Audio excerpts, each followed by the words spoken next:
Chapter 1, Loomings. Call me Ishmael. Some years ago, never mind how long precisely, having little or no money in my purse and nothing particular to interest me on shore, I thought I would sail about a little and see the watery part of the world. It is a way I have of driving off the spleen and regulating the circulation. Whenever I find myself growing grim about the mouth, whenever it is a damp, drizzly November in my soul, whenever I find myself involuntarily pausing before coffin warehouses and bringing up the rear of every funeral I meet, and especially whenever my hypos get such an upper hand of me that it requires a strong moral principle to prevent me from deliberately stepping into the street and methodically knocking people's hats off, then I account it high time to get to sea as soon as I can. This is my substitute for pistol and ball. With a philosophical flourish Cato throws himself upon his sword, I quietly take to the ship. There is nothing surprising in this. If they but knew it, almost all men in their degree, some time or other, cherish very nearly the same feelings towards the ocean with me. There now is your insular city of the Manhattoes, belted round by wharves as Indian Isles by coral reefs. Commerce surrounds it with her surf. Right and left the streets take you waterward. Its extreme downtown is the Battery, where that noble mole is washed by waves and cooled by breezes which a few hours previous were out of sight of land. Look at the crowds of water-gazers there. Circumambulate the city of a dreamy Sabbath afternoon. Go from Corlear's Hook to Cohenty's Slip, and from thence by Whitehall northward. What do you see? Posted like silent sentinels all around the town, stand thousands upon thousands of mortal men fixed in ocean reveries. Some leaning against the spiles, some seated upon the pier heads, some looking over the bulwarks of ships from China, some high aloft in the rigging, as if striving to get a still better seaward peep. But these are all landsmen, of weekdays pent up in lath and plaster, tied to counters, nailed to benches, clinched to desks. How then is this? Are the green fields gone? What do they hear?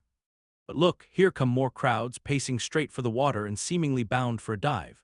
Strange, nothing will content them but the extremest limit of the land. Loitering under the shady lee of yonder warehouses will not suffice. No, they must get just as nigh the water as they possibly can without falling in. And there they stand, miles of them, leagues. Inlanders all, they come from lanes and alleys, streets and avenues, north, east, south, and west, yet here they all unite. Tell me, does the magnetic virtue of the needles of the compasses of all those ships attract them thither? Once more, say you are in the country, in some high land of lakes. Take almost any path you please, and 10 to 1 it carries you down in a dale and leaves you there by a pool in the stream. There is magic in it. Let the most absent-minded of men be plunged in his deepest reveries. Stand that man on his legs, set his feet a-going, and he will infallibly lead you to water, if water there be in all that region. Should you ever be athirst in the great American desert, try this experiment, if your caravan happen to be supplied with a metaphysical professor. Yes, as everyone knows, meditation and water are wedded forever. But here is an artist. He desires to paint you the dreamiest, shadiest, quietest, most enchanting bit of romantic landscape in all the valley of the Saco. What is the chief element he employs? There stand his trees, each with a hollow trunk, as if a hermit and a crucifix were within, and here sleeps his meadow, and there sleep his cattle, and up from yonder cottage goes a sleepy smoke. Deep into distant woodlands winds a mazy way, reaching to overlapping spurs of mountains bathed in their hillside blue. But though the picture lies thus tranced, and though this pine tree shakes down its sighs like leaves upon this shepherd's head, yet all were vain unless the shepherd's eye were fixed upon the magic stream before him. Go visit the prairies in June, when for scores on scores of miles you wade knee-deep among tiger lilies. What is the one charm wanting? Water. There is not a drop of water there. Were Niagara but a cataract of sand, would you travel your 1,000 miles to see it? Why did the poor poet of Tennessee, upon suddenly receiving 2 handfuls of silver, deliberate whether to buy him a coat, which he sadly needed, or invest his money in a pedestrian trip to Rockaway Beach? Why is almost every robust, healthy boy with a robust, healthy soul in him at some time or other crazy to go to sea? Why, upon your first voyage as a passenger, did you yourself feel such a mystical vibration, when first told that you and your ship were now out of sight of land? Why did the old Persians hold the sea holy? Why did the Greeks give it a separate deity and own brother of Jove? Surely all this is not without meaning. And still deeper the meaning of that story of Narcissus, who, because he could not grasp the tormenting, mild image he saw in the fountain, plunged into it and was drowned. But that same image we ourselves see in all rivers and oceans. It is the image of the ungraspable phantom of life, and this is the key to it all. Now, when I say that I am in the habit of going to sea whenever I begin to grow hazy about the eyes and begin to be overconscious of my lungs, I do not mean to have it inferred that I ever go to sea as a passenger. For to go as a passenger you must needs have a purse, and a purse is but a rag unless you have something in it. Besides, passengers get seasick, grow quarrelsome, don't sleep of nights, do not enjoy themselves much as a general thing. No, I never go as a passenger, nor though I am something of a salt, do I ever go to sea as a commodore or a captain or a cook. I abandon the glory and distinction of such offices to those who like them. For my part, I abominate all honorable respectable toils, trials, and tribulations of every kind whatsoever. It is quite as much as I can do to take care of myself, without taking care of ships, barks, brigs, schooners, and what not. And as for going as cook, though I confess there is considerable glory in that, a cook being a sort of officer on shipboard, yet somehow I never fancied broiling fowls. Though once broiled, judiciously buttered, and judgmatically salted and peppered, there is no one who will speak more respectfully, not to say reverentially, of a broiled fowl than I will. It is out of the idolatrous dotings of the old Egyptians upon broiled ibis and roasted river horse that you see the mummies of those creatures in their huge bake-houses, the pyramids. No, when I go to sea, I go as a simple sailor, right before the mast, plumb down into the forecastle, aloft there to the royal Mast-Head. True, they rather order me about some and make me jump from spar to spar like a grasshopper in a May meadow. And at first this sort of thing is unpleasant enough. It touches one's sense of honor, particularly if you come of an old established family in the land, the Van Rensselaers or Randolphs or Hardicanuts. And more than all, if just previous to putting your hand into the tar-pot, you have been lording it as a country schoolmaster, making the tallest boys stand in awe of you. The transition is a keen one, I assure you, from a schoolmaster to a sailor, and requires a strong decoction of Seneca and the Stoics to enable you to grin and bear it. But even this wears off in time. What of it if some old hunks of a sea captain orders me to get a broom and sweep down the decks? What does that indignity amount to, weighed, I mean, in the scales of the New Testament? Do you think the Archangel Gabriel thinks anything the less of me, because I promptly and respectfully obey that old hunks in that particular instance? Who ain't a slave? Tell me that. Well then, however the old sea captains may order me about, however they may thump and punch me about, I have the satisfaction of knowing that it is all right, that everybody else is one way or other served in much the same way, either in a physical or metaphysical point of view, that is. And so the universal thump is passed round, and all hands should rub each other's shoulder blades and be content. Again, I always go to sea as a sailor, because they make a point of paying me for my trouble, whereas they never pay passengers a single penny that I ever heard of. On the contrary, passengers themselves must pay, and there is all the difference in the world between paying and being paid. The act of paying is perhaps the most uncomfortable infliction that the two orchard thieves entailed upon us. But being paid, what will compare with it? The urbane activity with which a man receives money is really marvelous, considering that we so earnestly believe money to be the root of all earthly ills, and that on no account can a moneyed man enter heaven. Ah, how cheerfully we consign ourselves to perdition. Finally, I always go to sea as a sailor, because of the wholesome exercise and pure air of the forecastle deck. For as in this world, head winds are far more prevalent than winds from astern, that is, if you never violate the Pythagorean maxim, so for the most part the Commodore on the quarterdeck gets his atmosphere at second hand from the sailors on the forecastle. He thinks he breathes it first, but not so. In much the same way do the commonalty lead their leaders in many other things, at the same time that the leaders little suspect it. But wherefore it was that after having repeatedly smelt the sea as a merchant sailor, I should now take it into my head to go on a whaling voyage. This the invisible police officer of the fates, who has the constant surveillance of me, and secretly dogs me, and influences me in some unaccountable way, he can better answer than anyone else. And doubtless, my going on this whaling voyage formed part of the grand program of Providence that was drawn up a long time ago. It came in as a sort of brief interlude and solo between more extensive performances.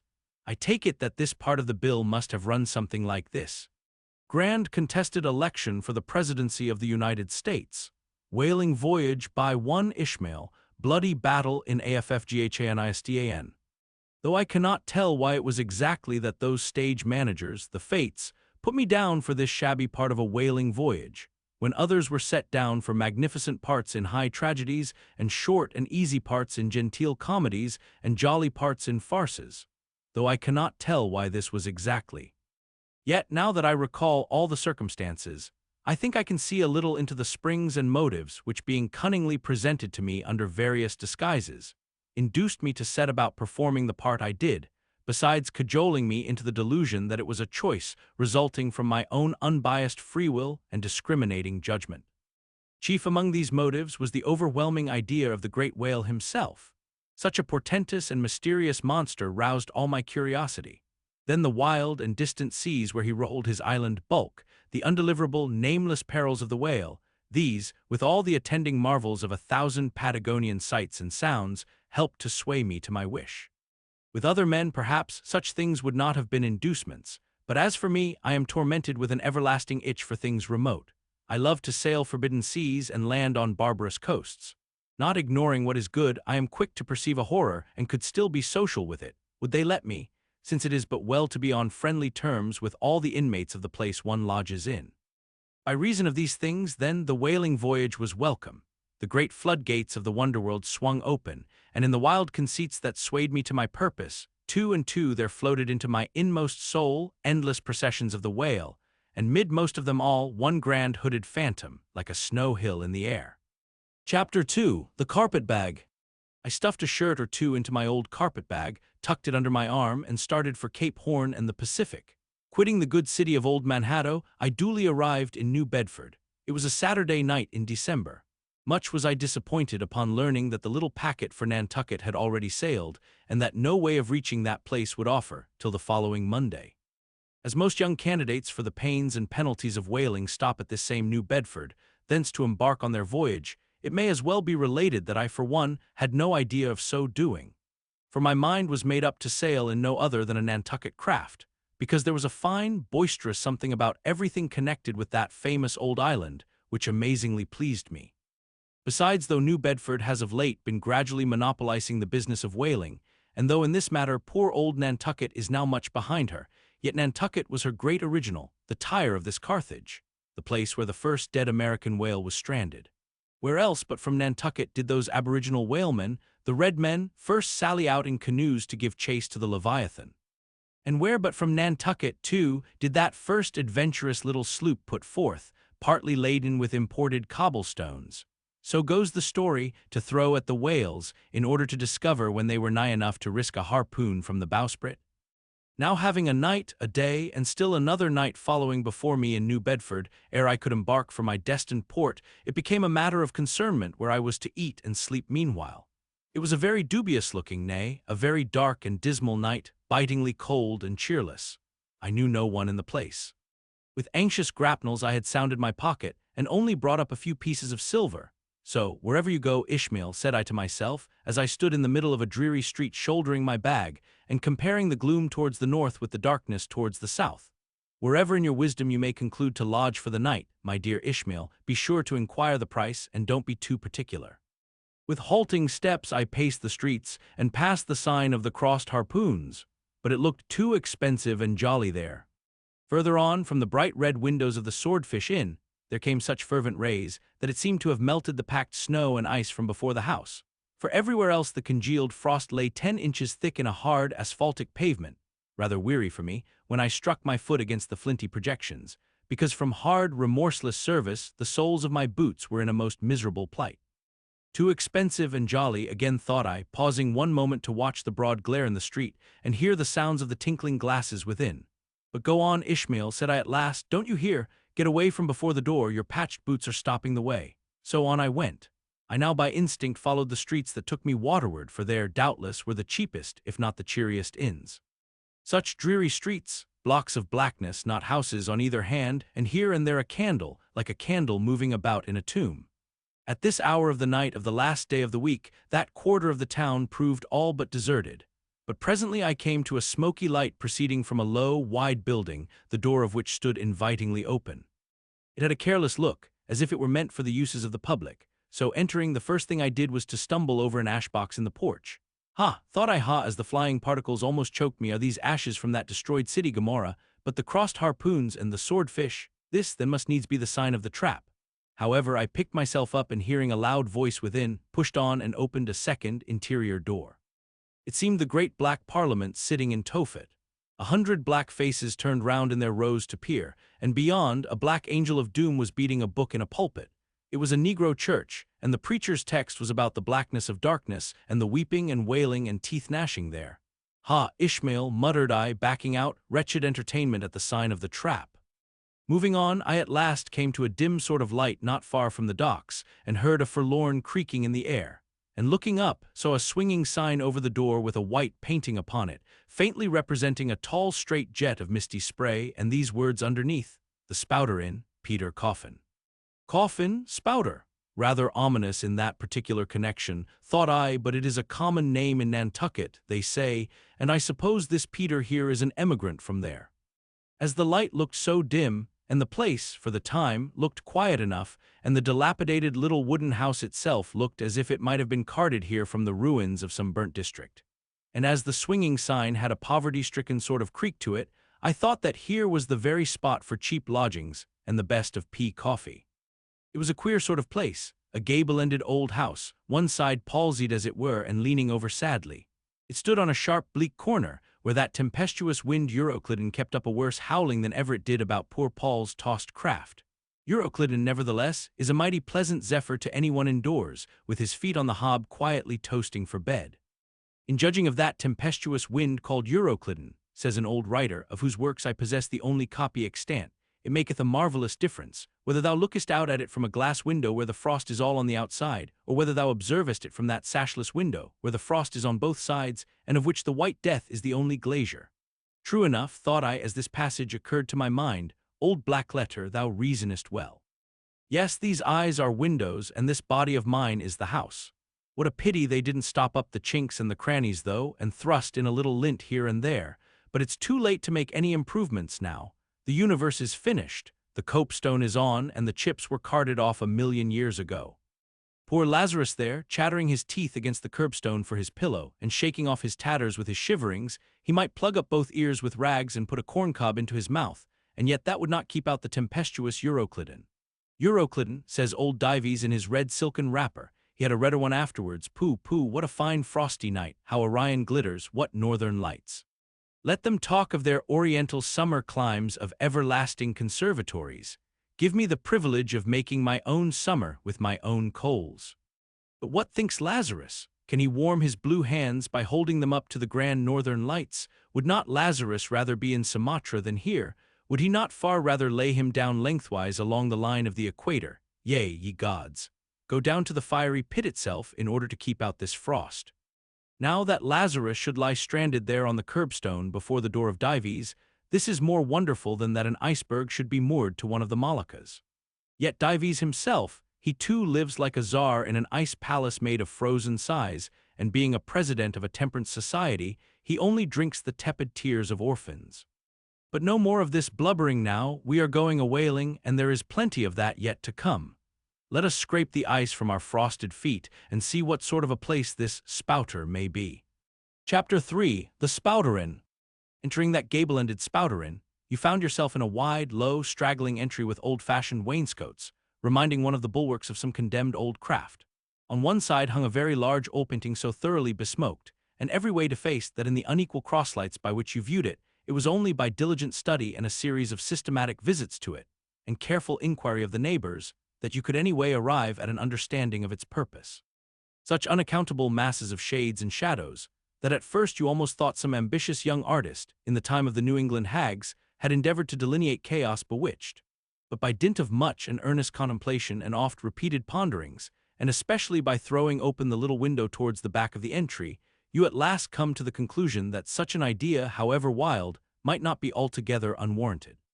But what most puzzled and confounded you was a long, limber, portentous black mass of something hovering in the center of the picture over three blue, dim, perpendicular lines floating in a nameless yeast.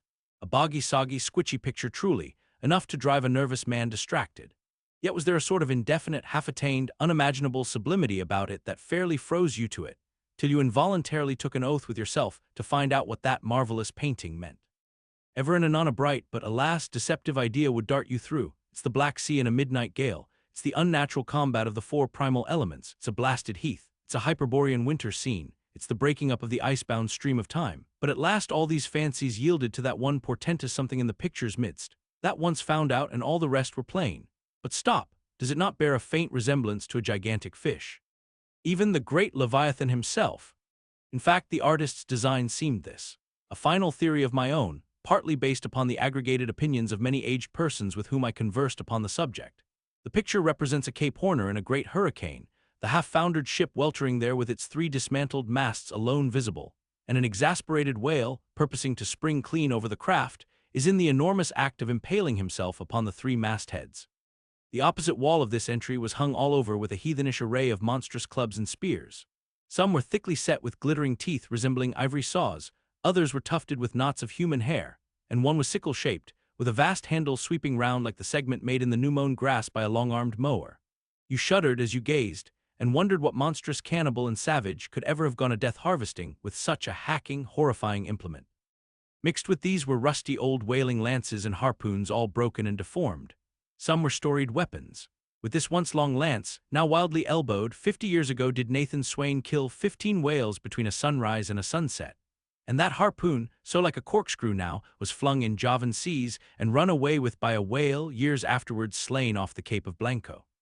The original iron entered nigh the tail, and, like a restless needle sojourning in the body of a man, traveled full 40 feet, and at last was found embedded in the hump.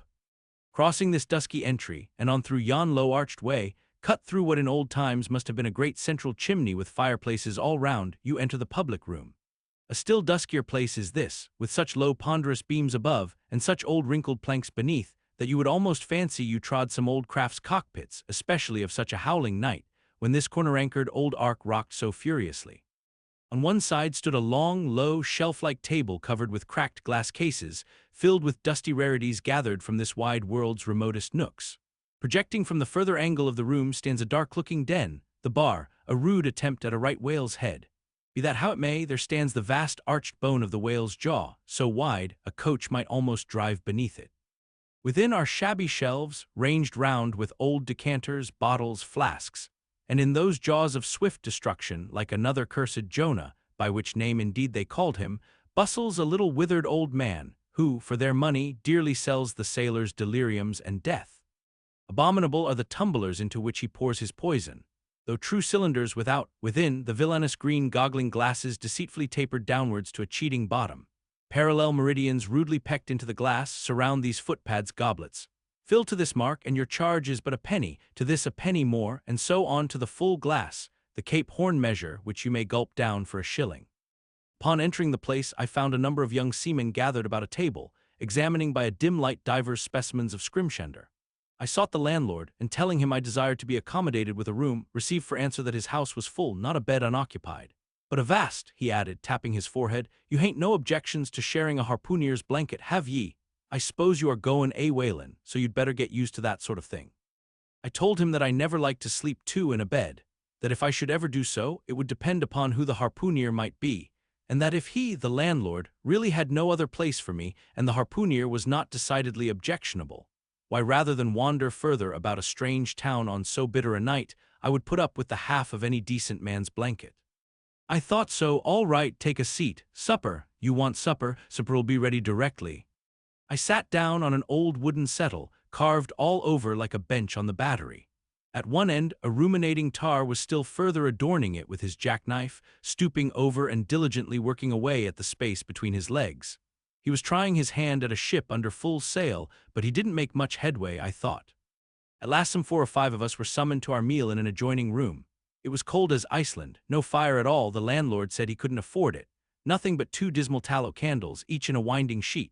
We were fain to button up our monkey jackets and hold to our lips cups of scalding tea with our half-frozen fingers. But the fare was of the most substantial kind, not only meat and potatoes, but dumplings, good heavens, dumplings for supper.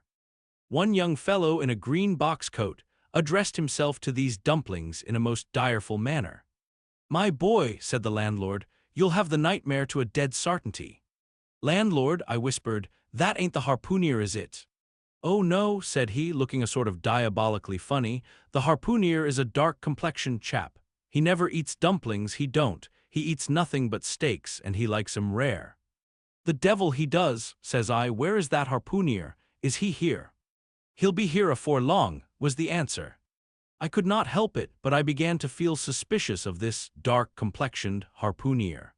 At any rate, I made up my mind that if it so turned out that we should sleep together, he must undress and get into bed before I did. Supper over, the company went back to the bar-room, when, knowing not what else to do with myself, I resolved to spend the rest of the evening as a looker-on. Presently a rioting noise was heard without.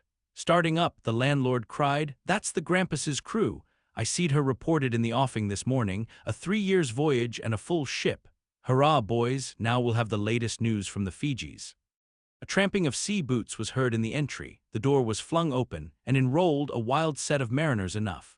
Enveloped in their shaggy watchcoats, and with their heads muffled in woolen comforters, all bedarned and ragged, and their beards stiff with icicles, they seemed an eruption of bears from Labrador. They had just landed from their boat, and this was the first house they entered. No wonder then that they made a straight wake for the whale's mouth, the bar, when the wrinkled little old Jonah there officiating soon poured them out brimmers all round. One complained of a bad cold in his head, upon which Jonah mixed him a pitch-like potion of gin and molasses, which he swore was a sovereign cure for all colds and catarrhs whatsoever, never mind of how long-standing, or whether caught off the coast of Labrador, or on the weather side of an ice island. The liquor soon mounted into their heads, as it generally does even with the arrantist topers newly landed from sea, and they began capering about most obstreperously. I observed, however, that one of them held somewhat aloof, and though he seemed desirous not to spoil the hilarity of his shipmates by his own sober face, yet upon the whole he refrained from making as much noise as the rest. This man interested me at once, and since the sea gods had ordained that he should soon become my shipmate, though but a sleeping partner one, so far as this narrative is concerned, I will here venture upon a little description of him. He stood full 6 feet in height, with noble shoulders and a chest like a cofferdam. I have seldom seen such brawn in a man. His face was deeply brown and burnt, making his white teeth dazzling by the contrast, while in the deep shadows of his eyes floated some reminiscences that did not seem to give him much joy. His voice at once announced that he was a Southerner, and from his fine stature I thought he must be one of those tall mountaineers from the Alleghanian Ridge in Virginia. When the revelry of his companions had mounted to its height, this man slipped away unobserved, and I saw no more of him till he became my comrade on the sea. In a few minutes, however, he was missed by his shipmates, and being, it seems, for some reason a huge favorite with them, they raised a cry of "Bulkington! Bulkington! Where's Bulkington?" and darted out of the house in pursuit of him. It was now about 9 o'clock, and the room seeming almost supernaturally quiet after these orgies, I began to congratulate myself upon a little plan that had occurred to me just previous to the entrance of the seamen. No man prefers to sleep two in a bed. In fact, you would a good deal rather not sleep with your own brother. I don't know how it is, but people like to be private when they are sleeping. And when it comes to sleeping with an unknown stranger, in a strange inn, in a strange town, and that stranger a harpooner, then your objections indefinitely multiply. Nor was there any earthly reason why I as a sailor should sleep two in a bed more than anybody else, for sailors no more sleep two in a bed at sea than bachelor kings do ashore. To be sure, they all sleep together in one apartment, but you have your own hammock, and cover yourself with your own blanket, and sleep in your own skin. The more I pondered over this harpooner, the more I abominated the thought of sleeping with him. It was fair to presume that being a harpooner, his linen or woolen, as the case might be, would not be of the tidiest, certainly none of the finest. I began to twitch all over. Besides, it was getting late, and my decent harpooner ought to be home and going bedwards. Suppose now he should tumble in upon me at midnight, how could I tell from what vile hole he had been coming? "Landlord, I've changed my mind about that harpooner. I shan't sleep with him, I'll try the bench here." "Just as you please, I'm sorry I can't spare ye a tablecloth for a mattress, and it's a plaguey rough board here," feeling of the knots and notches. "But wait a bit, Scrimshander, I've got a carpenter's plane there in the bar, wait, I say, and I'll make ye snug enough." So saying, he procured the plane, and with his old silk handkerchief first dusting the bench, vigorously set to planing away at my bed, the while grinning like an ape. The shavings flew right and left, till at last the plane iron came bump against an indestructible knot. The landlord was near spraining his wrist, and I told him for heaven's sake to quit. The bed was soft enough to suit me, and I did not know how all the planing in the world could make eider down of a pine plank. So gathering up the shavings with another grin, and throwing them into the great stove in the middle of the room, he went about his business and left me in a brown study. I now took the measure of the bench and found that it was a foot too short, but that could be mended with a chair. But it was a foot too narrow, and the other bench in the room was about 4 inches higher than the planed one, so there was no yoking them. I then placed the first bench lengthwise along the only clear space against the wall, leaving a little interval between for my back to settle down in.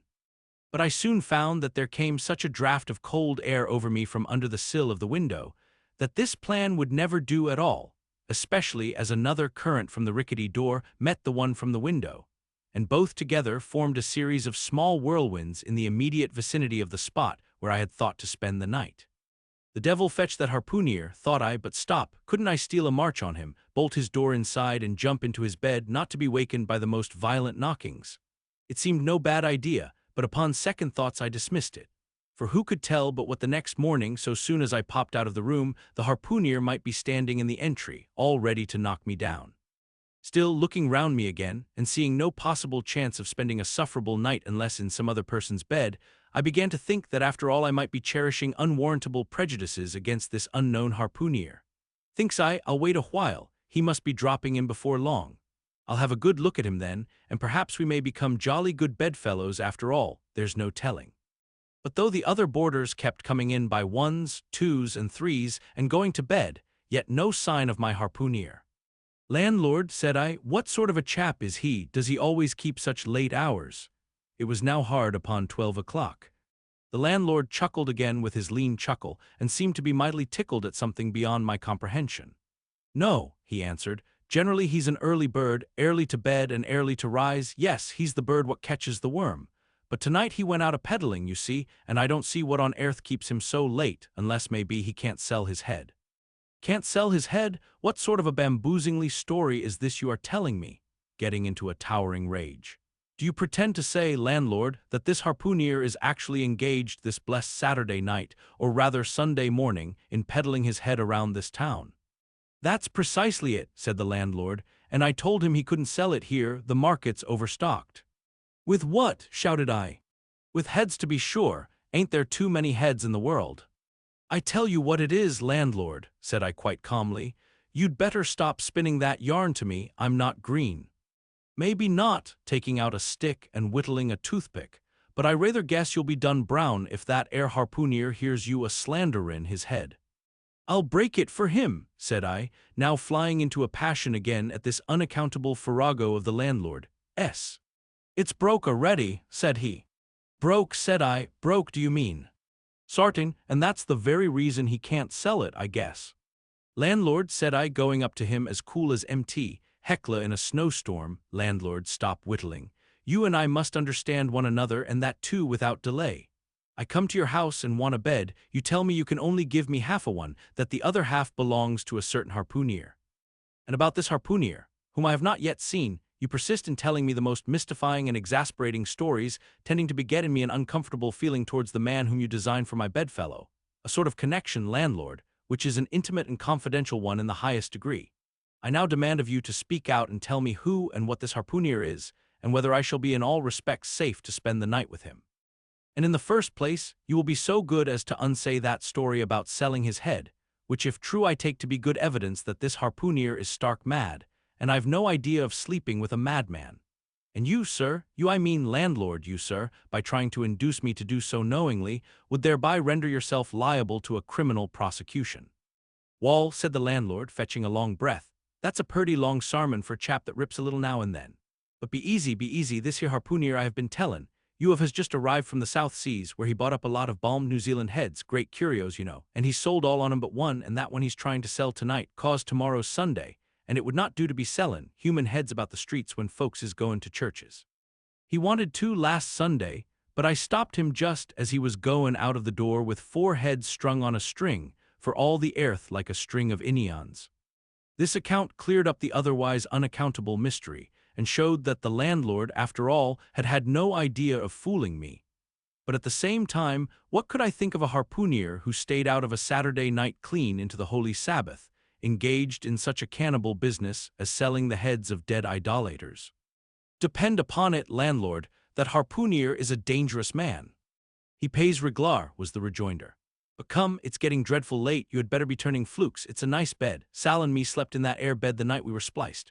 There's plenty of room for 2 to kick about in that bed. It's an almighty big bed that. Why, afore we give it up, Sal used to put our Sam and little Johnny in the foot of it. But I got a dreaming and sprawling about one night, and somehow Sam got pitched on the floor and came near breaking his arm. Arter that, Sal said it wouldn't do. 'Come along here, I'll give you a glim in a jiffy,' and so saying he lighted a candle and held it towards me, offering to lead the way.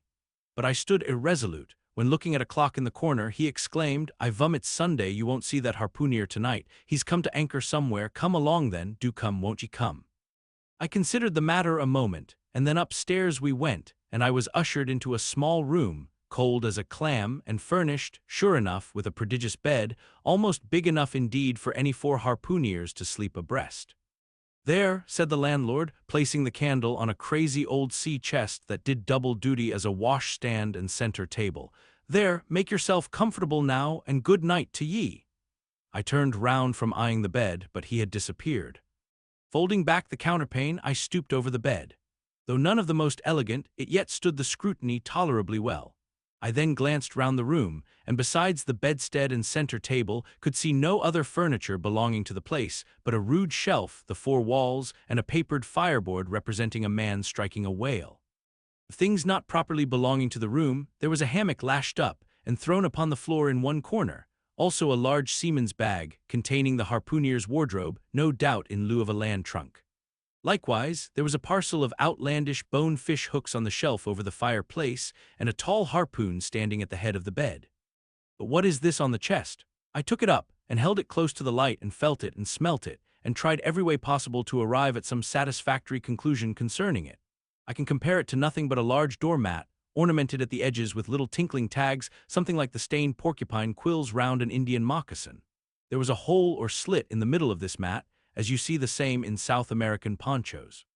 But could it be possible that any sober harpooner would get into a doormat and parade the streets of any Christian town in that sort of guise?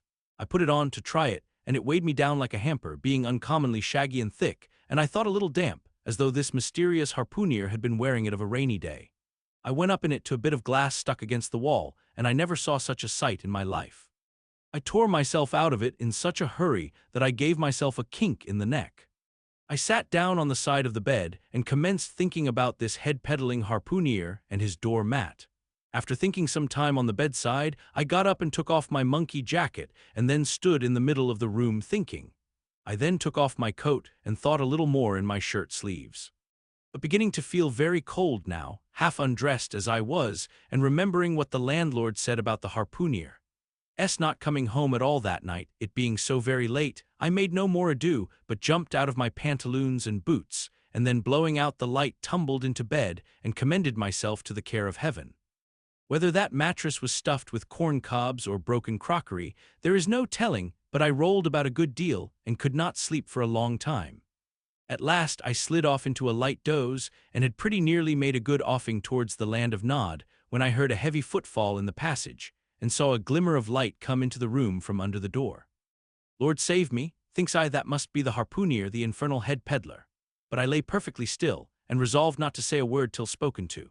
Holding a light in one hand and that identical New Zealand head in the other, the stranger entered the room, and without looking towards the bed, placed his candle a good way off from me on the floor in one corner, and then began working away at the knotted cords of the large bag I before spoke of as being in the room.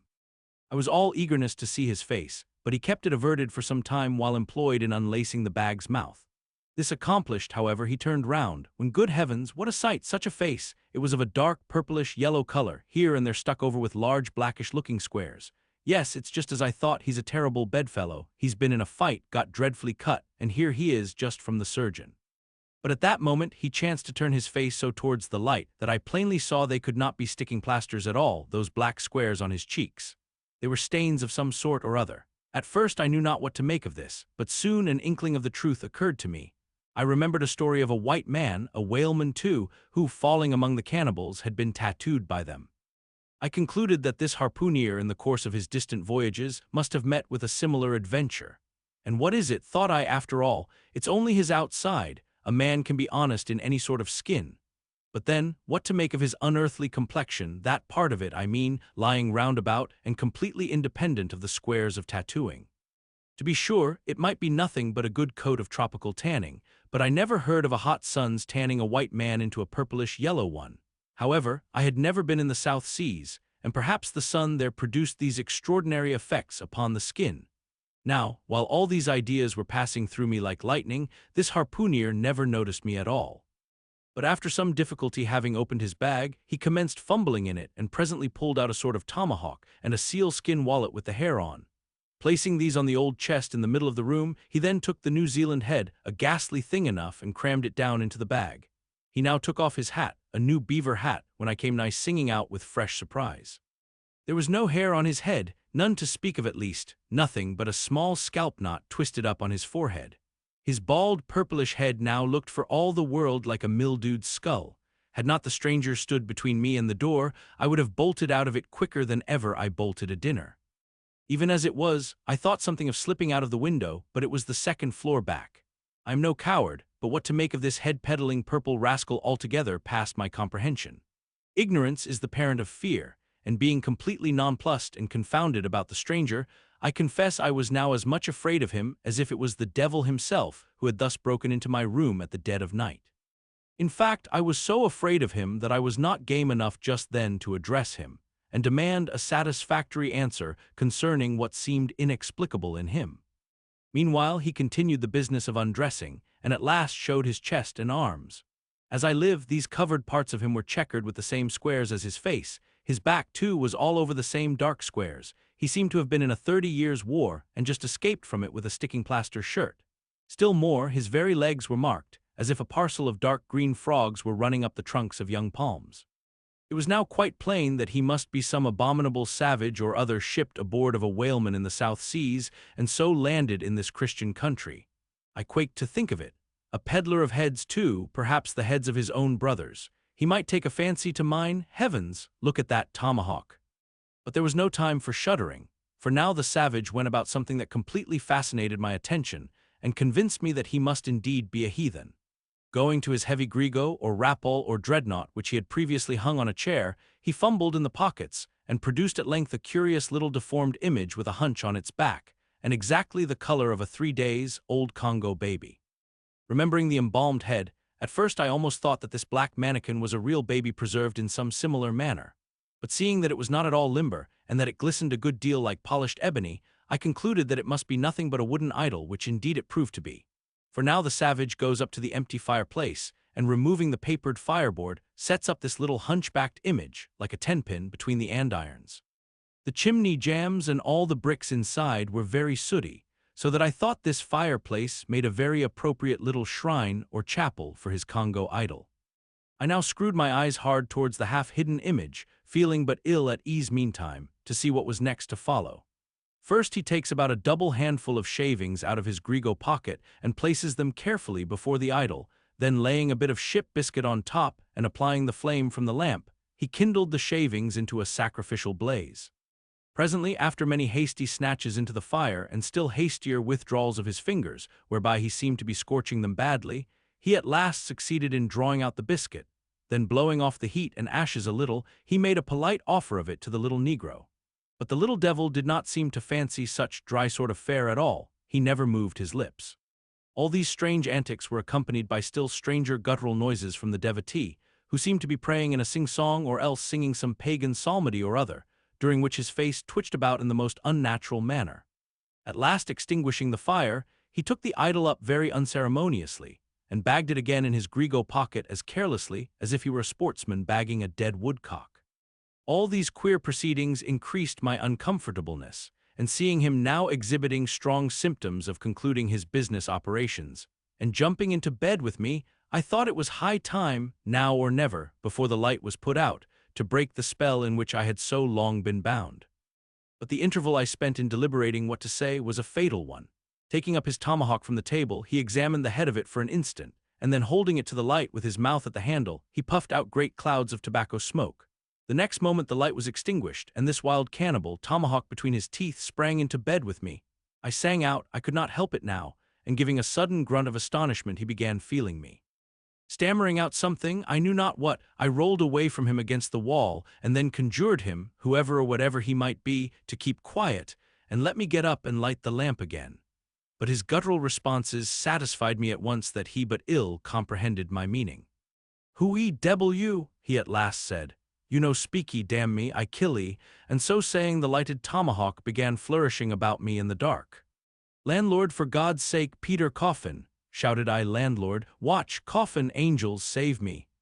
"Speak he, tell me who he be, or damn me, I kill 'ee!" again growled the cannibal, while his horrid flourishings of the tomahawk scattered the hot tobacco ashes about me till I thought my linen would get on fire.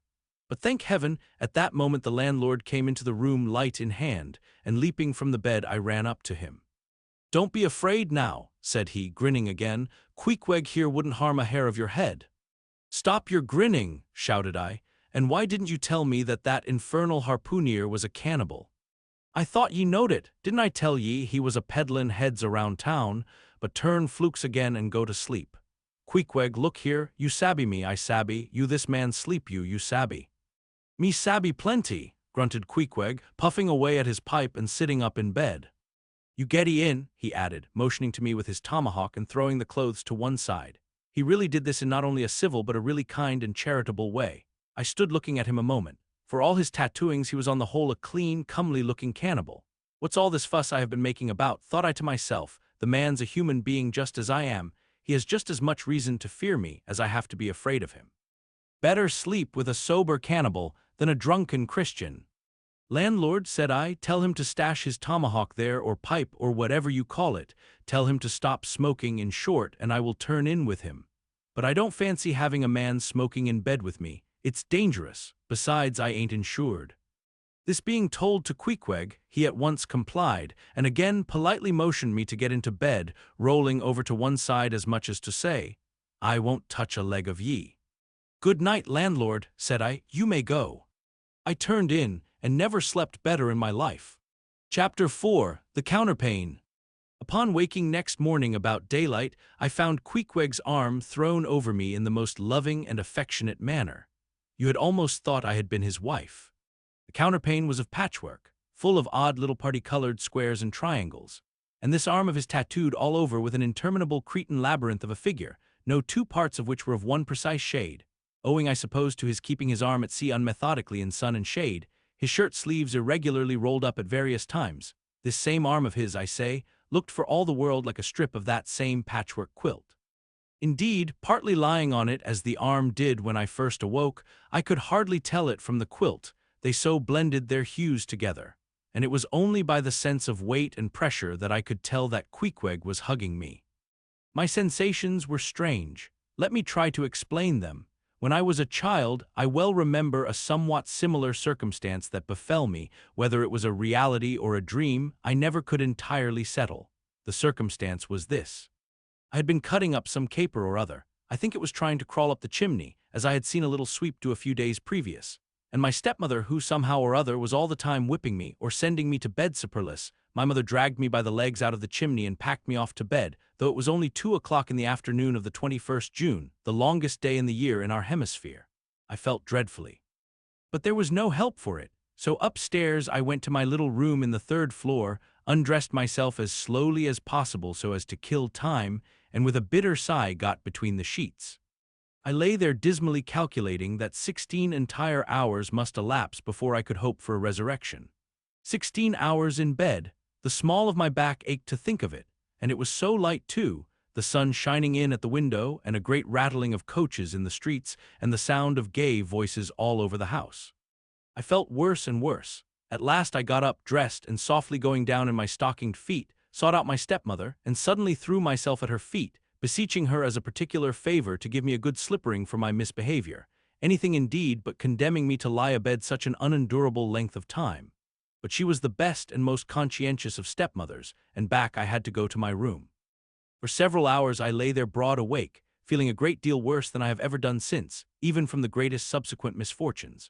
At last I must have fallen into a troubled nightmare of a doze, and slowly waking from it, half steeped in dreams, I opened my eyes and the before sunlit room was now wrapped in outer darkness. Instantly I felt a shock running through all my frame. Nothing was to be seen and nothing was to be heard, but a supernatural hand seemed placed in mine. My arm hung over the counterpane, and the nameless, unimaginable, silent form or phantom to which the hand belonged seemed closely seated by my bedside. For what seemed ages piled on ages, I lay there, frozen with the most awful fears, not daring to drag away my hand, yet ever thinking that if I could but stir it 1 single inch, the horrid spell would be broken. I knew not how this consciousness at last glided away from me, but waking in the morning, I shudderingly remembered it all, and for days and weeks and months afterwards I lost myself in confounding attempts to explain the mystery. Nay, to this very hour, I often puzzle myself with it. Now take away the awful fear, and my sensations at feeling the supernatural hand in mine were very similar in their strangeness to those which I experienced on waking up and seeing Queequeg's pagan arm thrown round me.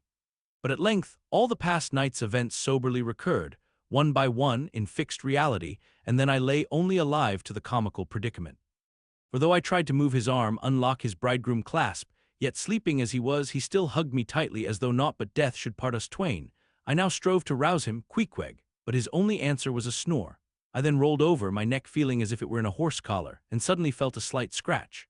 Throwing aside the counterpane, there lay the tomahawk sleeping by the savage's side, as if it were a hatchet-faced baby. A pretty pickle, truly, thought I, a bed here in a strange house in the broad day, with a cannibal and a tomahawk. Queequeg, in the name of goodness, Queequeg, wake. At length, by dint of much wriggling, and loud and incessant expostulations upon the unbecomingness of his hugging a fellow male in that matrimonial sort of style, I succeeded in extracting a grunt. And presently he drew back his arm, shook himself all over like a Newfoundland dog just from the water, and sat up in bed, stiff as a pikestaff, looking at me, and rubbing his eyes as if he did not altogether remember how I came to be there, though a dim consciousness of knowing something about me seemed slowly dawning over him. Meanwhile I lay quietly eyeing him, having no serious misgivings now, and bent upon narrowly observing so curious a creature. When at last his mind seemed made up touching the character of his bedfellow, and he became, as it were, reconciled to the fact, he jumped out upon the floor, and by certain signs and sounds gave me to understand that, if it pleased me, he would dress first and then leave me to dress afterwards, leaving the whole apartment to myself. Thinks I, Queequeg, under the circumstances, this is a very civilized overture, but the truth is these savages have an innate sense of delicacy, say what you will, it is marvelous how essentially polite they are. I pay this particular compliment to Queequeg because he treated me with so much civility and consideration, while I was guilty of great rudeness, staring at him from the bed and watching all his toilette motions, for the time my curiosity getting the better of my breeding. Nevertheless, a man like Queequeg you don't see every day. He and his ways were well worth unusual regarding. He commenced dressing at top by donning his beaver hat, a very tall one by the by, and then, still minus his trousers, he hunted up his boots. What under the heavens he did it for I cannot tell, but his next movement was to crush himself, boots in hand and hat on, under the bed, when from sundry violent gaspings and strainings I inferred he was hard at work booting himself, though by no law of propriety that I ever heard of is any man required to be private when putting on his boots. But Queequeg, do you see, was a creature in the transition stage, neither caterpillar nor butterfly. He was just enough civilized to show off his outlandishness in the strangest possible manners. His education was not yet completed. He was an undergraduate. If he had not been a small degree civilized, he very probably would not have troubled himself with boots at all. But then, if he had not been still a savage, he never would have dreamt of getting under the bed to put them on. At last he emerged with his hat very much dented and crushed down over his eyes, and began creaking and limping about the room, as if, not being much accustomed to boots, his pair of damp, wrinkled cowhide ones, probably not made to order either, rather pinched and tormented him at the first go-off of a bitter cold morning. Seeing now that there were no curtains to the window, and that the street being very narrow, the house opposite commanded a plain view into the room, and observing more and more the indecorous figure that Queequeg made, staving about with little else but his hat and boots on, I begged him as well as I could to accelerate his toilet somewhat, and particularly to get into his pantaloons as soon as possible. He complied, and then proceeded to wash himself. At that time in the morning any Christian would have washed his face, but Queequeg, to my amazement, contented himself with restricting his ablutions to his chest, arms, and hands. He then donned his waistcoat, and taking up a piece of hard soap on the washstand center table, dipped it into water and commenced lathering his face. I was watching to see where he kept his razor, when lo and behold he takes the harpoon from the bed corner, slips out the long wooden stock, unsheathes the head, wets it a little on his boot, and striding up to the bit of mirror against the wall, begins a vigorous scraping, or rather harpooning of his cheeks. Thinks I, Queequeg, this is using Rogers's best cutlery with a vengeance. Afterwards I wondered the less at this operation when I came to know of what fine steel the head of a harpoon is made, and how exceedingly sharp the long straight edges are always kept. The rest of his toilet was soon achieved, and he proudly marched out of the room, wrapped up in his great pilot monkey jacket and sporting his harpoon like a marshal's baton. Chapter 5. Breakfast. I quickly followed suit, and descending into the bar-room, accosted the grinning landlord very pleasantly. I cherished no malice towards him, though he had been skylarking with me not a little in the matter of my bedfellow. However, a good laugh is a mighty good thing, and rather too scarce a good thing, the more's the pity. So if any one man in his own proper person affords stuff for a good joke to anybody, let him not be backward, but let him cheerfully allow himself to spend and be spent in that way. And the man that has anything bountifully laughable about him, be sure there is more in that man than you perhaps think for. The bar-room was now full of the boarders who had been dropping in the night previous, and whom I had not as yet had a good look at. They were nearly all whalemen, chief mates and second mates and third mates and sea carpenters and sea coopers and sea blacksmiths and harpooneers and ship-keepers, a brown and brawny company with bosky beards, an unshorn, shaggy set, all wearing monkey jackets for morning gowns. You could pretty plainly tell how long each one had been ashore. This young fellow's healthy cheek is like a sun-toasted pear in hue and would seem to smell almost as musky. He cannot have been 3 days landed from his Indian voyage. That man next him looks a few shades lighter. You might say a touch of satin wood is in him. In the complexion of a third still lingers a tropic tawn, but slightly bleached withal. He doubtless has tarried whole weeks ashore. But who could show a cheek like Queequeg, which, barred with various tints, seemed like the Andes' western slope, to show forth in one array, contrasting climates, zone by zone. "Grub, ho!" now cried the landlord, flinging open a door, and in we went to breakfast. They say that men who have seen the world thereby become quite at ease in manner, quite self-possessed in company. Not always, though. Ledyard, the great New England traveler, and Mungo Park, the Scotch one, of all men they possessed the least assurance in the parlor. But perhaps the mere crossing of Siberia in a sledge drawn by dogs as Ledyard did, or the taking a long solitary walk on an empty stomach in the Negro heart of Africa, which was the sum of poor Mungo's performances. This kind of travel, I say, may not be the very best mode of attaining a high social polish. Still, for the most part, that sort of thing is to be had anywhere. These reflections just here are occasioned by the circumstance that after we were all seated at the table, and I was preparing to hear some good stories about whaling, to my no small surprise, nearly every man maintained a profound silence. And not only that, but they looked embarrassed. Yes, here were a set of sea dogs, many of whom without the slightest bashfulness had boarded great whales on the high seas, entire strangers to them, and jeweled them dead without winking. And yet here they sat at a social breakfast table, all of the same calling, all of kindred tastes, looking round as sheepishly at each other as though they had never been out of sight of some sheepfold among the green mountains. A curious sight, these bashful bears, these timid warrior whalemen. But as for Queequeg, why, Queequeg sat there among them, at the head of the table too, it so chanced, as cool as an icicle. To be sure, I cannot say much for his breeding. His greatest admirer could not have cordially justified his bringing his harpoon into breakfast with him, and using it there without ceremony, reaching over the table with it, to the imminent jeopardy of many heads, and grappling the beefsteaks towards him. But that was certainly very coolly done by him, and everyone knows that in most people's estimation, to do anything coolly is to do it genteelly. We will not speak of all Queequeg's peculiarities here, how he eschewed coffee and hot rolls, and applied his undivided attention to beefsteaks, done rare.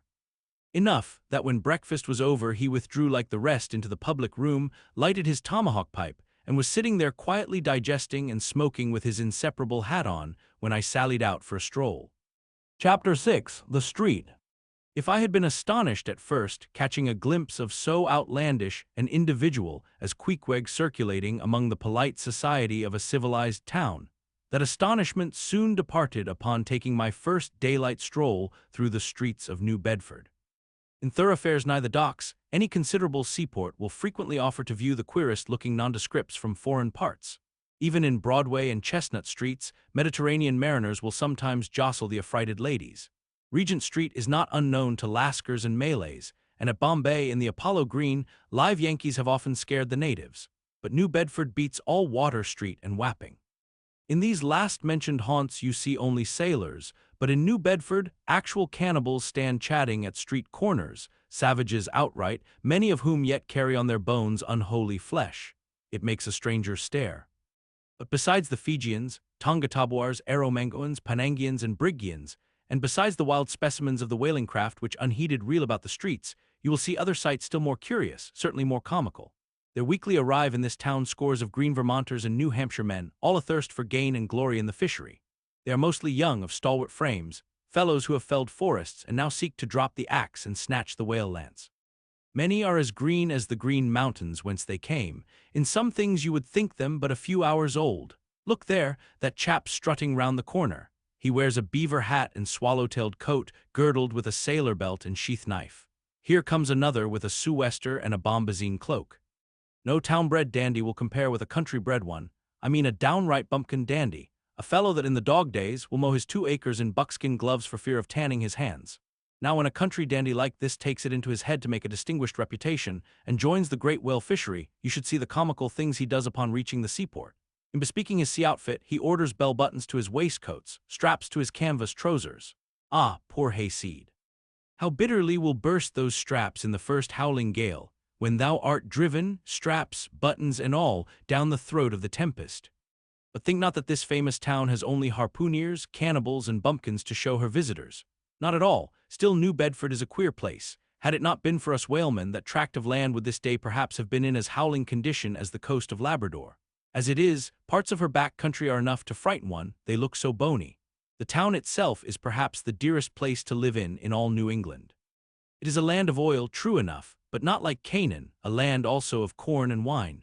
The streets do not run with milk, nor in the springtime do they pave them with fresh eggs. Yet in spite of this, nowhere in all America will you find more patrician-like houses, parks and gardens more opulent than in New Bedford. Whence came they? How planted upon this once scraggy scoria of a country? Go and gaze upon the iron emblematical harpoons round yonder lofty mansion, and your question will be answered.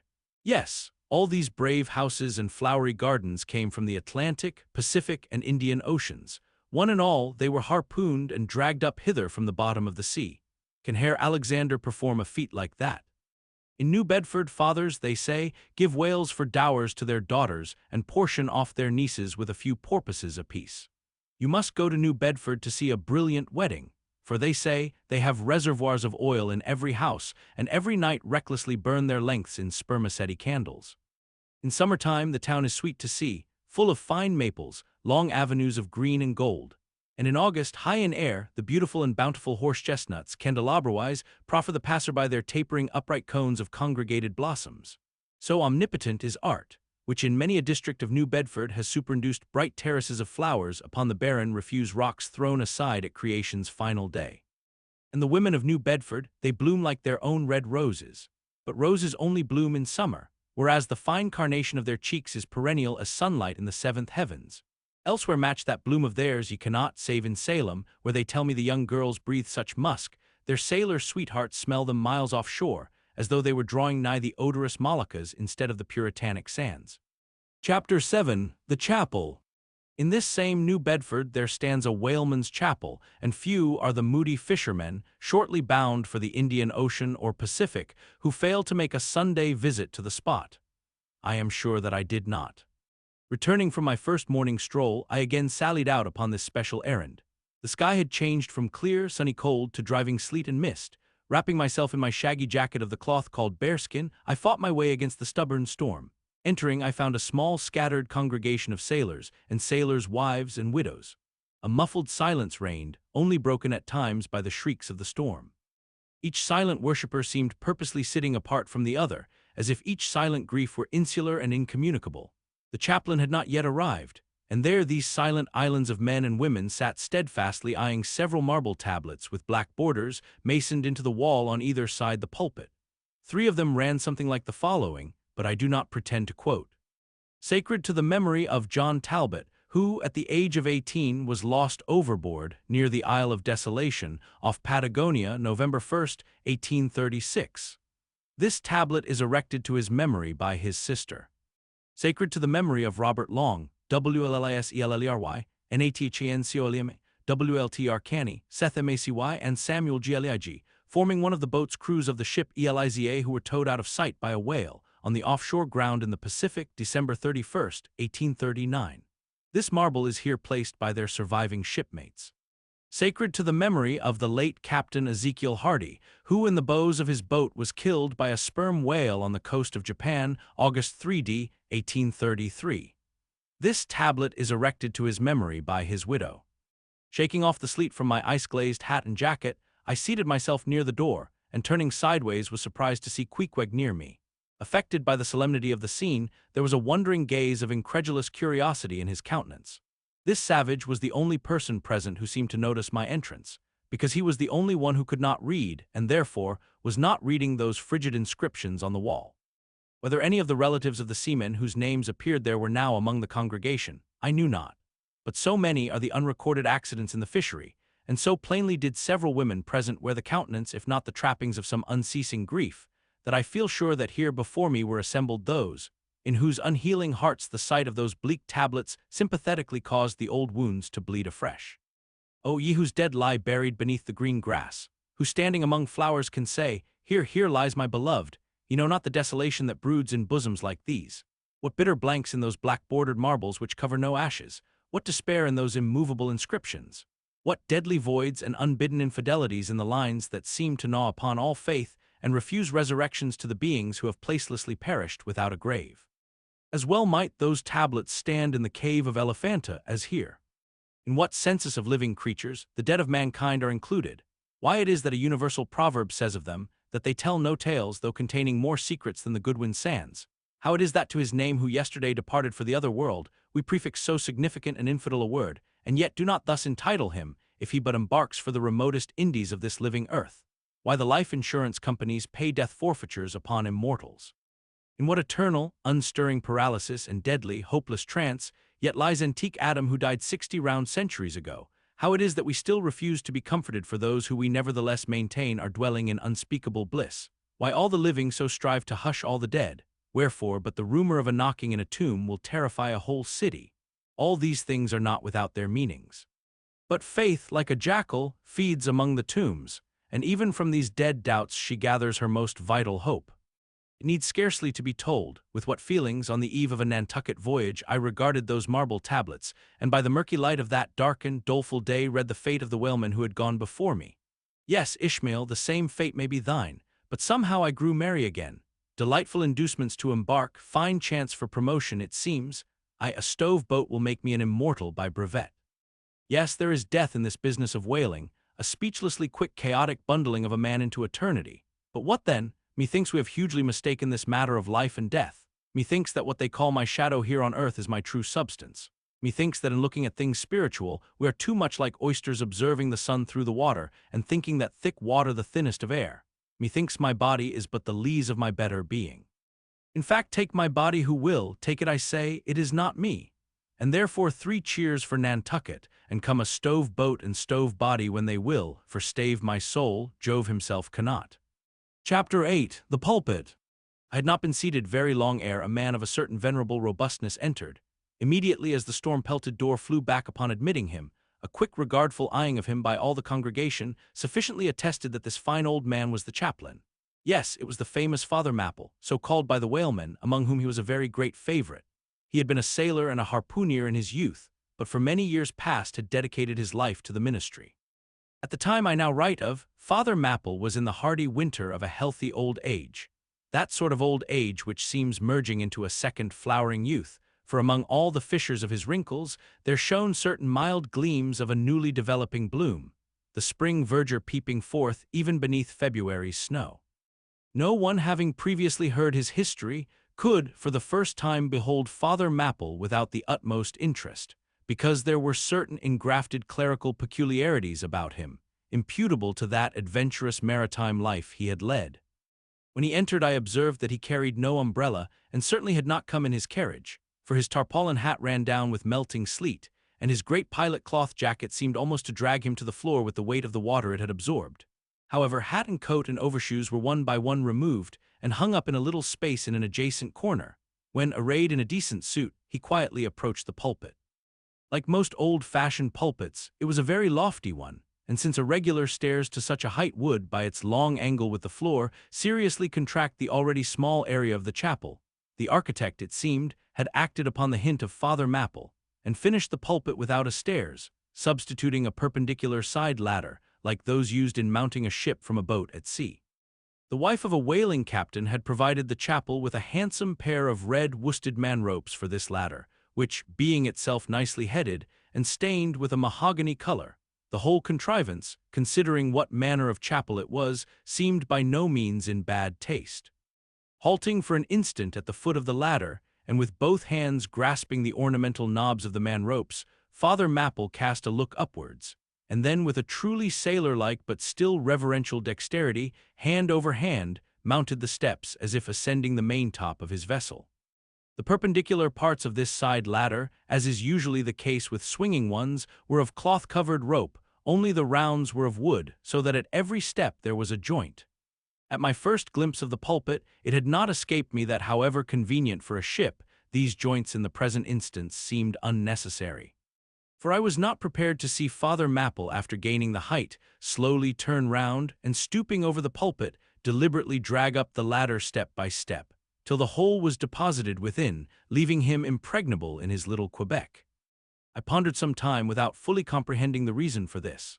Father Mapple enjoyed such a wide reputation for sincerity and sanctity that I could not suspect him of courting notoriety by any mere tricks of the stage.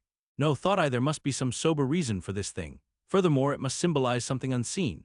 Can it be, then, that by that act of physical isolation he signifies his spiritual withdrawal for the time from all outward worldly ties and connections?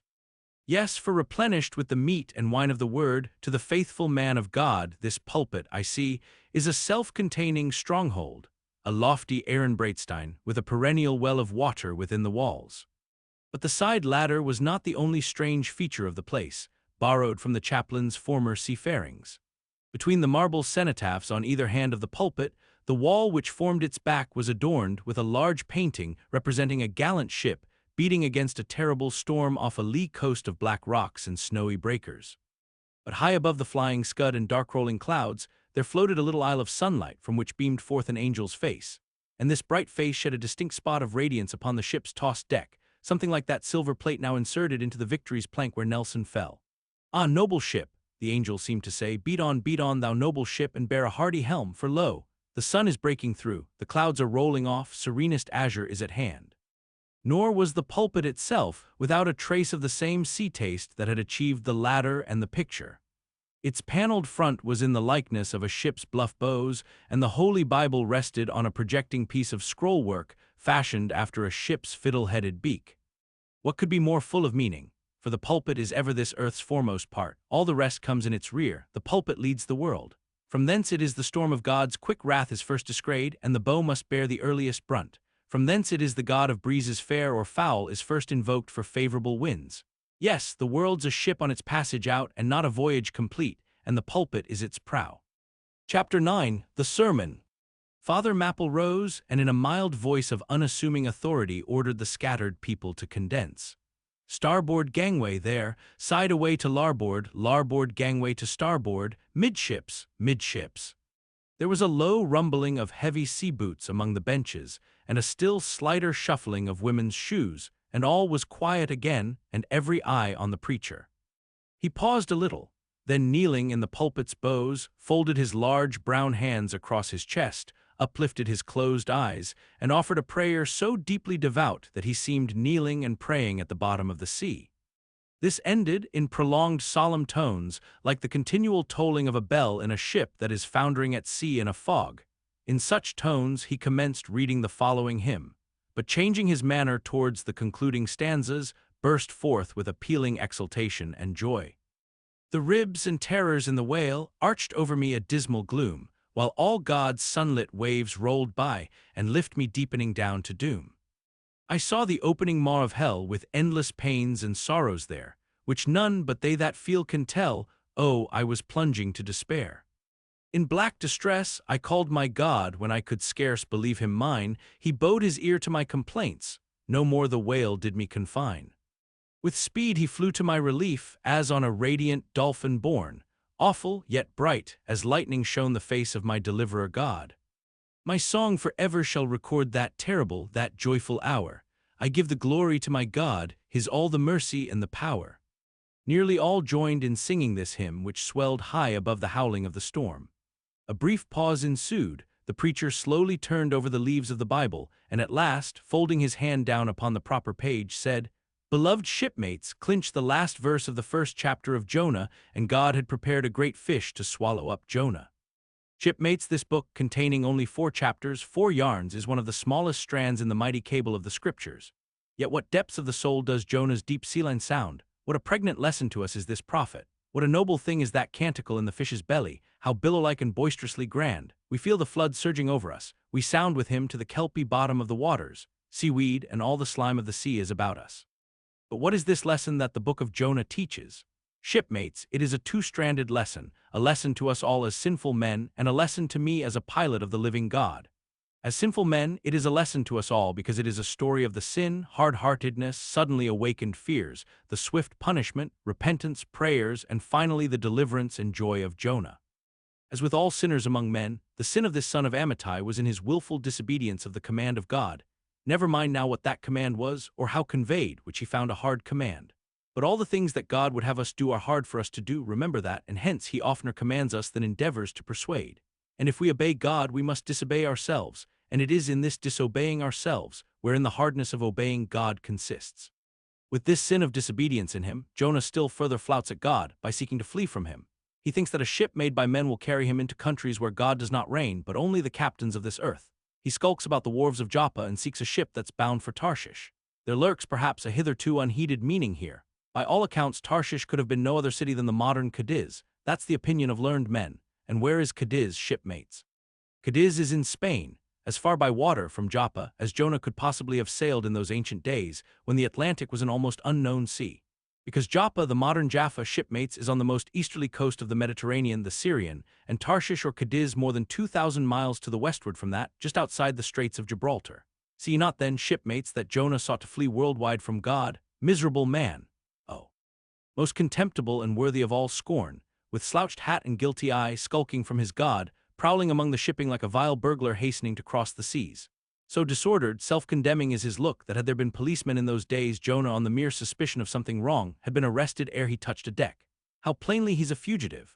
No baggage, not a hat box, valise, or carpet bag, no friends accompany him to the wharf with their adieus.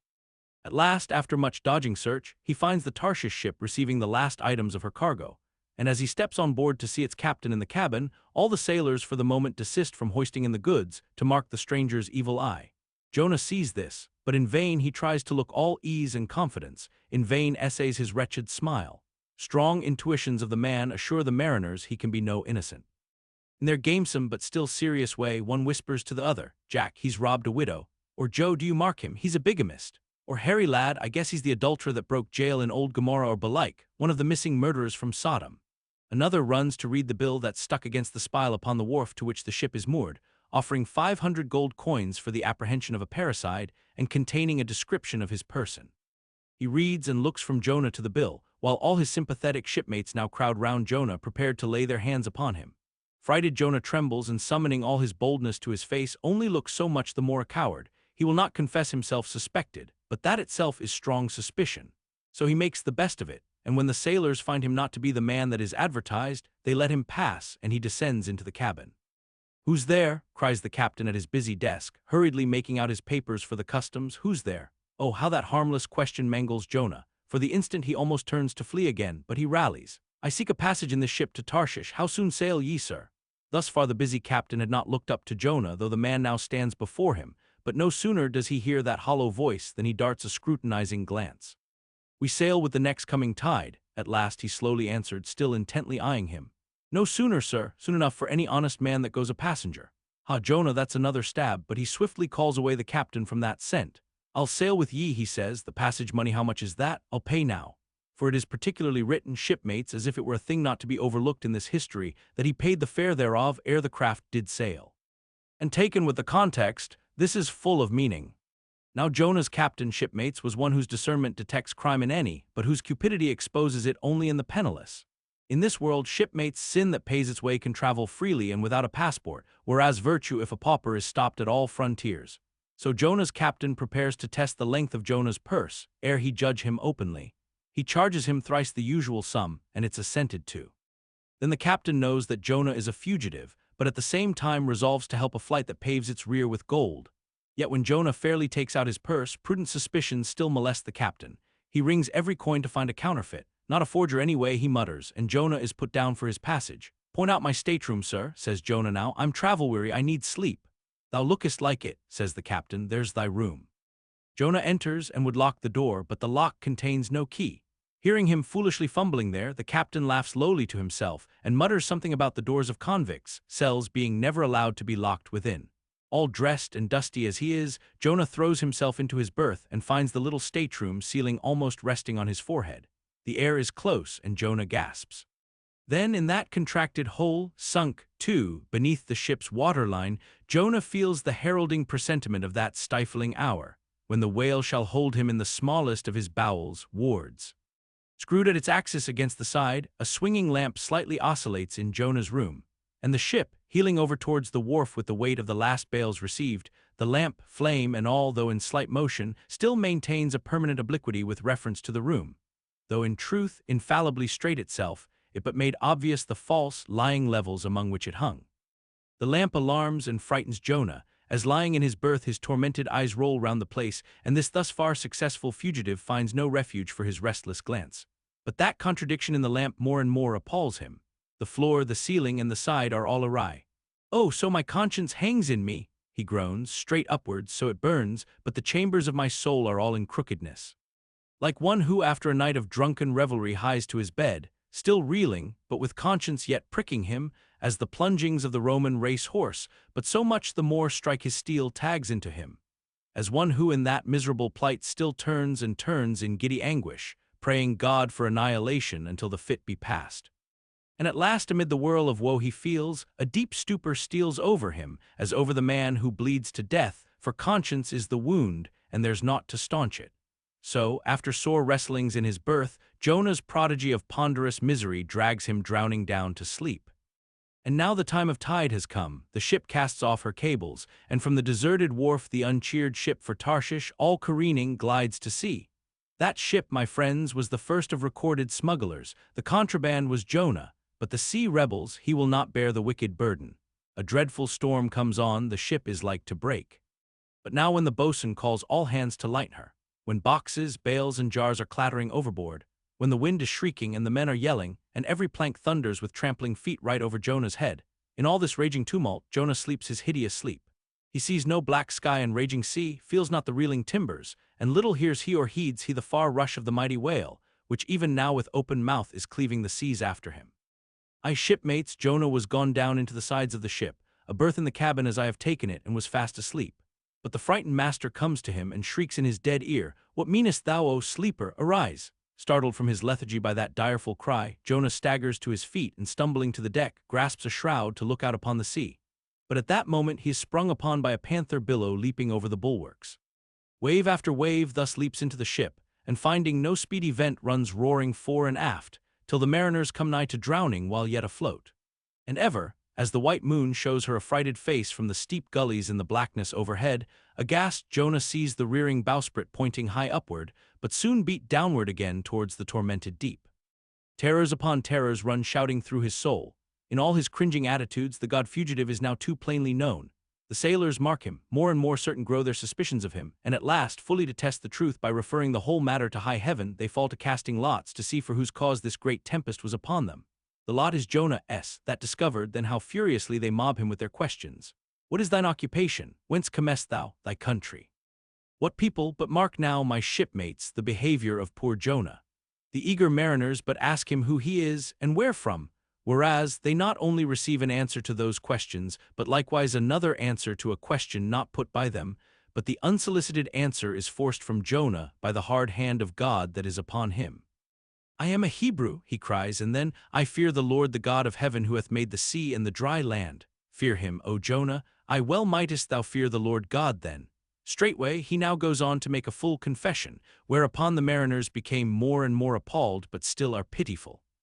For when Jonah, not yet supplicating God for mercy, since he but too well knew the darkness of his deserts, when wretched Jonah cries out to them to take him and cast him forth into the sea, for he knew that for his sake this great tempest was upon them, they mercifully turn from him and seek by other means to save the ship.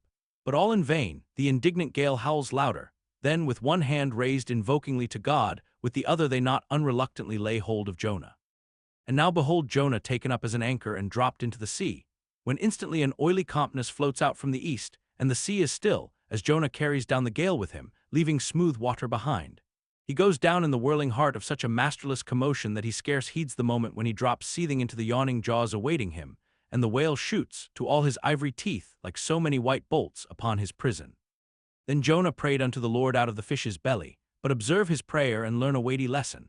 For sinful as he is, Jonah does not weep and wail for direct deliverance. He feels that his dreadful punishment is just. He leaves all his deliverance to God, contenting himself with this, that spite of all his pains and pangs, he will still look towards his holy temple, and here, shipmates, is true and faithful repentance, not clamorous for pardon but grateful for punishment.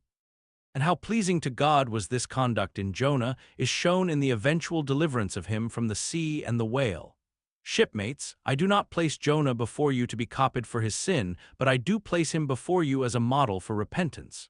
Sin not, but if you do, take heed to repent of it like Jonah.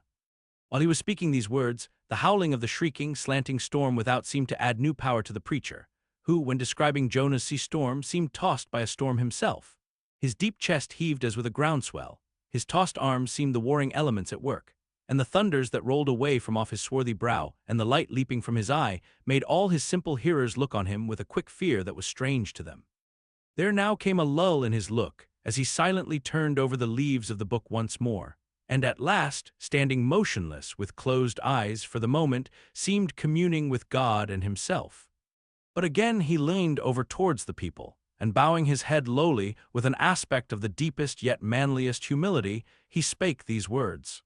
Shipmates, God has laid but one hand upon you, both his hands press upon me. I have read ye by what murky light may be mine the lesson that Jonah teaches to all sinners, and therefore to ye, and still more to me, for I am a greater sinner than ye. And now how gladly would I come down from this masthead and sit on the hatches there where you sit, and listen as you listen, while some one of you reads me that other and more awful lesson which Jonah teaches to me, as a pilot of the living God. How being an anointed pilot prophet, or speaker of true things, and bidden by the Lord to sound those unwelcome truths in the ears of a wicked Nineveh, Jonah, appalled at the hostility he should raise, fled from his mission, and sought to escape his duty and his God by taking ship at Joppa. But God is everywhere, Tarshish he never reached. As we have seen, God came upon him in the whale and swallowed him down to living gulfs of doom, and with swift slantings tore him along into the midst of the seas, where the eddying depths sucked him 10,000 fathoms down, and the weeds were wrapped about his head, and all the watery world of woe bowled over him. Yet even then, beyond the reach of any plummet, out of the belly of hell, when the whale grounded upon the ocean's utmost bones, even then God heard the engulfed, repenting prophet when he cried. Then God spake unto the fish, and from the shuddering cold and blackness of the sea the whale came breaching up towards the warm and pleasant sun and all the delights of air and earth, and vomited out Jonah upon the dry land, when the word of the Lord came a second time, and Jonah, bruised and beaten his ears like two seashells, still multitudinously murmuring of the ocean, Jonah did the Almighty's bidding. And what was that, shipmates? To preach the truth to the face of falsehood. That was it. This, shipmates, this is that other lesson, and woe to that pilot of the living God who slights it. Woe to him whom this world charms from gospel duty. Woe to him who seeks to pour oil upon the waters when God has brewed them into a gale. Woe to him who seeks to please rather than to appall. Woe to him whose good name is more to him than goodness. Woe to him who in this world courts not dishonor. Woe to him who would not be true, even though to be false were salvation. Yea, woe to him who, as the great pilot Paul has it, while preaching to others is himself a castaway. He dropped and fell away from himself for a moment, then lifting his face to them again, showed a deep joy in his eyes as he cried out with a heavenly enthusiasm, But oh, shipmates, on the starboard hand of every woe there is a sure delight, and higher the top of that delight than the bottom of the woe is deep. Is not the main truck higher than the kelson is low? Delight is to him a far, far upward and inward delight, who against the proud gods and commodores of this earth ever stands forth his own inexorable self. Delight is to him whose strong arms yet support him, when the ship of this base treacherous world has gone down beneath him. Delight is to him who gives no quarter in the truth, and kills, burns, and destroys all sin though he pluck it out from under the robes of senators and judges. Delight, top-gallant delight, is to him who acknowledges no law or lord, but the Lord his God, and is only a patriot to heaven. Delight is to him whom all the waves of the billows of the seas of the boisterous mob can never shake from the sure keel of the ages. And eternal delight and deliciousness will be his who, coming to lay him down, can say with his final breath, O Father, chiefly known to me by thy rod, mortal or immortal, here I die. I have striven to be thine more than to be this world's or mine own. Yet this is nothing, I leave eternity to thee, for what is man that he should live out the lifetime of his God? He said no more, but slowly waving a benediction, covered his face with his hands, and so remained kneeling, till all the people had departed, and he was left alone in the place. Chapter 10. A Bosom Friend. Returning to the Spouter-Inn from the chapel, I found Queequeg there quite alone, he having left the chapel before the benediction some time.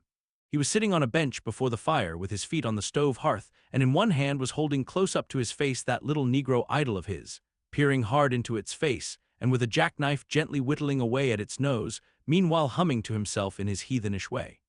But being now interrupted, he put up the image, and pretty soon, going to the table, took up a large book there, and placing it on his lap began counting the pages with deliberate regularity.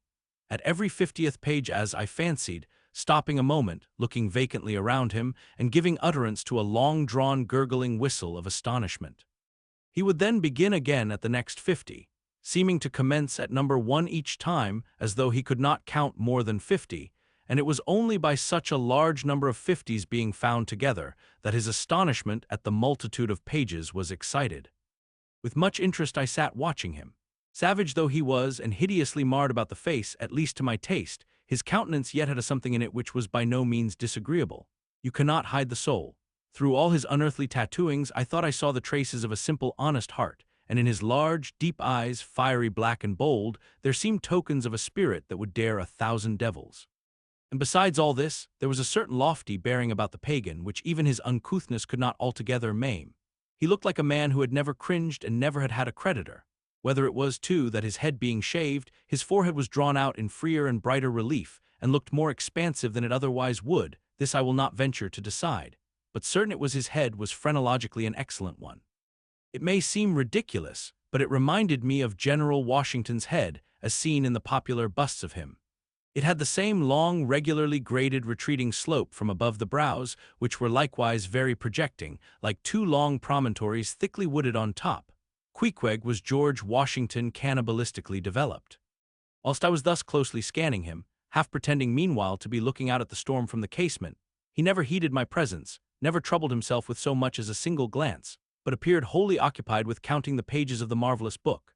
Considering how sociably we had been sleeping together the night previous, and especially considering the affectionate arm I had found thrown over me upon waking in the morning, I thought this indifference of his very strange. But savages are strange beings. At times you do not know exactly how to take them. At first they are overawing, their calm self-collectedness of simplicity seems a Socratic wisdom. I had noticed also that Queequeg never consorted at all or but very little with the other seamen in the inn. He made no advances whatever, appeared to have no desire to enlarge the circle of his acquaintances. All this struck me as mighty singular, yet upon second thoughts there was something almost sublime in it. Here was a man some 20,000 miles from home, by the way of Cape Horn, that is, which was the only way he could get there, thrown among people as strange to him as though he were in the planet Jupiter, and yet he seemed entirely at his ease, preserving the utmost serenity, content with his own companionship, always equal to himself. Surely this was a touch of fine philosophy, though no doubt he had never heard there was such a thing as that. But perhaps to be true philosophers, we mortals should not be conscious of so living or so striving. So soon as I hear that such or such a man gives himself out for a philosopher, I conclude that, like the dyspeptic old woman, he must have broken his digester. As I sat there in that now lonely room, the fire burning low in that mild stage when, after its first intensity has warmed the air, it then only glows to be looked at, the evening shades and phantoms gathering round the casements, and peering in upon us silent, solitary twain, the storm booming without in solemn swells, I began to be sensible of strange feelings. I felt a melting in me. No more my splintered heart and maddened hand were turned against the wolfish world. This soothing savage had redeemed it. There he sat, his very indifference speaking a nature in which there lurked no civilized hypocrisies and bland deceits. Wild he was, a very sight of sights to see, yet I began to feel myself mysteriously drawn towards him, and those same things that would have repelled most others, they were the very magnets that thus drew me. I'll try a pagan friend, thought I, since Christian kindness has proved but hollow courtesy. I drew my bench near him and made some friendly signs and hints, doing my best to talk with him meanwhile. At first he little noticed these advances, but presently, upon my referring to his last night's hospitalities, he made out to ask me whether we were again to be bedfellows. I told him yes, whereat I thought he looked pleased, perhaps a little complimented. We then turned over the book together, and I endeavored to explain to him the purpose of the printing and the meaning of the few pictures that were in it. Thus I soon engaged his interest, and from that we went to jabbering the best we could about the various outer sights to be seen in this famous town. Soon I proposed a social smoke, and producing his pouch and tomahawk, he quietly offered me a puff.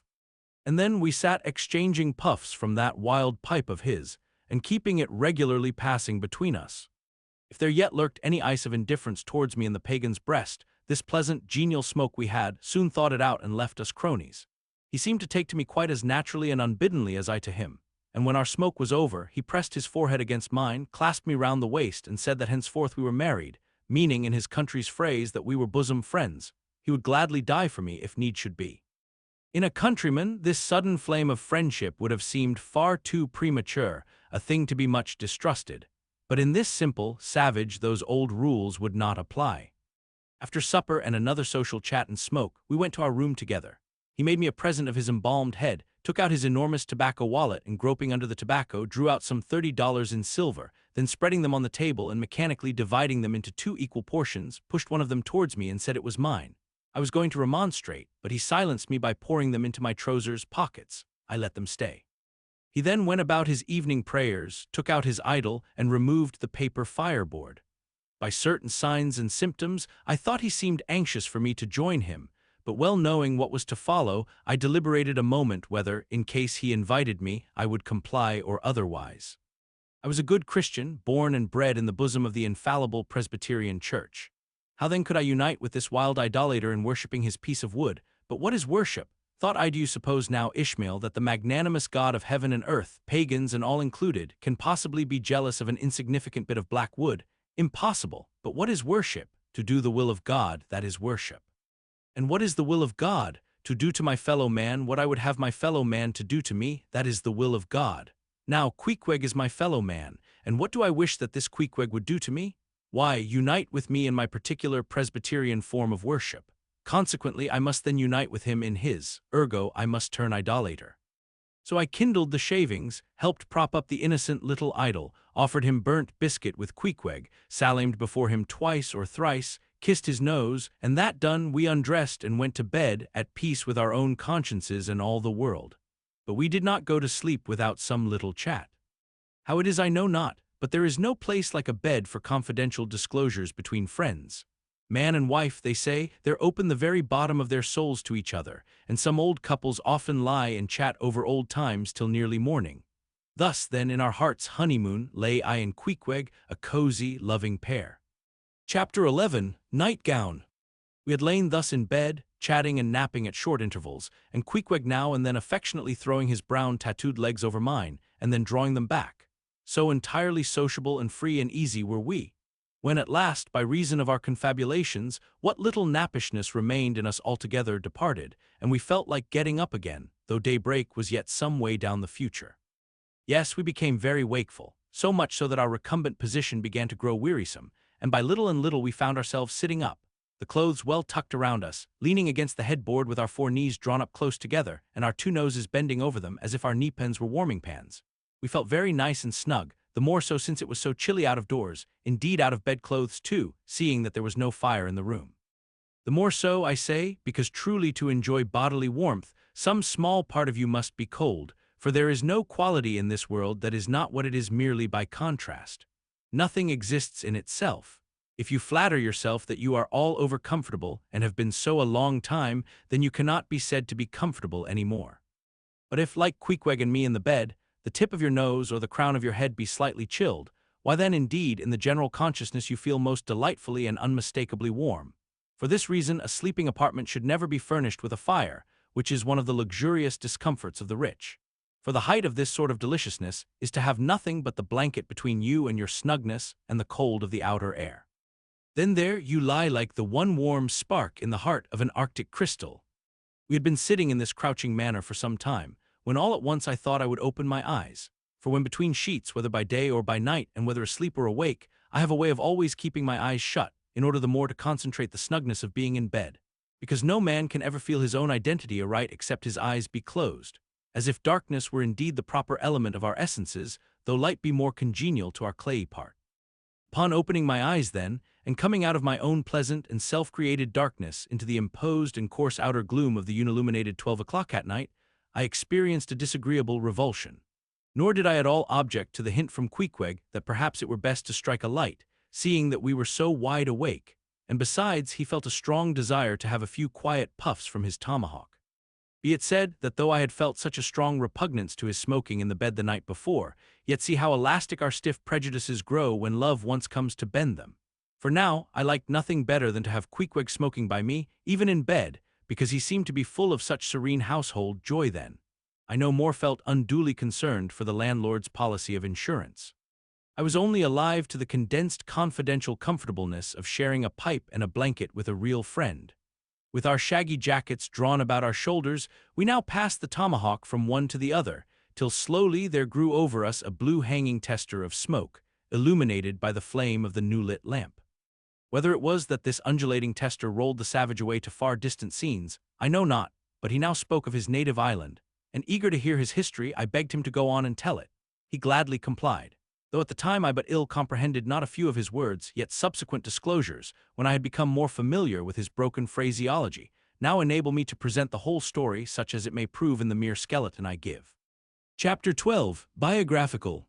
Queequeg was a native of Rockavoco, an island far away to the west and south. It is not down in any map, true places never are. When a new-hatched savage running wild about his native woodlands in a grass clout, followed by the nibbling goats as if he were a green sapling. Even then, in Queequeg's ambitious soul lurked a strong desire to see something more of Christendom than a specimen whaler or two. His father was a high chief, a king, his uncle a high priest, and on the maternal side he boasted aunts who were the wives of unconquerable warriors.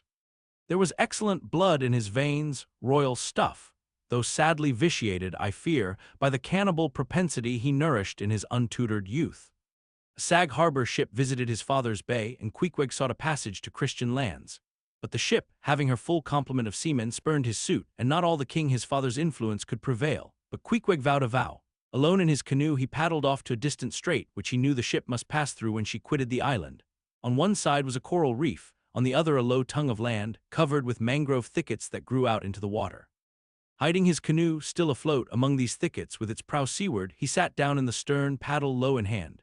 And when the ship was gliding by like a flash he darted out, gained her side, with one backward dash of his foot capsized and sank his canoe, climbed up the chains, and throwing himself at full length upon the deck, grappled a ring bolt there and swore not to let it go, though hacked in pieces.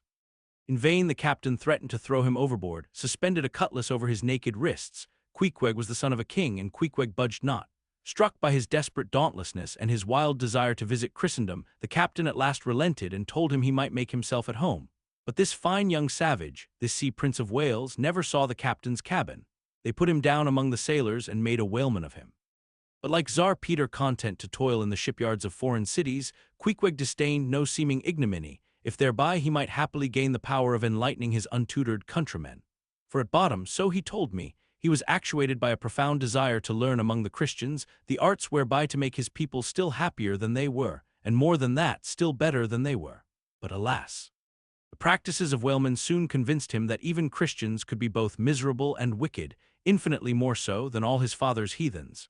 Arrived at last in old Sag Harbor, and seeing what the sailors did there, and then going on to Nantucket, and seeing how they spent their wages in that place also, poor Queequeg gave it up for lost. Thought he, it's a wicked world in all meridians, I'll die a pagan. And thus an old idolater at heart, he yet lived among these Christians, wore their clothes, and tried to talk their gibberish. Hence the queer ways about him, though now some time from home. By hints I asked him whether he did not propose going back and having a coronation, since he might now consider his father dead and gone, he being very old and feeble at the last accounts. He answered no, not yet, and added that he was fearful Christianity, or rather Christians, had unfitted him for ascending the pure and undefiled throne of 30 pagan kings before him. But by and by, he said, he would return, as soon as he felt himself baptized again. For the nonce, however, he proposed to sail about and sow his wild oats in all 4 oceans. They had made a harpooner of him, and that barbed iron was in lieu of a scepter now. I asked him what might be his immediate purpose, touching his future movements. He answered to go to sea again in his old vocation. Upon this, I told him that whaling was my own design, and informed him of my intention to sail out of Nantucket as being the most promising port for an adventurous whaleman to embark from.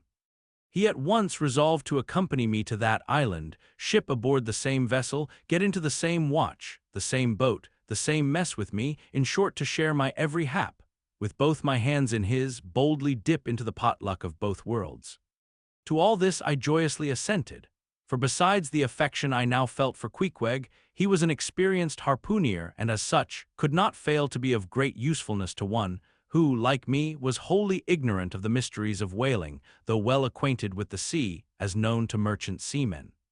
His story being ended with his pipe's last dying puff, Queequeg embraced me, pressed his forehead against mine, and blowing out the light, we rolled over from each other, this way and that, and very soon were sleeping. Chapter 13. Wheelbarrow. Next morning, Monday, after disposing of the embalmed head to a barber for a block, I settled my own and comrade's bill, using, however, my comrade's money. The grinning landlord, as well as the boarders, seemed amazingly tickled at the sudden friendship which had sprung up between me and Queequeg, especially as Peter Coffin's cock and bull stories about him had previously so much alarmed me concerning the very person whom I now companied with. We borrowed a wheelbarrow, and embarking our things, including my own poor carpet-bag and Queequeg's canvas sack and hammock, away we went down to the Moss, the little Nantucket packet schooner moored at the wharf. As we were going along, the people stared, not at Queequeg so much, for they were used to seeing cannibals like him in their streets, but at seeing him and me upon such confidential terms. But we heeded them not, going along wheeling the barrow by turns, and Queequeg now and then stopping to adjust the sheath on his harpoon barbs. I asked him why he carried such a troublesome thing with him ashore, and whether all whaling ships did not find their own harpoons.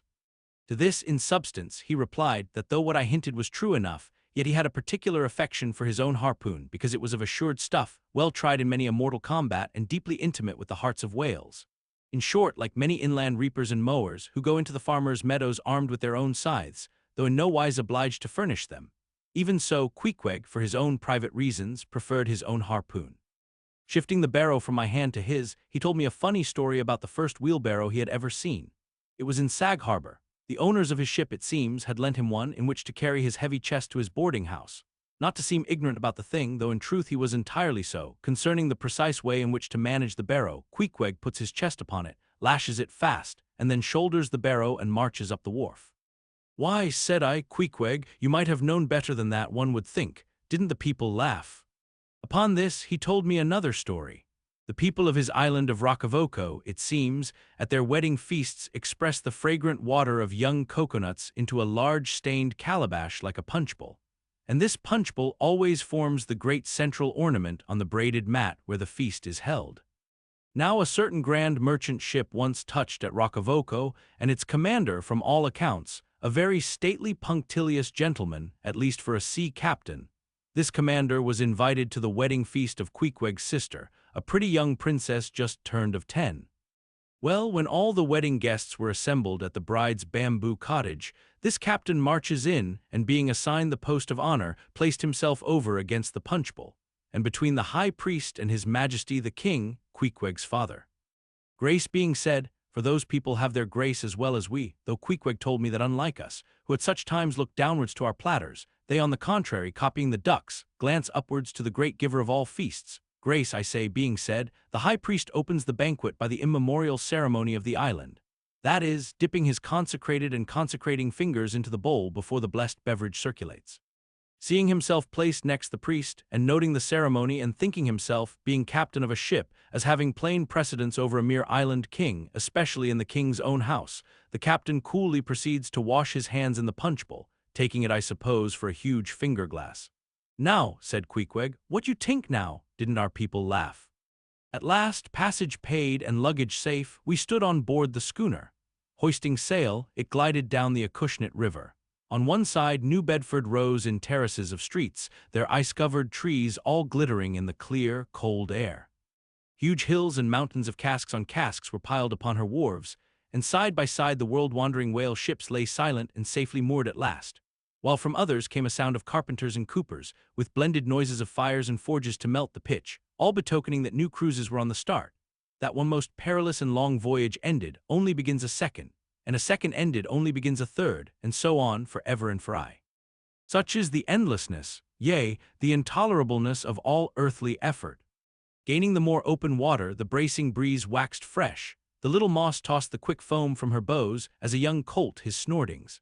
How I snuffed that Tartar air, how I spurned that turnpike earth, that common highway all over dented with the marks of slavish heels and hoofs, and turned me to admire the magnanimity of the sea which will permit no records.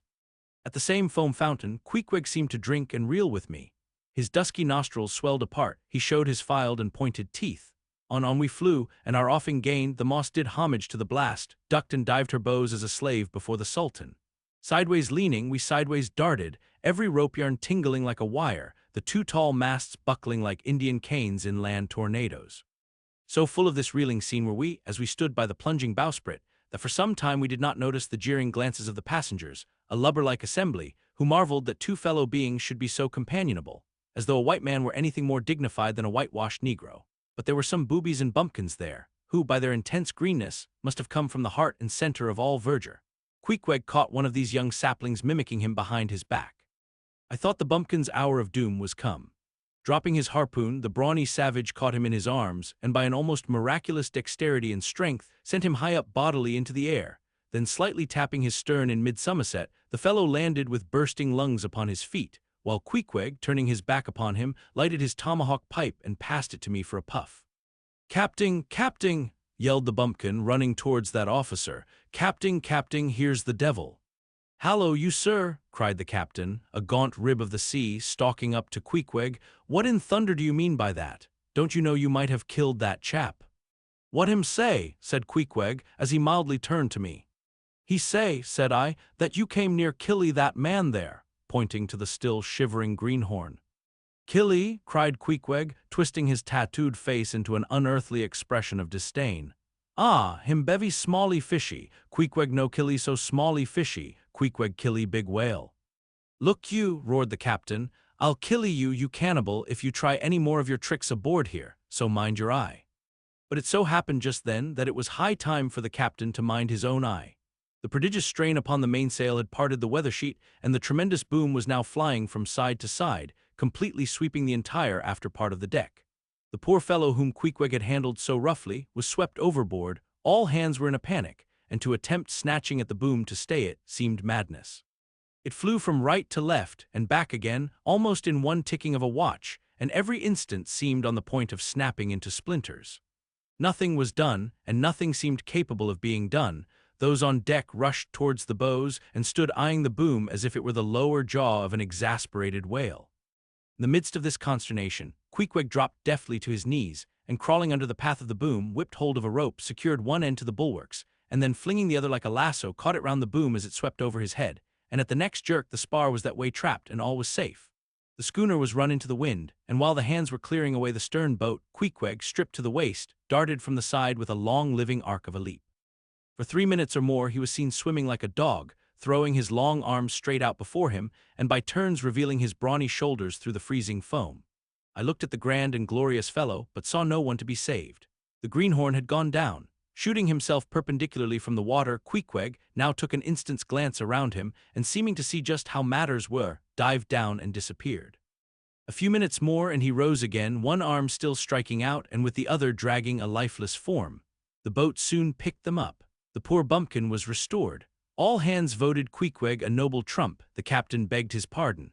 From that hour I clove to Queequeg like a barnacle, yea, till poor Queequeg took his last long dive. Was there ever such unconsciousness? He did not seem to think that he at all deserved a medal from the humane and magnanimous societies.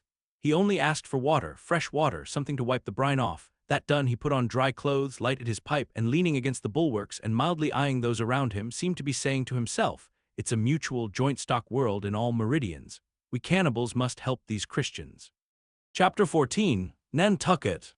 Nothing more happened on the passage worthy the mentioning, so, after a fine run, we safely arrived in Nantucket.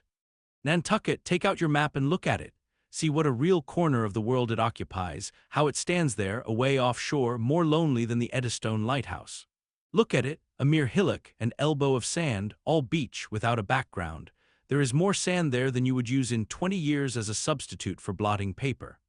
Some gamesome whites will tell you that they have to plant weeds there, they don't grow naturally, that they import Canada thistles, that they have to send beyond seas for a spile to stop a leak in an oil cask, that pieces of wood in Nantucket are carried about like bits of the true cross in Rome, that people there plant toadstools before their houses to get under the shade in summer time, that one blade of grass makes an oasis, 3 blades in a day's walk a prairie, that they wear quicksand shoes, something like Laplander snowshoes, that they are so shut up, belted about, every way enclosed, surrounded, and made an utter island of by the ocean, that to their very chairs and tables small clams will sometimes be found adhering, as to the backs of sea turtles.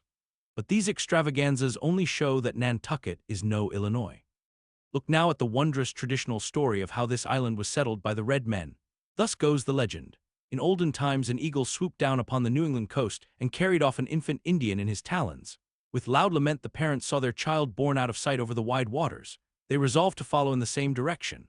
Setting out in their canoes, after a perilous passage they discovered the island, and there they found an empty ivory casket, the poor little Indian's skeleton. What wonder, then, that these Nantucketers, born on a beach, should take to the sea for a livelihood. They first caught crabs and quahogs in the sand. Grown bolder, they waded out with nets for mackerel. More experienced, they pushed off in boats and captured cod. And at last, launching a navy of great ships on the sea, explored this watery world, put an incessant belt of circumnavigations round it, peeped in at Bering Straits, and in all seasons and all oceans declared everlasting war with the mightiest animated mass that has survived the flood, most monstrous and most mountainous. That Himmelhen, salt-sea mastodon, clothed with such portentousness of unconscious power, that his very panics are more to be dreaded than his most fearless and malicious assaults. And thus have these naked Nantucketers, these sea hermits, issuing from their ant-hill in the sea, overrun and conquered the watery world like so many Alexanders, parceling out among them the Atlantic, Pacific, and Indian Oceans as the three pirate powers did Poland. Let America add Mexico to Texas and pile Cuba upon Canada. Let the English overswarm all India and hang out their blazing banner from the sun. 2/3 of this terraqueous globe are the Nantucketers. For the sea is his, he owns it as emperors own empires, other seamen having but a right-of-way through it.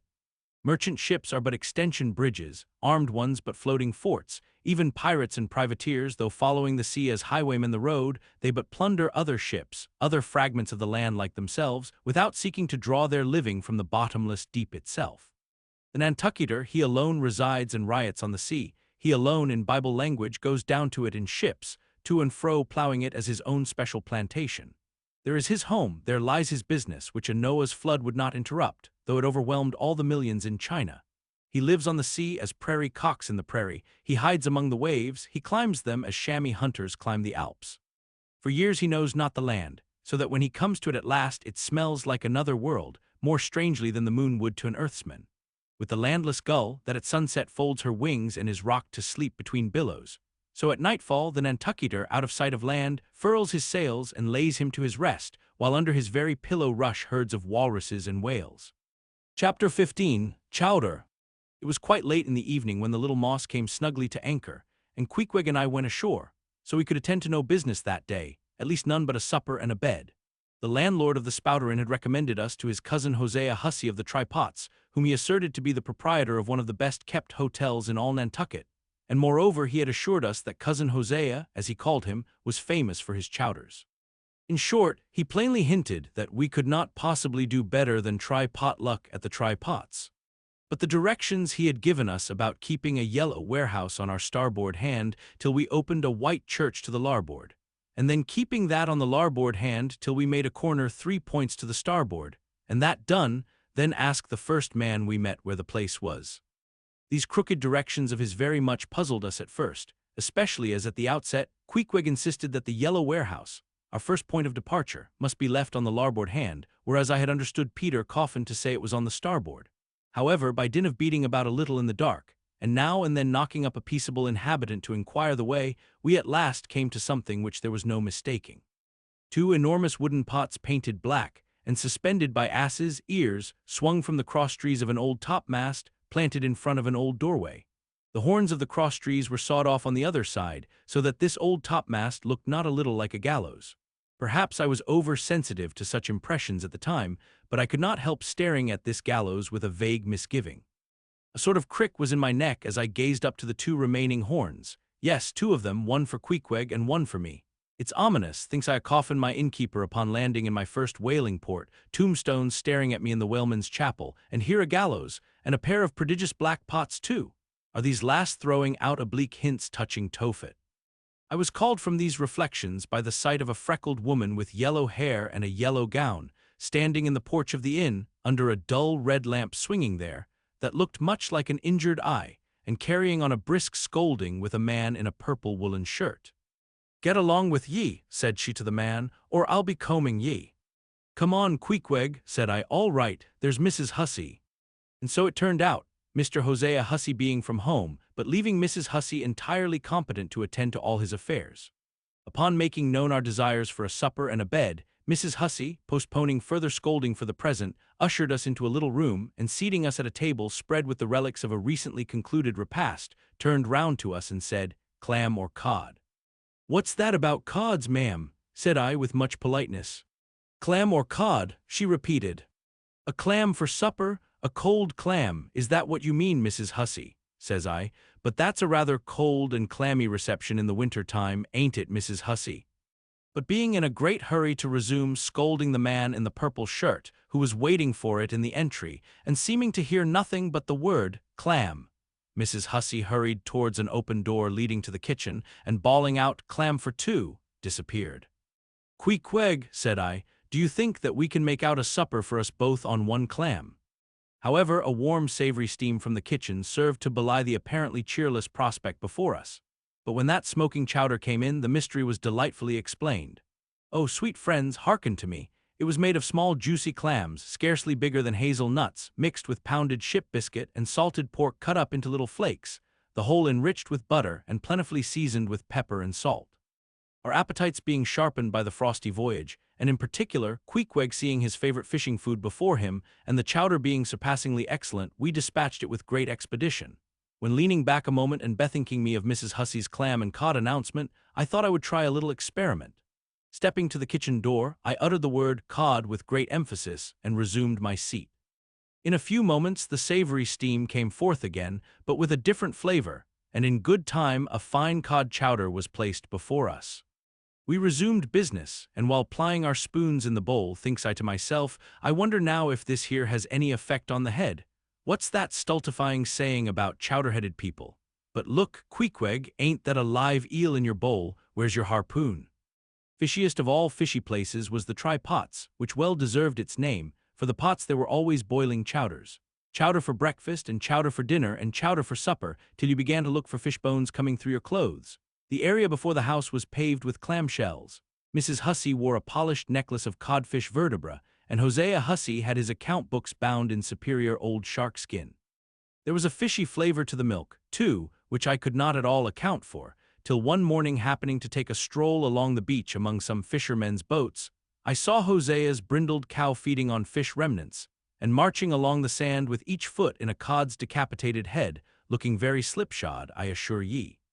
Supper concluded, we received a lamp and directions from Mrs. Hussey concerning the nearest way to bed, but as Queequeg was about to precede me up the stairs, the lady reached forth her arm and demanded his harpoon. She allowed no harpoon in her chambers. "Why not?" said I. "Every true whaleman sleeps with his harpoon, but why not?" "Because it's dangerous," says she. "Ever since young Stiggs, coming from that unfortunate VJ of his, when he was gone 4 years and a half, with only 3 barrels of ile, was found dead in my first floor back with his harpoon in his side. Ever since then I allow no boarders to take such dangerous weapons in their rooms at night.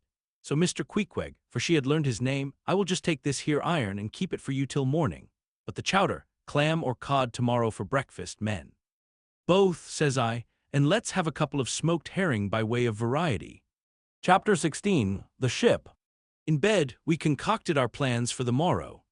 But to my surprise and no small concern, Queequeg now gave me to understand that he had been diligently consulting Yojo, the name of his black little god, and Yojo had told him 2 or 3 times over and strongly insisted upon it every way, that instead of our going together among the whaling fleet in harbor, and in concert selecting our craft, instead of this, I say, Yojo earnestly enjoined that the selection of the ship should rest wholly with me, inasmuch as Yojo purposed befriending us, and in order to do so, had already pitched upon a vessel, which, if left to myself, I, Ishmael, should infallibly light upon, for all the world as though it had turned out by chance. And in that vessel I must immediately ship myself, for the present irrespective of Queequeg. I have forgotten to mention that, in many things, Queequeg placed great confidence in the excellence of Yojo's judgment and surprising forecast of things, and cherished Yojo with considerable esteem as a rather good sort of god, who perhaps meant well enough upon the whole, but in all cases did not succeed in his benevolent designs. Now this plan of Queequeg's, or rather Yojo's, touching the selection of our craft, I did not like that plan at all. I had not a little relied upon Queequeg's sagacity to point out the whaler best fitted to carry us and our fortunes securely, but as all my remonstrances produced no effect upon Queequeg, I was obliged to acquiesce, and accordingly prepared to set about this business with a determined, rushing sort of energy and vigor that should quickly settle that trifling little affair. Next morning early, leaving Queequeg shut up with Yojo in our little bedroom, for it seemed that it was some sort of Lent or Ramadan or day of fasting, humiliation, and prayer with Queequeg and Yojo that day. How it was I never could find out, for though I applied myself to it several times, I never could master his liturgies and XXXIX articles. Leaving Queequeg then, fasting on his tomahawk pipe, and Yojo warming himself at his sacrificial fire of shavings, I sallied out among the shipping. After much prolonged sauntering and many random inquiries, I learnt that there were 3 ships up for 3 years' voyages, the Devildam, the Titbit, and the Pequod. Devildam I do not know the origin of, Titbit is obvious. Pequod, you will no doubt remember, was the name of a celebrated tribe of Massachusetts Indians, now extinct as the ancient Medes. I peered and pried about the Devildam, from her, hopped over to the Titbit, and finally, going on board the Pequod, looked around her for a moment, and then decided that this was the very ship for us. You may have seen many a quaint craft in your day, for aught I know, square-toed luggers, mountainous Japanese junks, butterbox galliots, and what not, but take my word for it, you never saw such a rare old craft as this same rare old Pequod. She was a ship of the old school, rather small if anything, with an old-fashioned, claw-footed look about her. Long-seasoned and weather-stained in the typhoons and calms of all 4 oceans, her old hull's complexion was darkened like a French grenadier's, who has alike fought in Egypt and Siberia. Her venerable bows looked bearded. Her masts, cut somewhere on the coast of Japan, where her original ones were lost overboard in a gale, her masts stood stiffly up like the spines of the 3 old kings of Cologne. Her ancient decks were worn and wrinkled, like the pilgrim-worshipped flagstone in Canterbury Cathedral where Becket bled. But to all these her old antiquities were added new and marvelous features, pertaining to the wild business that for more than half a century she had followed. Old Captain Peleg, many years her chief mate, before he commanded another vessel of his own, and now a retired seaman, and one of the principal owners of the Pequod. This old Peleg, during the term of his chief mateship, had built upon her original grotesqueness, and inlaid it all over with a quaintness both of material and device, unmatched by anything except it be Thorkel Hake's carved buckler or bedstead. She was apparelled like any barbaric Ethiopian emperor, his neck heavy with pendants of polished ivory. She was a thing of trophies, a cannibal of a craft, tricking herself forth in the chased bones of her enemies. All round, her unpaneled, open bulwarks were garnished like one continuous jaw, with the long, sharp teeth of the sperm whale inserted there for pins to fasten her old hempen thews and tendons to. Those thews ran not through base blocks of land wood, but deftly traveled over sheaves of sea ivory. Scorning a turnstile wheel at her reverend helm, she sported there a tiller, and that tiller was in one mass, curiously carved from the long, narrow lower jaw of her hereditary foe. The helmsman who steered by that tiller in a tempest felt like the Tartar when he holds back his fiery steed by clutching its jaw. A noble craft, but somehow a most melancholy. All noble things are touched with that. Now when I looked about the quarterdeck, for someone having authority in order to propose myself as a candidate for the voyage, at first I saw nobody, but I could not well overlook a strange sort of tent, or rather wigwam, pitched a little behind the mainmast. It seemed only a temporary erection used in port. It was of a conical shape, some 10 feet high, consisting of the long, huge slabs of limber black bone taken from the middle and highest part of the jaws of the right whale. Planted with their broad ends on the deck, a circle of these slabs laced together, mutually sloped towards each other, and at the apex united in a tufted point, where the loose hairy fibers waved to and fro like the topknot on some old Potawatomi sachem's head. A triangular opening faced towards the bows of the ship, so that the insider commanded a complete view forward.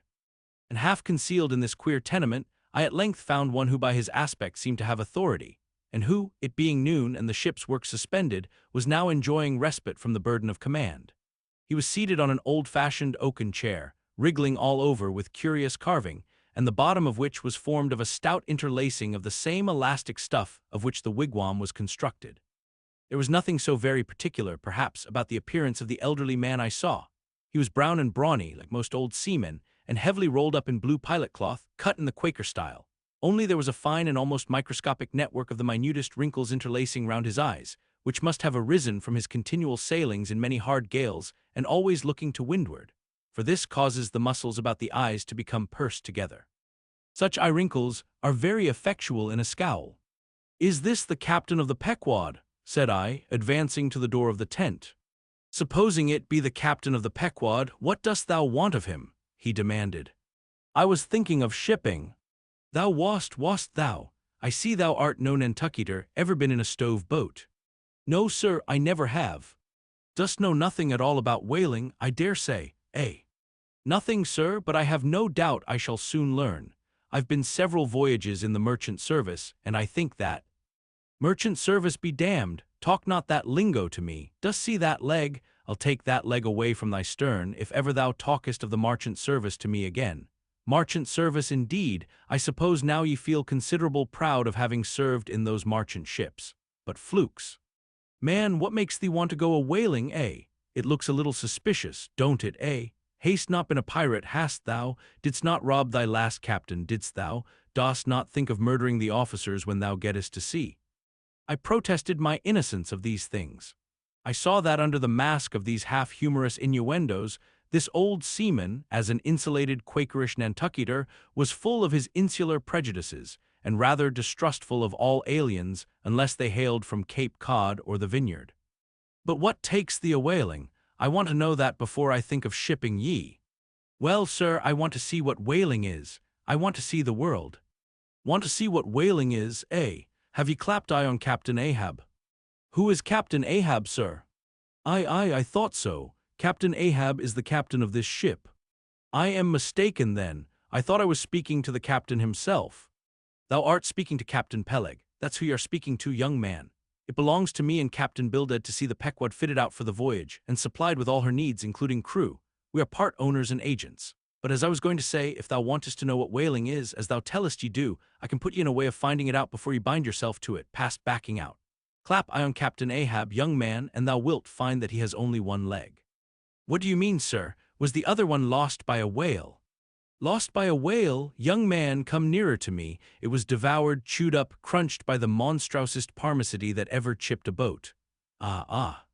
I was a little alarmed by his energy, perhaps also a little touched at the hearty grief in his concluding exclamation, but said as calmly as I could, "What you say is no doubt true enough, sir. But how could I know there was any peculiar ferocity in that particular whale, though indeed I might have inferred as much from the simple fact of the accident? Look ye now, young man, thy lungs are a sort of soft, d'ye see, thou dost not talk shark a bit. Sure, ye have been to sea before now, sure of that?" "Sir," said I thought I told you that I had been 4 voyages in the merchant." "Hard down out of that, mind what I said about the marchant service, don't aggravate me, I won't have it, but let us understand each other. I have given thee a hint about what whaling is, do you yet feel inclined for it?" "I do, sir." "Very good, now art thou the man to pitch a harpoon down a live whale's throat and then jump after it? Answer, quick." "I am, sir, if it should be positively indispensable to do so, not to be got rid of, that is, which I don't take to be the fact."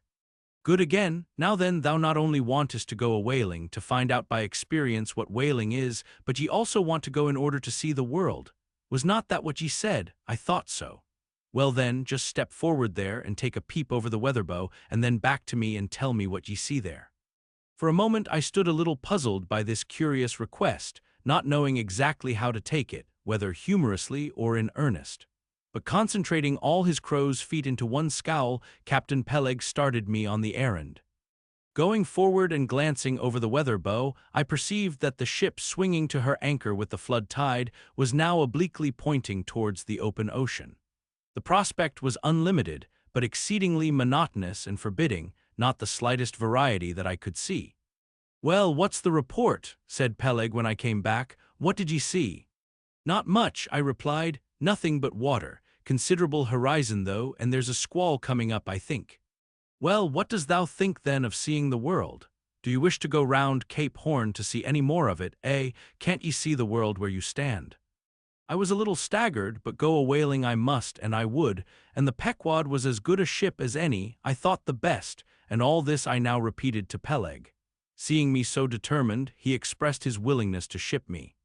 "And thou mayest as well sign the papers right off," he added, "come along with ye." And so saying, he led the way below deck into the cabin. Seated on the transom was what seemed to me a most uncommon and surprising figure. It turned out to be Captain Bildad, who along with Captain Peleg was one of the largest owners of the vessel, the other shares, as is sometimes the case in these ports, being held by a crowd of old annuitants, widows, fatherless children, and chancery wards, each owning about the value of a timber head or a foot of plank or a nail or two in the ship. People in Nantucket invest their money in whaling vessels, the same way that you do yours in approved state stocks bringing in good interest. Now Bildad, like Peleg, and indeed many other Nantucketers, was a Quaker, the island having been originally settled by that sect, and to this day its inhabitants in general retain in an uncommon measure the peculiarities of the Quaker, only variously and anomalously modified by things altogether alien and heterogeneous. For some of these same Quakers are the most sanguinary of all sailors and whale hunters. They are fighting Quakers, they are Quakers with a vengeance. So that there are instances among them of men, who, named with scripture names, a singularly common fashion on the island, and in childhood naturally imbibing the stately dramatic thee and thou of the Quaker idiom, still, from the audacious, daring, and boundless adventure of their subsequent lives, strangely blend with these unoutgrown peculiarities, 1,000 bold dashes of character, not unworthy a Scandinavian sea king or a poetical pagan Roman. And when these things unite in a man of greatly superior natural force, with a globular brain and a ponderous heart, who has also by the stillness and seclusion of many long night watches in the remotest waters, and beneath constellations never seen here at the north, been led to think untraditionally and independently, receiving all nature's sweet or savage impressions fresh from her own virgin voluntary and confiding breast, and thereby chiefly, but with some help from accidental advantages, to learn a bold and nervous lofty language, that man makes one in a whole nation's census, a mighty pageant creature, formed for noble tragedies.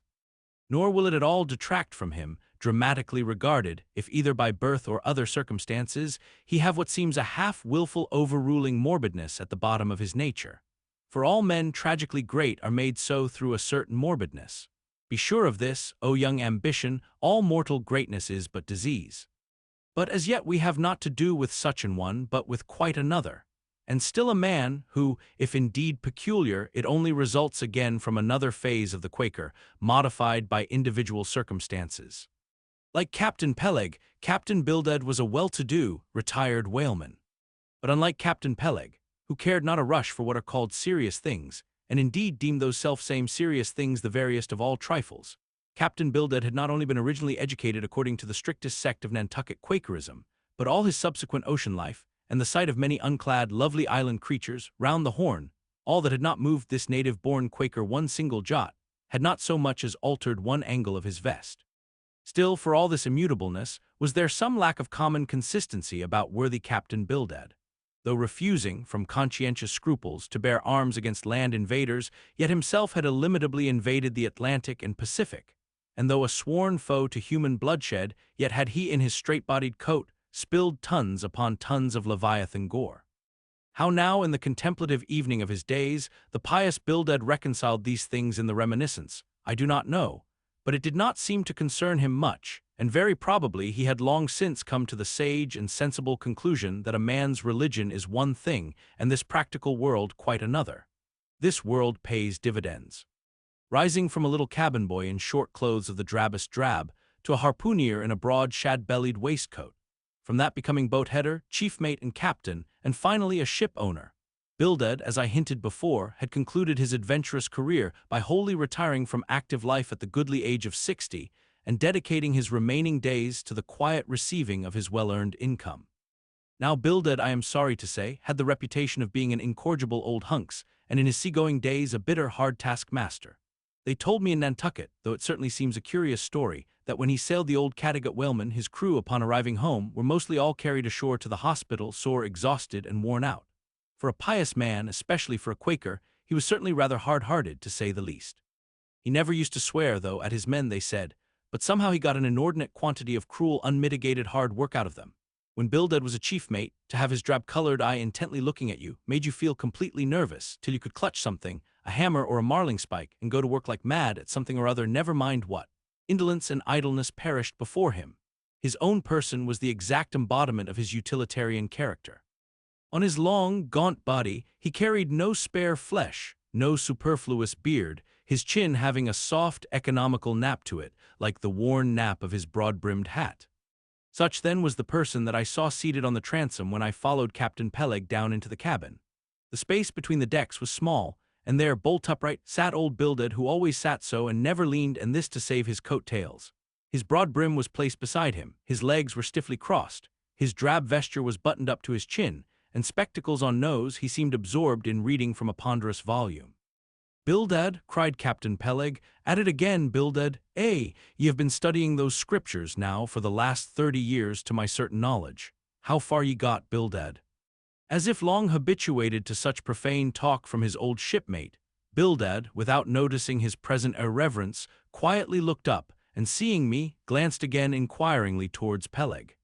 "He says he's our man, Bildad," said Peleg. "He wants to ship." "Dost thee?" said Bildad in a hollow tone, and turning round to me. "I dost," said I unconsciously, he was so intense a Quaker. "What do ye think of him, Bildad?" said Peleg. "He'll do," said Bildad, eyeing me, and then went on spelling away at his book in a mumbling tone quite audible.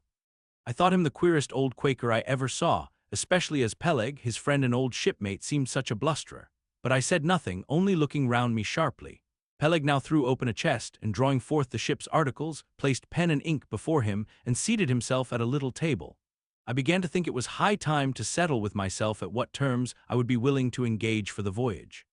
I was already aware that in the whaling business they paid no wages, but all hands, including the captain, received certain shares of the profits called lays, and that these lays were proportioned to the degree of importance pertaining to the respective duties of the ship's company.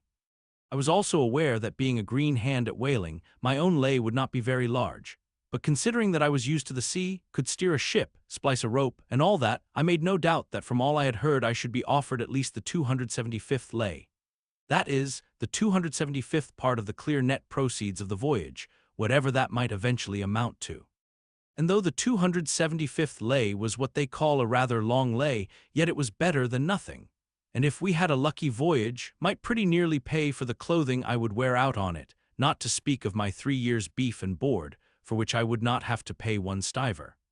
It might be thought that this was a poor way to accumulate a princely fortune, and so it was, a very poor way indeed. But I am one of those that never take on about princely fortunes, and am quite content if the world is ready to board and lodge me, while I am putting up at this grim sign of the thunder cloud. Upon the whole, I thought that the 275th lay would be about the fair thing, but would not have been surprised had I been offered the 200th, considering I was of a broad-shouldered make. But one thing, nevertheless, that made me a little distrustful about receiving a generous share of the profits was this. Ashore, I had heard something of both Captain Peleg and his unaccountable old crony Bildad, how that they being the principal proprietors of the Pequod, therefore the other and more inconsiderable and scattered owners, left nearly the whole management of the ship's affairs to these two. And I did not know but what the stingy old Bildad might have a mighty deal to say about shipping hands, especially as I now found him on board the Pequod, quite at home there in the cabin, and reading his Bible as if at his own fireside. Now, while Peleg was vainly trying to mend a pen with his jackknife, old Bildad, to my no small surprise, considering that he was such an interested party in these proceedings. Bildad never heeded us, but went on mumbling to himself out of his book, "Lay not up for yourselves treasures upon earth, where moth—" "Well, Captain Bildad," interrupted Peleg, "what d'ye say, what lay shall we give this young man?" "Thou knowest best," was the sepulchral reply. "The 777th wouldn't be too much, would it? Where moth and rust do corrupt, but lay." "Lay indeed," thought I, "and such a lay. The 777th. Well, old Bildad, you are determined that I, for one, shall not lay up many lays here below, where moth and rust do corrupt." It was an exceedingly long lay, that indeed, and though from the magnitude of the figure it might at first deceive a landsman, yet the slightest consideration will show that though 777 is a pretty large number, yet, when you come to make a tenth of it, you will then see, I say, that the 777th part of a farthing is a good deal less than 777 gold doubloons, and so I thought at the time. "Why, blast your eyes, Bildad," cried Peleg, "thou dost not want to swindle this young man, he must have more than that."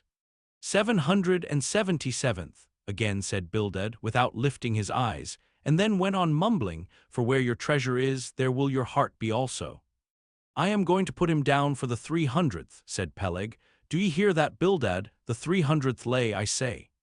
Bildad laid down his book, and turning solemnly towards him said, "Captain Peleg, thou hast a generous heart, but thou must consider the duty thou owest to the other owners of this ship, widows and orphans, many of them. and that if we too abundantly reward the labors of this young man, we may be taking the bread from those widows and those orphans. The 777th lay, Captain Peleg. "Thou Bildad?" roared Peleg, starting up and clattering about the cabin. "Blast ye, Captain Bildad, if I had followed thy advice in these matters, I would afore now had a conscience to lug about that would be heavy enough to founder the largest ship that ever sailed round Cape Horn."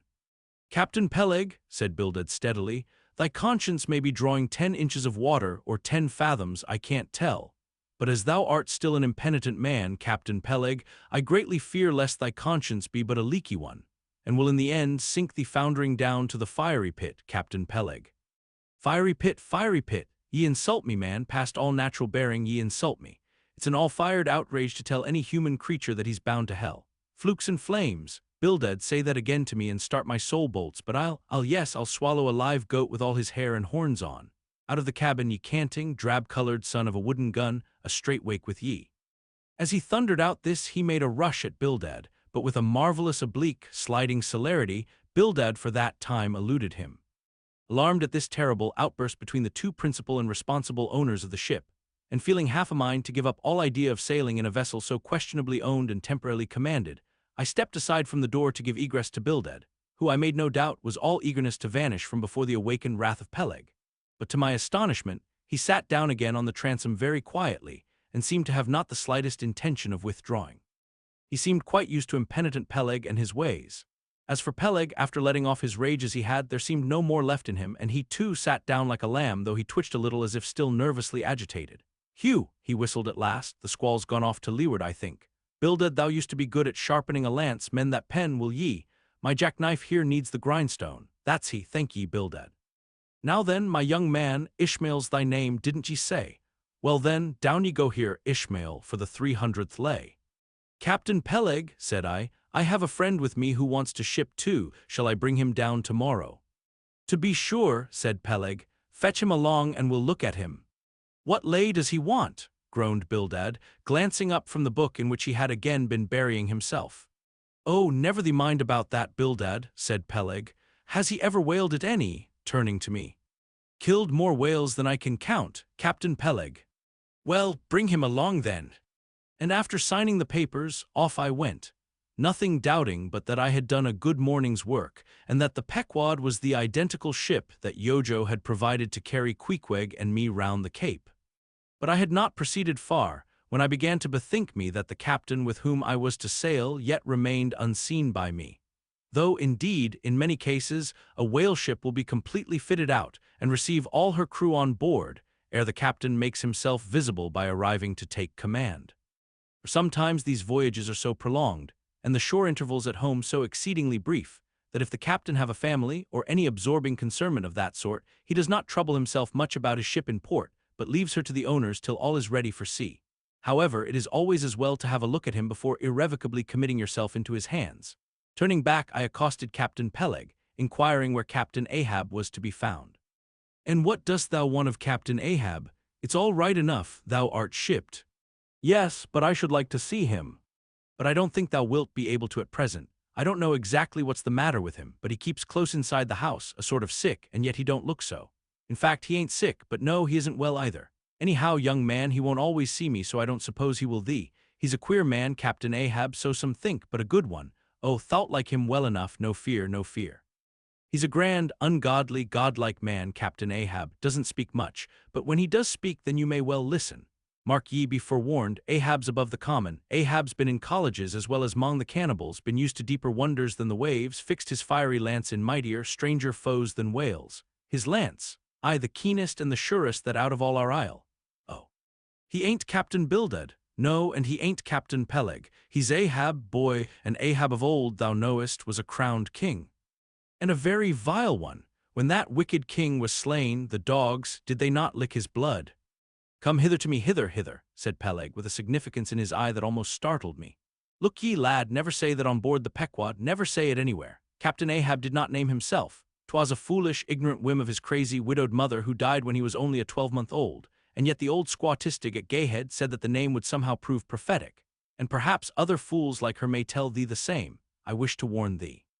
It's a lie, I know Captain Ahab well. I've sailed with him as mate years ago. I know what he is, a good man, not a pious good man like Bildad, but a swearing good man, something like me, only there's a good deal more of him. I know that he was never very jolly, and I know that on the passage home he was a little out of his mind for a spell, but it was the sharp shooting pains in his bleeding stump that brought that about, as anyone might see. I know, too, that ever since he lost his leg last voyage by that accursed whale, he's been a kind of moody, desperate moody and savage sometimes, but that will all pass off. And once for all, let me tell thee and assure thee, young man, it's better to sail with a moody good captain than a laughing bad one. So goodbye to thee, and wrong not Captain Ahab, because he happens to have a wicked name. Besides, my boy, he has a wife, not 3 voyages wedded, a sweet, resigned girl. Think of that, by that sweet girl that old man has a child. Hold ye then there can be any utter, hopeless harm in Ahab? No, no, my lad, stricken, blasted, if he be, Ahab has his humanities. As I walked away, I was full of thoughtfulness. What had been incidentally revealed to me of Captain Ahab filled me with a certain wild vagueness of painfulness concerning him. And somehow at the time I felt a sympathy and a sorrow for him, but for I don't know what, unless it was the cruel loss of his leg. And yet I also felt a strange awe of him. But that sort of awe, which I cannot at all describe, was not exactly awe. I do not know what it was. But I felt it, and it did not disincline me towards him, though I felt impatience at what seemed like mystery in him, so imperfectly as he was known to me then. However, my thoughts were at length carried in other directions, so that for the present dark Ahab slipped my mind. Chapter 17. The Ramadan. As Queequeg's Ramadan, or fasting and humiliation, was to continue all day, I did not choose to disturb him till towards nightfall, for I cherish the greatest respect towards everybody's religious obligations, never mind how comical, and could not find it in my heart to undervalue even a congregation of ants worshipping a toadstool, or those other creatures in certain parts of our earth, who with a degree of footmanism quite unprecedented in other planets, bow down before the torso of a deceased, landed proprietor merely on account of the inordinate possessions yet owned and rented in his name. I say we good Presbyterian Christians should be charitable in these things, and not fancy ourselves so vastly superior to other mortals, pagans, and what not, because of their half-crazy conceits on these subjects. There was Queequeg now, certainly entertaining the most absurd notions about Yojo and his Ramadan, but what of that? Queequeg thought he knew what he was about, I suppose. He seemed to be content, and there let him rest. All our arguing with him would not avail. Let him be, I say, and heaven have mercy on us all, Presbyterians and pagans alike, for we are all somehow dreadfully cracked about the head and sadly need mending. Towards evening, when I felt assured that all his performances and rituals must be over, I went up to his room and knocked at the door, but no answer. I tried to open it, but it was fastened inside. "Queequeg," said I softly through the keyhole, all silent. "I say, Queequeg, why don't you speak? It's I, Ishmael." But all remained still as before. I began to grow alarmed. I had allowed him such abundant time, I thought he might have had an apoplectic fit. I looked through the keyhole, but the door opening into an odd corner of the room, the keyhole prospect was but a crooked and sinister one. I could only see part of the footboard of the bed and a line of the wall, but nothing more. I was surprised to behold resting against the wall the wooden shaft of Queequeg's harpoon, which the landlady the evening previous had taken from him before our mounting to the chamber. That's strange, thought I, but at any rate since the harpoon stands yonder, and he seldom or never goes abroad without it, therefore he must be inside here, and no possible mistake. Queequeg, Queequeg! All still, something must have happened. Apoplexy, I tried to burst open the door, but it stubbornly resisted. Running downstairs, I quickly stated my suspicions to the first person I met, the chambermaid. "La la," she cried, "I thought something must be the matter. I went to make the bed after breakfast, and the door was locked, and not a mouse to be heard, and it's been just so silent ever since. But I thought, maybe, you had both gone off and locked your baggage in for safe keeping." "La la, ma'am, mistress, murder, Mrs. Hussey, apoplexy," and with these cries she ran towards the kitchen, I following. Mrs. Hussey soon appeared, with a mustard pot in one hand and a vinegar cruet in the other, having just broken away from the occupation of attending to the castors, and scolding her little black boy meantime. "Woodhouse," cried I, "which way to it? Run for God's sake and fetch something to pry open the door, the axe. The axe, he's had a stroke, depend upon it." And so saying, I was unmethodically rushing upstairs again empty-handed, when Mrs. Hussey interposed the mustard pot and vinegar cruet and the entire castor of her countenance. "What's the matter with you, young man? Get the axe, for God's sake, run for the doctor, someone, while I pry it open." "Look here," said the landlady, quickly putting down the vinegar cruet so as to have one hand free. "Look here, are you talking about prying open any of my doors?" And with that she seized my arm. "What's the matter with you? What's the matter with you, shipmate?" In as calm but rapid a manner as possible, I gave her to understand the whole case. Unconsciously clapping the vinegar cruet to one side of her nose, she ruminated for an instant, then exclaimed, "No, I haven't seen it since I put it there." Running to a little closet under the landing of the stairs, she glanced in and, returning, told me that Queequeg's harpoon was missing. "He's killed himself," she cried. "It's unfortunate Stig's done over again. There goes another Counterpane. God pity his poor mother. It will be the ruin of my house. Has the poor lad a sister? Where's that girl? There, Betty, go to Snarls the painter and tell him to paint me a sign with 'No suicides permitted here and no smoking in the parlor.' Might as well kill both birds at once. Kill, the Lord be merciful to his ghost. What's that noise there? You young man, avast there." And running up after me, she caught me as I was again trying to force open the door. "I don't allow it. I won't have my premises spoiled. Go for the locksmith. There's one about a mile from here. But avast," putting her hand in her side pocket, "here's a key that'll fit, I guess. Let's see." And with that she turned it in the lock, but alas, Queequeg's supplemental bolt remained unwithdrawn within. "Have to burst it open," said I, and was running down the entry a little for a good start when the landlady caught at me, again vowing I should not break down her premises. But I tore from her, and with a sudden bodily rush dashed myself full against the mark. With a prodigious noise the door flew open, and the knob slamming against the wall sent the plaster to the ceiling, and there, good heavens! There sat Queequeg, altogether cool and self-collected, right in the middle of the room, squatting on his hams and holding Yojo on top of his head. He looked neither one way nor the other way, but sat like a carved image with scarce a sign of active life. "Queequeg," said I, going up to him, "Queequeg, what's the matter with you?" "He hain't been a-sittin' so all day, has he?" said the landlady. But all we said, not a word could we drag out of him.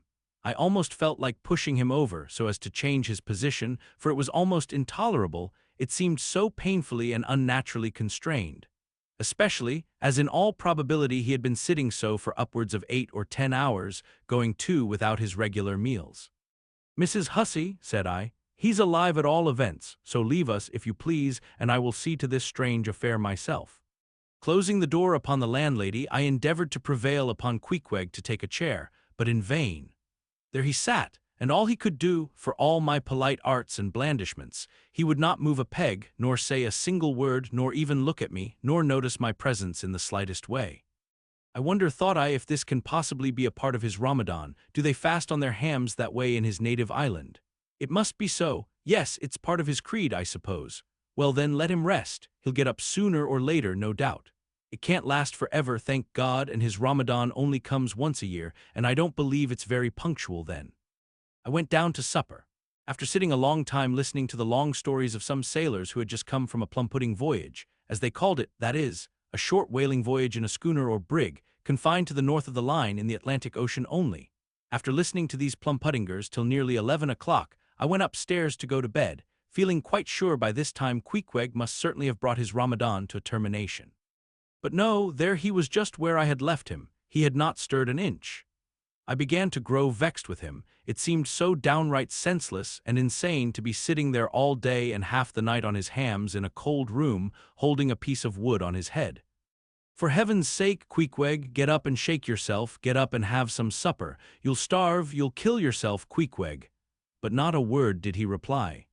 Despairing of him, therefore, I determined to go to bed and to sleep, and no doubt before a great while he would follow me. But previous to turning in, I took my heavy bearskin jacket and threw it over him, as it promised to be a very cold night, and he had nothing but his ordinary round jacket on.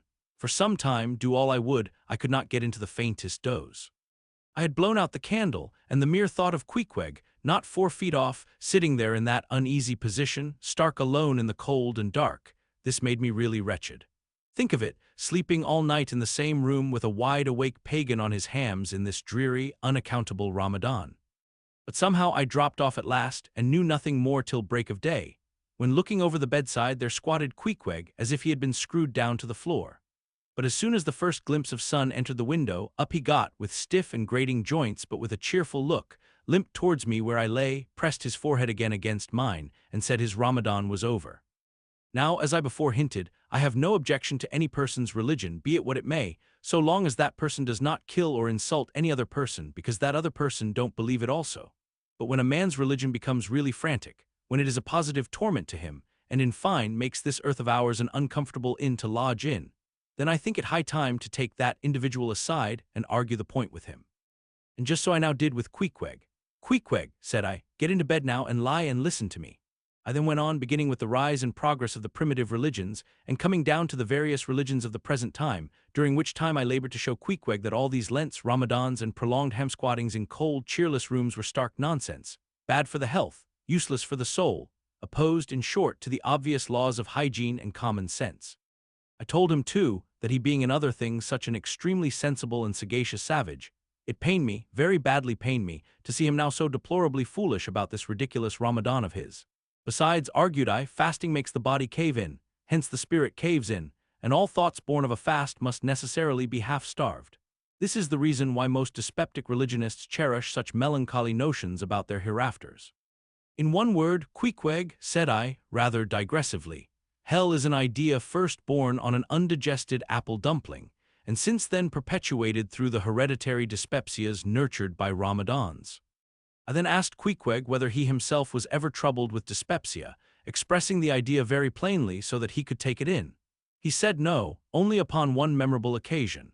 It was after a great feast given by his father the king, on the gaining of a great battle, wherein 50 of the enemy had been killed by about 2 o'clock in the afternoon, and all cooked and eaten that very evening. "No more, Queequeg," said I, shuddering, "that will do," for I knew the inferences without his further hinting them. I had seen a sailor who had visited that very island, and he told me that it was the custom, when a great battle had been gained there, to barbecue all the slain in the yard or garden of the victor, and then one by one they were placed in great wooden trenchers and garnished round like a pilau with breadfruit and coconuts, and with some parsley in their mouths were sent round with the victor's compliments to all his friends, just as though these presents were so many Christmas turkeys. After all, I do not think that my remarks about religion made much impression upon Queequeg, because in the first place he somehow seemed dull of hearing on that important subject, unless considered from his own point of view, and in the second place he did not more than 1/3 understand me, couch my ideas simply as I would, and finally he no doubt thought he knew a good deal more about the true religion than I did. He looked at me with a sort of condescending concern and compassion, as though he thought it a great pity that such a sensible young man should be so hopelessly lost to evangelical pagan piety. At last we rose and dressed, and Queequeg, taking a prodigiously hearty breakfast of chowders of all sorts, so that the landlady should not make much profit by reason of his Ramadan, we sallied out to board the Pequod, sauntering along and picking our teeth with halibut bones. Chapter 18. His Mark. As we were walking down the end of the wharf towards the ship, Queequeg carrying his harpoon, Captain Peleg in his gruff voice loudly hailed us from his wigwam, saying he had not suspected my friend was a cannibal, and furthermore announcing that he let no cannibals on board that craft unless they previously produced their papers. "What do you mean by that, Captain Peleg?" said I, now jumping on the bulwarks and leaving my comrade standing on the wharf. "I mean," he replied, "he must show his papers." "Yes," said Captain Bildad in his hollow voice, sticking his head from behind Peleg's out of the wigwam. "He must show that he's converted. Son of darkness," he added, turning to Queequeg, "art thou at present in communion with any Christian church?" "Why," said I, "he's a member of the First Congregational Church." Here be it said that many tattooed savages sailing in Nantucket ships at last come to be converted into the churches. "First Congregational Church," cried Bildad, "what, that worships in Deacon Deuteronomy Coleman's meeting-house?" And so saying, taking out his spectacles, he rubbed them with his great yellow bandana handkerchief, and putting them on very carefully, came out of the wigwam, and leaning stiffly over the bulwarks, took a good long look at Queequeg. "How long hath he been a member?" he then said, turning to me. "Not very long, I rather guess, young man." "No," said Peleg, "and he hasn't been baptized right either, or it would have washed some of that devil's blue off his face." "Do tell now," cried Bildad, "is this Philistine a regular member of Deacon Deuteronomy's meeting? I never saw him going there, and I pass it every Lord's Day." "I don't know anything about Deacon Deuteronomy or his meeting," said I. "All I know is that Queequeg here is a born member of the First Congregational Church. He is a deacon himself, Queequeg is." "Young man," said Bildad sternly, "thou art skylarking with me. Explain thyself, thou young Hittite. What church dost thee mean? Answer me. Finding myself thus hard pushed, I replied, I mean, sir, the same ancient Catholic church to which you and I, and Captain Peleg there and Queequeg here and all of us, and every mother's son and soul of us belong, the great and everlasting first congregation of this whole worshipping world. We all belong to that. Only some of us cherish some queer crotchets no ways touching the grand belief, in that we all join hands. Splice thou meanst splice hands, cried Peleg, drawing nearer. Young man, you'd better ship for a missionary instead of a foremast hand. I never heard a better sermon. Deacon Deuteronomy, why Father Mapple himself couldn't beat it, and he's reckoned something. Come aboard, never mind about the papers. I say, tell Quahog there, what's that you call him? Tell Quahog to step along. By the great anchor, what a harpoon he's got there. Looks like good stuff that, and he handles it about right. I say, Quahog, or whatever your name is, did you ever stand in the head of a whaleboat? Did you ever strike a fish?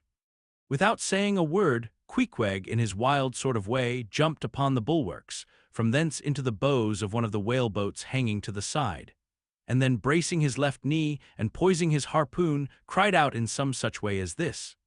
Cap'n, you see him small drop tar on water, Dara, you see him? Well, s'pose him one whale eye, well den. And taking sharp aim at it, he darted the iron right over old Bildad's broad brim, clean across the ship's decks, and struck the glistening tar spot out of sight. Now, said Queequeg, quietly hauling in the line, s'pose ye him whaley eye. Why, dad whale dead.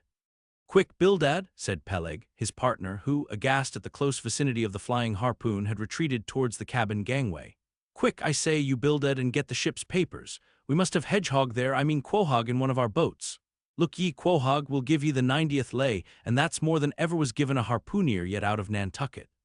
So down we went into the cabin, and to my great joy Queequeg was soon enrolled among the same ship's company to which I myself belonged.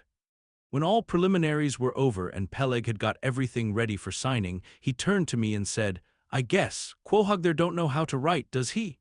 I say, Quahog, blast ye, dost thou sign thy name or make thy mark? But at this question, Queequeg, who had twice or thrice before taken part in similar ceremonies, looked no ways abashed, but taking the offered pen, copied upon the paper in the proper place an exact counterpart of a queer round figure which was tattooed upon his arm, so that through Captain Peleg's obstinate mistake touching his appellative, it stood something like this. Quahog, his X-mark.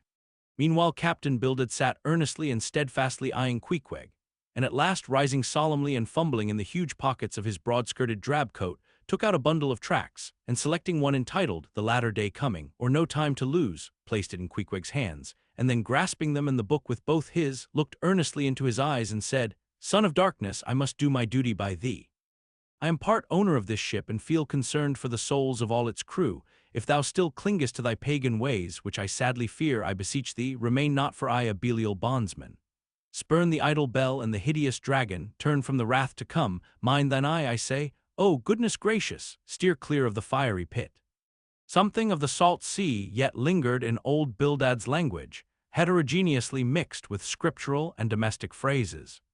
Avast there, Bildad, avast now spoiling our harpooneer, cried Peleg. Pious harpooneers never make good voyagers, it takes the shark out of 'em. No harpooneer is worth a straw who ain't pretty sharkish. There was young Nat Swain, once the bravest boat-header out of all Nantucket and the Vineyard. He joined the meeting and never came to good. He got so frightened about his plaguey soul that he shrinked and sheered away from whales, for fear of afterclaps, in case he got stove and went to Davy Jones. Peleg, said Bildad, lifting his eyes and hands, thou thyself as I myself hast seen many a perilous time, thou knowest, Peleg, what it is to have the fear of death. How then canst thou prate in this ungodly guise? Thou beliest thine own heart, Peleg. Tell me, when this same Pequod here had her 3 masts overboard in that typhoon on Japan, that same voyage when thou went mate with Captain Ahab, didst thou not think of death and the judgment then? Hear him now, cried Peleg, marching across the cabin and thrusting his hands far down into his pockets. Hear him, all of ye, think of that, when every moment we thought the ship would sink. Death and the judgment then? What, with all 3 masts making such an everlasting thundering against the side, and every sea breaking over us fore and aft? Think of death and the judgment then? No time to think about death then. Life was what Captain Ahab and I was thinking of, and how to save all hands, how to rig jury masts, how to get into the nearest port, that was what I was thinking of. Bildad said no more, but buttoning up his coat, stalked on deck where we followed him. There he stood, very quietly overlooking some sailmakers who were mending a topsail in the waist. Now and then he stooped to pick up a patch or save an end of tarred twine, which otherwise might have been wasted. Chapter 19. The Prophet. Shipmates, have ye shipped in that ship? Queequeg and I had just left the Pequod and were sauntering away from the water, for the moment each occupied with his own thoughts, when the above words were put to us by a stranger, who, pausing before us, leveled his massive forefinger at the vessel in question. He was but shabbily apparelled in faded jacket and patched trousers, a rag of a black handkerchief investing his neck. A confluent smallpox had in all directions flowed over his face, and left it like the complicated ribbed bed of a torrent, when the rushing waters have been dried up. "Have ye shipped in her?" he repeated. "You mean the ship Pequod, I suppose," said I, trying to gain a little more time for an uninterrupted look at him.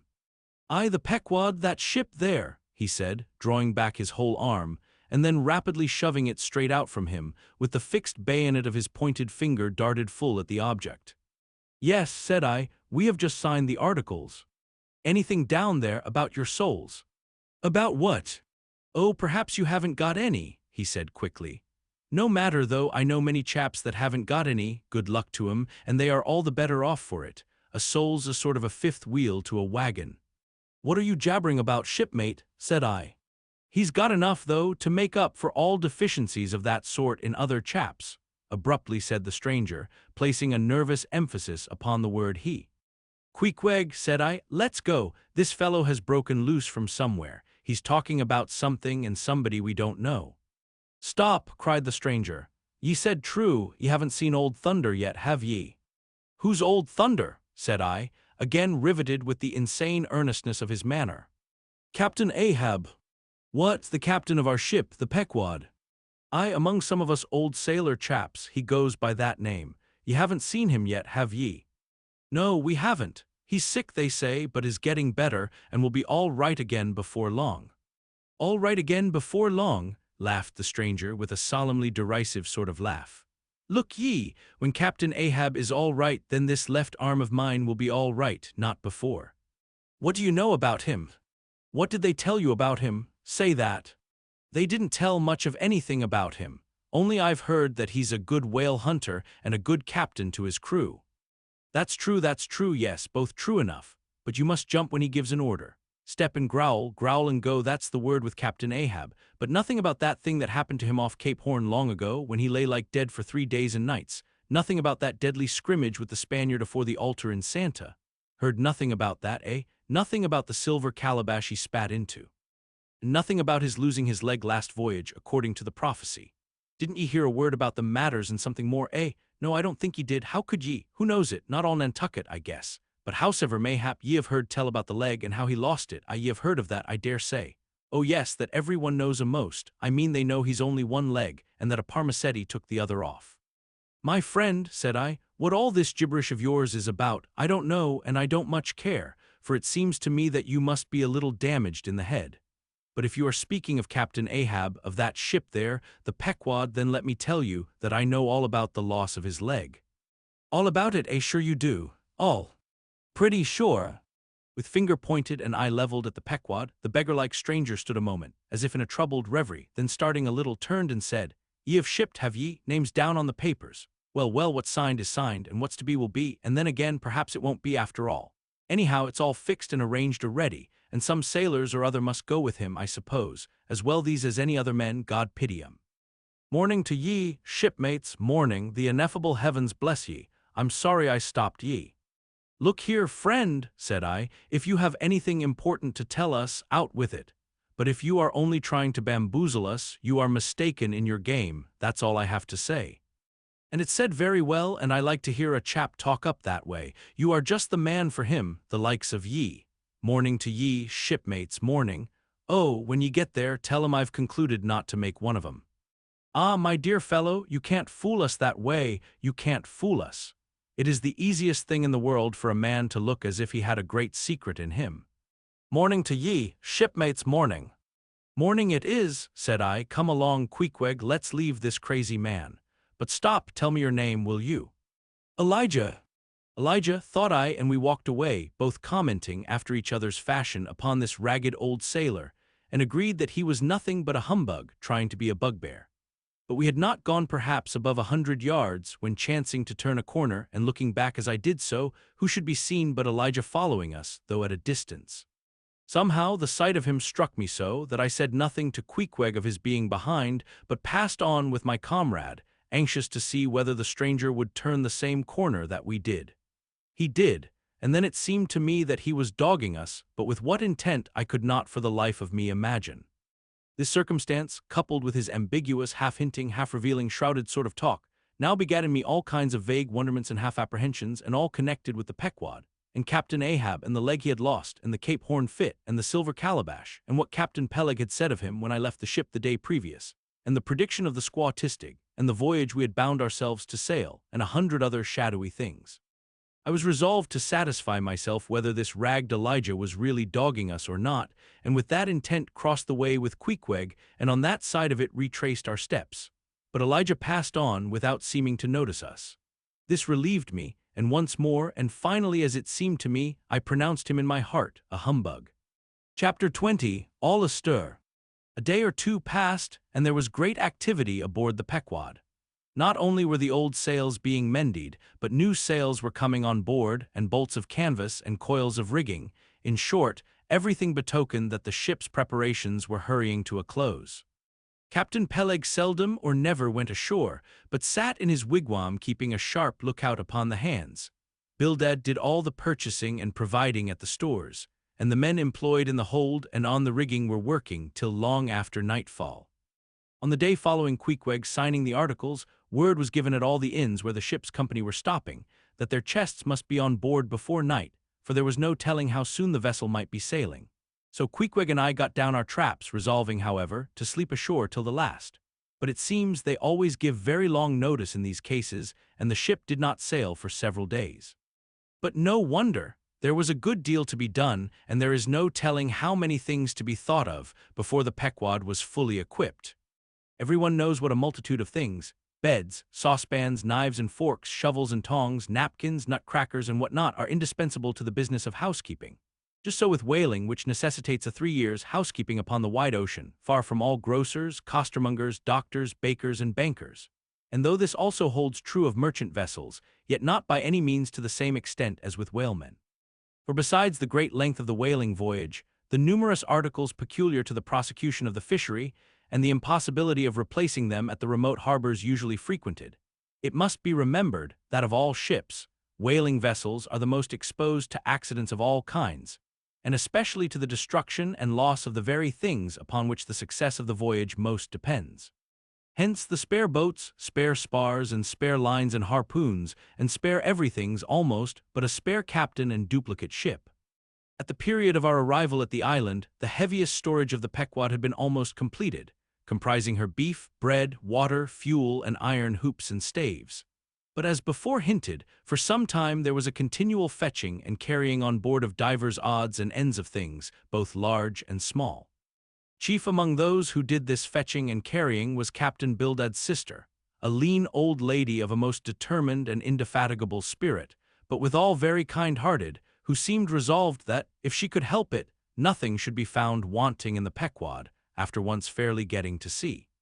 At one time she would come on board with a jar of pickles for the steward's pantry, another time with a bunch of quills for the chief mate's desk, where he kept his log, a third time with a roll of flannel for the small of someone's rheumatic back. Never did any woman better deserve her name, which was Charity, Aunt Charity, as everybody called her. And like a sister of Charity, did this charitable Aunt Charity bustle about hither and thither, ready to turn her hand and heart to anything that promised to yield safety, comfort, and consolation to all on board a ship in which her beloved brother Bildad was concerned, and in which she herself owned a score or two of well-saved dollars. But it was startling to see this excellent-hearted quackeress coming on board, as she did the last day, with a long oil ladle in one hand and a still longer whaling lance in the other. Nor was Bildad himself nor Captain Peleg at all backward. As for Bildad, he carried about with him a long list of the articles needed, and at every fresh arrival, down went his mark opposite that article upon the paper. Every once in a while Peleg came hobbling out of his whalebone den, roaring at the men down the hatchways, roaring up to the riggers at the Mast-Head, and then concluded by roaring back into his wigwam. During these days of preparation, Queequeg and I often visited the craft, and as often I asked about Captain Ahab and how he was and when he was going to come on board his ship. To these questions they would answer that he was getting better and better and was expected aboard every day.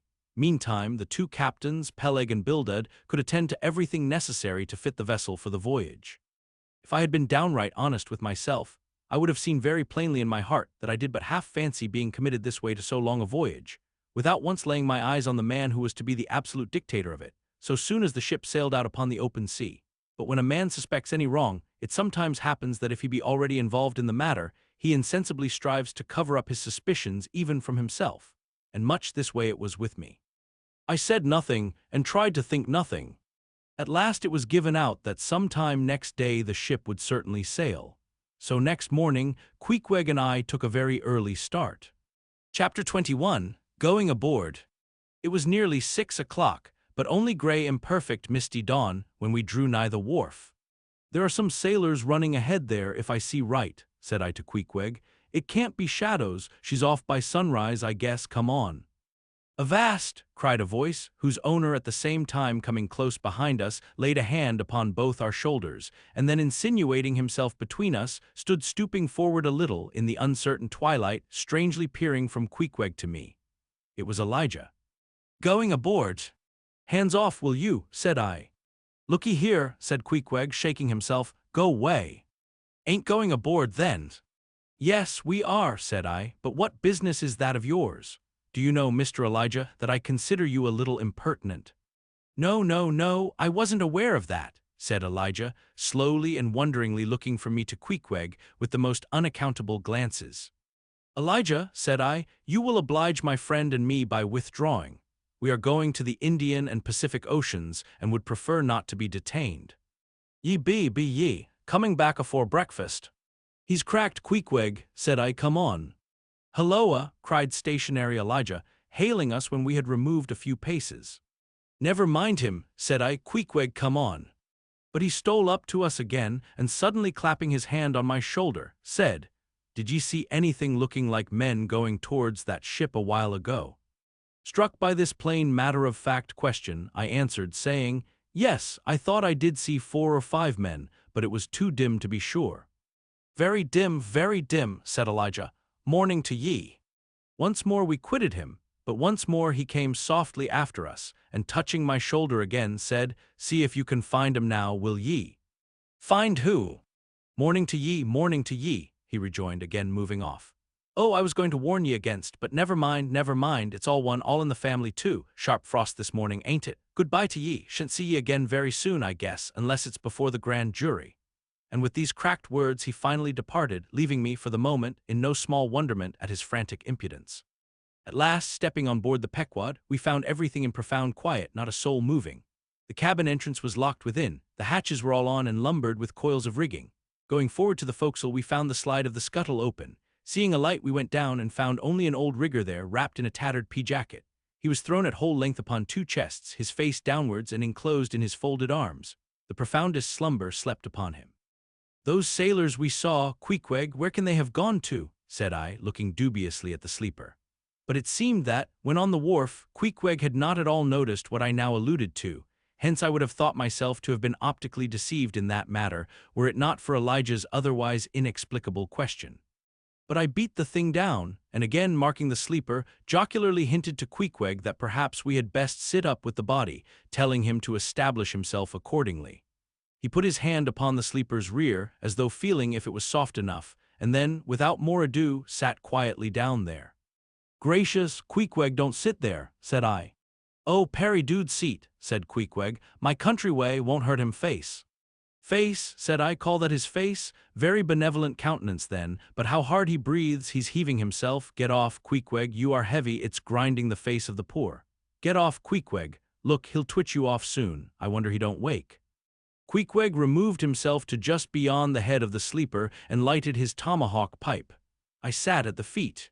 We kept the pipe passing over the sleeper, from one to the other. Meanwhile, upon questioning him in his broken fashion, Queequeg gave me to understand that, in his land, owing to the absence of settees and sofas of all sorts, the king, chiefs, and great people generally were in the custom of fattening some of the lower orders for ottomans. And to furnish a house comfortably in that respect, You had only to buy up 8 or 10 lazy fellows and lay them round in the piers and alcoves. Besides, it was very convenient on an excursion, much better than those garden chairs which are convertible into walking sticks. Upon occasion, a chief calling his attendant and desiring him to make a settee of himself under a spreading tree, perhaps in some damp marshy place. While narrating these things, every time Queequeg received the tomahawk from me, he flourished the hatchet side of it over the sleeper's head. "What's that for Queequeg?" "Perry Izzy, Killy. Oh, Perry Izzy." He was going on with some wild reminiscences about his tomahawk pipe, which, it seemed, had in its 2 uses both brained his foes and soothed his soul, when we were directly attracted to the sleeping rigger. The strong vapor now completely filling the contracted hole, it began to tell upon him. He breathed with a sort of muffledness, then seemed troubled in the nose, then revolved over once or twice, then sat up and rubbed his eyes. "Halloa," he breathed at last, "who be ye smokers?" "Shipped men," answered I. "When does she sail?" Aye, ye are going in her, be ye? She sails today. The captain came aboard last night." "What captain? Ahab?" "Who but him, indeed?" I was going to ask him some further questions concerning Ahab, when we heard a noise on deck. "Halloa, Starbuck's astir," said the rigger. "He's a lively chief mate, that good man, and a pious, but all alive now I must turn to." And so saying, he went on deck, and we followed. It was now clear sunrise. Soon the crew came on board in 2s and 3s, the riggers bestirred themselves, the mates were actively engaged, and several of the shore people were busy in bringing various last things on board. Meanwhile Captain Ahab remained invisibly enshrined within his cabin. Chapter 22. Merry Christmas. At length, towards noon, upon the final dismissal of the ship's riggers, and after the Pequod had been hauled out from the wharf, and after the ever-thoughtful Charity had come off in a whaleboat with her last gift, a nightcap for Stubb, the second mate, her brother-in-law, and a spare Bible for the steward. After all this, the 2 captains, Peleg and Bildad, issued from the cabin, and turning to the chief mate, Peleg said, "Now, Mr. Starbuck, are you sure everything is right? Captain Ahab is all ready, just spoke to him, nothing more to be got from shore, eh? Well, call all hands then, muster 'em aft here, blast 'em." "No need of profane words, however great the hurry, Peleg," said Bildad, "but away with thee, friend Starbuck, and do our bidding." How now, here upon the very point of starting for the voyage, Captain Peleg and Captain Bildad were going it with a high hand on the quarterdeck, just as if they were to be joint commanders at sea, as well as to all appearances in port. And as for Captain Ahab, no sign of him was yet to be seen, only they said he was in the cabin. But then the idea was that his presence was by no means necessary in getting the ship under way and steering her well out to sea. Indeed, as that was not at all his proper business, but the pilot's, and as he was not yet completely recovered, so they said, therefore, Captain Ahab stayed below. And all this seemed natural enough, especially as in the merchant service many captains never show themselves on deck for a considerable time after heaving up the anchor, but remain over the cabin table, having a farewell merry-making with their shore friends, before they quit the ship for good with the pilot. But there was not much chance to think over the matter, for Captain Peleg was now all alive. He seemed to do most of the talking and commanding, and not Bildad. "Aft here, ye sons of bachelors," he cried, as the sailors lingered at the mainmast. "Mr. Starbuck, drive 'em aft." "Strike the tent there," was the next order. As I hinted before, this whalebone marquee was never pitched except in port, and on board the Pequod for 30 years, the order to strike the tent was well known to be the next thing to heaving up the anchor. "Man the capstan, blood and thunder, jump," was the next command, and the crew sprang for the handspikes. Now, in getting under way, the station generally occupied by the pilot is the forward part of the ship. And here Bildad, who, with Peleg, be it known, in addition to his other officers, was one of the licensed pilots of the port, he being suspected to have got himself made a pilot in order to save the Nantucket pilot fee to all the ships he was concerned in, for he never piloted any other craft. Bildad, I say, might now be seen actively engaged in looking over the bows for the approaching anchor, and at intervals singing what seemed a dismal stave of psalmody to cheer the hands at the windlass, who roared forth some sort of a chorus about the girls in Booble Alley with hearty good will. Nevertheless, not 3 days previous, Bildad had told them that no profane songs would be allowed on board the Pequod, particularly in getting under way, and Charity, his sister, had placed a small choice copy of Watts in each seaman's berth. Meantime, overseeing the other part of the ship, Captain Peleg ripped and swore astern in the most frightful manner. I almost thought he would sink the ship before the anchor could be got up. Involuntarily I paused on my handspike and told Queequeg to do the same, thinking of the perils we both ran in starting on the voyage with such a devil for a pilot. I was comforting myself, however, with the thought that in pious Bildad might be found some salvation, spite of his 777th lay, when I felt a sudden sharp poke in my rear, and turning round, was horrified at the apparition of Captain Peleg in the act of withdrawing his leg from my immediate vicinity. That was my first kick. "Is that the way they heave in the marchant service?" he roared. "Spring, thou sheephead, spring and break thy backbone. Why don't ye spring, I say, all of ye spring? Quahog, spring, thou chap with the red whiskers, spring there, Scotch cap, spring, thou green pants. Spring, I say, all of ye, and spring your eyes out." And so saying, he moved along the windlass, here and there using his leg very freely, while imperturbable Bildad kept leading off with his psalmody. Thinks I, Captain Peleg must have been drinking something today. At last the anchor was up, the sails were set, and off we glided. It was a short, cold Christmas, and as the short northern day merged into night, we found ourselves almost broad upon the wintry ocean, whose freezing spray cased us in ice as in polished armor. The long rows of teeth on the bulwarks glistened in the moonlight, and like the white ivory tusks of some huge elephant, vast curving icicles depended from the bows. Lank Bildad, as pilot, headed the first watch, and ever and anon, as the old craft deep-dived into the green seas and sent the shivering frost all over her, and the winds howled and the cordage rang, his steady notes were heard. "Sweet fields beyond the swelling flood stand dressed in living green. So to the Jews old Canaan stood, while Jordan rolled between." Never did those sweet words sound more sweetly to me than then. They were full of hope and fruition. Spite of this frigid winter night in the boisterous Atlantic, spite of my wet feet and wetter jacket, there was yet, it then seemed to me, many a pleasant haven in store, and meads and glades so eternally vernal that the grass shot up by the spring, untrodden, unwilted, remains at midsummer. At last we gained such an offing that the two pilots were needed no longer. The stout sailboat that had accompanied us began ranging alongside. It was curious and not unpleasing how Peleg and Bildad were affected at this juncture, especially Captain Bildad. For loath to depart yet, very loath to leave for good, a ship bound on so long and perilous a voyage beyond both stormy capes, a ship in which some thousands of his hard-earned dollars were invested, a ship in which an old shipmate sailed as captain, a man almost as old as he once more starting to encounter all the terrors of the pitiless jaw, loath to say goodbye to a thing so every way brimful of every interest to him, poor old Bildad lingered long, paced the deck with anxious strides, ran down into the cabin to speak another farewell word there, again came on deck and looked to windward, looked towards the wide and endless waters only bounded by the far-off unseen eastern continents, looked towards the land, looked aloft, looked right and left, looked everywhere and nowhere. And at last, mechanically coiling a rope upon its pin, convulsively grasped stout Peleg by the hand, and holding up a lantern, for a moment stood gazing heroically in his face, as much as to say, "Nevertheless, friend Peleg, I can stand it. Yes, I can." As for Peleg himself, he took it more like a philosopher, but for all his philosophy there was a tear twinkling in his eye when the lantern came too near. And he, too, did not a little run from cabin to deck, now a word below and now a word with Starbuck, the chief mate. But at last he turned to his comrade with a final sort of look about him. "Captain Bildad, come old shipmate, we must go. Back the main yard there. Boat ahoy. Stand by to come close alongside now. Careful, careful. Come Bildad, boy, say your last. Luck to ye, Starbuck, luck to ye, Mr. Stubb, luck to ye, Mr. Flask, goodbye and good luck to ye all, and this day 3 years I'll have a hot supper smoking for ye in old Nantucket. Hurrah and away." "God bless ye, and have ye in his holy keeping, men," murmured old Bildad almost incoherently. "I hope ye'll have fine weather now, so that Captain Ahab may soon be moving among ye. A pleasant sun is all he needs, and ye'll have plenty of them in the tropic voyage ye go. Be careful in the hunt, ye mates.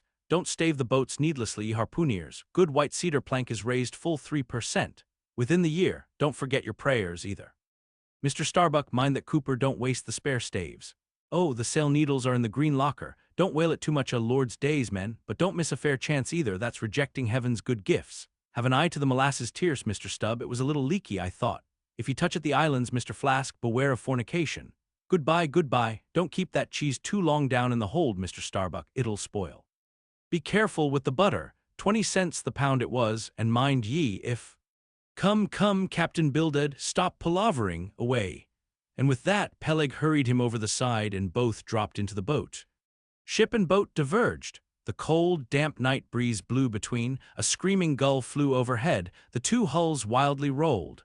We gave 3 heavy-hearted cheers and blindly plunged like fate into the lone Atlantic. Chapter 23, The Lee Shore.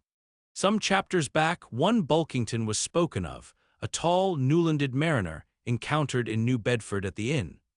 When on that shivering winter's night, the Pequod thrust her vindictive bows into the cold, malicious waves, who should I see standing at her helm but Bulkington? I looked with sympathetic awe and fearfulness upon the man who in midwinter just landed from a 4 years' dangerous voyage, could so unrestingly push off again for still another tempestuous term. The land seemed scorching to his feet. Wonderfulest things are ever the unmentionable, deep memories yield no epitaphs. This 6-inch chapter is the stoneless grave of Bulkington. Let me only say that it fared with him as with the storm-tossed ship that miserably drives along the leeward land. The port would fain give succor, the port is pitiful, in the port is safety, comfort, hearthstone, supper, warm blankets, friends, all that's kind to our mortalities. But in that gale the port, the land, is that ship's direst jeopardy, she must fly all hospitality. One touch of land, though it but graze the keel, would make her shudder through and through.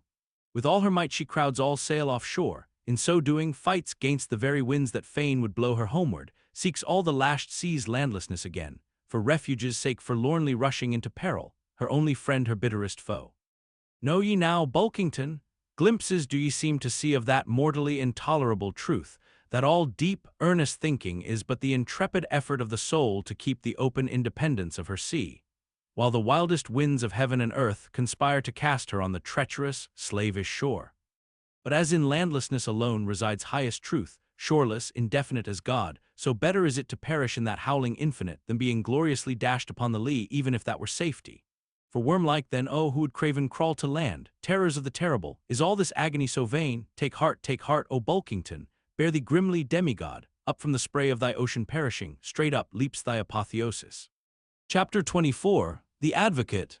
As Queequeg and I are now fairly embarked in this business of whaling, and as this business of whaling has somehow come to be regarded among landsmen as a rather unpoetical and disreputable pursuit, therefore, I am all anxiety to convince ye landsmen, of the injustice hereby done to us hunters of whales. In the first place, it may be deemed almost superfluous to establish the fact that among people at large, the business of whaling is not accounted on a level with what are called the liberal professions. If a stranger were introduced into any miscellaneous metropolitan society, it would but slightly advance the general opinion of his merits, were he presented to the company as a harpooner, say, and if in emulation of the naval officers he should append the initials SWF, sperm whale fishery, to his visiting card, such a procedure would be deemed preeminently presuming and ridiculous. Doubtless one leading reason why the world declines honoring us whalemen is this: they think that at best our vocation amounts to a butchering sort of business, and that when actively engaged therein we are surrounded by all manner of defilements. Butchers we are, that is true. But butchers also, and butchers of the bloodiest badge, have been all martial commanders whom the world invariably delights to honor. And as for the matter of the alleged uncleanliness of our business, ye shall soon be initiated into certain facts hitherto pretty generally unknown, and which, upon the whole, will triumphantly plant the sperm whale ship at least among the cleanliest things of this tidy earth.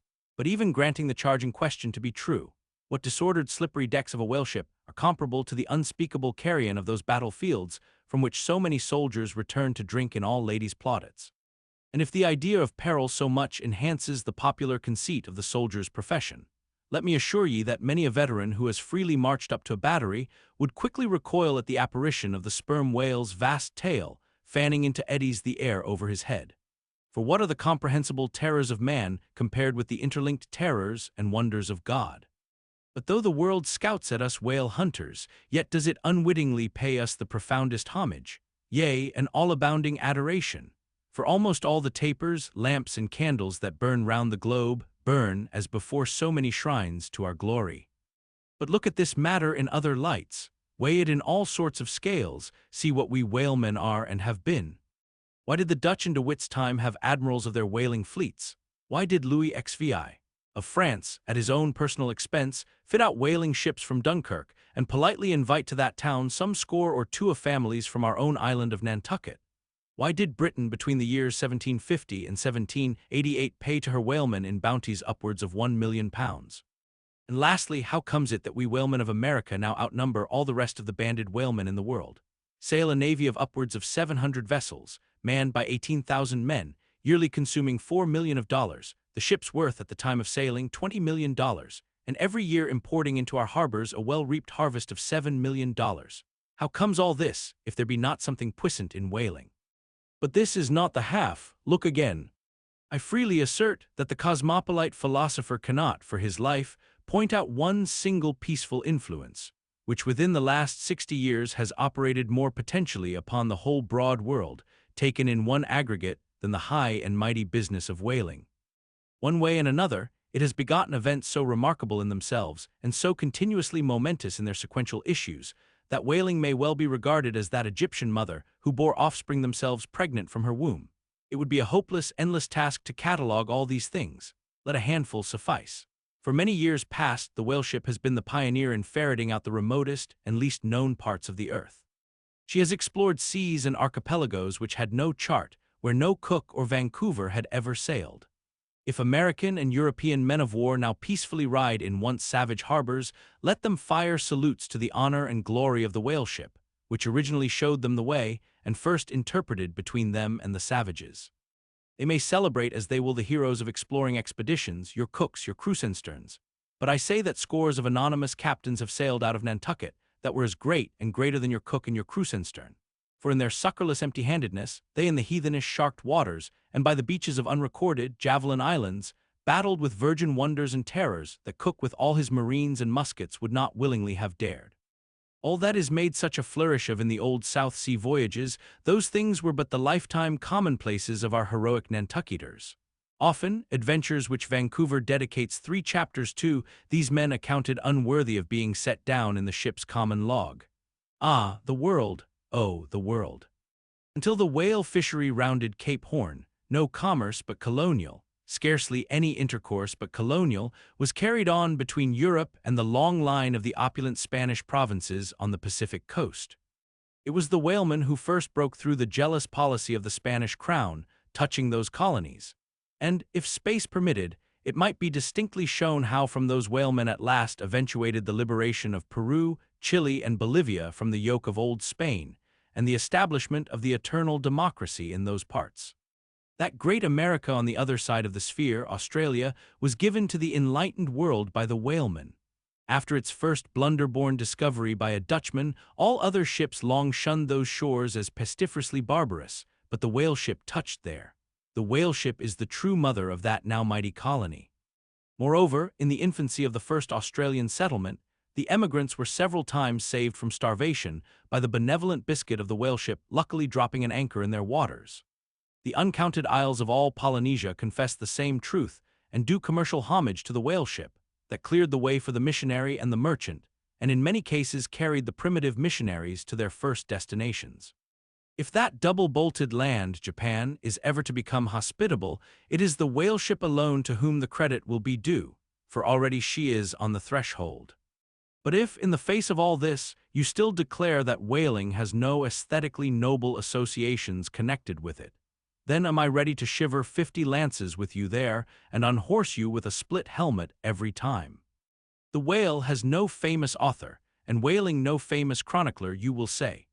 The whale no famous author, and whaling no famous chronicler, who wrote the first account of our Leviathan, who but mighty Job, and who composed the first narrative of a whaling voyage, who but no less a prince than Alfred the Great, who with his own royal pen took down the words from other, the Norwegian whale hunter of those times, and who pronounced our glowing eulogy in Parliament, who but Edmund Burke. True enough, but then whalemen themselves are poor devils, they have no good blood in their veins.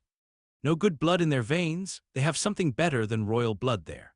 The grandmother of Benjamin Franklin was Mary Morrell, afterwards, by marriage, Mary Folger, one of the old settlers of Nantucket, and the ancestress to a long line of Folgers and harpooneers, all kith and kin to noble Benjamin, this day darting the barbed iron from one side of the world to the other.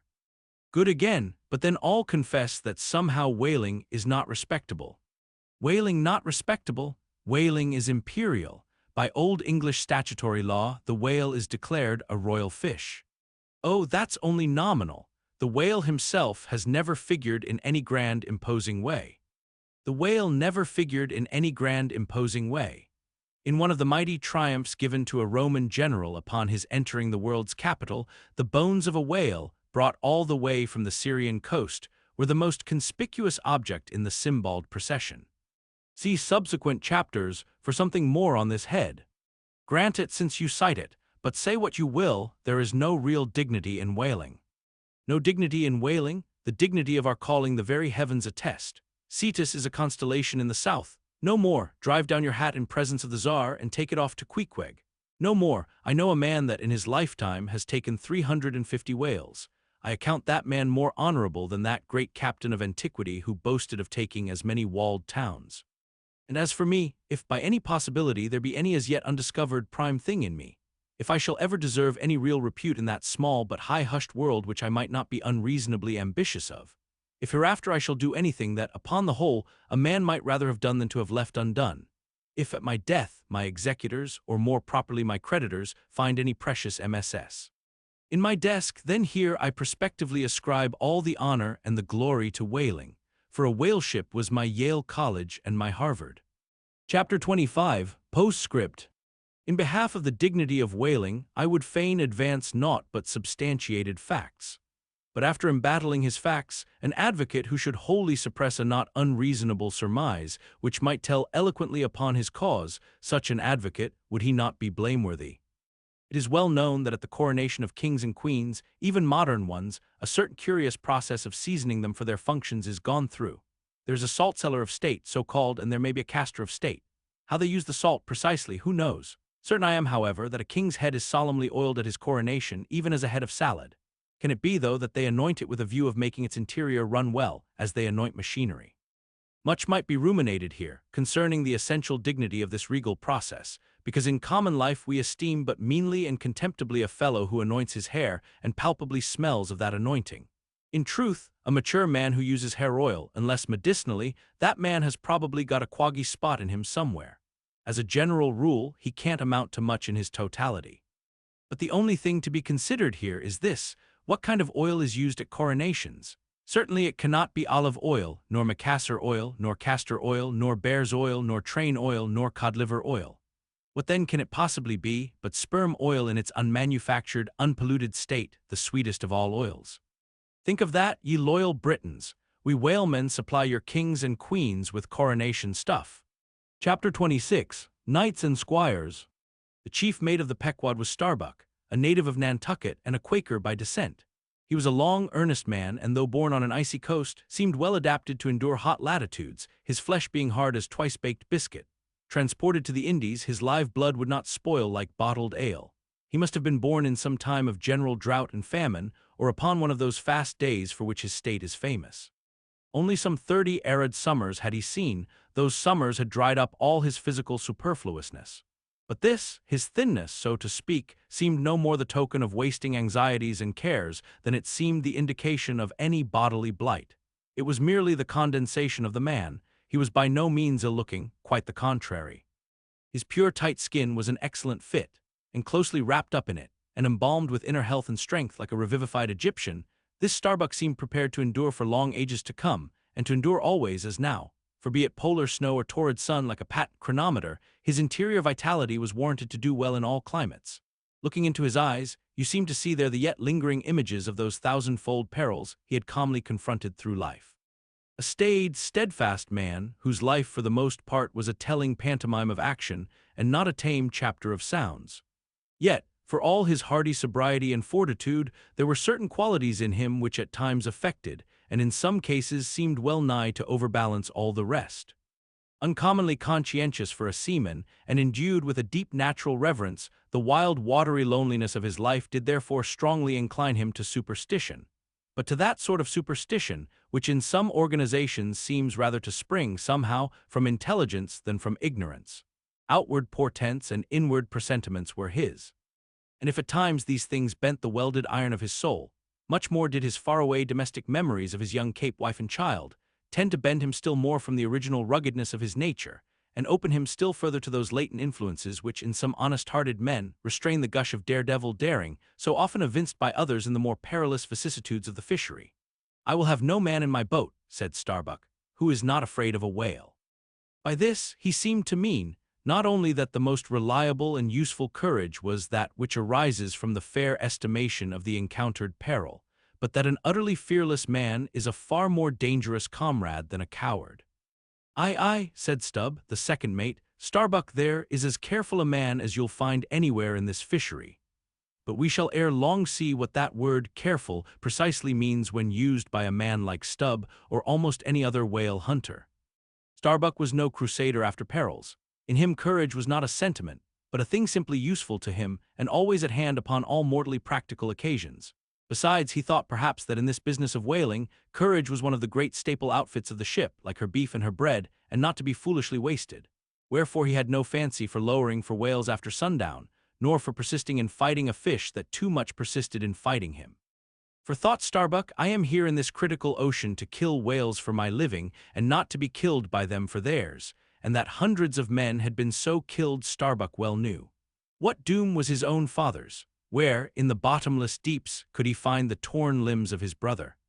With memories like these in him, and, moreover, given to a certain superstitiousness, as has been said, the courage of this Starbuck which could, nevertheless, still flourish, must indeed have been extreme. But it was not in reasonable nature that a man so organized, and with such terrible experiences and remembrances as he had. It was not in nature that these things should fail in latently engendering an element in him, which, under suitable circumstances, would break out from its confinement and burn all his courage up.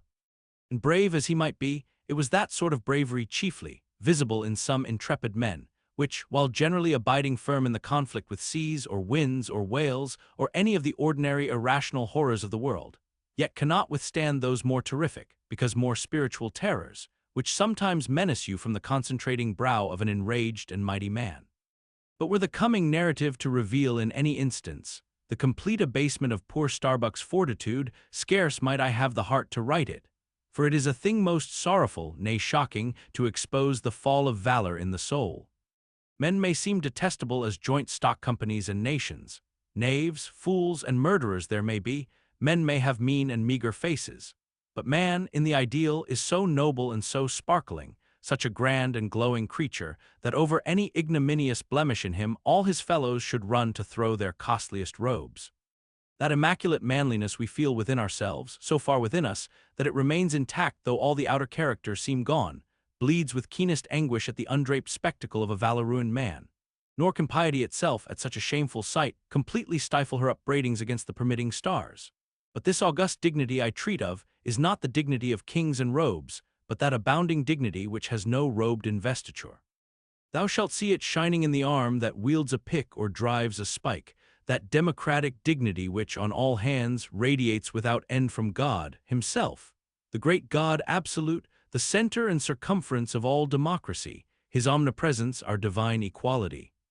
If then to meanest mariners and renegades and castaways I shall hereafter ascribe high qualities though dark, weave round them tragic graces, if even the most mournful, perchance the most abased, among them all, shall at times lift himself to the exalted mounts, if I shall touch that workman's arm with some ethereal light, if I shall spread a rainbow over his disastrous set of sun, then against all mortal critics bear me out in it, thou just spirit of equality, which hast spread one royal mantle of humanity over all my kind. Bear me out in it, thou great democratic God, who didst not refuse to the swart convict, Bunyan, the pale poetic pearl, thou who didst clothe with doubly hammered leaves of finest gold the stumped and paupered arm of old Cervantes, thou who didst pick up Andrew Jackson from the pebbles, who didst hurl him upon a war horse, who didst thunder him higher than a throne, thou who in all thy mighty earthly marchings ever cullest thy selectest champions from the kingly commons, bear me out in it, O God. Chapter 27, Knights and Squires. Stubb was the second mate. He was a native of Cape Cod, and hence, according to local usage, was called a Cape Cod man. A happy-go-lucky, neither craven nor valiant, taking perils as they came with an indifferent air, and while engaged in the most imminent crisis of the chase, toiling away calm and collected as a journeyman joiner engaged for the year. Good-humored, easy, and careless, he presided over his whaleboat as if the most deadly encounter were but a dinner, and his crew all invited guests. He was as particular about the comfortable arrangement of his part of the boat as an old stage driver is about the snugness of his box.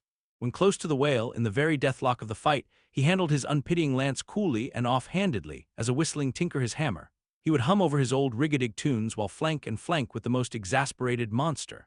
Long usage had, for this Stubb, converted the jaws of death into an easy chair. What he thought of death itself, there is no telling. Whether he ever thought of it at all might be a question, but if he ever did chance to cast his mind that way after a comfortable dinner, no doubt, like a good sailor, he took it to be a sort of call of the watch to tumble aloft and bestir themselves there about something which he would find out when he obeyed the order and not sooner. What perhaps with other things made Stubb such an easygoing, unfearing man, so cheerily trudging off with the burden of life in a world full of grave peddlers, all bowed to the ground with their packs, what helped to bring about that almost impious good humor of his, that thing must have been his pipe, for like his nose, his short, black little pipe was one of the regular features of his face. You would almost as soon have expected him to turn out of his bunk without his nose as without his pipe.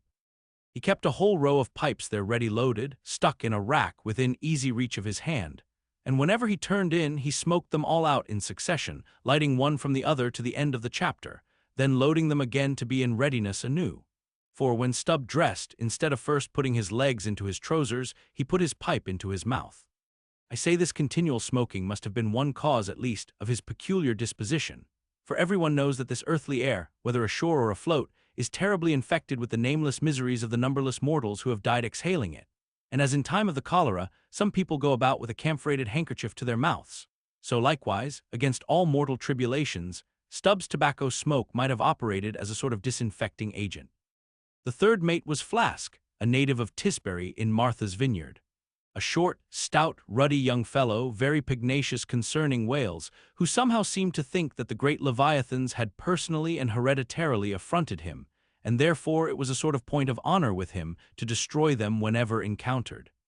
So utterly lost was he to all sense of reverence for the many marvels of their majestic bulk and mystic ways, and so dead to anything like an apprehension of any possible danger from encountering them, that in his poor opinion the wondrous whale was but a species of magnified mouse, or at least water rat, requiring only a little circumvention and some small application of time and trouble in order to kill and boil. This ignorant, unconscious fearlessness of his made him a little waggish in the matter of whales.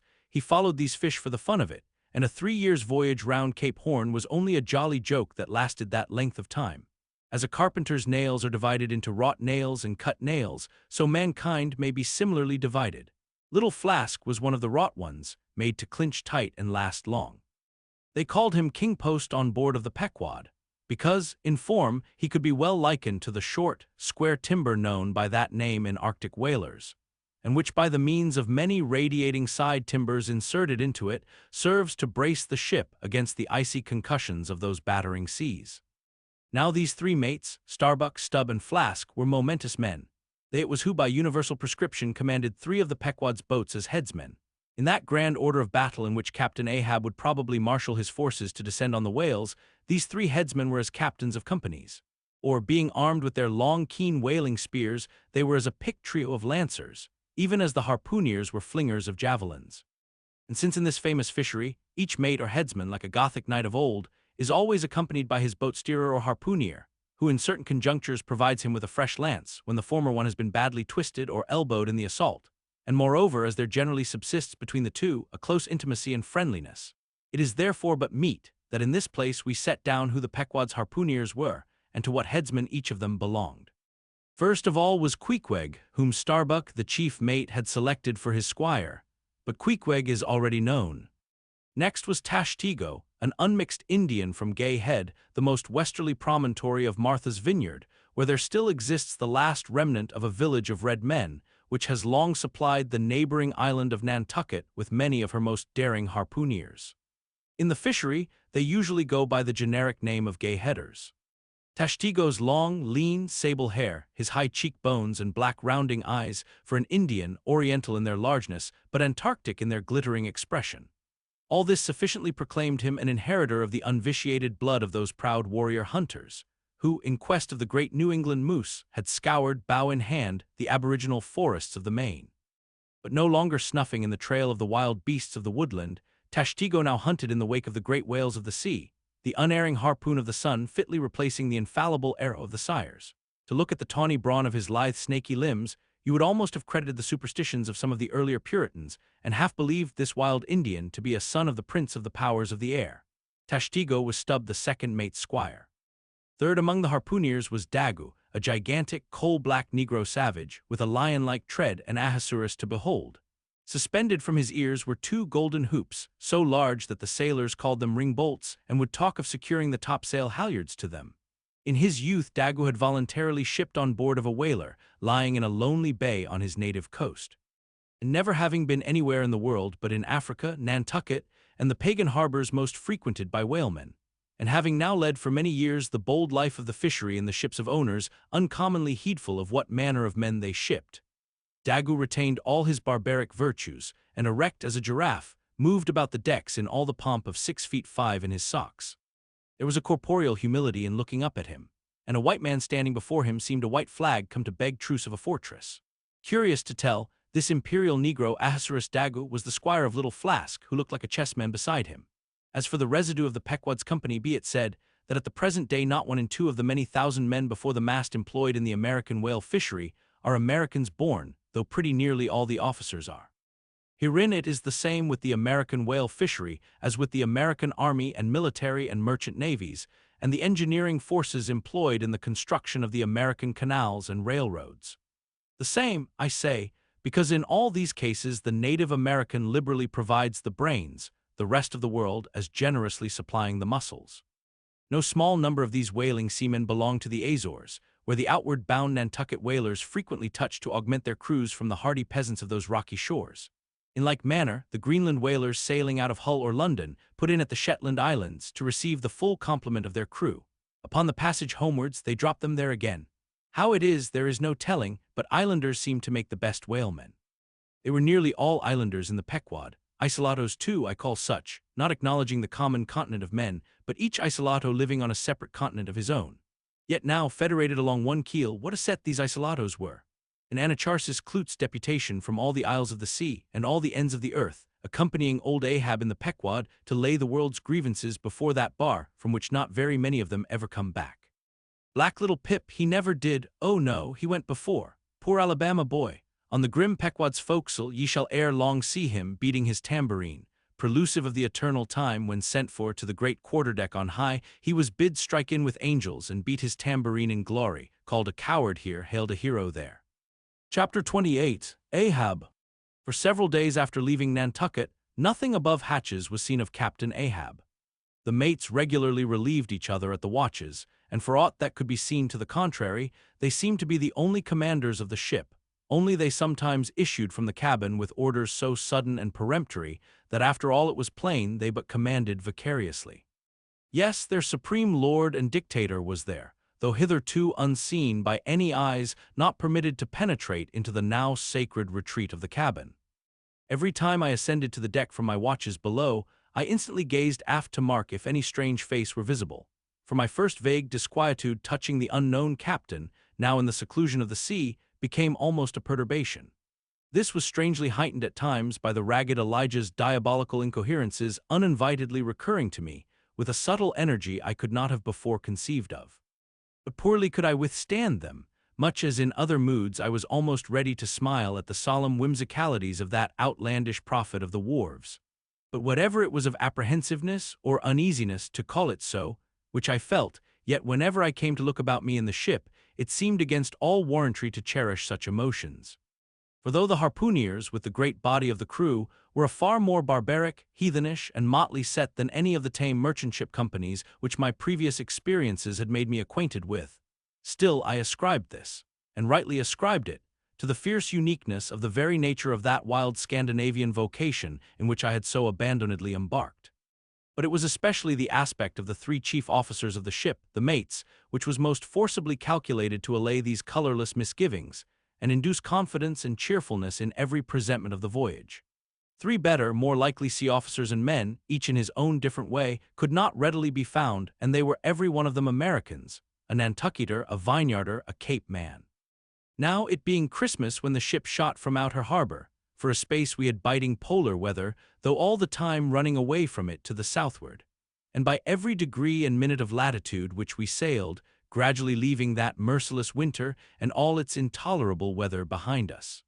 It was one of those less lowering, but still gray and gloomy enough mornings of the transition, when with a fair wind the ship was rushing through the water with a vindictive sort of leaping and melancholy rapidity, that as I mounted to the deck at the call of the forenoon watch, so soon as I leveled my glance towards the taffrail, foreboding shivers ran over me. Reality outran apprehension. Captain Ahab stood upon his quarterdeck. There seemed no sign of common bodily illness about him, nor of the recovery from any.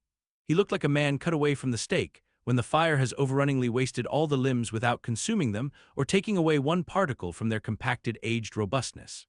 His whole high, broad form seemed made of solid bronze and shaped in an unalterable mold, like Cellini's cast Perseus. Threading its way out from among his gray hairs and continuing right down one side of his tawny, scorched face and neck, till it disappeared in his clothing, you saw a slender rod-like mark, lividly whitish. It resembled that perpendicular seam sometimes made in the straight, lofty trunk of a great tree, when the upper lightning tearingly darts down it, and without wrenching a single twig, peels and grooves out the bark from top to bottom, ere running off into the soil, leaving the tree still greenly alive but branded. Whether that mark was born with him, or whether it was the scar left by some desperate wound, no one could certainly say. By some tacit consent, throughout the voyage little or no allusion was made to it, especially by the mates. But once Tashtigo's senior, an old gay-head Indian among the crew, superstitiously asserted that not till he was full 40 years old did Ahab become that way branded, and then it came upon him, not in the fury of any mortal fray, but in an elemental strife at sea. Yet this wild hint seemed inferentially negatived by what a grey Manxman insinuated, an old sepulchral man, who, having never before sailed out of Nantucket, had never ere this laid eye upon wild Ahab. Nevertheless, the old sea traditions, the immemorial credulities, popularly invested this old Manxman with preternatural powers of discernment. So that no white sailor seriously contradicted him when he said that if ever Captain Ahab should be tranquilly laid out, which might hardly come to pass, so he muttered, then whoever should do that last office for the dead would find a birthmark on him from crown to sole. So powerfully did the whole grim aspect of Ahab affect me, and the livid brand which streaked it, that for the first few moments I hardly noted that not a little of this overbearing grimness was owing to the barbaric white leg upon which he partly stood. It had previously come to me that this ivory leg had at sea been fashioned from the polished bone of the sperm whale's jaw. "Aye, he was dismasted off Japan," said the old gay-head Indian once, "but like his dismasted craft, he shipped another mast without coming home for it. He has a quiver of 'em." I was struck with the singular posture he maintained. Upon each side of the Pequod's quarter-deck, and pretty close to the mizzen shrouds, there was an auger hole bored about half an inch or so into the plank. His bone leg steadied in that hole, one arm elevated, and holding by a shroud, Captain Ahab stood erect, looking straight out beyond the ship's ever-pitching prow.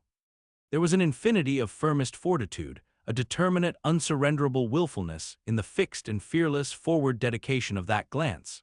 Not a word he spoke, nor did his officers say aught to him, though by all their minutest gestures and expressions they plainly showed the uneasy, if not painful, consciousness of being under a troubled master-eye.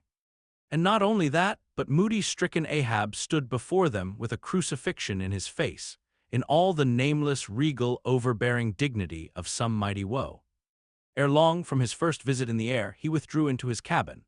But after that morning he was every day visible to the crew, either standing in his pivot-hole or seated upon an ivory stool he had, or heavily walking the deck.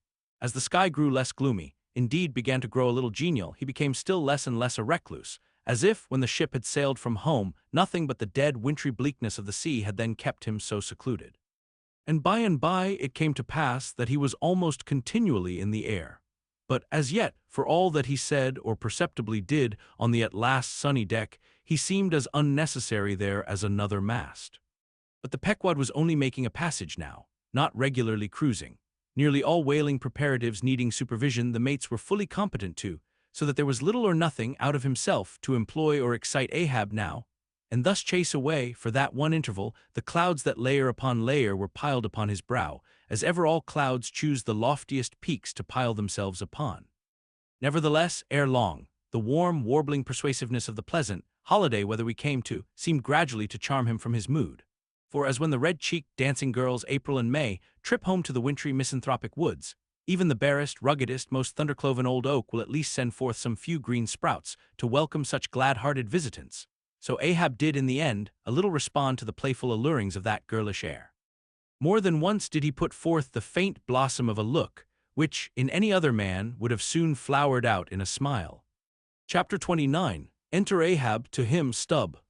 Some days elapsed, and ice and icebergs all astern, the Pequod now went rolling through the bright Quito spring, which at sea almost perpetually reigns on the threshold of the eternal August of the tropic. The warmly cool, clear, ringing, perfumed, overflowing, redundant days were as crystal goblets of Persian sherbet heaped up, flaked up with rosewater snow. The starred and stately nights seemed haughty dames in jeweled velvets, nursing at home in lonely pride the memory of their absent conquering earls, the golden-helmeted suns. For sleeping man, 'twas hard to choose between such winsome days and such seducing nights. But all the witcheries of that unwaning weather did not merely lend new spells and potencies to the outward world. Inward they turned upon the soul, especially when the still mild hours of eve came on. Then memory shot her crystals as the clear ice most forms of noiseless twilights. And all these subtle agencies, more and more they wrought on Ahab's texture. Old age is always wakeful, as if, the longer linked with life, the less man has to do with aught that looks like death. Among sea commanders, the old graybeards will oftenest leave their berths to visit the night-cloaked deck. It was so with Ahab, only that now of late he seemed so much to live in the open air that, truly speaking, his visits were more to the cabin than from the cabin to the planks. "It feels like going down into one's tomb," he would mutter to himself, "for an old captain like me to be descending this narrow scuttle to go to my grave-dug berth." So almost every 24 hours, when the watches of the night were set, and the band on deck sentineled the slumbers of the band below, and when if a rope was to be hauled upon the forecastle, the sailors flung it not rudely down as by day, but with some cautiousness dropped it to its place for fear of disturbing their slumbering shipmates. When this sort of steady quietude would begin to prevail, habitually, the silent steersman would watch the cabin scuttle. And ere long the old man would emerge, gripping at the iron banister to help his crippled way. Some considering touch of humanity was in him, for at times like these he usually abstained from patrolling the quarterdeck, because to his wearied mates seeking repose within 6 inches of his ivory heel, such would have been the reverberating crack and din of that bony step, that their dreams would have been on the crunching teeth of sharks.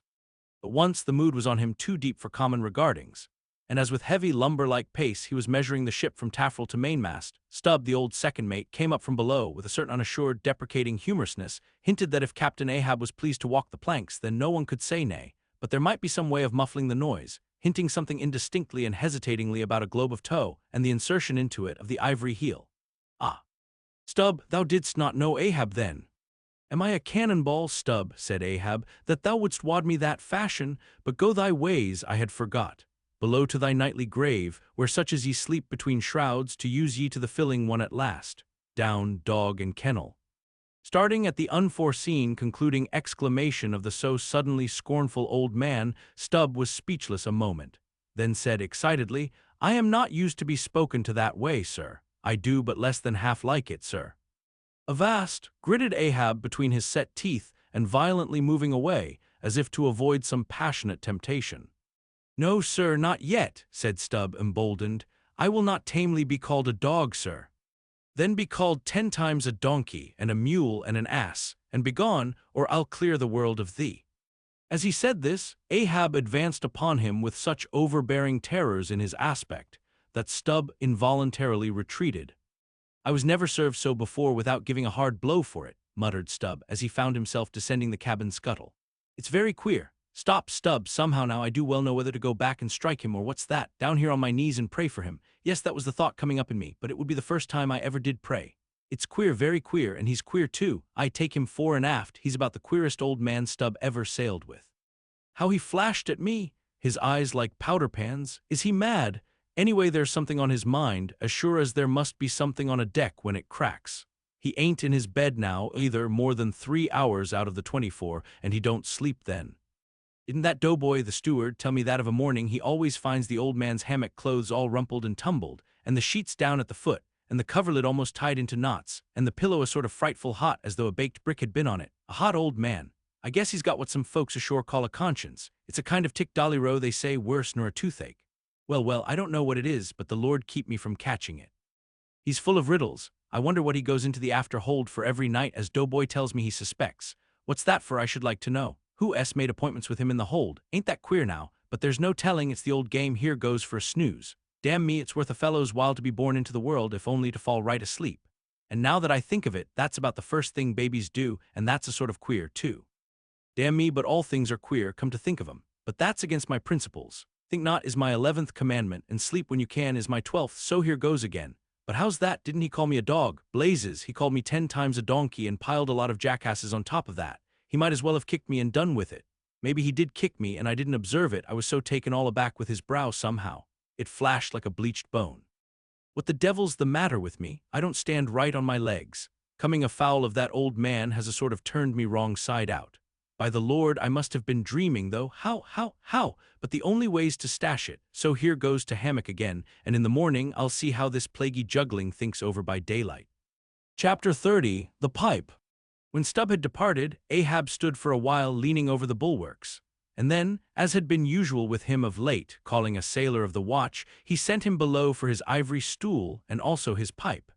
Lighting the pipe at the binnacle lamp and planting the stool on the weather side of the deck, he sat and smoked. In Old Norse times, the thrones of the sea-loving Danish kings were fabricated, saith tradition, of the tusks of the narwhal. How could one look at Ahab then, seated on that tripod of bones, without bethinking him of the royalty it symbolized? For a Khan of the plank and a king of the sea and a great lord of leviathans was Ahab. Some moments passed, during which the thick vapor came from his mouth in quick and constant puffs which blew back again into his face. How now, he soliloquized at last, withdrawing the tube, this smoking no longer soothes. Oh, my pipe, hard must it go with me if thy charm be gone. Here have I been unconsciously toiling, not pleasuring, aye, and ignorantly smoking to windward all the while, to windward and with such nervous whiffs, as if like the dying whale my final jets were the strongest and fullest of trouble. What business have I with this pipe? This thing that is meant for sereneness, to send up mild white vapors among mild white hairs, not among torn iron-gray locks like mine. I'll smoke no more. He tossed the still-lighted pipe into the sea. The fire hissed in the waves, the same instant the ship shot by the bubble the sinking pipe made. With slouched hat, Ahab lurchingly paced the planks. Chapter 31. Queen Mab. Next morning, Stubb accosted Flask. Such a queer dream, King Post, I never had.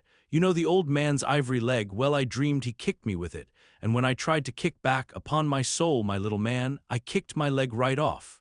And then, presto, Ahab seemed a pyramid and I, like a blazing fool, kept kicking at it. But what was still more curious, Flask, you know how curious all dreams are, through all this rage that I was in, I somehow seemed to be thinking to myself that after all it was not much of an insult, that kick from Ahab. Why, thinks I, what's the row? It's not a real leg, only a false leg. And there's a mighty difference between a living thump and a dead thump. That's what makes a blow from the hand, Flask, 50 times more savage to bear than a blow from a cane. The living member, that makes the living insult, my little man. And thinks I to myself all the while, mind, while I was stubbing my silly toes against that cursed pyramid, so confoundedly contradictory was it all the while I say I was thinking to myself, what's his leg now but a cane, a whalebone cane? Yes, thinks I, it was only a playful cudgeling, in fact, only a whaleboning that he gave me, not a base kick. Besides, thinks I, look at it once, why the end of it, the foot part, what a small sort of end it is, whereas if a broad-footed farmer kicked me there's a devilish broad insult. But this insult is whittled down to a point only. But now comes the greatest joke of the dream, Flask. While I was battering away at the pyramid, a sort of batter-haired old merman with a hump on his back takes me by the shoulders and slews me round. What are you about? Says he. Slid. Man, but I was frightened. Such a fizz, but somehow next moment I was over the fright. What am I about? Says I at last. And what business is that of yours, I should like to know, Mr. Humpback? Do you want a kick? By the Lord, Flask, I had no sooner said that than he turned round his stern to me, bent over and dragging up a lot of seaweed he had for a clout. What do you think I saw? Why, thunder alive, man, his stern was stuck full of marlin spikes with the points out. Says I, on second thoughts, I guess I won't kick you, old fellow. Why, Stubb, said he, why, Stubb, and kept muttering it all the time, a sort of eating of his own gums like a chimney hag. Seeing he wasn't going to stop saying over his why, Stubb, I thought I might as well fall to kicking the pyramid again. But I had only just lifted my foot for it when he roared out, stop that kicking. Halloa, says I, what's the matter now, old fellow? Look ye here, says he, let's argue the insult. Captain Ahab kicked ye, didn't he? Yes, he did, says I, right here it was. Very good, says he used his ivory leg, didn't he? Yes, he did, says I, well then, says he, why, Stubb, what have you to complain of? Didn't he kick with right good will? It wasn't a common pitch pine leg he kicked with, was it? No, you were kicked by a great man and with a beautiful ivory leg, Stubb. It's an honor, I consider it an honor. Listen, wise Stubb. In old England, the greatest lords think it great glory to be slapped by a queen and made garter knights of. But be your boast, Stubb, that you were kicked by old Ahab and made a wise man of. Remember what I say, be kicked by him, account his kicks honors, and on no account kick back, for you can't help yourself, wise Stubb. Don't you see that pyramid? With that he all of a sudden seemed somehow in some queer fashion to swim off into the air. I snored, rolled over, and there I was in my hammock. Now, what do you think of that dream, Flask? I don't know, it seems a sort of foolish to me, though. Maybe, but it's made a wise man of me, Flask. D'you see Ahab standing there, sideways looking over the stern? Well, the best thing you can do, Flask, is to let the old man alone, never speak to him, whatever he says. Halloa, what's that he shouts? Hark! Mast-Head there, look sharp all of ye, there are whales hereabouts. If ye see a white one, split your lungs for him. What do you think of that now, Flask? Ain't there a small drop of something queer about that, eh? A white whale, did ye mark that, man? Look ye, there's something special in the wind. Stand by for it, Flask. Ahab has that's bloody on his mind, but mum, he comes this way. Chapter 32, Cetology. Already we are boldly launched upon the deep, but soon we shall be lost in its unshored, harborless immensities. Ere that come to pass, ere the Pequod's weedy hull rolls side by side with the barnacled hulls of the Leviathan, at the outset, it is but well to attend to a matter almost indispensable to a thorough appreciative understanding of the more special Leviathanic revelations and allusions of all sorts which are to follow. It is some systematized exhibition of the whale in his broad genera that I would now fain put before you, yet is it no easy task. The classification of the constituents of a chaos, nothing less is here essayed. Listen to what the best and latest authorities have laid down. No branch of zoology is so much involved as that which is entitled cetology, says Captain Scoresby, A.D. 1820. It is not my intention, were it in my power, to enter into the inquiry as to the true method of dividing the cetacea into groups and families. Utter confusion exists among the historians of this animal, sperm whale, says Surgeon Beale, A.D. 1839. Unfitness to pursue our research in the unfathomable waters. Impenetrable veil covering our knowledge of the cetacea, a field strewn with thorns, all these incomplete indications but serve to torture us naturalists. Thus speak of the whale, the great Cuvier and John Hunter and Lesson, those lights of zoology and anatomy. Nevertheless, though of real knowledge there be little, yet of books there are plenty, and so in some small degree with cetology or the science of whales. Many are the men, small and great, old and new, landsmen and seamen, who have at large or in little written of the whale. Run over a few: the authors of the Bible, Aristotle, Pliny, Aldrovandi, Sir Thomas Browne, Gessner, Ray, Linnaeus, Rondeletius, Willoughby, Green, Artedi, Sibbald, Brisson, Mart, Lacepede, Bonneterra, Desmarest, Baron Cuvier, Frederick Cuvier, John Hunter, Owen Scoresby, Beale, Bennett, J. Ross Brown, the author of Miriam Coffin, Olmsted, and the Rev. T. Cheever. But to what ultimate generalizing purpose all these have written, the above-cited extracts will show.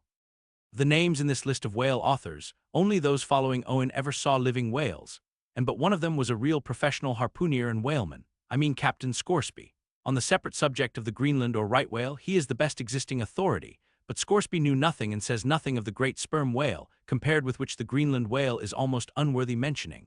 And here be it said that the Greenland whale is an usurper upon the throne of the seas. He is not even by any means the largest of the whales. Yet, owing to the long priority of his claims and the profound ignorance which, till some 70 years back, invested the then fabulous or utterly unknown sperm whale, and which ignorance to this present day still reigns in all but some few scientific retreats and whale ports, this usurpation has been every way complete.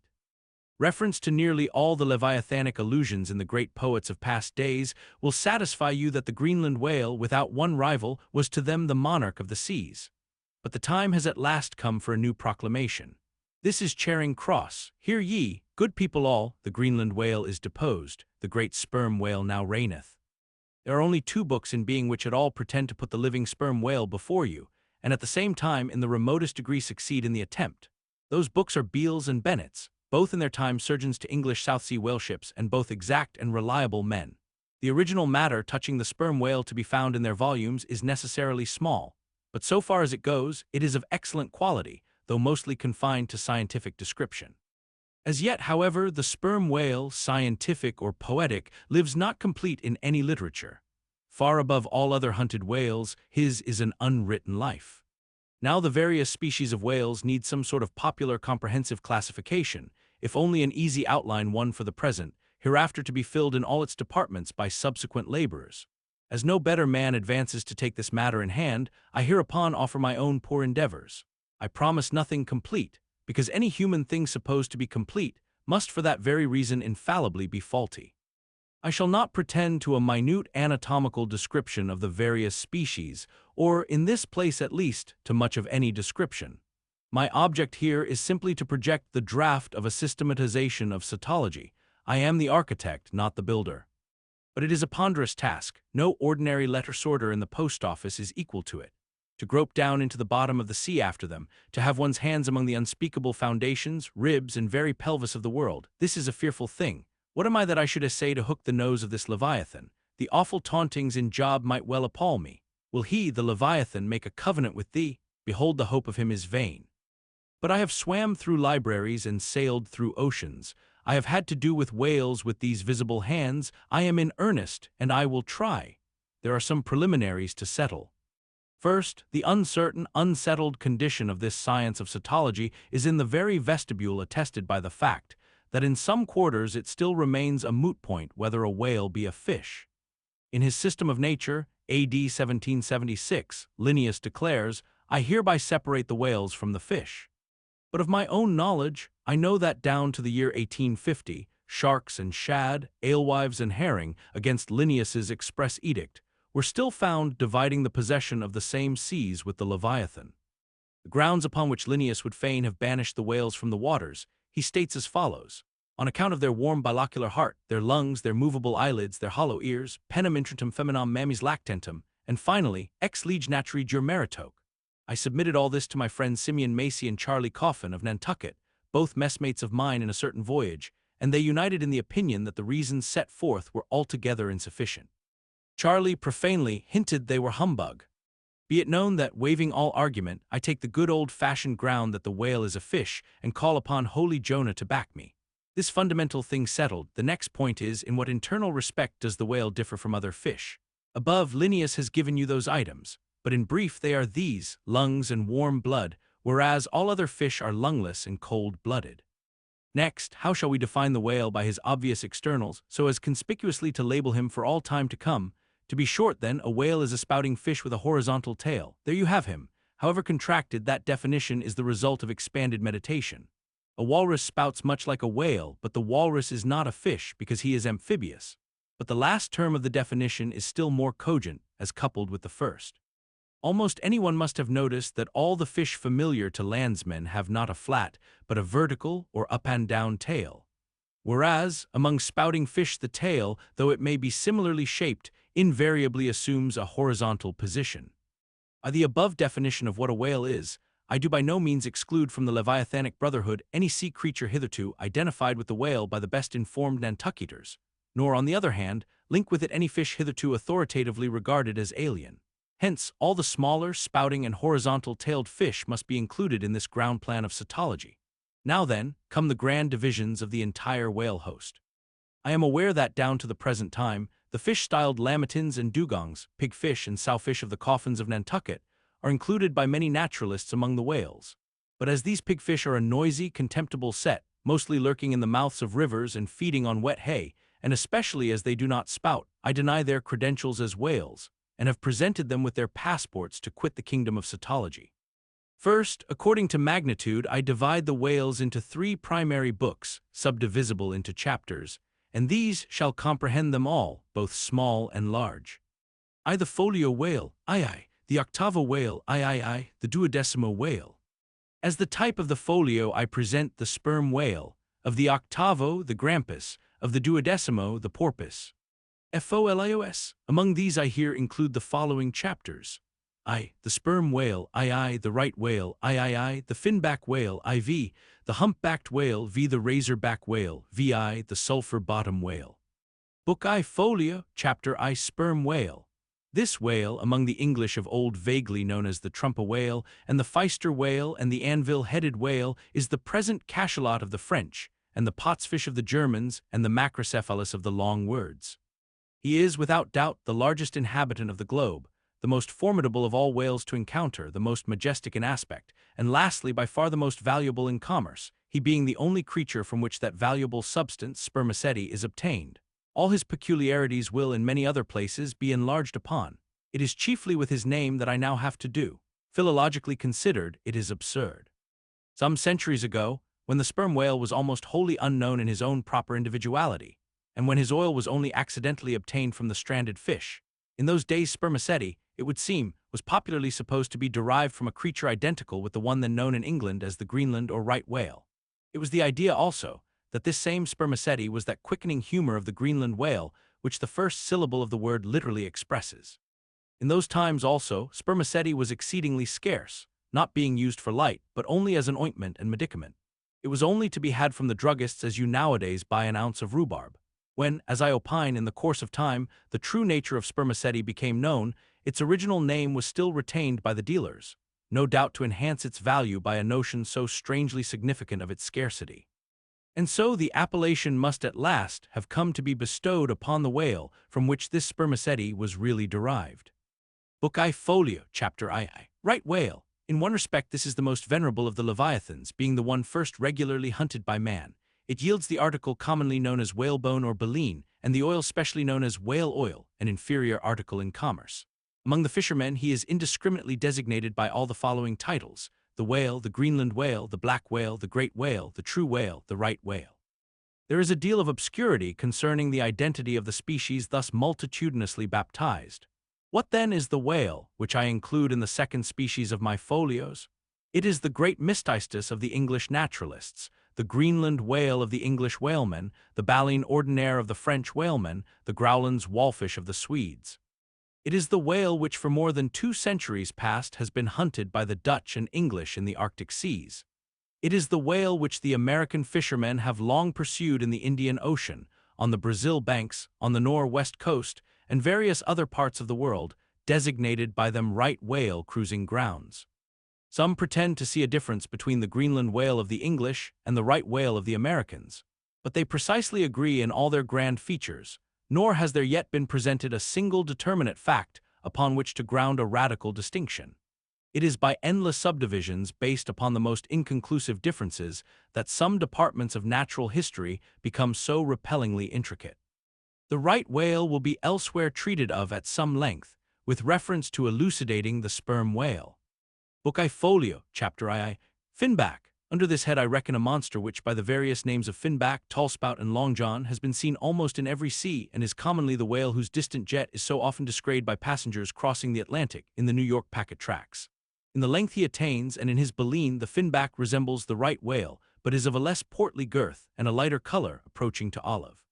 His great lips present a cable-like aspect, formed by the intertwisting, slanting folds of large wrinkles. His grand distinguishing feature, the fin from which he derives his name, is often a conspicuous object. This fin is some 3 or 4 feet long, growing vertically from the hinder part of the back, of an angular shape, and with a very sharp pointed end. Even if not the slightest other part of the creature be visible, this isolated fin will, at times, be seen plainly projecting from the surface. When the sea is moderately calm, and slightly marked with spherical ripples, and this gnomon-like fin stands up and casts shadows upon the wrinkled surface, it may well be supposed that the watery circle surrounding it somewhat resembles a dial, with its style and wavy hour lines graved on it. On that Ahaz dial the shadow often goes back. The finback is not gregarious. He seems a whale-hater, as some men are man-haters. Very shy, always going solitary, unexpectedly rising to the surface in the remotest and most sullen waters, his straight and single lofty jet rising like a tall misanthropic spear upon a barren plain, gifted with such wondrous power and velocity in swimming as to defy all present pursuit from man. This Leviathan seems the banished and unconquerable Cain of his race, bearing for his mark that style upon his back. From having the baleen in his mouth, the finback is sometimes included with the right whale, among a theoretic species denominated whalebone whales, that is, whales with baleen. Of these so-called whalebone whales there would seem to be several varieties, most of which, however, are little known. Broad-nosed whales and beaked whales, pike-headed whales, bunched whales, underjawed whales, and rostrated whales are the fishermen's names for a few sorts. In connection with this appellative of whalebone whales, it is of great importance to mention that however such a nomenclature may be convenient in facilitating allusions to some kind of whales, yet it is in vain to attempt a clear classification of the Leviathan, founded upon either his baleen, or hump, or fin, or teeth.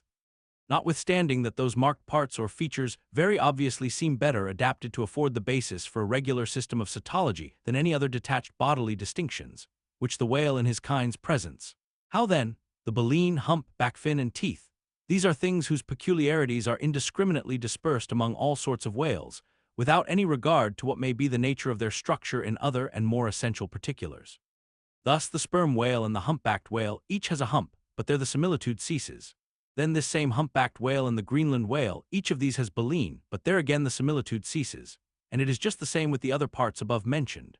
In various sorts of whales they form such irregular combinations, or, in the case of any one of them detached, such an irregular isolation, as utterly to defy all general methodization formed upon such a basis. On this rock every one of the whale naturalists has split. But it may possibly be conceived that, in the internal parts of the whale, in his anatomy, there, at least, we shall be able to hit the right classification. Nay, what thing, for example, is there in the Greenland whale's anatomy more striking than his baleen? Yet we have seen that by his baleen it is impossible correctly to classify the Greenland whale. And if you descend into the bowels of the various leviathans, whether you will not find distinctions a 50th part as available to the systematizer as those external ones already enumerated. What then remains? Nothing but to take hold of the whales bodily in their entire liberal volume and boldly sort them that way. And this is the bibliographical system here adopted, and it is the only one that can possibly succeed, for it alone is practicable. To proceed. Book I Folio, Chapter IV, Humpback. This whale is often seen on the northern American coast. He has been frequently captured there and towed into harbor. He has a great pack on him like a peddler, or you might call him the elephant and castle whale. At any rate, the popular name for him does not sufficiently distinguish him, since the sperm whale also has a hump, though a smaller one. His oil is not very valuable. He has baleen. He is the most gamesome and light-hearted of all the whales, making more gay foam and white water generally than any other of them. Book I Folio, Chapter V, Razorback. Of this whale little is known but his name. I have seen him at a distance off Cape Horn. Of a retiring nature he eludes both hunters and philosophers. Though no coward, he has never yet shown any part of him but his back, which rises in a long, sharp ridge. Let him go. I know little more of him, nor does anybody else. Book I Folio, Chapter VI, Sulphur Bottom. Another retiring gentleman with a brimstone belly, doubtless got by scraping along the Tartarian tiles in some of his profounder divings. He is seldom seen, at least I have never seen him except in the remoter southern seas, and then always at too great a distance to study his countenance. He is never chased. He would run away with rope walks of line. Prodigies are told of him. Adieu, Sulphur Bottom. I can say nothing more that is true of ye, nor can the oldest Nantucketer. Thus ends Book I Folio, and now begins Book II, Octavo. Octavos asterisk, these embrace the whales of middling magnitude, among which present may be numbered. I, the grampus, II, the blackfish, III, the narwhal, IV, the thrasher, V, the killer. Why this book of whales is not denominated the quarto is very plain. Because, while the whales of this order, though smaller than those of the former order, nevertheless retain a proportionate likeness to them in figure, yet the bookbinder's quarto volume in its dimensioned form does not preserve the shape of the folio volume, but the octavo volume does. Book II, Octavo, Chapter I Grampus. Though this fish, whose loud sonorous breathing, or rather blowing, has furnished a proverb to landsmen, is so well known a denizen of the deep, yet is he not popularly classed among whales. But possessing all the grand distinctive features of the Leviathan, most naturalists have recognized him for one. He is of moderate octavo size, varying from 15 to 25 feet in length, and of corresponding dimensions round the waist. He swims in herds. He is never regularly hunted, though his oil is considerable in quantity and pretty good for light. By some fishermen his approach is regarded as premonitory of the advance of the great sperm whale. Book II, Octavo, Chapter II, Blackfish. I give the popular fishermen's names for all these fish, for generally they are the best. Where any name happens to be vague or inexpressive, I shall say so and suggest another. I do so now touching the blackfish, so called, because blackness is the rule among almost all whales. So call him the hyena whale, if you please. His veracity is well known, and from the circumstance that the inner angles of his lips are curved upwards, he carries an everlasting Mephistophelian grin on his face. This whale averages some 16 or 18 feet in length. He is found in almost all latitudes. He has a peculiar way of showing his dorsal hooked fin in swimming, which looks something like a Roman nose. When not more profitably employed, the sperm whale hunters sometimes capture the hyena whale to keep up the supply of cheap oil for domestic employment, as some frugal housekeepers, in the absence of company and quite alone by themselves, burn unsavory tallow instead of odorous wax. Though their blubber is very thin, some of these whales will yield you upwards of 30 gallons of oil. Book II, Octavo, Chapter III, Narwhal, that is nostril whale, another instance of a curiously named whale, so named I suppose from his peculiar horn being originally mistaken for a peaked nose. The creature is some 16 feet in length, while its horn averages 5 feet, though some exceed 10 and even attain to 15 feet. Strictly speaking, this horn is but a lengthened tusk, growing out from the jaw in a line a little depressed from the horizontal. But it is only found on the sinister side, which has an ill effect, giving its owner something analogous to the aspect of a clumsy left-handed man. What precise purpose this ivory horn or lance answers, it would be hard to say. It does not seem to be used like the blade of the swordfish and billfish, though some sailors tell me that the narwhal employs it for a rake in turning over the bottom of the sea for food. Charlie Coffin said it was used for an ice piercer, for the narwhal, rising to the surface of the polar sea and finding it sheeted with ice, thrusts his horn up and so breaks through. But you cannot prove either of these surmises to be correct. My own opinion is that however this one-sided horn may really be used by the narwhal, however that may be, it would certainly be very convenient to him for a folder in reading pamphlets. The narwhal I have heard called the tusked whale, the horned whale, and the unicorn whale. He is certainly a curious example of the unicornism to be found in almost every kingdom of animated nature. From certain cloistered old authors, I have gathered that this same sea unicorn's horn was in ancient days regarded as the great antidote against poison, and as such, preparations of it brought immense prices. It was also distilled to a volatile salts for fainting ladies, the same way that the horns of the male deer are manufactured into hartshorn. Originally, it was in itself accounted an object of great curiosity. Black letter tells me that Sir Martin Frobisher on his return from that voyage, when Queen Bess did gallantly wave her jewelled hand to him from a window of Greenwich Palace, as his bold ship sailed down the Thames. When Sir Martin returned from that voyage, saith Black letter, on bended knees he presented to her Highness a prodigious long horn of the narwhal, which for a long period after hung in the castle at Windsor. An Irish author avers that the Earl of Leicester, on bended knees, did likewise present to her Highness another horn, pertaining to a land beast of the unicorn nature. The narwhal has a very picturesque leopard-like look, being of a milk-white ground color, dotted with round and oblong spots of black. His oil is very superior, clear and fine, but there is little of it, and he is seldom hunted. He is mostly found in the circumpolar seas. Book II, Octavo, Chapter IV, Killer of this whale. Little is precisely known to the Nantucketer and nothing at all to the professed naturalist. From what I have seen of him at a distance, I should say that he was about the bigness of a grampus. He is very savage, a sort of Fiji fish. He sometimes takes the great folio whales by the lip and hangs there like a leech till the mighty brute is worried to death. The killer is never hunted. I never heard what sort of oil he has. Exception might be taken to the name bestowed upon this whale on the ground of its indistinctness. For we are all killers on land and on sea, Bonapartes and sharks included. Book II, Octavo, Chapter V, Thrasher. This gentleman is famous for his tail, which he uses for a ferrule in thrashing his foes. He mounts the folio whale's back, and as he swims, he works his passage by flogging him, as some schoolmasters get along in the world by a similar process. Still less is known of the thrasher than of the killer. Both are outlaws even in the lawless seas. Thus ends Book II, Octavo, and begins Book III, Duodecimo. Duodecimos, these include the smaller whales, I the huzzah porpoise, II the Algerine porpoise, III the mealy-mouthed porpoise. To those who have not chanced specially to study the subject, it may possibly seem strange that fishes not commonly exceeding 4 or 5 feet should be marshaled among whales, a word which in the popular sense always conveys an idea of hugeness. But the creatures set down above as duodecimos are infallibly whales by the terms of my definition of what a whale is, i.e. a spouting fish with a horizontal tail. Book III, Duodecimo, Chapter 1, Huzzah porpoise. This is the common porpoise found almost all over the globe. The name is of my own bestowal, for there are more than one sort of porpoises and something must be done to distinguish them. I call him thus because he always swims in hilarious shoals, which upon the broad sea keep tossing themselves to heaven like caps in a 4th of July crowd. Their appearance is generally hailed with delight by the mariner. Full of fine spirits, they invariably come from the breezy billows to windward. They are the lads that always live before the wind. They are accounted a lucky omen. If you yourself can withstand 3 cheers at beholding these vivacious fish, then heaven help ye, the spirit of godly gamesomeness is not in ye. A well-fed, plump huzzah porpoise will yield you 1 good gallon of good oil, but the fine and delicate fluid extracted from his jaws is exceedingly valuable. It is in request among jewelers and watchmakers. Sailors put it on their hones. Porpoise meat is good eating, you know. It may never have occurred to you that a porpoise spouts. Indeed, his spout is so small that it is not very readily discernible. But the next time you have a chance, watch him, and you will then see the great sperm whale himself in miniature.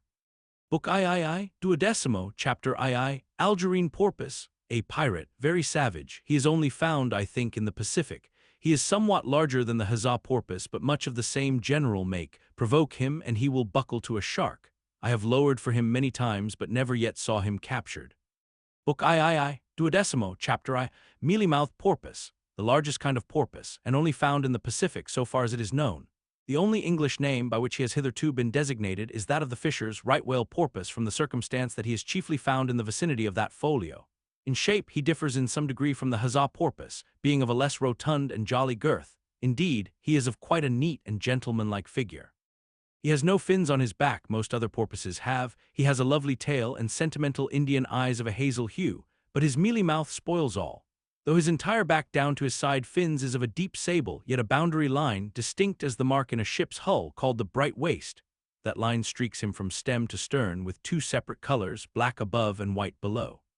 The white comprises part of his head and the whole of his mouth, which makes him look as if he had just escaped from a felonious visit to a meal bag. A most mean and mealy aspect. His oil is much like that of the common porpoise. Beyond the 12, this system does not proceed, inasmuch as the porpoise is the smallest of the whales.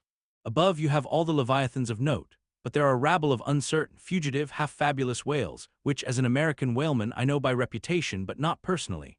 I shall enumerate them by their forecastle appellations, for possibly such a list may be valuable to future investigators, who may complete what I have here but begun. If any of the following whales shall hereafter be caught and marked, then he can readily be incorporated into this system, according to his folio, octavo, or 12 magnitude. The bottlenose whale, the junk whale, the pudding-headed whale, the cape whale, the leading whale, the cannon whale, the scrag whale, the coppered whale, the elephant whale, the iceberg whale, the quag whale, the blue whale, etc. From Icelandic, Dutch, and Old English authorities, there might be quoted other lists of uncertain whales, blessed with all manner of uncouth names. But I omit them as altogether obsolete, and can hardly help suspecting them for mere sounds, full of leviathanism, but signifying nothing. Finally, it was stated at the outset that this system would not be here and at once perfected. You cannot but plainly see that I have kept my word, but I now leave my cetological system standing thus unfinished, even as the great cathedral of Cologne was left, with the crane still standing upon the top of the uncompleted tower.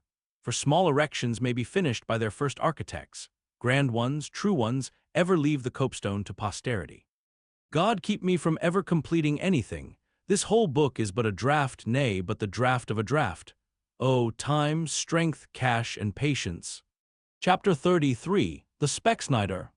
Concerning the officers of the whale craft, this seems as good a place as any to set down a little domestic peculiarity on shipboard, arising from the existence of the harpooner class of officers, a class unknown, of course, in any other marine than the whale fleet.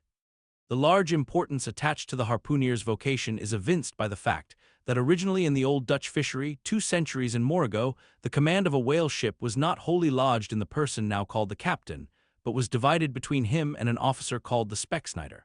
Literally, this word means fat cutter. Usage, however, in time made it equivalent to chief harpooner. In those days, the captain's authority was restricted to the navigation and general management of the vessel, while over the whale-hunting department and all its concerns, the Specksnyder or chief harpooner reigned supreme. In the British Greenland fishery, under the corrupted title of specksioneer, this old Dutch official is still retained, but his former dignity is sadly abridged. At present he ranks simply as senior harpooner, and as such is but one of the captain's more inferior subalterns. Nevertheless, as upon the good conduct of the harpooners, the success of a whaling voyage largely depends, and since in the American fishery he is not only an important officer in the boat, but under certain circumstances, night watches on a whaling ground, the command of the ship's deck is also his. Therefore the grand political maxim of the sea demands that he should nominally live apart from the men before the mast, and be in some way distinguished as their professional superior, though always, by them, familiarly regarded as their social equal. Now the grand distinction drawn between officer and man at sea is this: the first lives aft, the last forward. Hence, in whale ships and merchantmen alike, the mates have their quarters with the captain, and so, too, in most of the American whalers the harpooners are lodged in the after part of the ship. That is to say, they take their meals in the captain's cabin and sleep in a place indirectly communicating with it. Though the long period of a southern whaling voyage, by far the longest of all voyages now or ever made by man, the peculiar perils of it, and the community of interest prevailing among a company, all of whom, high or low, depend for their profits not upon fixed wages but upon their common luck together with their common vigilance, intrepidity, and hard work. Though all these things do in some cases tend to beget a less rigorous discipline than in merchantmen generally. Yet never mind how much like an old Mesopotamian family these whalemen may, in some primitive instances, live together. For all that, the punctilious externals, at least, of the quarterdeck are seldom materially relaxed, and in no instance done away. Indeed, many are the Nantucket ships in which you will see the skipper parading his quarterdeck with an elated grandeur not surpassed in any military navy, nay, extorting almost as much outward homage as if he wore the imperial purple and not the shabbiest of pilot cloth. And though of all men the moody captain of the Pequod was the least given to that sort of shallowest assumption, and though the only homage he ever exacted was implicit instantaneous obedience, though he required no man to remove the shoes from his feet ere stepping upon the quarterdeck, and though there were times when, owing to peculiar circumstances connected with events hereafter to be detailed, he addressed them in unusual terms, whether of condescension or in terrorem or otherwise. Yet even Captain Ahab was by no means unobservant of the paramount forms and usages of the sea. Nor perhaps will it fail to be eventually perceived that behind those forms and usages, as it were, he sometimes masked himself, incidentally making use of them for other and more private ends than they were legitimately intended to subserve. That certain sultanism of his brain, which had otherwise in a good degree remained unmanifested, through those forms that same sultanism became incarnate in an irresistible dictatorship. For be a man's intellectual superiority what it will, it can never assume the practical, available supremacy over other men without the aid of some sort of external arts and entrenchments, always, in themselves, more or less paltry and base. This it is that forever keeps God's true princes of the empire from the world's hustings, and leaves the highest honors that this air can give to those men who become famous more through their infinite inferiority to the choice hidden handful of the divine inert, than through their undoubted superiority over the dead level of the mass. Such large virtue lurks in these small things when extreme political superstitions invest them, that in some royal instances, even to idiot imbecility, they have imparted potency. But when, as in the case of Nicholas the Tsar, the ringed crown of geographical empire encircles an imperial brain, then the plebeian herds crouch abased before the tremendous centralization. Nor will the tragic dramatist who would depict mortal indomitableness in its fullest sweep and direct swing ever forget a hint, incidentally so important in his art, as the one now alluded to. But Ahab, my captain, still moves before me in all his Nantucket grimness and shagginess. And in this episode touching emperors and kings, I must not conceal that I have only to do with a poor old whale hunter like him, and therefore all outward majestical trappings and housings are denied me. O Ahab, what shall be grand in thee, it must needs be plucked at from the skies, and dived for in the deep, and featured in the unbodied air. Chapter 34. The Cabin Table. It is noon, and Doughboy the steward, thrusting his pale loaf-of-bread face from the cabin scuttle, announces dinner to his lord and master, who, sitting in the lee quarterboat, has just been taking an observation of the sun, and is now mutely reckoning the latitude on the smooth medallion-shaped tablet, reserved for that daily purpose on the upper part of his ivory leg. From his complete inattention to the tidings, you would think that moody Ahab had not heard his menial. But presently, catching hold of the mizzen shrouds, he swings himself to the deck, and in an even, unexhilarated voice, saying, "Dinner, Mr. Starbuck," disappears into the cabin. When the last echo of his sultan's step has died away, and Starbuck, the first emir, has every reason to suppose that he is seated, then Starbuck rouses from his quietude, takes a few turns along the planks, and after a grave peep into the binnacle, says, with some touch of pleasantness, "Dinner, Mr. Stubb," and descends the scuttle. The second emir lounges about the rigging a while, and then slightly shaking the main brace to see whether it will be all right with that important rope, he likewise takes up the old burden, and with a rapid "Dinner, Mr. Flask," follows after his predecessors. But the third emir, now seeing himself all alone on the quarterdeck, seems to feel relieved from some curious restraint, for, tipping all sorts of knowing winks in all sorts of directions, and kicking off his shoes, he strikes into a sharp but noiseless squall of a hornpipe right over the Grand Turk's head.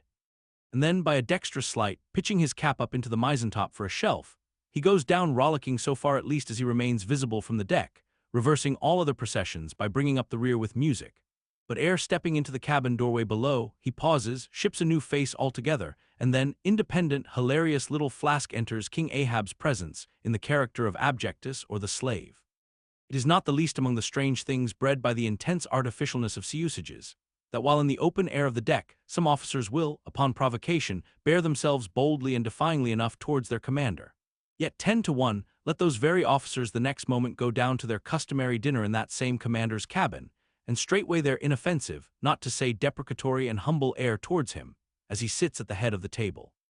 This is marvelous, sometimes most comical. Wherefore this difference? A problem? Perhaps not.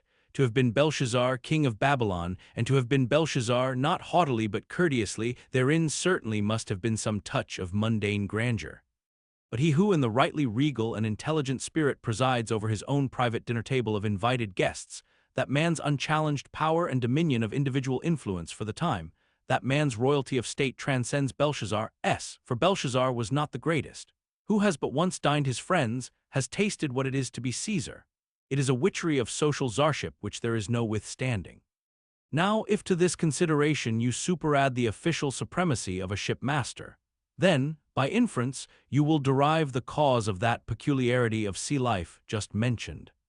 Over his ivory-inlaid table, Ahab presided like a mute, maned sea lion on the white coral beach, surrounded by his warlike but still deferential cubs.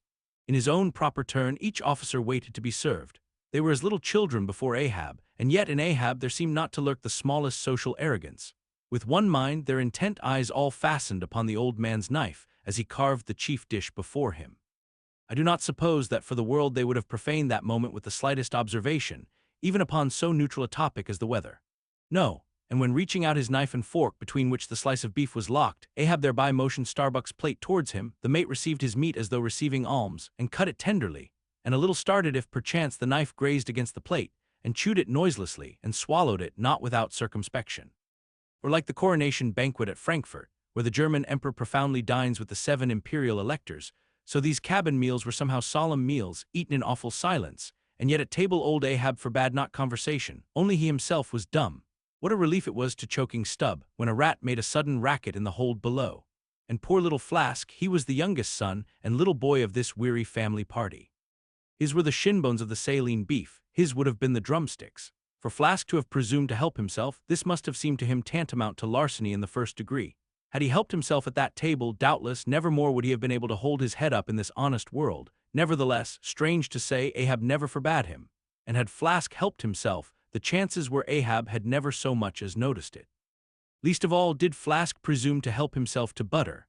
Whether he thought the owners of the ship denied it to him, on account of its clouding his clear, sunny complexion, or whether he deemed that on so long a voyage in such marketless waters, butter was at a premium, and therefore was not for him, a subaltern, however it was, Flask, alas, was a butterless man. Another thing, Flask was the last person down at the dinner, and Flask is the first man up. Consider, for hereby Flask's dinner was badly jammed in point of time. Starbuck and Stubb both had the start of him, and yet they also have the privilege of lounging in the rear. If Stubb even, who is but a peg higher than Flask, happens to have but a small appetite and soon shows symptoms of concluding his repast, then Flask must bestir himself. He will not get more than 3 mouthfuls that day, for it is against holy usage for Stubb to precede Flask to the deck. Therefore it was that Flask once admitted in private that ever since he had arisen to the dignity of an officer, from that moment he had never known what it was to be otherwise than hungry, more or less. For what he ate did not so much relieve his hunger as keep it immortal in him. Peace and satisfaction, thought Flask, have forever departed from my stomach. I am an officer, but how I wish I could fish a bit of old-fashioned beef in the forecastle, as I used to when I was before the mast.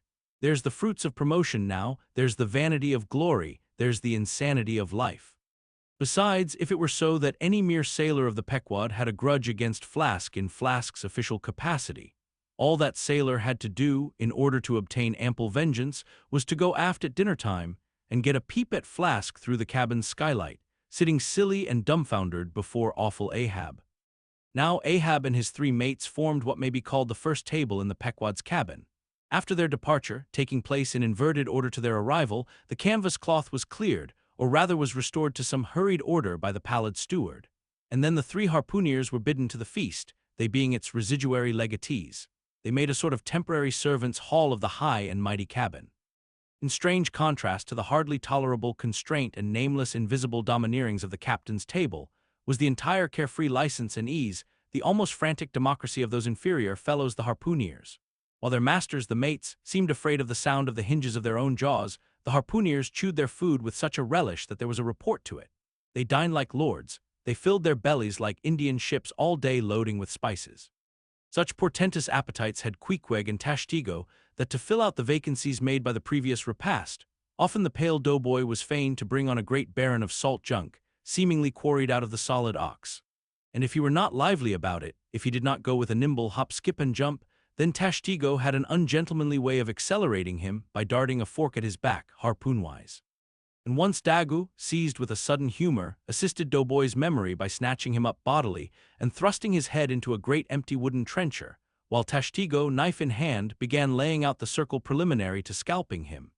He was naturally a very nervous, shuddering sort of little fellow, this bread-faced steward, the progeny of a bankrupt baker and a hospital nurse. And what with the standing spectacle of the black terrific Ahab, and the periodical tumultuous visitations of these three savages, Doughboy's whole life was one continual lip quiver.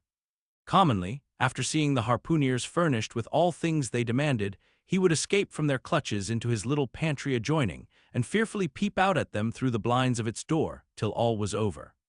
It was a sight to see Queequeg seated over against Tashtego, opposing his filed teeth to the Indians. Crosswise to them, Daggoo seated on the floor, for a bench would have brought his hearse-plumed head to the low carlines, at every motion of his colossal limbs making the low cabin framework to shake, as when an African elephant goes passenger in a ship. But for all this, the great Negro was wonderfully abstemious, not to say dainty. It seemed hardly possible that by such comparatively small mouthfuls he could keep up the vitality diffused through so broad, baronial, and superb a person. But doubtless, this noble savage fed strong and drank deep of the abounding element of air, and through his dilated nostrils snuffed in the sublime life of the worlds. Not by beef or by bread are giants made or nourished. But Queequeg, he had a mortal, barbaric smack of the lip in eating, an ugly sound enough, so much so that the trembling doughboy almost looked to see whether any marks of teeth lurked in his own lean arms. And when he would hear Tashtego singing out for him to produce himself, that his bones might be picked, the simple-witted steward all but shattered the crockery hanging round him in the pantry by his sudden fits of the palsy. Nor did the whetstone which the harpooneers carried in their pockets, for their lances and other weapons, and with which whetstones at dinner they would ostentatiously sharpen their knives, that grating sound did not at all tend to tranquilize poor doughboy.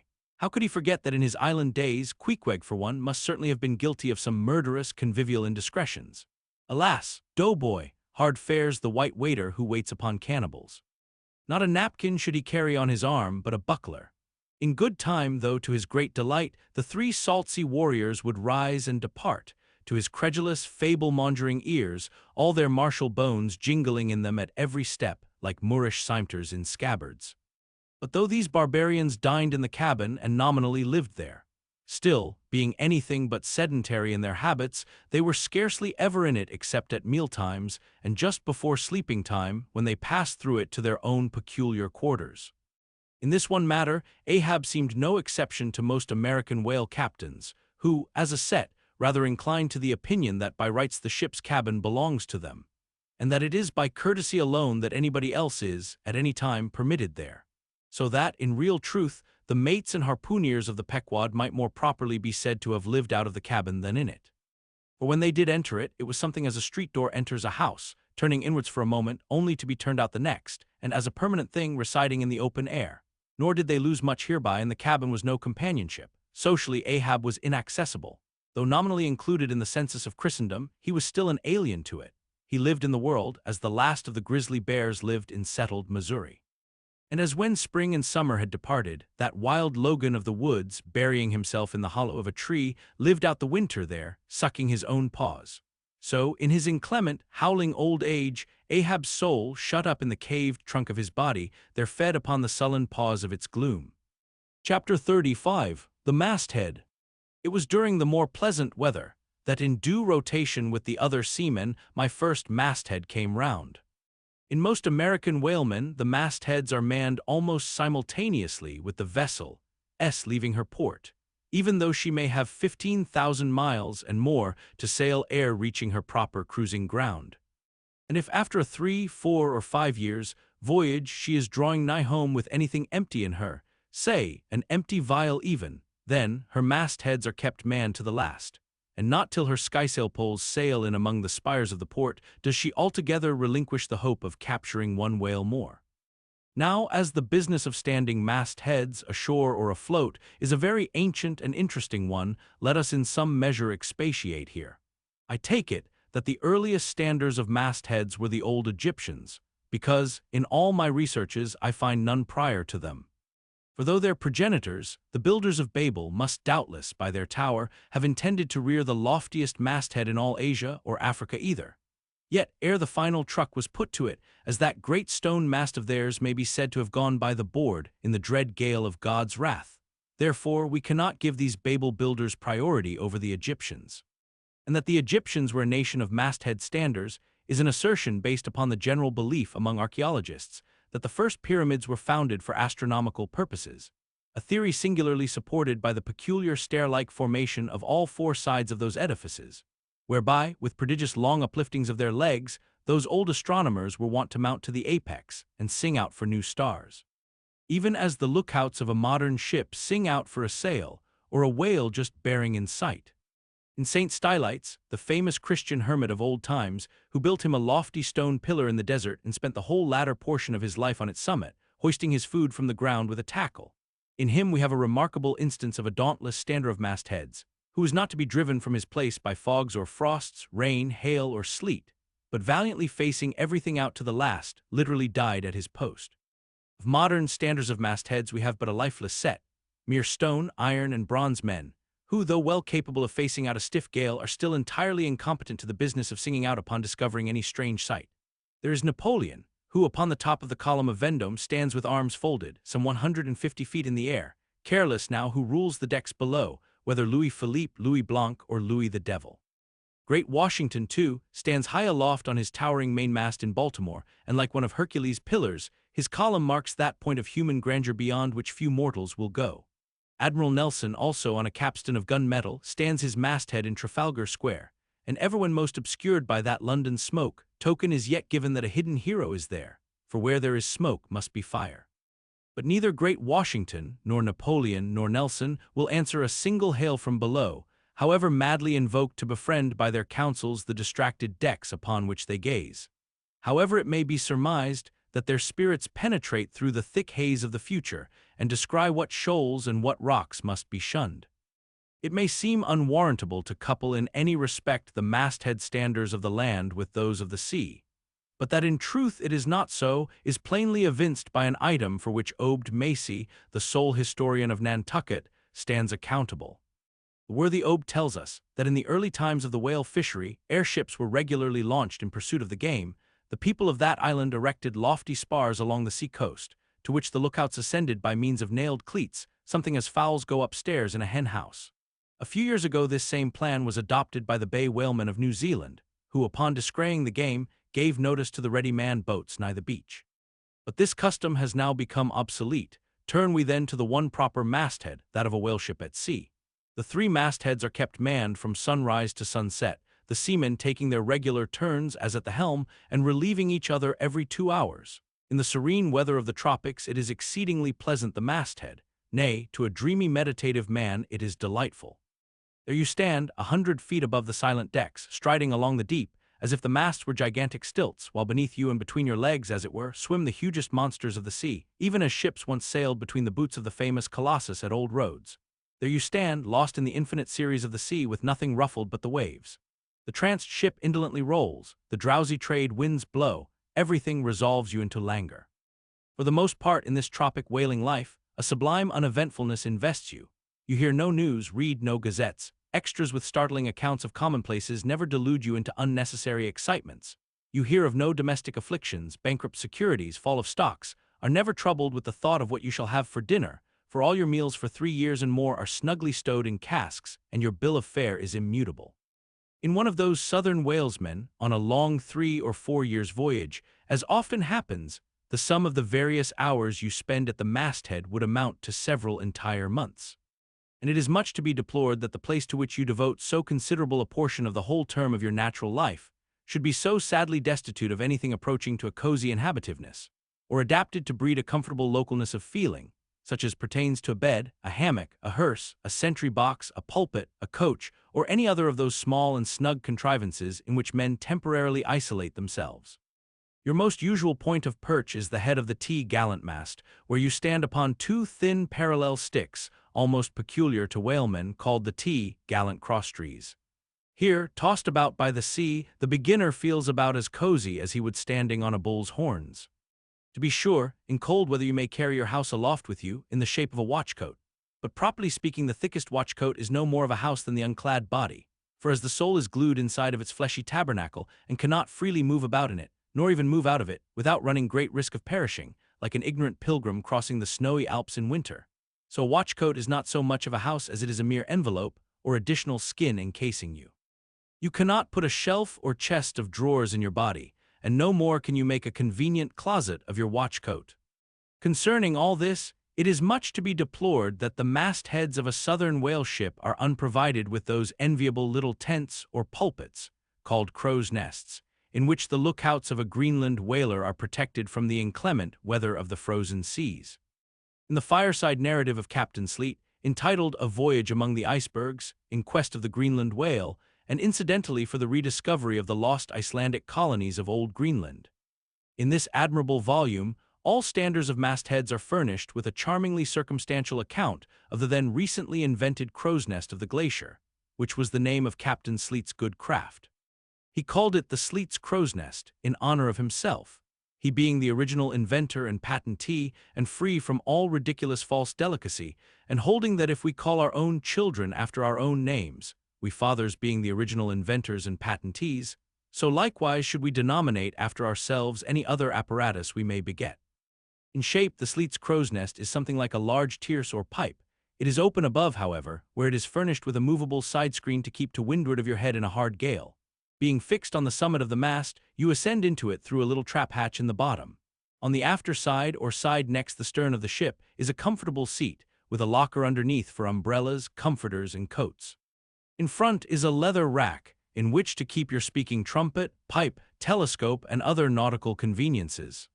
When Captain Sleet in person stood his masthead in this crow's nest of his, he tells us that he always had a rifle with him, also fixed in the rack, together with a powder flask and shot, for the purpose of popping off the stray narwhals or vagrant sea unicorns infesting those waters. For you cannot successfully shoot at them from the deck owing to the resistance of the water, but to shoot down upon them is a very different thing. Now it was plainly a labor of love for Captain Sleet to describe, as he does, all the little detailed conveniences of his crow's nest. But though he so enlarges upon many of these, and though he treats us to a very scientific account of his experiments in this crow's nest, with a small compass he kept there for the purpose of counteracting the errors resulting from what is called the local attraction of all binnacle magnets. An error ascribable to the horizontal vicinity of the iron in the ship's planks, and in the glacier's case, perhaps, to there having been so many broken-down blacksmiths among her crew. I say that though the captain is very discreet and scientific here, yet for all his learned binnacle deviations, azimuth compass observations, and approximate errors, he knows very well, Captain Sleet, that he was not so much immersed in those profound magnetic meditations as to fail being attracted occasionally towards that well-replenished little case bottle, so nicely tucked in on one side of his crow's nest, within easy reach of his hand. Though upon the whole, I greatly admire and even love the brave, the honest, and learned captain, yet I take it very ill of him that he should so utterly ignore that case bottle, seeing what a faithful friend and comforter it must have been, while with mittened fingers and hooded head he was studying the mathematics aloft there in that bird's nest within 3 or 4 perches of the pole. But if we southern whale fishers are not so snugly housed aloft as Captain Sleet and his Greenland men were, yet that disadvantage is greatly counterbalanced by the widely contrasting serenity of those seductive seas in which we south fishers mostly float. For one, I used to lounge up the rigging very leisurely, resting in the top to have a chat with Queequeg or anyone else off duty whom I might find there. Then ascending a little way further and throwing a lazy leg over the topsail yard, take a preliminary view of the watery pastures, and so at last mount to my ultimate destination. Let me make a clean breast of it here, and frankly admit that I kept but sorry guard.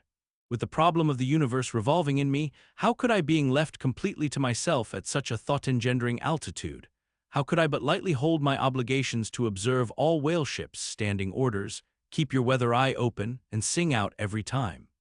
And let me in this place movingly admonish you, ye shipowners of Nantucket, beware of enlisting in your vigilant fisheries any lad with lean brow and hollow eye, given to unseasonable meditativeness, and who offers to ship with the feedon instead of bowditch in his head. Beware of such an one, I say. Your whales must be seen before they can be killed, and this sunken-eyed young Platonist will tow you 10 wakes round the world, and never make you 1 pint of sperm the richer.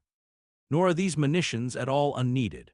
For nowadays, the whale fishery furnishes an asylum for many romantic, melancholy, and absent-minded young men, disgusted with the carking cares of earth, and seeking sentiment in tar and blubber. Childe Harold not unfrequently perches himself upon the masthead of some luckless, disappointed whaleship, and in moody phrase ejaculates, "Roll on, thou deep and dark blue ocean, roll, 10,000 blubber hunters sweep over thee in vain." Very often do the captains of such ships take those absent-minded young philosophers to task, upbraiding them with not feeling sufficient interest in the voyage, half hinting that they are so hopelessly lost to all honorable ambition as that in their secret souls they would rather not see whales than otherwise. But all in vain. Those young Platonists have a notion that their vision is imperfect. They are short-sighted. What use, then, to strain the visual nerve? They have left their opera glasses at home. "Why, thou monkey," said a harpooner to one of these lads, "we've been cruising now hard upon 3 years, and thou hast not raised a whale yet. Whales are scarce as hen's teeth whenever thou art up here." Perhaps they were, or perhaps there might have been shoals of them in the far horizon. But lulled into such an opium-like listlessness of vacant, unconscious reverie is this absent-minded youth by the blending cadence of waves with thoughts, that at last he loses his identity, takes the mystic ocean at his feet for the visible image of that deep blue, bottomless soul pervading mankind and nature, and every strange, half-seen, gliding, beautiful thing that eludes him. Every dimly discovered, uprising fin of some undiscernible form seems to him the embodiment of those elusive thoughts that only people the soul by continually flitting through it. In this enchanted mood, thy spirit ebbs away to whence it came, becomes diffused through time and space, like Cranmer's sprinkled pantheistic ashes, forming at last a part of every shore the round globe over. There is no life in thee now, except that rocking life imparted by a gently rolling ship, by her borrowed from the sea, by the sea from the inscrutable tides of God. But while this sleep, this dream is on ye, move your foot or hand an inch, slip your hold at all, and your identity comes back in horror. Over Discartian vortices you hover. And perhaps at midday in the fairest weather, with one half-throttled shriek you drop through that transparent air into the summer sea, no more to rise forever. Heed it well, ye pantheists. Chapter 36, The Quarterdeck. Enter Ahab, then all. It was not a great while after the affair of the pipe that one morning shortly after breakfast, Ahab, as was his wont, ascended the cabin gangway to the deck. There most sea captains usually walk at that hour, as country gentlemen, after the same meal, take a few turns in the garden. Soon his steady, ivory stride was heard, as to and fro he paced his old rounds, upon planks so familiar to his tread that they were all over-dented, like geological stones, with the peculiar mark of his walk. Did you fixedly gaze, too, upon that ribbed and dented brow, there also you would see still stranger footprints, the footprints of his one unsleeping, ever-pacing thought. But on the occasion in question, those dents looked deeper, even as his nervous step that morning left a deeper mark. And so full of his thought was Ahab, that at every uniform turn that he made, now at the main mast and now at the binnacle, you could almost see that thought turn in him as he turned, and pace in him as he paced, so completely possessing him, indeed, that it all but seemed the inward mold of every outer movement. "D'ye mark him, Flask?" whispered Stubb. "The chick that's in him pecks the shell. 'Twill soon be out." The hours wore on, Ahab now shut up within his cabin, anon pacing the deck with the same intense bigotry of purpose in his aspect. It drew near the close of day. Suddenly he came to a halt by the bulwarks, and inserting his bone leg into the auger hole there, and with one hand grasping a shroud, he ordered Starbuck to send everybody aft. "Sir," said the mate, astonished at an order seldom or never given on shipboard except in some extraordinary case. "Send everybody aft," repeated Ahab. "Mast-heads there, come down." When the entire ship's company were assembled, and with curious and not wholly unapprehensive faces, were eyeing him, for he looked not unlike the weather horizon when a storm is coming up, Ahab, after rapidly glancing over the bulwarks, and then darting his eyes among the crew, started from his standpoint, and as though not a soul were nigh him resumed his heavy turns upon the deck. With bent head and half-slouched hat he continued to pace, unmindful of the wondering whispering among the men, till Stubb cautiously whispered to Flask that Ahab must have summoned them there for the purpose of witnessing a pedestrian feat. But this did not last long. Vehemently pausing, he cried, "What do you do when you see a whale, men?" "Sing out for him," was the impulsive rejoinder from a score of clubbed voices. "Good," cried Ahab, with a wild approval in his tones, observing the hearty animation into which his unexpected question had so magnetically thrown them. "And what do ye next, men?" "Lower away, and after him." "And what tune is it ye pull to, men?" "A dead whale or a stove boat." More and more strangely and fiercely glad and approving grew the countenance of the old man at every shout, while the mariners began to gaze curiously at each other, as if marveling how it was that they themselves became so excited at such seemingly purposeless questions. But they were all eagerness again, as Ahab, now half revolving in his pivot hole with one hand reaching high up a shroud, and tightly, almost convulsively grasping it, addressed them thus. "All ye mastheaders have before now heard me give orders about a white whale. Look ye, d'ye see this Spanish ounce of gold?" Holding up a broad, bright coin to the sun. "It is a $16 piece, men, d'ye see it? Mr. Starbuck, hand me yon top maul." While the mate was getting the hammer, Ahab, without speaking, was slowly rubbing the gold piece against the skirts of his jacket, as if to heighten its luster, and without using any words was meanwhile lowly humming to himself, producing a sound so strangely muffled and inarticulate that it seemed the mechanical humming of the wheels of his vitality in him. Receiving the top-maul from Starbuck, he advanced towards the mainmast with the hammer uplifted in one hand, exhibiting the gold with the other, and with a high-raised voice exclaiming, "Whosoever of ye raises me a white-headed whale with a wrinkled brow and a crooked jaw, whosoever of ye raises me that white-headed whale with 3 holes punctured in his starboard fluke, look ye, whosoever of ye raises me that same white whale, he shall have this gold ounce, my boys." "Huzzah! Huzzah!" cried the seamen, as with swinging tarpaulins they hailed the act of nailing the gold to the mast. "It's a white whale, I say," resumed Ahab as he threw down the topmaul. "A white whale. Skin your eyes for him, men, look sharp for white water. If ye see but a bubble, sing out." All this while Tashtego, Daggoo, and Queequeg had looked on with even more intense interest and surprise than the rest, and at the mention of the wrinkled brow and crooked jaw they had started as if each was separately touched by some specific recollection.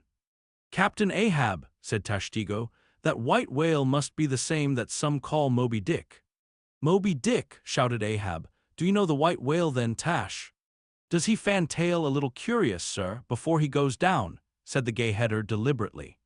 "And has he a curious spout too?" said Daggoo. "Very bushy, even for a parmacety, and mighty quick, Captain Ahab." "And he have 1, 2, 3. Oh, good many iron in him hide too, Captain," cried Queequeg disjointedly. "All twisk-betwisk, like him, faltering hard for a word, and screwing his hand round and round as though uncorking a bottle, like him. "Corkscrew," cried Ahab. "Aye, Queequeg, the harpoons lie all twisted and wrenched in him. Aye, Daggoo, his spout is a big one, like a whole shock of wheat, and white as a pile of our Nantucket wool after the great annual sheep shearing. Aye, Tashtego, and he fantails like a split jib in a squall. Death and devils. Men, it is Moby Dick ye have seen, Moby Dick, Moby Dick." "Captain Ahab," said Starbuck, who, with Stubb and Flask, had thus far been eyeing his superior with increasing surprise, but at last seemed struck with a thought which somewhat explained all the wonder. "Captain Ahab, I have heard of Moby Dick, but it was not Moby Dick that took off thy leg." "Who told thee that?" cried Ahab, then pausing. "Aye, Starbuck, aye, my hearties all round. It was Moby Dick that dismasted me, Moby Dick that brought me to this dead stump I stand on now. Aye, aye," he shouted with a terrific, loud animal sob like that of a heart-stricken moose. "Aye, aye, it was that accursed white whale that razzied me, made a poor pegging lubber of me for ever and a day." Then tossing both arms, with measureless imprecations he shouted out, "Aye, aye. And I'll chase him round Good Hope, and round the Horn, and round the Norway Maelstrom, and round Perdition's flames before I give him up. And this is what ye have shipped for men, to chase that white whale on both sides of land and over all sides of earth, till he spouts black blood and rolls fin out. What say ye, men, will ye splice hands on it now? I think ye do look brave." "Aye, aye," shouted the harpooneers and seamen, running closer to the excited old man. "A sharp eye for the white whale, a sharp lance for Moby Dick." "God bless ye," he seemed to half sob and half shout. God bless ye, men. Steward, go draw the great measure of grog. But what's this long face about, Mr. Starbuck? Wilt thou not chase the white whale? Art not game for Moby Dick? I am game for his crooked jaw, and for the jaws of death too, Captain Ahab, if it fairly comes in the way of the business we follow. But I came here to hunt whales, not my commander's vengeance. How many barrels will thy vengeance yield thee even if thou gettest it, Captain Ahab? It will not fetch thee much in our Nantucket market. Nantucket market? Hoot! But come closer, Starbuck, thou requirest a little lower layer. If money is to be the measurer, man and the accountants have computed their great counting-house the globe by girdling it with guineas, 1 to every 3 parts of an inch, then let me tell thee that my vengeance will fetch a great premium here. He smites his chest, whispered Stubb. What's that for? Methinks it rings most vast but hollow. Vengeance on a dumb brute, cried Starbuck, that simply smote thee from blindest instinct. Madness, to be enraged with a dumb thing, Captain Ahab, seems blasphemous. Hark ye yet again, the little lower layer. All visible objects, man, are but as pasteboard masks. But in each event in the living act, the undoubted deed, there some unknown but still reasoning thing puts forth the moldings of its features from behind the unreasoning mask. If man will strike through the mask. How can the prisoner reach outside except by thrusting through the wall? To me, the white whale is that wall shoved near to me. Sometimes I think there's naught beyond, but 'tis enough. He tasks me, he heaps me. I see in him outrageous strength with an inscrutable malice sinewing it. That inscrutable thing is chiefly what I hate, and be the white whale agent or be the white whale principal, I will wreak that hate upon him. Talk not to me of blasphemy, man. I'd strike the sun if it insulted me. For could the sun do that, then could I do the other, since there is ever sort of fair play herein, jealousy presiding over all creations. Not my master, man, is even that fair play. Who's over me? Truth hath no confines. Take off thine eye. More intolerable than fiends' glarings is a doltish stare. So thou readiest and palest, my heat has melted thee to anger glow. But look ye, Starbuck, what is said in heat, that thing unsays itself. There are men from whom warm words are small in dignity. I meant not to incense thee, let it go. Look, see yonder Turkish cheeks of spotted tawn, living, breathing pictures painted by the sun. The pagan leopards, the unrecking and unworshipping things that live and seek and give no reasons for the torrid life they feel. The crew, man, the crew, are they not one and all with Ahab in this matter of the whale? See Stubb, he laughs, see yonder Chilean, he snorts to think of it. Stand up amid the general hurricane, thy one-tossed sapling cannot, Starbuck. And what is it, reckon it? 'Tis but to help strike a fin, no wondrous feat for Starbuck. What is it more? From this one poor hunt, then, the best lance out of all Nantucket, surely he will not hang back when every foremast hand has clutched a whetstone. Ah, constraining sees thee, I see, the billow lifts thee, speak, but speak. I thy silence, then, that voices thee. Aside, something shot from my dilated nostrils, he has inhaled it in his lungs. Starbuck now is mine, cannot oppose me now without rebellion. God keep me, keep us all, murmured Starbuck lowly. But in his joy at the enchanted, tacit acquiescence of the mate, Ahab did not hear his foreboding invocation, nor yet the low laugh from the hold, nor yet the presaging vibrations of the winds in the cordage, nor yet the hollow flap of the sails against the masts, as for a moment their hearts sank in. For again Starbuck's downcast eyes lighted up with the stubbornness of life. The subterranean laugh died away, the winds blew on, the sails filled out, the ship heaved and rolled as before. Ah, ye admonitions and warnings, why stay ye not when ye come, but rather are ye predictions than warnings, ye shadows, yet not so much predictions from without as verifications of the foregoing things within. For with little external to constrain us, the innermost necessities in our being, these still drive us on. The measure, cried Ahab. Receiving the brimming pewter, and turning to the harpooneers, he ordered them to produce their weapons. Then ranging them before him near the capstan, with their harpoons in their hands, while his 3 mates stood at his side with their lances, and the rest of the ship's company formed a circle round the group. He stood for an instant searchingly eyeing every man of his crew. But those wild eyes met his, as the bloodshot eyes of the prairie wolves meet the eye of their leader, ere he rushes on at their head in the trail of the bison. But alas! Only to fall into the hidden snare of the Indian. Drink and pass, he cried, handing the heavy charged flagon to the nearest seaman. The crew alone now drink, round with it, round, short draughts, long swallows, men, 'tis hot as Satan's hoof, so it goes round excellently. It spiralizes in ye, forks out at the serpent-snapping eye. Well done, almost drained, that way it went, this way it comes. Hand it me, here as a hollow, men, ye seem the years, so brimming life is gulped and gone. Steward, refill. Attend now, my braves. I have mustered ye all round this capstan, and ye mates flank me with your lances, and ye harpooneers stand there with your irons, and ye stout mariners ring me in that I may in some sort revive a noble custom of my fisherman fathers before me. O men, you will yet see that, ha, boy, come back, bad pennies come not sooner, hand it me.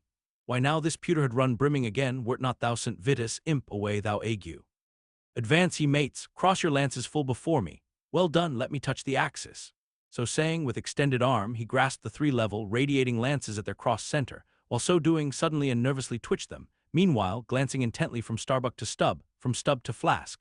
It seemed as though by some nameless interior volition he would fain have shocked into them the same fiery emotion accumulated within the Leyden jar of his own magnetic life. The three mates quailed before his strong, sustained, and mystic aspect.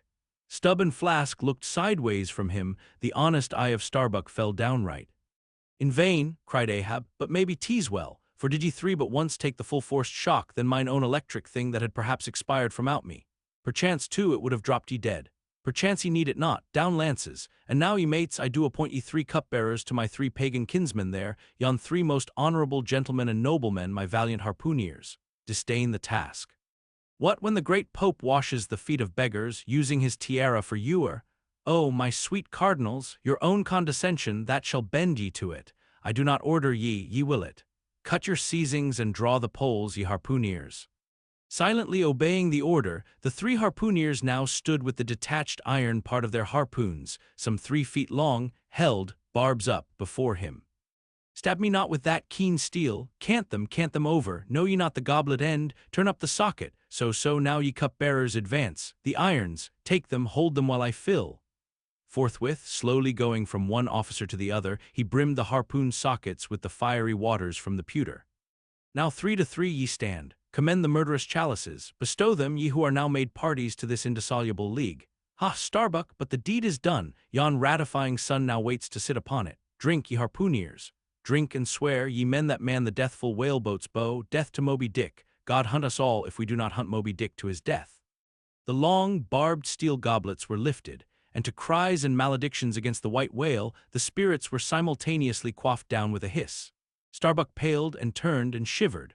Once more, and finally, the replenished pewter went the rounds among the frantic crew, when, waving his free hand to them, they all dispersed, and Ahab retired within his cabin. Chapter 37, Sunset. The cabin, by the stern windows, Ahab sitting alone and gazing out. I leave a white and turbid wake, pale waters, paler cheeks, where'er I sail. The envious billows sidelong swell to whelm my track, let them, but first I pass. Yonder by ever-brimming goblet's rim the warm waves blush like wine. The gold brow plumbs the blue. The diver sun slow dived from noon goes down, my soul mounts up, she wearies with her endless hill. Is then the crown too heavy that I wear, this iron crown of Lombardy? Yet is it bright with many a gem, I the wearer see not its far flashings, but darkly feel that I wear that dazzlingly confounds. 'Tis iron that I know not gold. 'Tis split too that I feel, the jagged edge galls me so, my brain seems to beat against the solid metal. I, steel skull, mine, the sort that needs no helmet in the most brain-battering fight. Dry heat upon my brow? Oh, time was when as the sunrise nobly spurred me so the sunset soothed. No more, this lovely light it lights not me, all loveliness is anguish to me since I can ne'er enjoy. Gifted with the high perception, I lack the low, enjoying power, damned most subtly and most malignantly, damned in the midst of paradise. Good night, good night. Waving his hand, he moves from the window. 'Twas not so hard a task. I thought to find one stubborn at the least, but my one-cogged circle fits into all their various wheels and they revolve. Or if you will, like so many anthills of powder, they all stand before me and I their match. Oh, hard that to fire others the match itself must needs be wasting. What I've dared I've willed, and what I've willed I'll do. They think me mad, Starbuck does, but I'm demoniac, I am madness maddened. That wild madness that's only calm to comprehend itself. The prophecy was that I should be dismembered, and I lost this leg. I now prophesy that I will dismember my dismemberer. Now then, be the prophet and the fulfiller one. That's more than ye great gods ever were. I laugh and hoot at ye cricket players, ye pugilists, ye deaf Burks and blinded Bendigos. I will not say as schoolboys do to bullies, take some one of your own size, don't pommel me. No, ye have knocked me down and I am up again, but ye have run and hidden. Come forth from behind your cotton bags, I have no long gun to reach ye.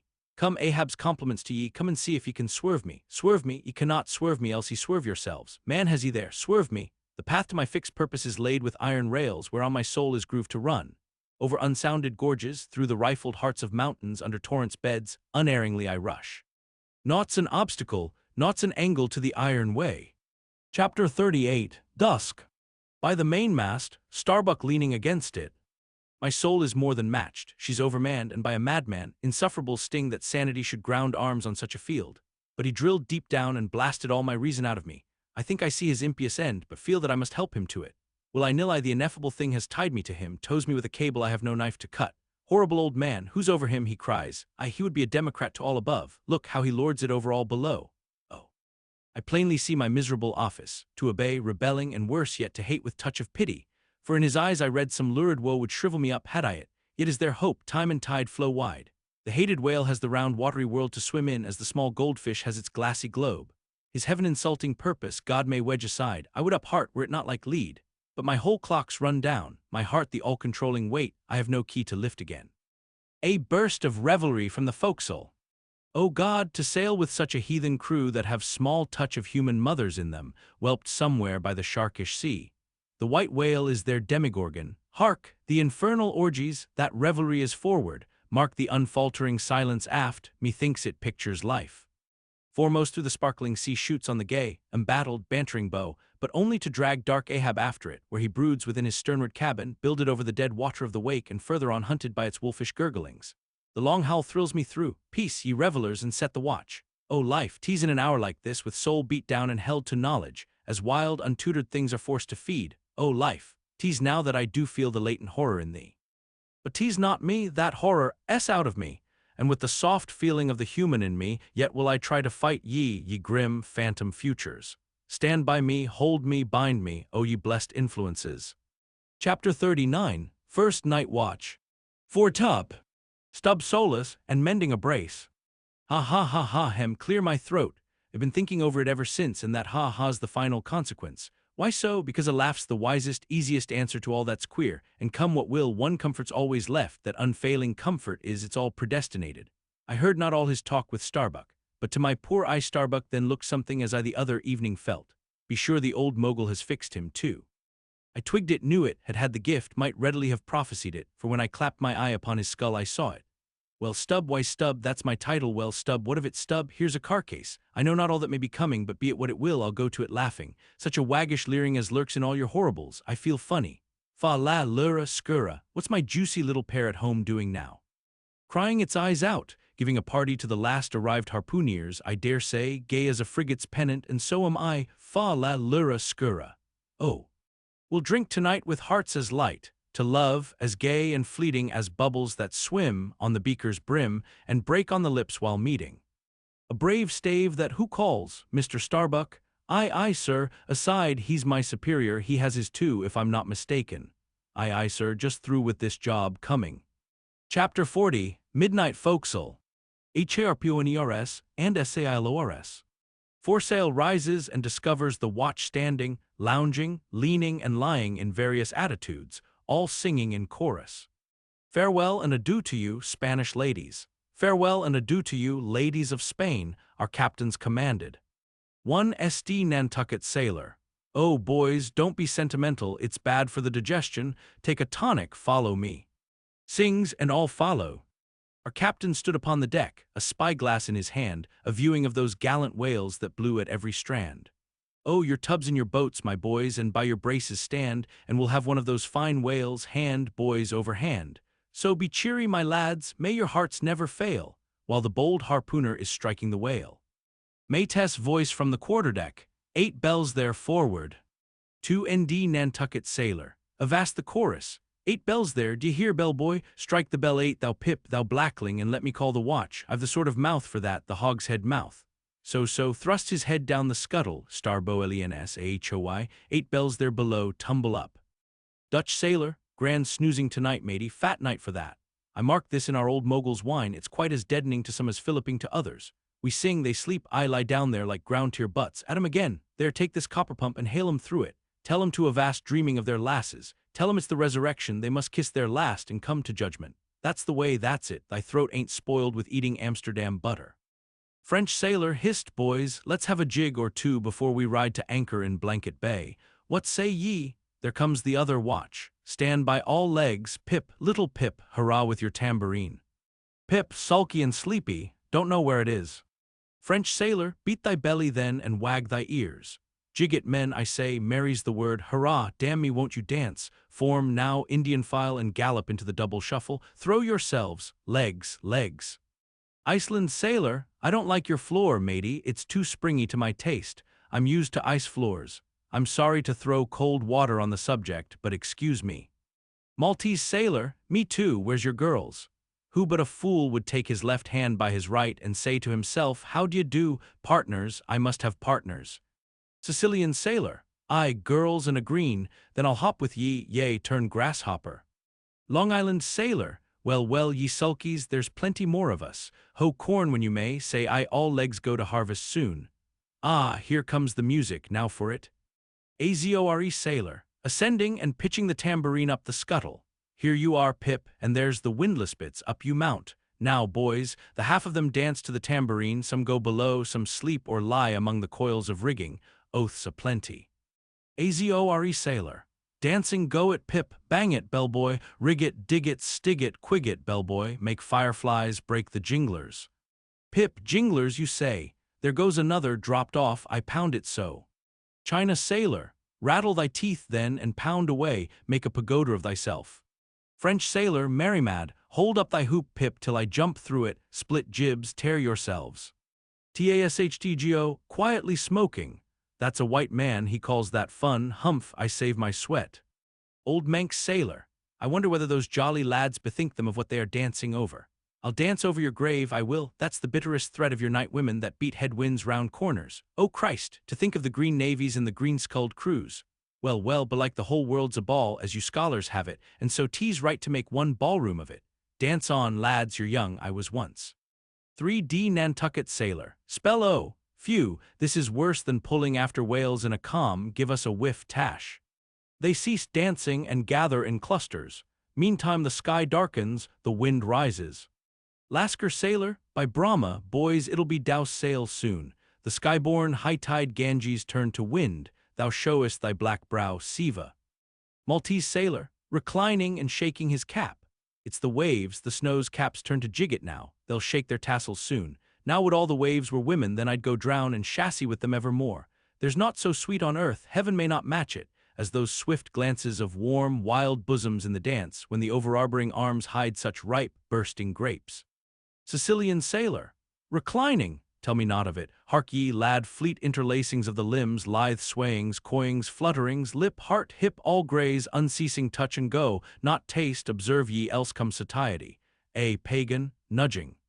Thitan sailor, reclining on a mat, hail holy nakedness of our dancing girls, the heava-heava, ah, low-veiled, high-palmed Tahiti, I still rest me on thy mat, but the soft soil has slid. I saw thee woven in the wood, my mat. Green the first day I brought ye thence, now worn and wilted quite. Ah me, not thou nor I can bear the change. How then, if so be transplanted to yon sky?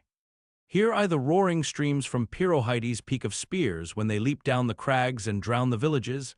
The blast, up spine and meet it, leaps to his feet. Portuguese sailor, how the sea rolls swashing gainst the side, stand by for reefing, hearties. The winds are just crossing swords, pell-mell they'll go lunging presently. Danish sailor, crack, crack, old ship, so long as thou crackest thou holdest. Well done, the mate there holds ye to it stiffly. He's no more afraid than the Isle fort at Kattegat, put there to fight the Baltic with storm-lashed guns on which the sea salt cakes. 4th Nantucket sailor, he has his orders, mind ye that. I heard old Ahab tell him he must always kill a squall, something as they burst a waterspout with a pistol, fire your ship right into it. English sailor, blood, but that old man's a grand old cove, we are the lads to hunt him up his whale. Old Manx sailor, how the three pines shake. Pines are the hardest sort of tree to live when shifted to any other soil, and here there's none but the crew's cursed clay. Steady, helmsman, steady. This is the sort of weather when brave hearts snap ashore and keeled hulls split at sea. Our captain has his birthmark. Look yonder, boys, there's another in the sky, lurid-like, ye see, all else pitch black. Daggo, what of that? Who's afraid of black's afraid of me, I'm quarried out of it. Spanish sailor, aside, he wants to bully, ah, the old grudge makes me touchy, advancing. I, harpooner, thy race is the undeniable dark side of mankind, devilish dark at that, no offense. Daggo, grimly, none. Stjagos sailor, that Spaniard's mad or drunk, But that can't be, or else in his one case our old mogul's fire waters are somewhat long in working. 5th Nantucket sailor, what's that I saw lightning? Yes. Spanish sailor, no, Dagu showing his teeth. Diagoo springing, swallow thine mannikin, white skin, white liver. Spanish sailor meeting him, knife thee heartily, big frame, small spirit. All's a row, a row, a row. Tashtgo with a whiff, a row alow and a row aloft, gods and men, both brawlers, humph. Belfast sailor, a row, a row, the Virgin be blessed, a row, plunge in with ye. English sailor, fair play, snatch the Spaniard's knife, a ring, a ring. Old Manx sailor, ready formed, there, the ringed horizon, in that ring Cain struck Abel, sweet work, right work, no, why then God mad'st thou the ring? Mate's voice from the quarterdeck, hands by the halyards, in top-gallant sails, stand by to reef topsails. All the squall, jump my jollies, they scatter. Pip shrinking under the windlass. Jollies, Lord help such jollies, crish crash, there goes the jibstay, blang wang, God, duck lower, Pip, here comes the royal yard. It's worse than being in the world woods the last day of the year. Who'd go climbing after chestnuts now, but there they go all cursing and here I don't. Fine prospects to 'em there on the road to heaven, hold on hard, Jemini, what a squall, but those chaps there are worse yet, they're your white squalls they, white squalls, white whale, sure. Sure, here have I heard all their chat just now, and the white whale, sure, but spoken of once. And only this evening, it makes me jingle all over like my tambourine, that anaconda of an old man swore him in to hunt him. Oh, thou big white God aloft there somewhere in yon darkness, have mercy on this small black boy down here, preserve him from all men that have no bowels to feel fear. Chapter 41, Moby Dick. Ishmael was one of that crew, my shouts had gone up with the rest, my oath had been welded with theirs, and stronger I shouted and more did I hammer and clinch my oath, because of the dread in my soul. A wild, mystical, sympathetical feeling was in me, Ahab's quenchless feud seemed mine. With greedy ears I learned the history of that murderous monster against whom I and all the others had taken our oaths of violence and revenge. For some time past, though at intervals only, the unaccompanied, secluded white whale had haunted those uncivilized seas mostly frequented by the sperm whale fishermen. But not all of them knew of his existence. Only a few of them, comparatively, had knowingly seen him, while the number who as yet had actually and knowingly given battle to him was small indeed. For owing to the large number of whale cruisers, the disorderly way they were sprinkled over the entire watery circumference, many of them adventurously pushing their quest along solitary latitudes, so as seldom or never for a whole 12-month or more on a stretch to encounter a single news-telling sail of any sort, the inordinate length of each separate voyage, the irregularity of the times of sailing from home. All these, with other circumstances, direct and indirect, long obstructed the spread through the whole worldwide whaling fleet of the special individualizing tidings concerning Moby Dick. It was hardly to be doubted that several vessels reported to have encountered at such or such a time, or on such or such a meridian, a sperm whale of uncommon magnitude and malignity, which whale, after doing great mischief to his assailants, had completely escaped them. To some minds it was not an unfair presumption, I say, that the whale in question must have been no other than Moby Dick. Yet as of late the sperm whale fishery had been marked by various and not unfrequent instances of great ferocity, cunning, and malice in the monster attacked. Therefore it was that those who by accident ignorantly gave battle to Moby Dick, such hunters perhaps for the most part, were content to ascribe the peculiar terror he bred, more as it were to the perils of the sperm whale fishery at large than to the individual cause. In that way, mostly, the disastrous encounter between Ahab and the whale had hitherto been popularly regarded. And as for those who, previously hearing of the white whale, by chance caught sight of him, in the beginning of the thing they had every one of them almost as boldly and fearlessly lowered for him as for any other whale of that species. But at length such calamities did ensue in these assaults, not restricted to sprained wrists and ankles, broken limbs, or devouring amputations, but fatal to the last degree of fatality, those repeated disastrous repulses, all accumulating and piling their terrors upon Moby Dick.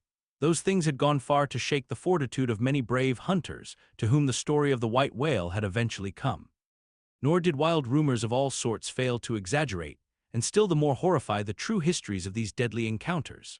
For not only do fabulous rumors naturally grow out of the very body of all surprising terrible events, as the smitten tree gives birth to its fungi, but in maritime life, far more than in that of terra firma, wild rumors abound, wherever there is any adequate reality for them to cling to.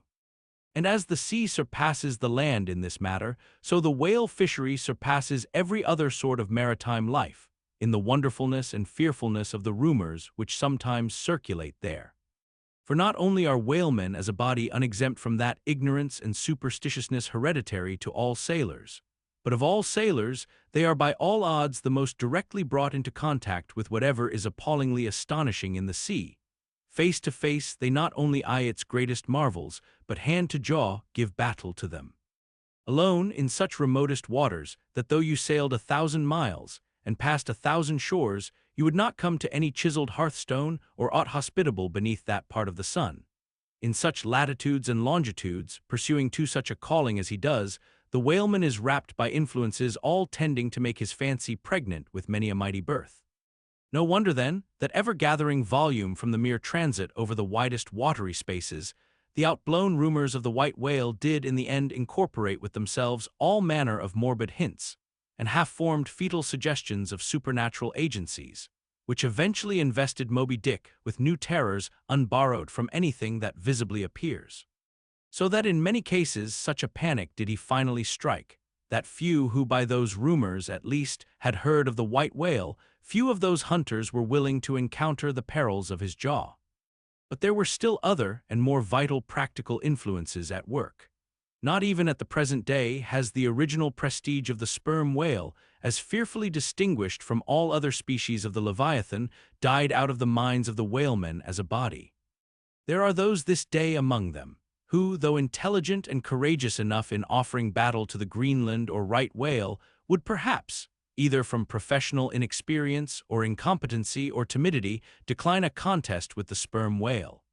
At any rate, there are plenty of whalemen, especially among those whaling nations not sailing under the American flag, who have never hostilely encountered the sperm whale, but whose sole knowledge of the Leviathan is restricted to the ignoble monster primitively pursued in the north.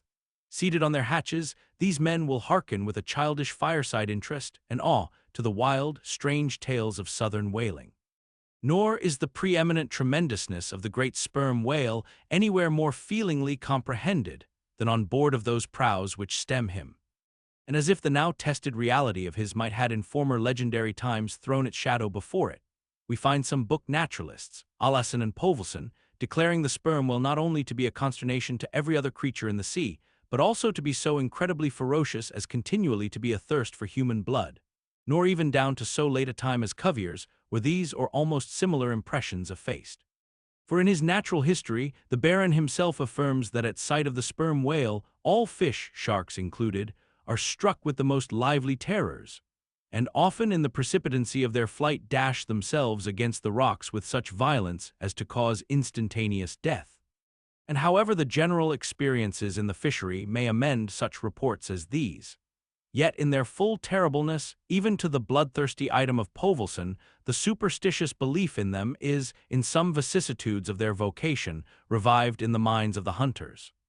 So that overawed by the rumors and portents concerning him, not a few of the fishermen recalled, in reference to Moby Dick, the earlier days of the sperm whale fishery, when it was oftentimes hard to induce long-practiced right whalemen to embark in the perils of this new and daring warfare.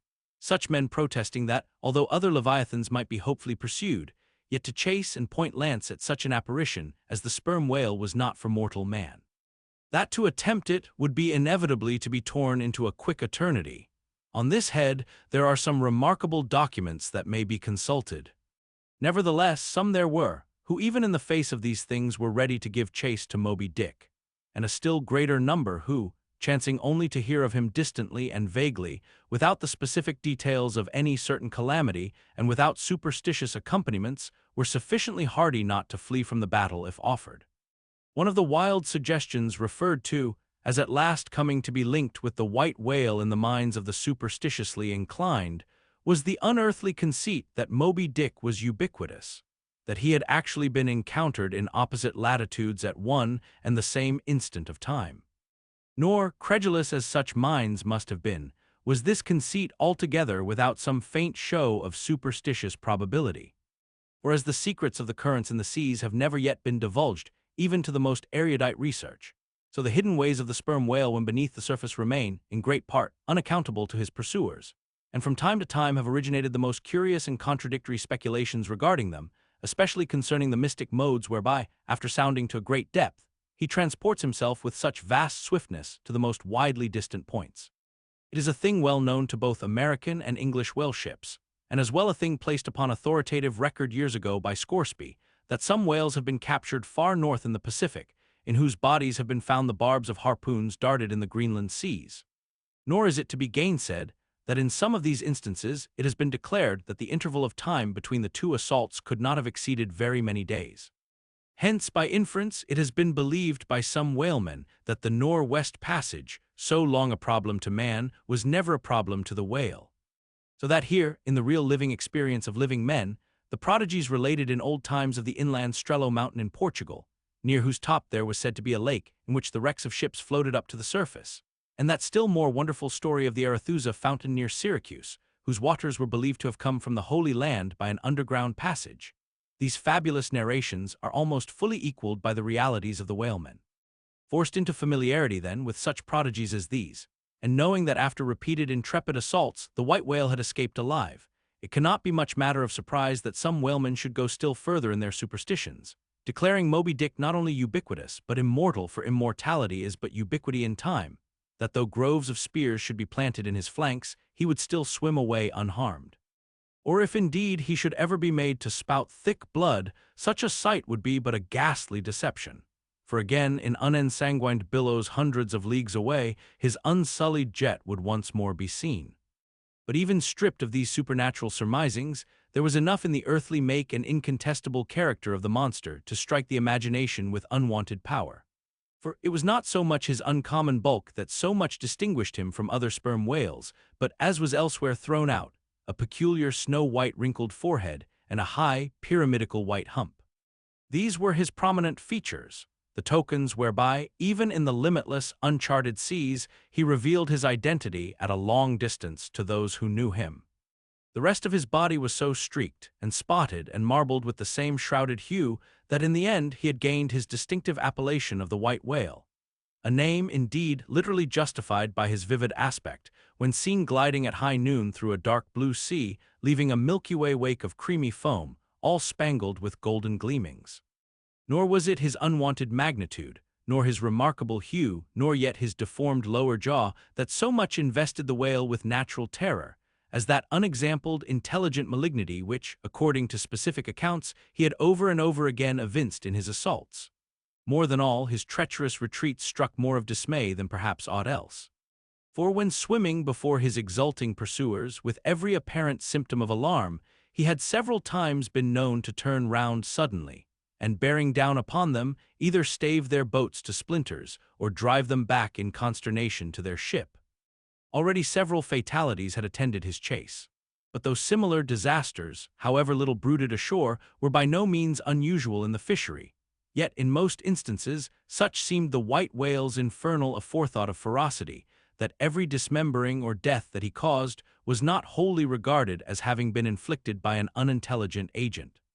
Judge, then, to what pitches of inflamed, distracted fury the minds of his more desperate hunters were impelled, when amid the chips of chewed boats and the sinking limbs of torn comrades, they swam out of the white curds of the whale's direful wrath into the serene, exasperating sunlight that smiled on as if at a birth or a bridal. His 3 boats stove around him, and oars and men both whirling in the eddies. One captain, seizing the line-knife from his broken prow, had dashed at the whale, as an Arkansas duelist at his foe, blindly seeking with a 6-inch blade to reach the fathom-deep life of the whale. That captain was Ahab. And then it was that, suddenly sweeping his sickle-shaped lower jaw beneath him, Moby Dick had reaped away Ahab's leg, as a mower a blade of grass in the field. No turbaned Turk, no hired Venetian or Malay, could have smote him with more seeming malice. Small reason was there to doubt, then, that ever since that almost fatal encounter, Ahab had cherished a wild vindictiveness against the whale, all the more fell for that in his frantic morbidness he at last came to identify with him, not only all his bodily woes, but all his intellectual and spiritual exasperations. The white whale swam before him as the monomaniac incarnation of all those malicious agencies which some deep men feel eating in them, till they are left living on with half a heart and half a lung. That intangible malignity which has been from the beginning, to whose dominion even the modern Christians ascribe one half of the world's, which the ancient Ophites of the East reverenced in their statue devil, Ahab did not fall down and worship it like them, but deliriously transferring its idea to the abhorred white whale, he pitted himself, all mutilated, against it. All that most maddens and torments, all that stirs up the lees of things, all truth with malice in it, all that cracks the sinews and cakes the brain, all the subtle demonisms of life and thought, all evil to crazy Ahab were visibly personified and made practically assailable in Moby Dick. He piled upon the whale's white hump the sum of all the general rage and hate felt by his whole race from Adam down, and then, as if his chest had been a mortar, he burst his hot heart's shell upon it. It is not probable that this monomania in him took its instant rise at the precise time of his bodily dismemberment. Then, in darting at the monster, knife in hand, he had but given loose to a sudden, passionate, corporal animosity, and when he received the stroke that tore him, he probably but felt the agonizing bodily laceration, but nothing more. Yet, when by this collision forced to turn towards home, and for long months of days and weeks, Ahab and Anguish lay stretched together in one hammock, rounding in midwinter that dreary, howling Patagonian cape. Then it was that his torn body and gashed soul bled into one another, and so interfusing made him mad. That it was only then, on the homeward voyage after the encounter, that the final monomania seized him, seems all but certain from the fact that, at intervals during the passage, he was a raving lunatic, and though unlimbed of a leg, yet such vital strength yet lurked in his Egyptian chest, and was moreover intensified by his delirium, that his mates were forced to lace him fast, even there as he sailed, raving in his hammock.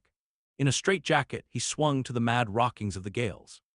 And when running into more sufferable latitudes, the ship with mild stunsails spread floated across the tranquil tropics, and to all appearances the old man's delirium seemed left behind him with the Cape Horn swells, and he came forth from his dark den into the blessed light and air.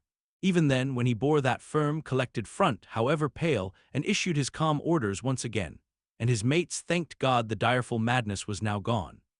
Even then Ahab in his hidden self raved on, "Human madness is oftentimes a cunning and most feline thing.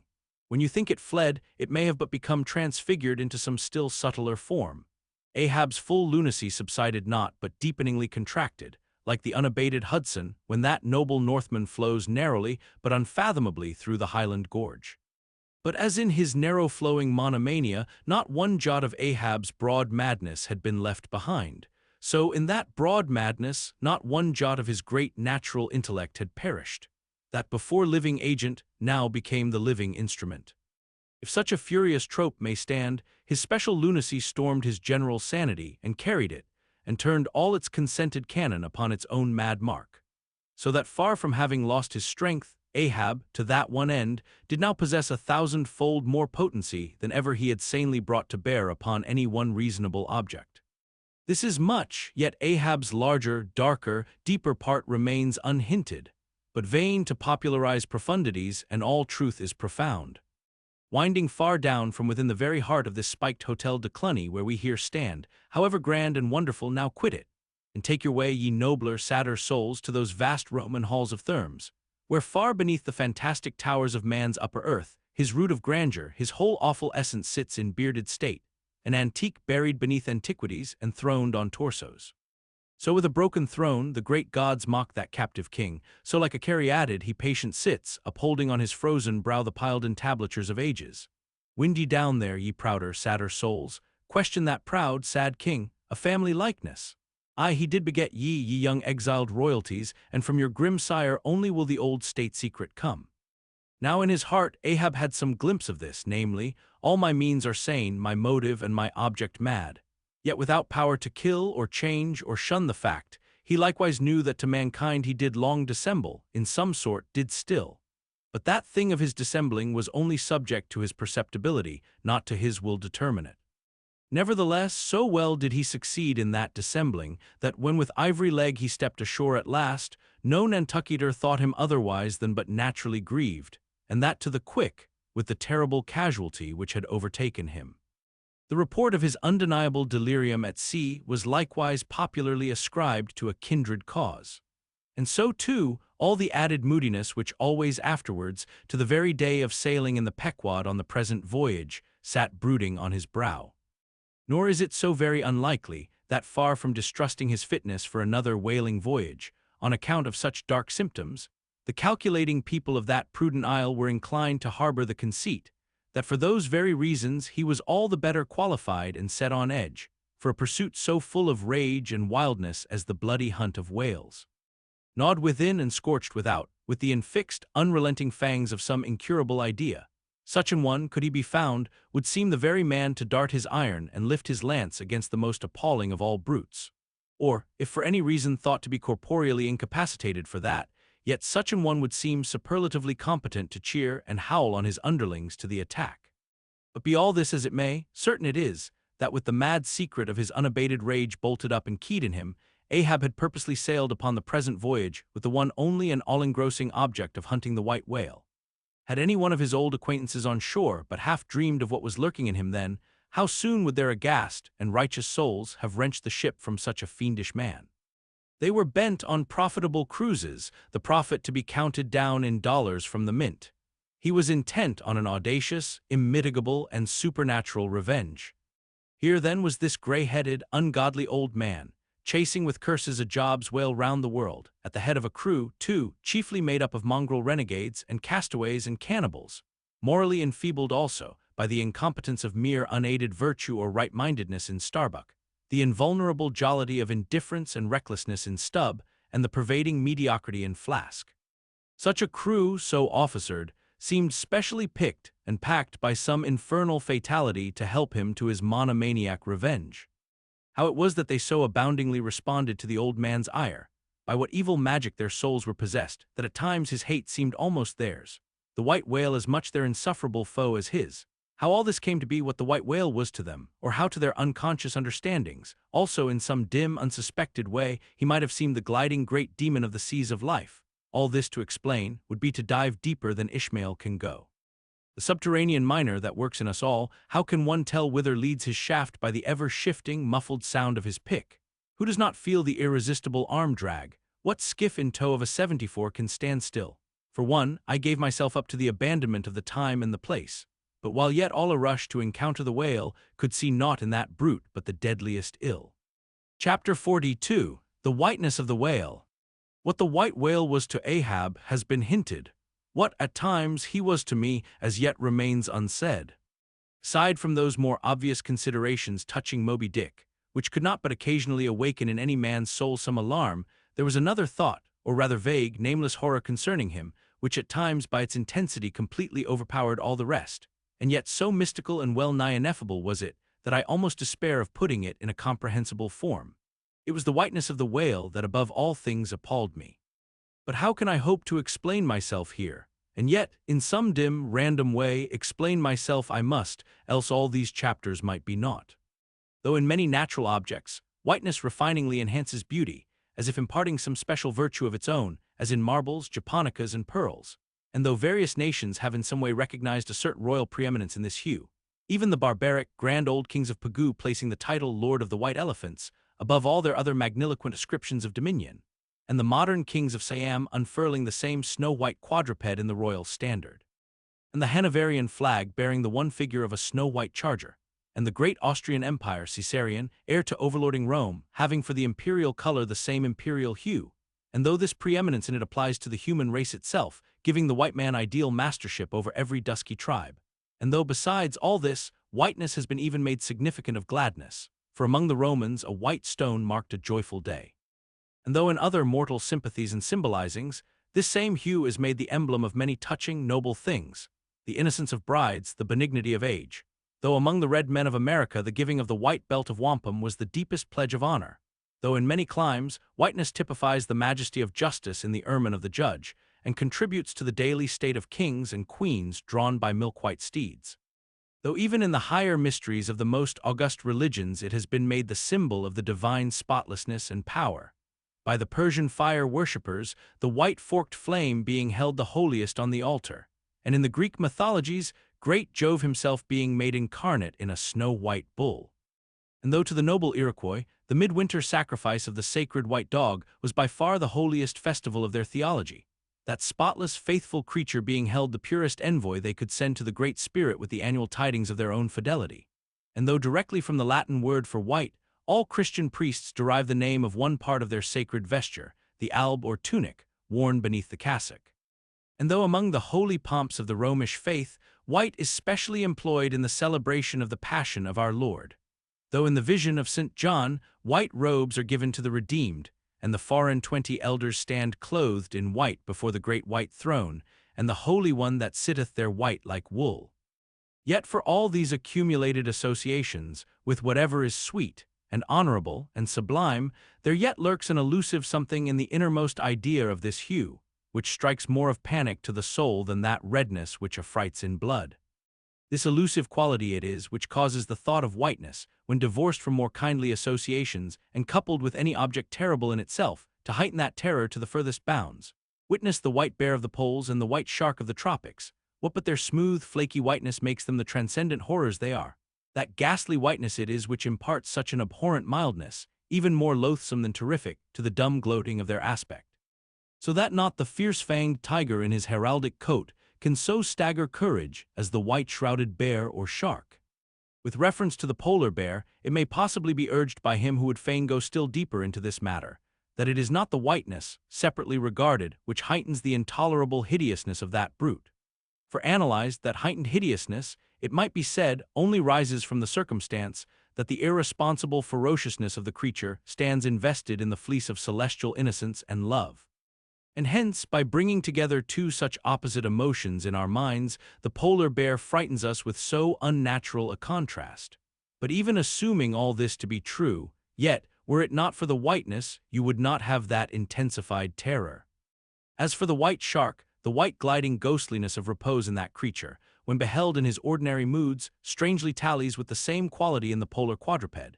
This peculiarity is most vividly hit by the French in the name they bestow upon that fish. The Romish Mass for the dead begins with Requiem Aeternam, eternal rest, whence Requiem denominating the Mass itself and any other funeral music. Now, in allusion to the white, silent stillness of death in this shark, and the mild deadliness of his habits, the French call him Requin. Bethink thee of the albatross, whence come those clouds of spiritual wonderment and pale dread, in which that white phantom sails in all imaginations. Not Coleridge first threw that spell, but God's great, unflattering laureate, nature. I remember the first albatross I ever saw. It was during a prolonged gale, in waters hard upon the Antarctic seas. From my forenoon watch below I ascended to the overclouded deck, and there, dashed upon the main hatches, I saw a regal feathery thing of unspotted whiteness, and with a hooked Roman bill sublime. At intervals it arched forth its vast archangel wings, as if to embrace some holy ark. Wondrous flutterings and throbbings shook it. Though bodily unharmed, it uttered cries as some king's ghost in supernatural distress. Through its inexpressible, strange eyes methought I peeped to secrets which took hold of God. As Abraham before the angels I bowed myself. The white thing was so white, its wings so wide, and in those forever exiled waters I had lost the miserable warping memories of traditions and of towns. Long I gazed at that prodigy of plumage. I cannot tell, can only hint, the things that darted through me then. But at last I awoke, and turning, asked a sailor what bird was this. A Gani, he replied. Gani, never had heard that name before. Is it conceivable that this glorious thing is utterly unknown to men ashore? Never, but some time after I learned that Gani was some seaman's name for albatross. So that by no possibility could Coleridge's wild rhyme have had aught to do with those mystical impressions which were mine when I saw that bird upon our deck. For neither had I then read the rhyme, nor knew the bird to be an albatross. Yet, in saying this, I do but indirectly burnish a little brighter the noble merit of the poem and the poet. I assert, then, that in the wondrous bodily whiteness of the bird chiefly lurks the secret of the spell. A truth the more evinced in this, that by a solecism of terms there are birds called grey albatrosses, and these I have frequently seen, but never with such emotions as when I beheld the Antarctic fowl. But how had the mystic thing been caught? Whisper it not, and I will tell, with a treacherous hook and line as the fowl floated on the sea. At last the captain made a postman of it, tying a lettered leathern tally round its neck with the ship's time and place, and then letting it escape. But I doubt not that leathern tally meant for man was taken off in heaven, when the white fowl flew to join the wing-folding, the invoking and adoring cherubim. Most famous in our Western annals and Indian traditions is that of the white steed of the prairies, a magnificent milk-white charger, large-eyed, small-headed, bluff-chested, and with the dignity of 1,000 monarchs in his lofty, overscorning carriage. He was the elected Xerxes of vast herds of wild horses, whose pastures in those days were only fenced by the Rocky Mountains and the Alleghanies. At their flaming head, he westward trooped it like that chosen star which every evening leads on the hosts of light. The flashing cascade of his mane, the curving comet of his tail, invested him with housings more resplendent than gold and silver beaters could have furnished him. A most imperial and archangelical apparition of that unfallen western world, which to the eyes of the old trappers and hunters revived the glories of those primeval times when Adam walked majestic as a god, bluff-browed and fearless as this mighty steed. Whether marching amid his aides and marshals in the van of countless cohorts that endlessly streamed it over the plains like an Ohio, or whether with his circumambient subjects browsing all around at the horizon, the white steed gallopingly reviewed them with warm nostrils reddening through his cool milkiness. In whatever aspect he presented himself, always to the bravest Indians, he was the object of trembling reverence and awe. Nor can it be questioned from what stands on legendary record of this noble horse that it was his spiritual whiteness chiefly, which so clothed him with divineness, and that this divineness had that in it which, though commanding worship, at the same time enforced a certain nameless terror. But there are other instances where this whiteness loses all that accessory and strange glory which invests it in the white steed and albatross. What is it that in the albino man so peculiarly repels and often shocks the eye, as that sometimes he is loathed by his own kith and kin? It is that whiteness which invests him, a thing expressed by the name he bears. The albino is as well made as other men, has no substantive deformity, and yet this mere aspect of all-pervading whiteness makes him more strangely hideous than the ugliest abortion. Why should this be so?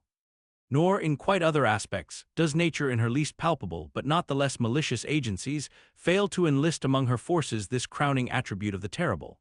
From its snowy aspect, the gauntleted ghost of the southern seas has been denominated the white squall. Nor, in some historic instances, has the art of human malice omitted so potent an auxiliary. How wildly it heightens the effect of that passage in Froissart, when, masked in the snowy symbol of their faction, the desperate white hoods of Ghent murder their bailiff in the marketplace. Nor in some things does the common, hereditary experience of all mankind fail to bear witness to the supernaturalism of this hue. It cannot well be doubted that the one visible quality in the aspect of the dead which most appalls the gazer is the marble pallor lingering there, as if indeed that pallor were as much like the badge of consternation in the other world as of mortal trepidation here. And from that pallor of the dead we borrow the expressive hue of the shroud in which we wrap them. Nor even in our superstitions do we fail to throw the same snowy mantle round our phantoms, all ghosts rising in a milk-white fog. Yea, while these terrors seize us, let us add that even the King of Terrors, when personified by the evangelist, rides on his pallid horse. Therefore, in his other moods, symbolize whatever grand or gracious thing he will by whiteness. No man can deny that in its profoundest idealized significance it calls up a peculiar apparition to the soul. But though without dissent this point be fixed, how is mortal man to account for it? To analyze it would seem impossible. Can we then, by the citation of some of those instances wherein this thing of whiteness, though for the time either wholly or in great part stripped of all direct associations calculated to impart to it aught fearful, but nevertheless is found to exert over us the same sorcery, however modified, can we thus hope to light upon some chance clue to conduct us to the hidden cause we seek? Let us try, but in a matter like this, subtlety appeals to subtlety, and without imagination no man can follow another into these halls. And though, doubtless, some at least of the imaginative impressions about to be presented may have been shared by most men, yet few perhaps were entirely conscious of them at the time, and therefore may not be able to recall them now. Why, to the man of untutored ideality, who happens to be but loosely acquainted with the peculiar character of the day, does the bare mention of Whitsuntide Marshal in the fancy such long, dreary, speechless processions of slow-pacing pilgrims, downcast and hooded with new-fallen snow? Or, to the unread, unsophisticated Protestant of the Middle American states, why does the passing mention of a white friar or a white nun evoke such an eyeless statue in the soul? Or what is there apart from the traditions of dungeoned warriors and kings, which will not wholly account for it, that makes the White Tower of London tell so much more strongly on the imagination of an untraveled American than those other storied structures, its neighbors, the Byward Tower or even the Bloody? And those sublimer towers, the White Mountains of New Hampshire, whence, in peculiar moods, comes that gigantic ghostliness over the soul at the bare mention of that name, while the thought of Virginia's Blue Ridge is full of a soft, dewy, distant dreaminess? Or why, irrespective of all latitudes and longitudes, does the name of the White Sea exert such a spectralness over the fancy, while that of the Yellow Sea lulls us with mortal thoughts of long-lacquered mild afternoons on the waves, followed by the gaudiest and yet sleepiest of sunsets?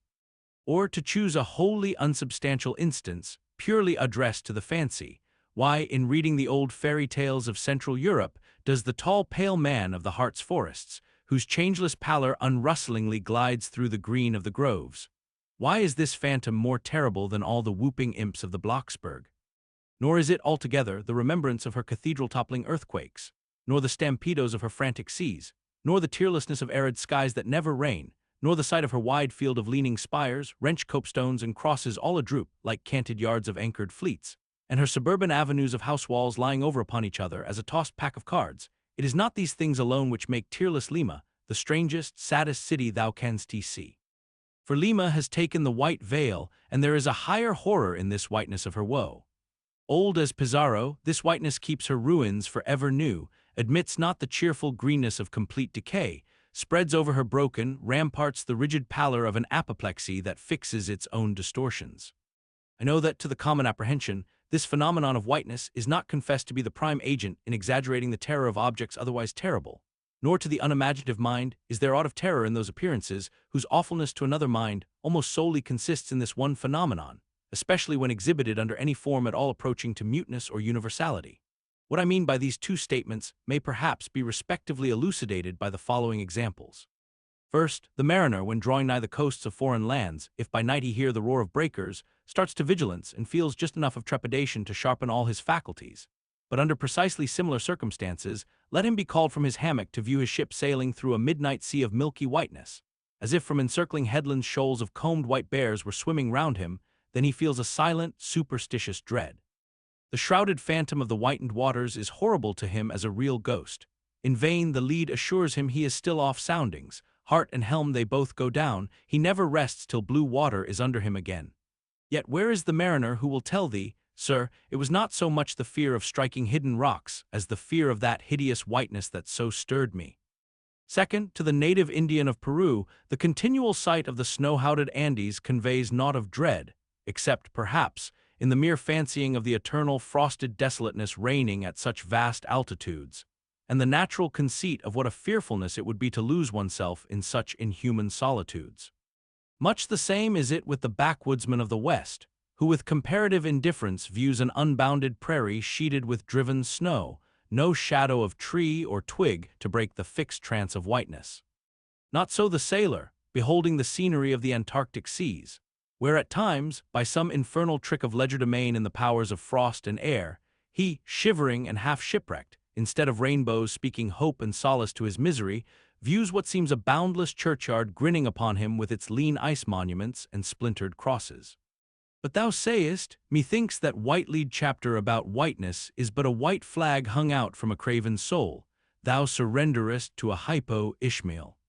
Tell me why this strong young colt, foaled in some peaceful valley of Vermont, far removed from all beasts of prey, why is it that upon the sunniest day, if you but shake a fresh buffalo robe behind him, so that he cannot even see it but only smells its wild animal muskiness, why will he start, snort, and with bursting eyes paw the ground in frenzies of affright?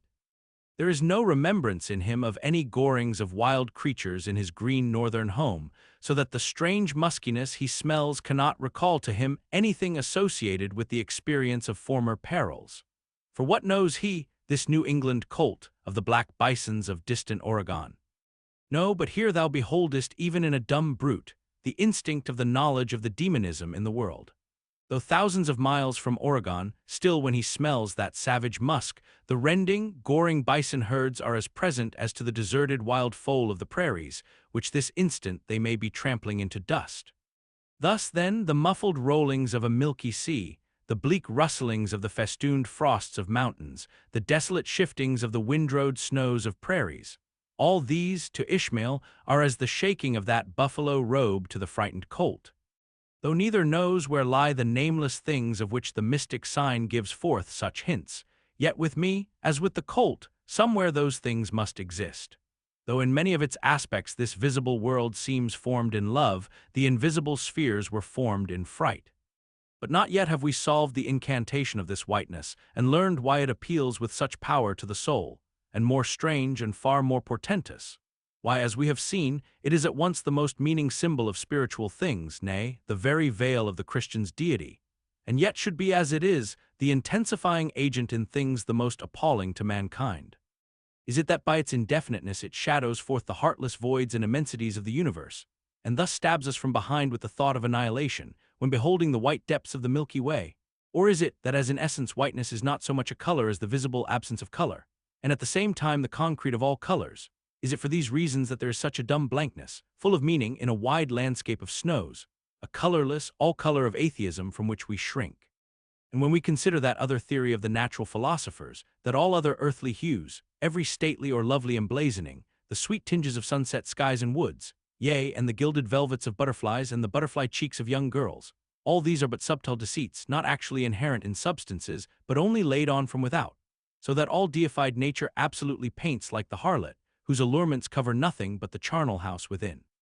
And when we proceed further, and consider that the mystical cosmetic which produces every one of her hues, the great principle of light, forever remains white or colorless in itself, and if operating without medium upon matter, would touch all objects, even tulips and roses, with its own blank tinge. Pondering all this, the palsied universe lies before us a leper. And like willful travelers in Lapland, who refuse to wear colored and coloring glasses upon their eyes, so the wretched infidel gazes himself blind at the monumental white shroud that wraps all the prospect around him. And of all these things the albino whale was the symbol. Wonder ye then at the fiery hunt? Chapter 43. Hark! Hist, did you hear that noise, Kabako? It was the middle watch, a fair moonlight. The seamen were standing in a cordon, extending from one of the fresh-water butts in the waist to the scuttlebutt near the taffrail. In this manner they passed the buckets to fill the scuttlebutt. Standing, for the most part, on the hallowed precincts of the quarterdeck, they were careful not to speak or rustle their feet. From hand to hand the buckets went in the deepest silence, only broken by the occasional flap of a sail and the steady hum of the unceasingly advancing keel. It was in the midst of this repose that Archie, one of the cordon whose post was near the after hatches, whispered to his neighbor, a cholo, the words above. Hist, did you hear that noise, Kabako? Take the bucket, will ye, Archie? What noise d'ye mean? There it is again, under the hatches. Don't you hear it? A cough. It sounded like a cough. Cough be damned. Pass along that return bucket. There again, there it is. It sounds like 2 or 3 sleepers turning over now. Caramba, have done, shipmate, will ye? It's the 3 soaked biscuits ye eat for supper turning over inside of ye, nothing else. Look to the bucket. Say what ye will, shipmate, I've sharp ears. Aye, you are the chap, ain't ye, that heard the hum of the old quackress's knitting needles 50 miles at sea from Nantucket. You're the chap. Grin away, we'll see what turns up. Hark ye, Kabako, there is somebody down in the after hold that has not yet been seen on deck, and I suspect our old mogul knows something of it too.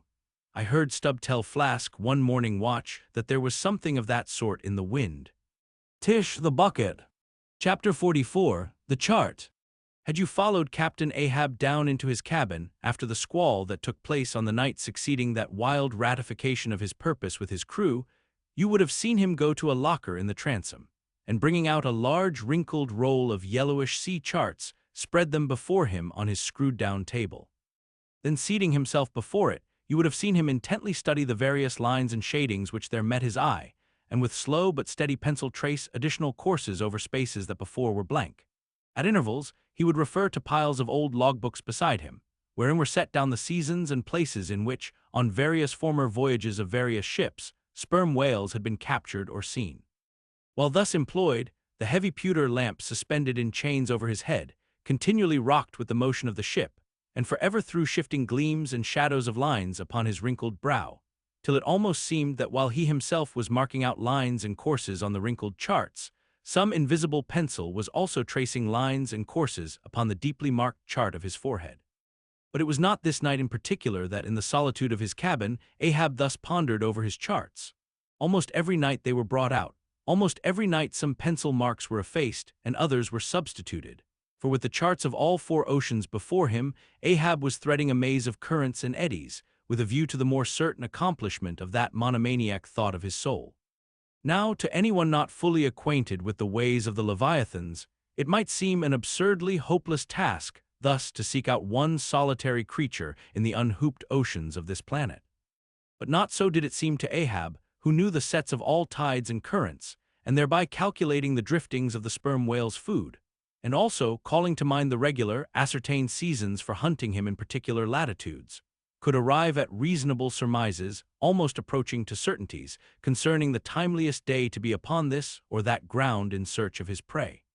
So assured, indeed, is the fact concerning the periodicalness of the sperm whales resorting to given waters, that many hunters believe that, could he be closely observed and studied throughout the world, were the logs for one voyage of the entire whale fleet carefully collated, then the migrations of the sperm whale would be found to correspond in invariability to those of the herring shoals or the flights of swallows.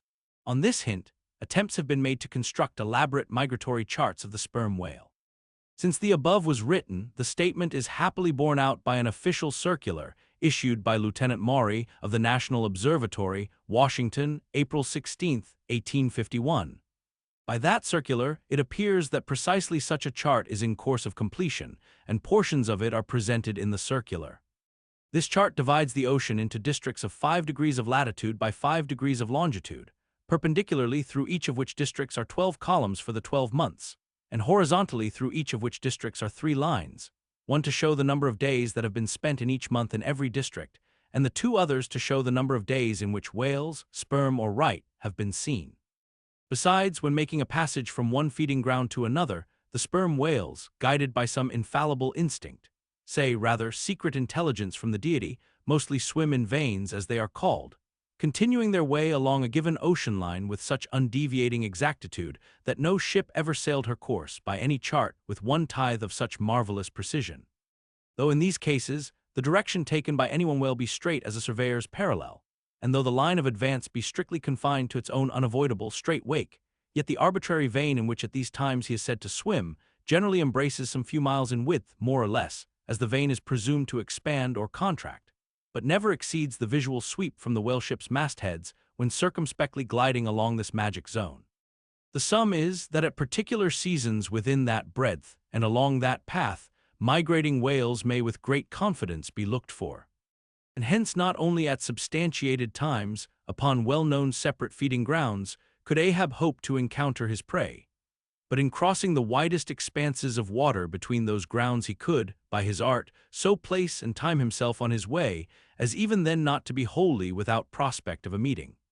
There was a circumstance which at first sight seemed to entangle his delirious but still methodical scheme, but not so in the reality, perhaps. Though the gregarious sperm whales have their regular seasons for particular grounds, yet in general you cannot conclude that the herds which haunted such and such a latitude or longitude this year, say, will turn out to be identically the same with those that were found there the preceding season, though there are peculiar and unquestionable instances where the contrary of this has proved true. In general, the same remark, only within a less wide limit, applies to the solitaries and hermits among the matured aged sperm whales, so that though Moby Dick had in a former year been seen, for example, on what is called the Seychelles Ground in the Indian Ocean or Volcano Bay on the Japanese coast, yet it did not follow that were the Pequod to visit either of those spots at any subsequent corresponding season, she would infallibly encounter him there. So too with some other feeding grounds where he had at times revealed himself, but all these seemed only his casual stopping places and ocean inns, so to speak, not his places of prolonged abode.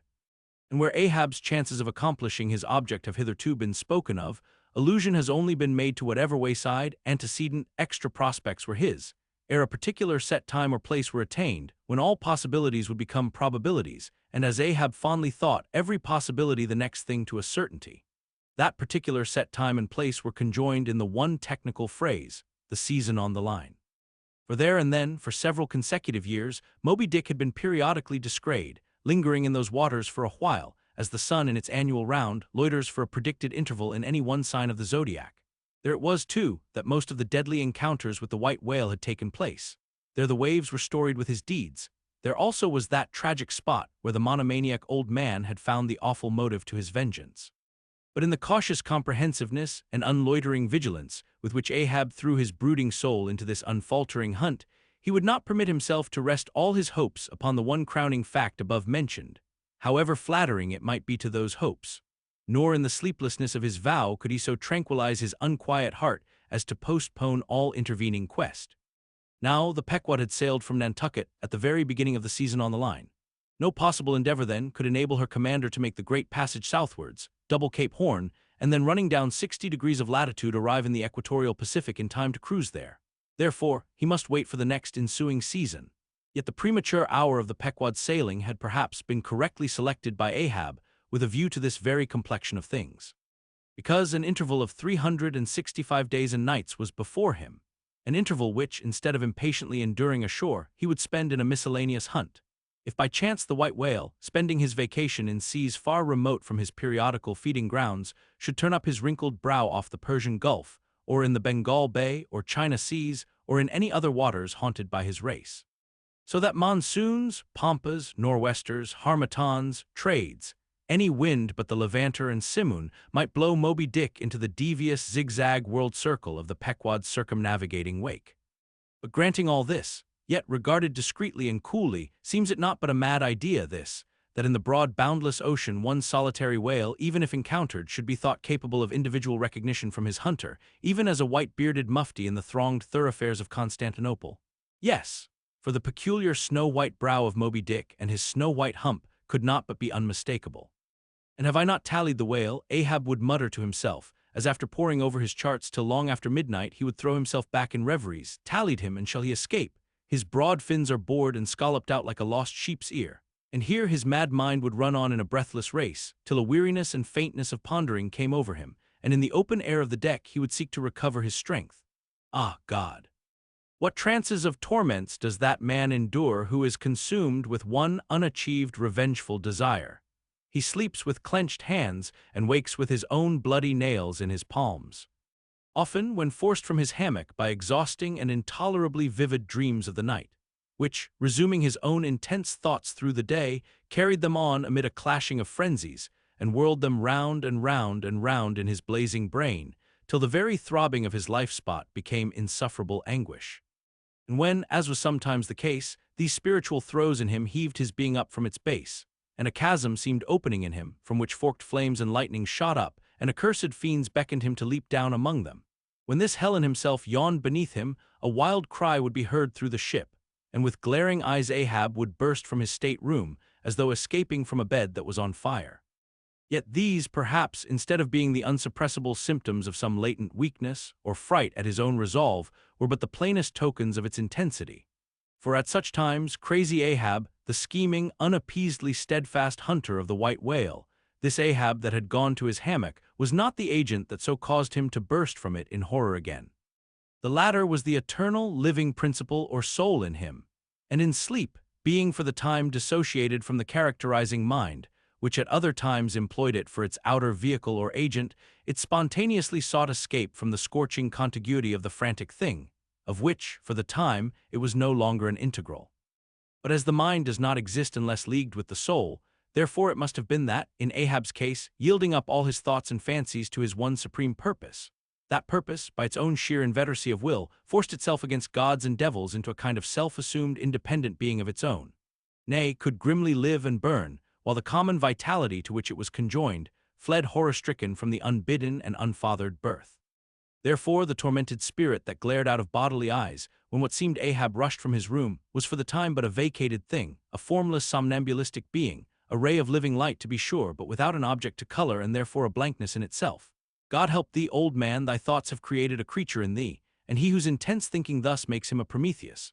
A vulture feeds upon that heart forever, that vulture the very creature he creates. Chapter 45, The Affidavit. So far as what there may be of a narrative in this book, and indeed, as indirectly touching one or two very interesting and curious particulars in the habits of sperm whales, the foregoing chapter, in its earlier part, is as important a one as will be found in this volume. But the leading matter of it requires to be still further and more familiarly enlarged upon, in order to be adequately understood, and moreover to take away any incredulity which a profound ignorance of the entire subject may induce in some minds, as to the natural verity of the main points of this affair. I care not to perform this part of my task methodically, but shall be content to produce the desired impression by separate citations of items practically or reliably known to me as a whaleman, and from these citations, I take it, the conclusion aimed at will naturally follow of itself. First, I have personally known 3 instances where a whale, after receiving a harpoon, has effected a complete escape, and after an interval, in one instance of 3 years, has been again struck by the same hand and slain, when the two irons, both marked by the same private cipher, have been taken from the body. In the instance where 3 years intervened between the flinging of the two harpoons, and I think it may have been something more than that. The man who darted them happening in the interval to go in a trading ship on a voyage to Africa went ashore there, joined a discovery party, and penetrated far into the interior, where he traveled for a period of nearly 2 years, often endangered by serpents, savages, tigers, poisonous miasmas, with all the other common perils incident to wandering in the heart of unknown regions. Meanwhile, the whale he had struck must also have been on its travels. No doubt it had thrice circumnavigated the globe, brushing with its flanks all the coasts of Africa, but to no purpose. This man and this whale again came together, and the one vanquished the other. I say I myself have known 3 instances similar to this, that is, in 2 of them I saw the whales struck, and upon the second attack saw the 2 irons with the respective marks cut in them, afterwards taken from the dead fish. In the 3-year instance, it so fell out that I was in the boat both times, first and last, and the last time distinctly recognized a peculiar sort of huge mole under the whale's eye, which I had observed there 3 years previous. I say 3 years, but I am pretty sure it was more than that. Here are 3 instances, then, which I personally know the truth of, but I have heard of many other instances from persons whose veracity in the matter there is no good ground to impeach. Secondly, it is well known in the sperm whale fishery, however ignorant the world ashore may be of it, that there have been several memorable historical instances where a particular whale in the ocean has been at distant times and places popularly cognizable. Why such a whale became thus marked was not altogether and originally owing to his bodily peculiarities as distinguished from other whales. For however peculiar in that respect any chance whale may be, they soon put an end to his peculiarities by killing him and boiling him down into a peculiarly valuable oil. No, the reason was this, that from the fatal experiences of the fishery there hung a terrible prestige of perilousness about such a whale as there did about Rinaldo Rinaldini, insomuch that most fishermen were content to recognize him by merely touching their tarpaulins when he would be discovered lounging by them on the sea, without seeking to cultivate a more intimate acquaintance. Like some poor devils ashore that happen to know an irascible great man, they make distant, unobtrusive salutations to him in the street, lest if they pursued the acquaintance further, they might receive a summary thump for their presumption. But not only did each of these famous whales enjoy great individual celebrity, nay, you may call it an ocean-wide renown. Not only was he famous in life and now is immortal in forecastle stories after death, but he was admitted into all the rights, privileges, and distinctions of a name, had as much a name indeed as Cambyses or Caesar. Was it not so, O Timor Tom? Thou famed Leviathan, scarred like an iceberg, who so long didst he lurk in the oriental straits of that name, whose spout was oft seen from the palmy beach of Ambe. Was it not so, O New Zealand Jack, thou terror of all cruisers that crossed their wakes in the vicinity of the Tattoo Land? Was it not so, O Morquin, King of Japan, whose lofty jet they say at times assumed the semblance of a snow-white cross against the sky? Was it not so, O Don Miguel? Thou Chilean whale, marked like an old tortoise with mystic hieroglyphics upon the back. In plain prose, here are 4 whales as well known to the students of cetacean history as Marius or Scylla to the classic scholar. But this is not all. New Zealand Tom and Don Miguel, after at various times creating great havoc among the boats of different vessels, were finally gone in quest of, systematically hunted out, chased and killed by valiant whaling captains, who heaved up their anchors with that express object as much in view, as in setting out through the Narragansett woods, Captain Butler of old had it in his mind to capture that notorious murderous savage Anawan, the headmost warrior of the Indian King Philip. I do not know where I can find a better place than just here to make mention of 1 or 2 other things, which to me seem important, as in printed form establishing in all respects the reasonableness of the whole story of the white whale, more especially the catastrophe. For this is one of those disheartening instances where truth requires full as much bolstering as error. So ignorant are most landsmen of some of the plainest and most palpable wonders of the world, that without some hints touching the plain facts, historical and otherwise, of the fishery, they might scout at Moby Dick as a monstrous fable, or still worse and more detestable, a hideous and intolerable allegory. First, though most men have some vague flitting ideas of the general perils of the grand fishery, yet they have nothing like a fixed, vivid conception of those perils and the frequency with which they recur. One reason perhaps is that not 1 in 50 of the actual disasters and deaths by casualties in the fishery ever finds a public record at home, however transient and immediately forgotten that record. Do you suppose that that poor fellow there, who this moment perhaps caught by the whale line off the coast of New Guinea, is being carried down to the bottom of the sea by the sounding Leviathan. Do you suppose that that poor fellow's name will appear in the newspaper obituary you will read tomorrow at your breakfast? No, because the mails are very irregular between here and New Guinea. In fact, did you ever hear what might be called regular news direct or indirect from New Guinea? Yet I tell you that upon one particular voyage which I made to the Pacific, among many others we spoke 30 different ships, every one of which had had a death by a whale, some of them more than one, and 3 that had each lost a boat's crew. For God's sake, be economical with your lamps and candles. Not a gallon you burn, but at least 1 drop of man's blood was spilled for it. Secondly, people ashore have indeed some indefinite idea that a whale is an enormous creature of enormous power. But I have ever found that when narrating to them some specific example of this twofold enormousness, they have significantly complimented me upon my facetiousness. When, I declare upon my soul, I had no more idea of being facetious than Moses, when he wrote the history of the plagues of Egypt. But fortunately the special point I here seek can be established upon testimony entirely independent of my own. That point is this: the sperm whale is in some cases sufficiently powerful, knowing, and judiciously malicious, as with direct aforethought to stave in, utterly destroy, and sink a large ship, and what is more, the sperm whale has done it. First, in the year 1820, the ship Essex, Captain Pollard of Nantucket, was cruising in the Pacific Ocean. One day she saw spouts, lowered her boats, and gave chase to a shoal of sperm whales. Ere long, several of the whales were wounded, when suddenly a very large whale escaping from the boats, issued from the shoal and bore directly down upon the ship. Dashing his forehead against her hull, he so stove her in that in less than 10 minutes she settled down and fell over. Not a surviving plank of her has been seen since.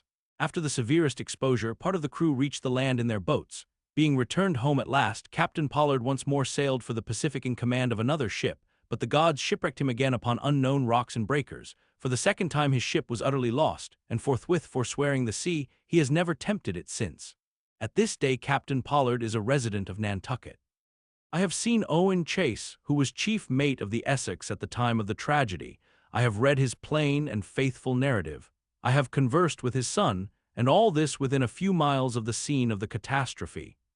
The following are extracts from Chase's narrative. Every fact seemed to warrant me in concluding that it was anything but chance which directed his operations. He made 2 several attacks upon the ship, at a short interval between them, both of which, according to their direction, were calculated to do us the most injury by being made ahead, and thereby combining the speed of the 2 objects for the shock, to effect which, the exact maneuvers which he made were necessary. His aspect was most horrible, and such as indicated resentment and fury. He came directly from the shoal which we had just before entered, and in which we had struck 3 of his companions, as if fired with revenge for their sufferings. Again, at all events, the whole circumstances taken together, all happening before my own eyes, and producing, at the time, impressions in my mind of decided, calculating mischief, on the part of the whale, many of which impressions I cannot now recall, induce me to be satisfied that I am correct in my opinion. Here are his reflections some time after quitting the ship, during a black night in an open boat, when almost despairing of reaching any hospitable shore. The dark ocean and swelling waters were nothing. The fears of being swallowed up by some dreadful tempest, or dashed upon hidden rocks, with all the other ordinary subjects of fearful contemplation, seemed scarcely entitled to a moment's thought. The dismal-looking wreck, and the horrid aspect and revenge of the whale, wholly engrossed my reflections, until day again made its appearance. In another place, p. 45, he speaks of the mysterious and mortal attack of the animal. Secondly, the ship Union, also of Nantucket, was in the year 1807 totally lost off the Azores by a similar onset, but the authentic particulars of this catastrophe I have never chanced to encounter, though from the whale hunters I have now and then heard casual allusions to it. Thirdly, some 18 or 20 years ago Commodore J., then commanding an American sloop of war of the first class, happened to be dining with a party of whaling captains, on board a Nantucket ship in the harbor of Oahu, Sandwich Islands. Conversation turning upon whales, the Commodore was pleased to be skeptical touching the amazing strength ascribed to them by the professional gentlemen present. He peremptorily denied, for example, that any whale could so smite his stout sloop of war as to cause her to leak so much as a thimbleful. Very good, but there is more coming. Some weeks after, the Commodore set sail in this impregnable craft for Valparaiso. But he was stopped on the way by a portly sperm whale that begged a few moments' confidential business with him. That business consisted in fetching the Commodore's craft such a thwack that with all his pumps going he made straight for the nearest port to heave down and repair. I'm not superstitious, but I consider the Commodore's interview with that whale as providential. Was not Saul of Tarsus converted from unbelief by a similar fright? I tell you, the sperm whale will stand no nonsense. I will now refer you to Langsdorff's Voyages for a little circumstance in point, peculiarly interesting to the writer hereof.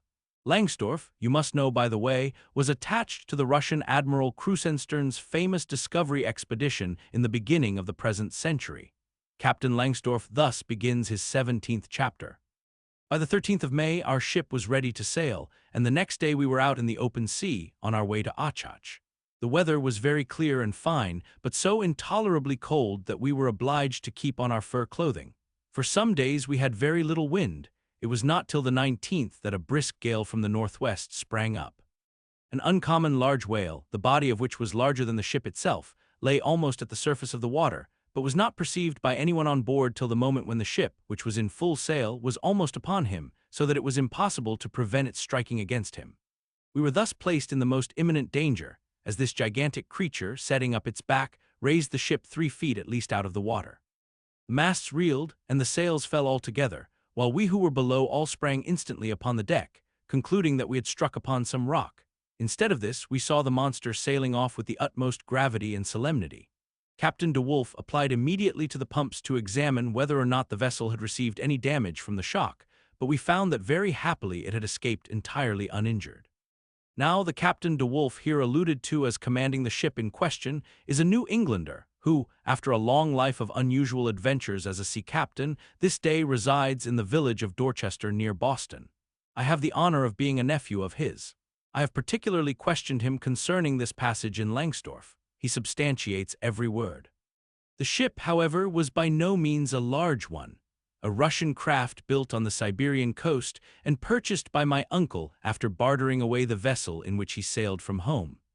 In that up-and-down manly book of old-fashioned adventure, so full, too, of honest wonders, the voyage of Lionel Wafer, one of Ancient Dampier's old chums, I found a little matter set down so like that just quoted from Langsdorff that I cannot forbear inserting it here for a corroborative example, if such be needed. Lionel, it seems, was on his way to John Ferdinando, as he calls the modern Juan Fernandez. In our way thither, he says, about 4 o'clock in the morning, when we were about 150 leagues from the main of America, our ship felt a terrible shock, which put our men in such consternation that they could hardly tell where they were or what to think, but everyone began to prepare for death. And indeed, the shock was so sudden and violent that we took it for granted the ship had struck against a rock, but when the amazement was a little over, we cast the lead and sounded, but found no ground. The suddenness of the shock made the guns leap in their carriages, and several of the men were shaken out of their hammocks. Captain Davis, who lay with his head on a gun, was thrown out of his cabin. Lionel then goes on to impute the shock to an earthquake, and seems to substantiate the imputation by stating that a great earthquake, somewhere about that time, did actually do great mischief along the Spanish land. But I should not much wonder if, in the darkness of that early hour of the morning, the shock was after all caused by an unseen whale vertically bumping the hull from beneath. I might proceed with several more examples, one way or another known to me, of the great power and malice at times of the sperm whale.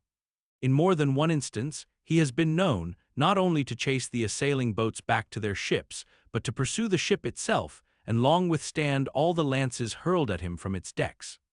The English ship Pusey Hall can tell a story on that head, and as for his strength, let me say that there have been examples where the lines attached to a running sperm whale have, in a calm, been transferred to the ship and secured there, the whale towing her great hull through the water as a horse walks off with a cart. Again, it is very often observed that, if the sperm whale, once struck, is allowed time to rally, he then acts, not so often with blind rage, as with willful, deliberate designs of destruction to his pursuers. Nor is it without conveying some eloquent indication of his character, that upon being attacked he will frequently open his mouth and retain it in that dread expansion for several consecutive minutes. But I must be content with only one more and a concluding illustration, a remarkable and most significant one, by which you will not fail to see that not only is the most marvelous event in this book corroborated by plain facts of the present day, but that these marvels, like all marvels, are mere repetitions of the ages, so that for the millionth time we say Amen with Solomon, verily there is nothing new under the sun. In the 6th Christian century lived Procopius, a Christian magistrate of Constantinople, in the days when Justinian was emperor and Belisarius general. As many know, he wrote the history of his own times, a work every way of uncommon value. By the best authorities, he has always been considered a most trustworthy and unexaggerating historian, except in some 1 or 2 particulars, not at all affecting the matter presently to be mentioned. Now, in this history of his, Procopius mentions that, during the term of his prefecture at Constantinople, a great sea monster was captured in the neighboring Propontis, or Sea of Marmora, after having destroyed vessels at intervals in those waters for a period of more than 50 years. A fact thus set down in substantial history cannot easily be gainsaid, nor is there any reason it should be. Of what precise species this sea monster was is not mentioned. But as he destroyed ships, as well as for other reasons, he must have been a whale, and I am strongly inclined to think a sperm whale, and I will tell you why. For a long time I fancied that the sperm whale had been always unknown in the Mediterranean and the deep waters connecting with it. Even now I am certain that those seas are not, and perhaps never can be, in the present constitution of things, a place for his habitual gregarious resort. But further investigations have recently proved to me that in modern times there have been isolated instances of the presence of the sperm whale in the Mediterranean. I am told, on good authority, that on the Barbary coast, a Commodore Davis of the British Navy found the skeleton of a sperm whale. Now, as a vessel of war readily passes through the Dardanelles, hence a sperm whale could, by the same route, pass out of the Mediterranean into the Propontis. In the Propontis, as far as I can learn, none of that peculiar substance called brit is to be found, the aliment of the right whale. But I have every reason to believe that the food of the sperm whale, squid, or cuttlefish lurks at the bottom of that sea, because large creatures, but by no means the largest of that sort, have been found at its surface. If then you properly put these statements together and reason upon them a bit, you will clearly perceive that, according to all human reasoning, Procopius's sea monster, that for half a century stove the ships of a Roman emperor, must in all probability have been a sperm whale. Chapter 46. Surmises. Though consumed with the hot fire of his purpose, Ahab in all his thoughts and actions ever had in view the ultimate capture of Moby Dick, though he seemed ready to sacrifice all mortal interests to that one passion. Nevertheless, it may have been that he was by nature and long habituation far too wedded to a fiery whaleman's ways, altogether to abandon the collateral prosecution of the voyage. Or at least if this were otherwise, there were not wanting other motives much more influential with him. It would be refining too much, perhaps, even considering his monomania, to hint that his vindictiveness towards the white whale might have possibly extended itself in some degree to all sperm whales, and that the more monsters he slew by so much the more he multiplied the chances that each subsequently encountered whale would prove to be the hated one he hunted. But if such an hypothesis be indeed exceptionable, there were still additional considerations which, though not so strictly according with the wildness of his ruling passion, yet were by no means incapable of swaying him. To accomplish his object Ahab must use tools, and of all tools used in the shadow of the moon, men are most apt to get out of order. He knew, for example, that however magnetic his ascendancy in some respects was over Starbuck, yet that ascendancy did not cover the complete spiritual man any more than mere corporeal superiority involves intellectual mastership. For to the purely spiritual, the intellectual but stand in a sort of corporeal relation. Starbuck's body and Starbuck's coerced will were Ahab's, so long as Ahab kept his magnet at Starbuck's brain. Still he knew that for all this the chief mate in his soul abhorred his captain's quest, and would joyfully disintegrate himself from it, or even frustrate it. It might be that a long interval would elapse ere the white whale was seen. During that long interval Starbuck would ever be apt to fall into open relapses of rebellion against his captain's leadership, unless some ordinary, prudential, circumstantial influences were brought to bear upon him.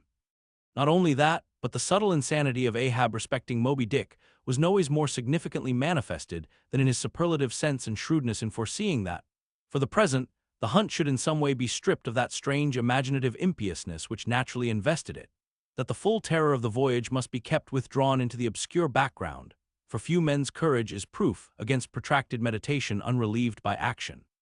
That when they stood their long night watches, his officers and men must have some nearer things to think of than Moby Dick. For however eagerly and impetuously the savage crew had hailed the announcement of his quest, yet all sailors of all sorts are more or less capricious and unreliable. They live in the varying outer weather, and they inhale its fickleness, and when retained for any object remote and blank in the pursuit, however promissory of life and passion in the end, It is above all things requisite that temporary interests and employments should intervene and hold them healthily suspended for the final dash. Nor was Ahab unmindful of another thing. In times of strong emotion mankind disdain all base considerations, but such times are evanescent. The permanent constitutional condition of the manufactured man, thought Ahab, is sordidness. Granting that the white whale fully incites the hearts of this my savage crew, and playing round their savageness even breeds a certain generous knight-errantism in them. Still, while for the love of it they give chase to Moby Dick, they must also have food for their more common, daily appetites. For even the high-lifted and chivalric crusaders of old times were not content to traverse 2,000 miles of land to fight for their holy sepulchre, without committing burglaries, picking pockets, and gaining other pious perquisites by the way. Had they been strictly held to their one final and romantic object, that final and romantic object, too many would have turned from in disgust. I will not strip these men, thought Ahab, of all hopes of cash. Cash. They may scorn cash now, but let some months go by and no prospective promise of it to them, and then this same quiescent cash all at once mutinying in them, this same cash would soon cashier Ahab. Nor was there wanting still another precautionary motive, more related to Ahab personally.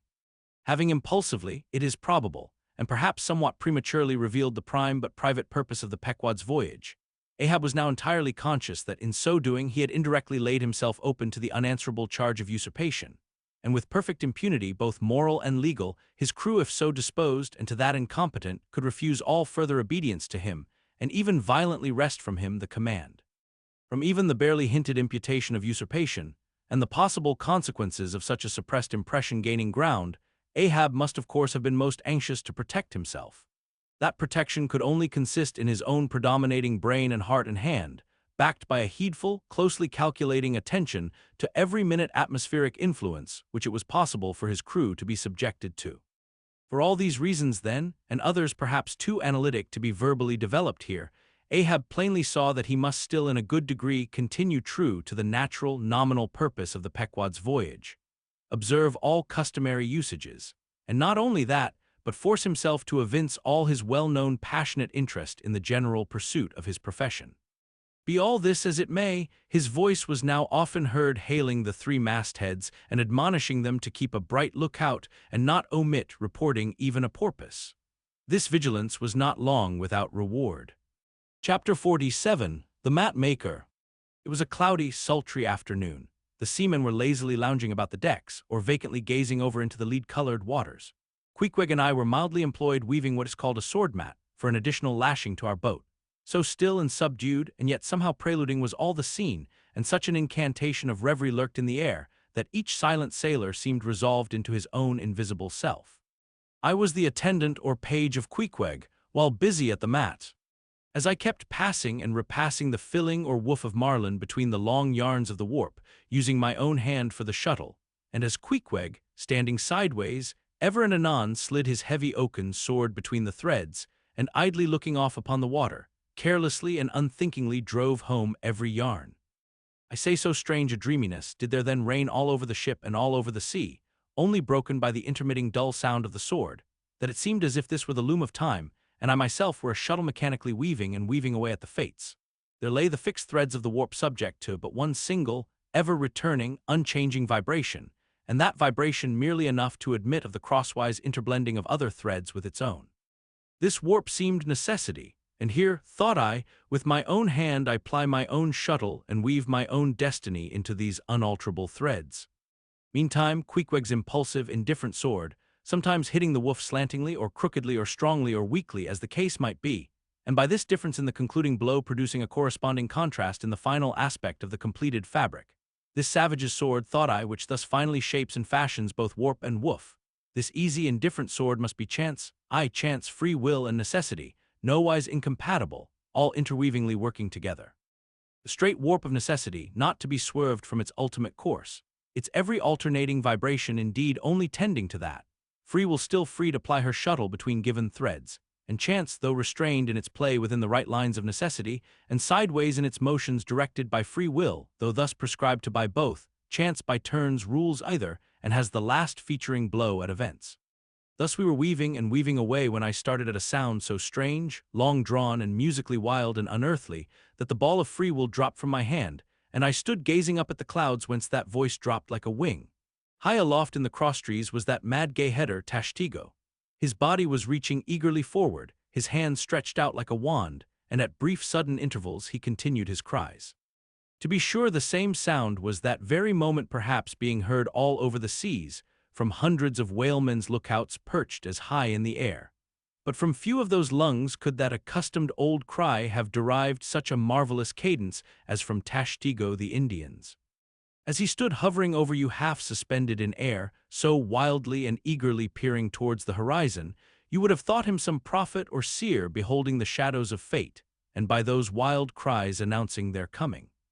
There she blows, there, she blows. Where away?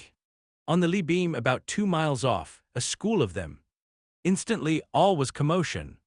The sperm whale blows as a clock ticks, with the same undeviating and reliable uniformity, and thereby whalemen distinguish this fish from other tribes of his genus.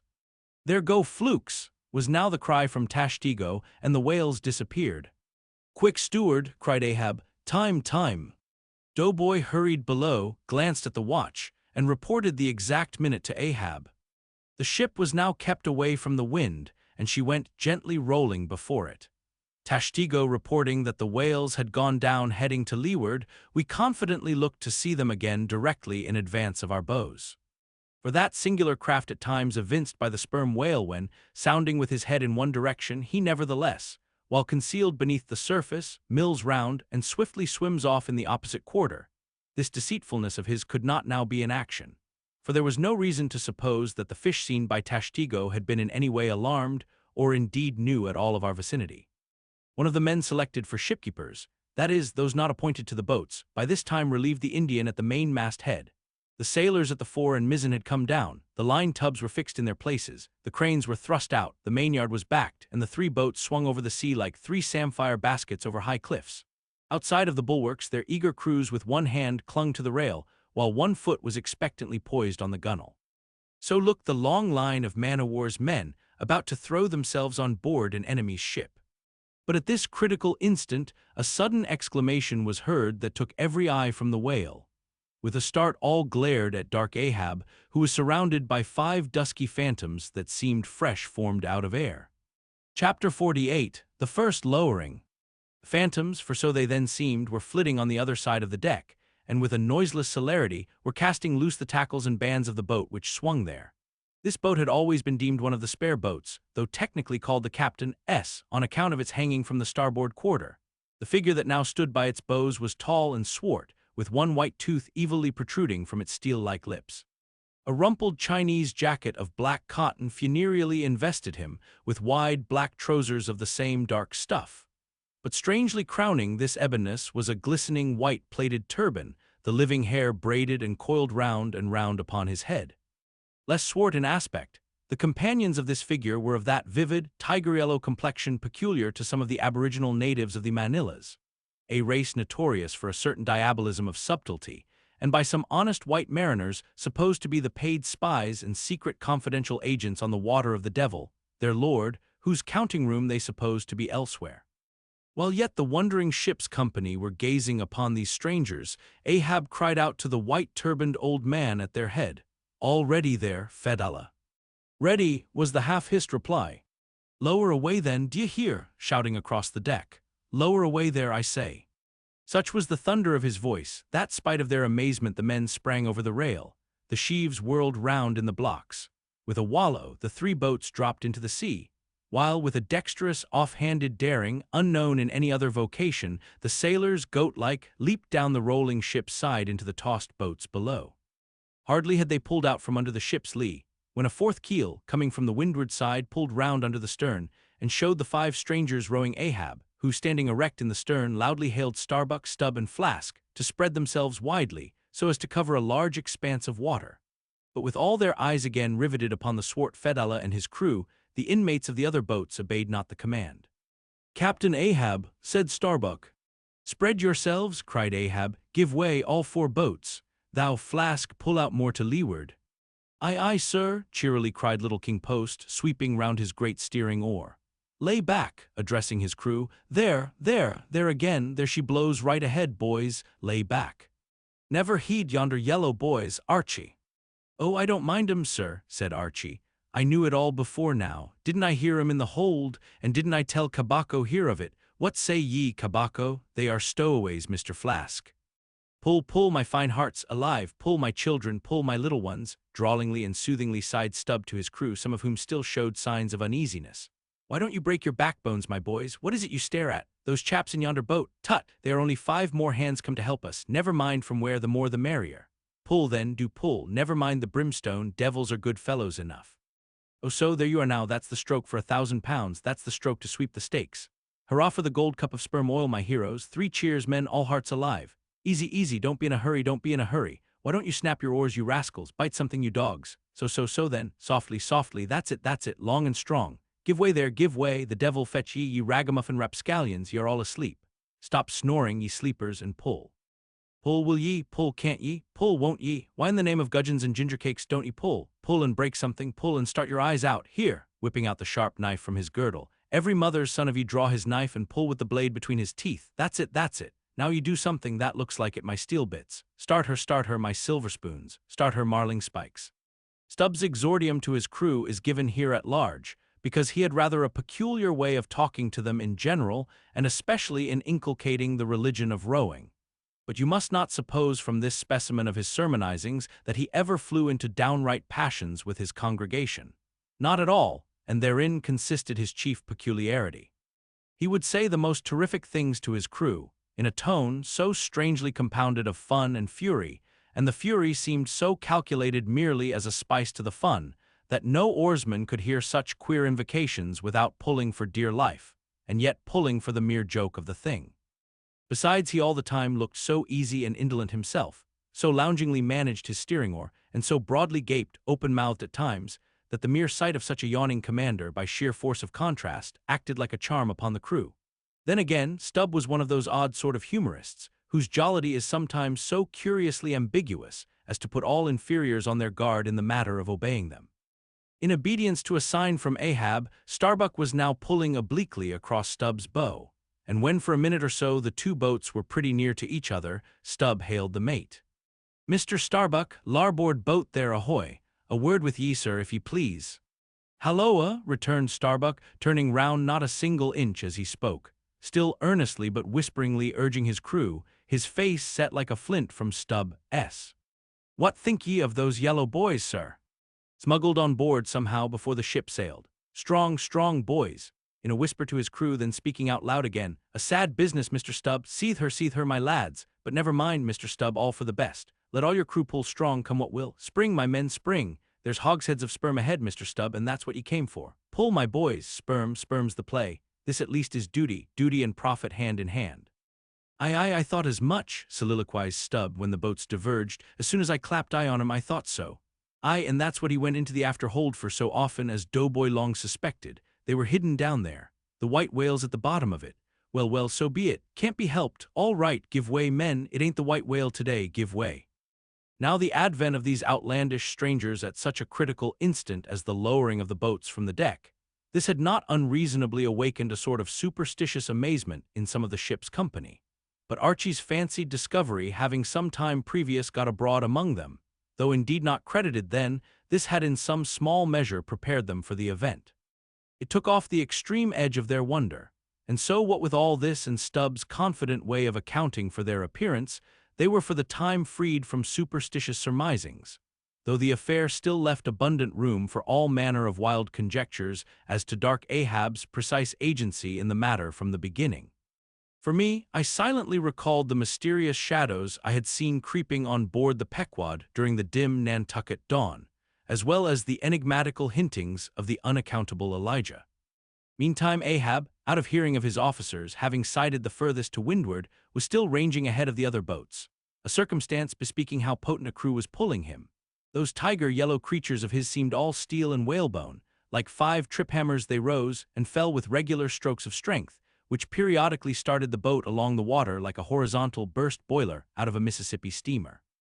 As for Fedallah, who was seen pulling the harpooner oar, He had thrown aside his black jacket and displayed his naked chest with the whole part of his body above the gunwale, clearly cut against the alternating depressions of the watery horizon, while at the other end of the boat Ahab, with one arm, like a fencer's, thrown half backward into the air, as if to counterbalance any tendency to trip.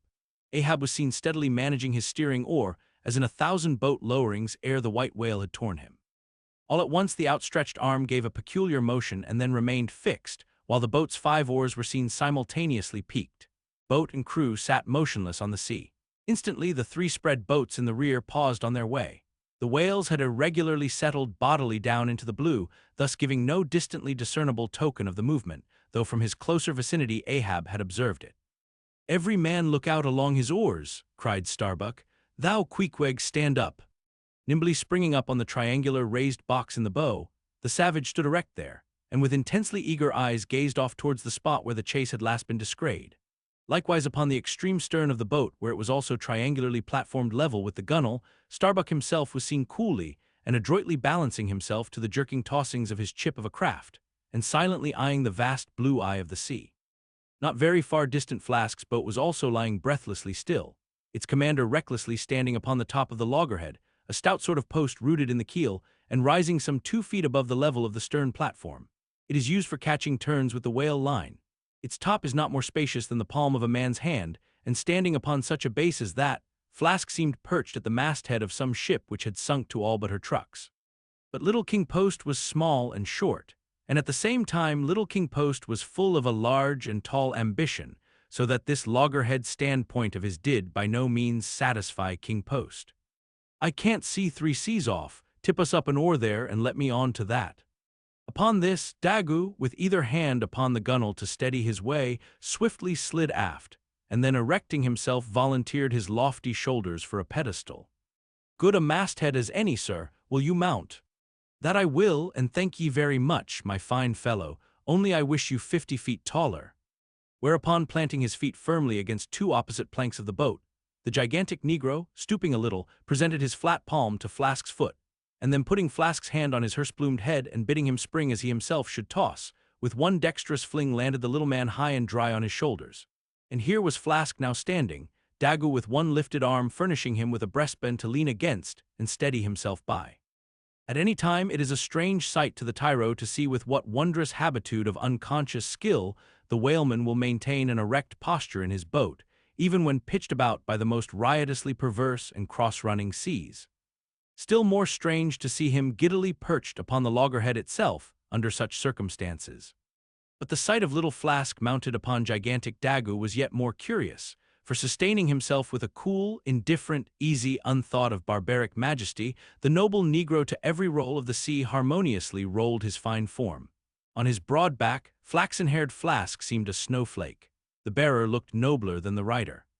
Though truly vivacious, tumultuous, ostentatious little Flask would now and then stamp with impatience, but not one added heave did he thereby give to the negro's lordly chest. So have I seen passion and vanity stamping the living magnanimous earth, but the earth did not alter her tides and her seasons for that. Meanwhile Stubb, the third mate, betrayed no such far-gazing solicitudes. The whales might have made one of their regular soundings, not a temporary dive from mere fright, and if that were the case, Stubb, as his wont in such cases it seems, was resolved to solace the languishing interval with his pipe. He withdrew it from his hatband, where he always wore it aslant like a feather. He loaded it and rammed home the loading with his thumb end. But hardly had he ignited his match across the rough sandpaper of his hand, when Tashtigo, his harpooner, whose eyes had been setting to windward like 2 fixed stars, suddenly dropped like light from his erect attitude to his seat, crying out in a quick frenzy of hurry, "Down, down all, and give way!" There they are. To a landsman, no whale nor any sign of a herring would have been visible at that moment. Nothing but a troubled bit of greenish-white water and thin scattered puffs of vapor hovering over it and suffusingly blowing off to leeward, like the confused scud from white rolling billows. The air around suddenly vibrated and tingled, as it were, like the air over intensely heated plates of iron. Beneath this atmospheric waving and curling, and partially beneath a thin layer of water, also, the whales were swimming. Seen in advance of all the other indications, the puffs of vapor they spouted seemed their forerunning couriers and detached flying outriders. All 4 boats were now in keen pursuit of that one spot of troubled water and air. But it bade fair to outstrip them, It flew on, as a mass of interblending bubbles borne down a rapid stream from the hills.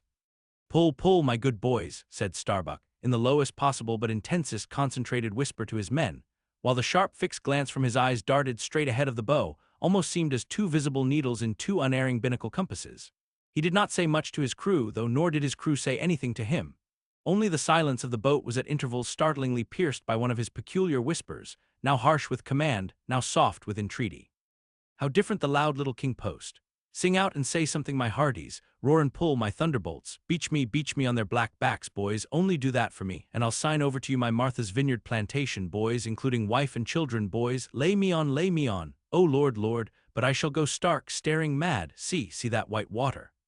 And so shouting, he pulled his hat from his head and stamped up and down on it, then picking it up, flirted it far off upon the sea, and finally fell to rearing and plunging in the boat's stern like a crazed colt from the prairie. "Look at that chap now," philosophically drawled Stubb, who with his unlighted short pipe mechanically retained between his teeth at a short distance followed after. "He's got fits, that Flask has. Fits! Yes, give him fits, that's the very word, pitch fits into him.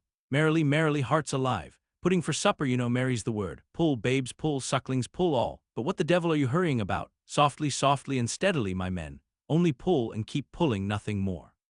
Crack all your backbones and bite your knives in two, that's all. Take it easy. Why don't you take it easy, I say, and burst all your livers and lungs?" But what it was that inscrutable Ahab said to that tiger-yellow crew of his, these were words best omitted here, for you live under the blessed light of the evangelical land. Only the infidel sharks in the audacious seas may give ear to such words, when, with tornado brow and eyes of red murder and foam-glued lips, Ahab leaped after his prey. Meanwhile, all the boats tore on. The repeated specific allusions of Flask to that whale, as he called the fictitious monster, which he declared to be incessantly tantalizing his boat's bow with its tail.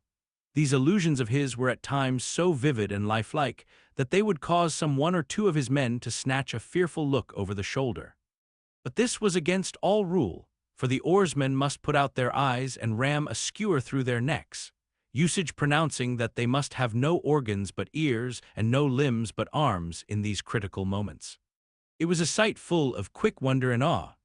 The vast swells of the omnipotent sea, the surging hollow roar they made as they rolled along the 8 gunnels like gigantic bowls in a boundless bowling green, the brief suspended agony of the boat as it would tip for an instant on the knife-like edge of the sharper waves that almost seemed threatening to cut it in two, the sudden profound dip into the watery glens and hollows, the keen spurrings and goadings to gain the top of the opposite hill, the headlong, sled-like slide down its other side, all these with the cries of the headsmen and harpooneers and the shuddering gasps of the oarsmen, with the wondrous sight of the ivory Pequod bearing down upon her boats with outstretched sails, like a wild hen after her screaming brood.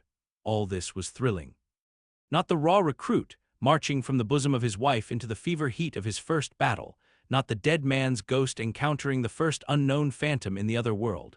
Neither of these can feel stranger and stronger emotions than that man does, who for the first time finds himself pulling into the charmed, churned circle of the hunted sperm whale.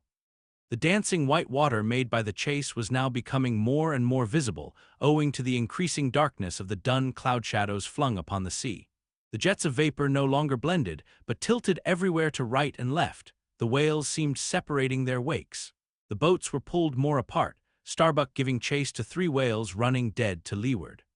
Our sail was now set, and with the still rising wind we rushed along, the boat going with such madness through the water that the lee oars could scarcely be worked rapidly enough to escape being torn from the rowlocks. Soon we were running through a suffusing wide veil of mist, neither ship nor boat to be seen. "Give way, men," whispered Starbuck, drawing still further aft the sheet of his sail. "There is time to kill a fish yet before the squall comes. There's white water again, close to spring." Soon after, 2 cries in quick succession on each side of us denoted that the other boats had got fast, but hardly were they overheard when with a lightning-like hurtling whisper Starbuck said, "Stand up!" and Queequeg, harpoon in hand, sprang to his feet. Though not one of the oarsmen was then facing the life and death peril so close to them ahead, yet with their eyes on the intense countenance of the mate in the stern of the boat, they knew that the imminent instant had come. They heard, too, an enormous wallowing sound as of 50 elephants stirring in their litter. Meanwhile the boat was still booming through the mist, the waves curling and hissing around us like the erected crests of enraged serpents. "That's his hump, there, give it to him," whispered Starbuck. A short rushing sound leaped out of the boat. It was the darted iron of Queequeg. Then all in one welded commotion came an invisible push from astern, while forward the boat seemed striking on a ledge. The sail collapsed and exploded. A gush of scalding vapor shot up nearby, something rolled and tumbled like an earthquake beneath us. The whole crew were half suffocated as they were tossed helter-skelter into the white curdling cream of the squall. Squall, whale, and harpoon had all blended together, and the whale, merely grazed by the iron, escaped. Though completely swamped, the boat was nearly unharmed. Swimming round it, we picked up the floating oars, and lashing them across the gunwale, tumbled back to our places. There we sat up to our knees in the sea, the water covering every rib and plank, so that to our downward-gazing eyes the suspended craft seemed a coral boat grown up to us from the bottom of the ocean. The wind increased to a howl. The waves dashed their bucklers together. The whole squall roared, forked, and crackled around us like a white fire upon the prairie in which, unconsumed, we were burning, immortal in these jaws of death. In vain we hailed the other boats, as well roar to the live coals down the chimney of a flaming furnace as hail those boats in that storm. Meanwhile the driving scud, rack, and mist grew darker with the shadows of night. No sign of the ship could be seen. The rising sea forbade all attempts to bail out the boat. The oars were useless as propellers, performing now the office of life preservers. So, cutting the lashing of the waterproof match keg, after many failures Starbuck contrived to ignite the lamp in the lantern, then stretching it on a waif pole, handed it to Queequeg as the standard-bearer of this forlorn hope. There then he sat, holding up that imbecile candle in the heart of that almighty forlornness. There then he sat, the sign and symbol of a man without faith, hopelessly holding up hope in the midst of despair. Wet, drenched through, and shivering cold, despairing of ship or boat, we lifted up our eyes as the dawn came on. The mist still spread over the sea, the empty lantern lay crushed in the bottom of the boat. Suddenly Queequeg started to his feet, hollowing his hand to his ear. We all heard a faint creaking, as of ropes and yards hitherto muffled by the storm. The sound came nearer and nearer. The thick mists were dimly parted by a huge, vague form. Affrighted, we all sprang into the sea as the ship at last loomed into view, bearing right down upon us within a distance of not much more than its length. Floating on the waves, we saw the abandoned boat, as for one instant it tossed and gaped beneath the ship's bows like a chip at the base of a cataract, and then the vast hull rolled over it, and it was seen no more till it came up weltering astern. Again we swam for it, were dashed against it by the seas, and were at last taken up and safely landed on board. Ere the squall came close to, the other boats had cut loose from their fish and returned to the ship in good time. The ship had given us up, but was still cruising, if haply it might light upon some token of our perishing, an oar or a lance-pole. Chapter 49. The Hyena. There are certain queer times and occasions in this strange mixed affair we call life, when a man takes this whole universe for a vast practical joke, though the wit thereof he but dimly discerns, and more than suspects that the joke is at nobody's expense but his own. However, nothing dispirits, and nothing seems worth while disputing. He bolts down all events, all creeds and beliefs and persuasions, all hard things visible and invisible, never mind how knobby, as an ostrich of potent digestion gobbles down bullets and gun flints. And as for small difficulties and worryings, prospects of sudden disaster, peril of life and limb, all these and death itself seem to him only sly, good-natured hits and jolly punches in the side bestowed by the unseen and unaccountable old joker. That odd sort of wayward mood I am speaking of comes over a man only in some time of extreme tribulation. It comes in the very midst of his earnestness, so that what just before might have seemed to him a thing most momentous, now seems but a part of the general joke. There is nothing like the perils of whaling to breed this free and easy sort of genial, desperado philosophy, and with it I now regarded this whole voyage of the Pequod and the great white whale its object. "Queequeg," said I, when they had dragged me, the last man, to the deck, and I was still shaking myself in my jacket to fling off the water. "Queequeg, my fine friend, does this sort of thing often happen?" Without much emotion, though soaked through just like me, he gave me to understand that such things did often happen. "Mr. Stubb," said I, turning to that worthy, who, buttoned up in his old jacket, was now calmly smoking his pipe in the rain. "Mr. Stubb, I think I have heard you say that of all whalemen you ever met, our chief mate, Mr. Starbuck, is by far the most careful and prudent. I suppose, then, that going plump on a flying whale with your sails set in a foggy squall is the height of a whaleman's discretion." "Certain. I've lowered for whales from a leaking ship in a gale off Cape Horn." "Mr. Flask," said I, turning to Little King Post, who was standing close by, "you are experienced in these things, and I am not. Will you tell me whether it is an unalterable law in this fishery, Mr. Flask, for an oarsman to break his own back pulling himself back foremost into death's jaws? Can't you twist that smaller? Said Flask. Yes, that's the law. I should like to see a boat's crew backing water up to a whale face foremost. Ha ha, the whale would give them squint for squint, mind that. Here then, from 3 impartial witnesses, I had a deliberate statement of the entire case. Considering, therefore, that squalls and capsizings in the water and consequent bivouacs on the deep were matters of common occurrence in this kind of life, considering that at the superlatively critical instant of going on to the whale, I must resign my life into the hands of him who steered the boat, oftentimes a fellow who at that very moment is in his impetuousness upon the point of scuttling the craft with his own frantic stampings. Considering that the particular disaster to our own particular boat was chiefly to be imputed to Starbuck's driving onto his whale almost in the teeth of a squall, and considering that Starbuck, notwithstanding, was famous for his great heedfulness in the fishery, considering that I belonged to this uncommonly prudent Starbuck's boat, and finally considering in what a devil's chase I was implicated, touching the white whale. Taking all things together, I say, I thought I might as well go below and make a rough draft of my will. Queequeg, said I, come along, you shall be my lawyer, executor, and legatee. It may seem strange that of all men sailors should be tinkering at their last wills and testaments, but there are no people in the world more fond of that diversion. This was the 4th time in my nautical life that I had done the same thing. After the ceremony was concluded upon the present occasion, I felt all the easier. A stone was rolled away from my heart. Besides, all the days I should now live would be as good as the days that Lazarus lived after his resurrection, a supplementary clean gain of so many months or weeks as the case might be. I survived myself. My death and burial were locked up in my chest. I looked round me tranquilly and contentedly, like a quiet ghost with a clean conscience sitting inside the bars of a snug family vault. Now then, thought I, unconsciously rolling up the sleeves of my frock, here goes for a cool, collected dive at death and destruction, and the devil fetch the hindmost. Chapter 50, Ahab's Boat and Crew, Fedallah. Who would have thought it, Flask? Cried Stubb. If I had but one leg you would not catch me in a boat, unless maybe to stop the plug-hole with my timber toe. Oh, he's a wonderful old man. I don't think it's so strange after all on that account, said Flask. If his leg were off at the hip now it would be a different thing. That would disable him, but he has one knee and good part of the other left, you know. I don't know that, my little man. I never yet saw him kneel. Among whale-wise people it has often been argued whether, considering the paramount importance of his life to the success of the voyage, it is right for a whaling captain to jeopardize that life in the active perils of the chase. So Tamerlane's soldiers often argued with tears in their eyes, whether that invaluable life of his ought to be carried into the thickest of the fight. But with Ahab the question assumed a modified aspect. Considering that with 2 legs man is but a hobbling wight in all times of danger, considering that the pursuit of whales is always under great and extraordinary difficulties, that every individual moment indeed then comprises a peril, under these circumstances is it wise for any maimed man to enter a whale boat in the hunt? As a general thing, the joint owners of the Pequod must have plainly thought not.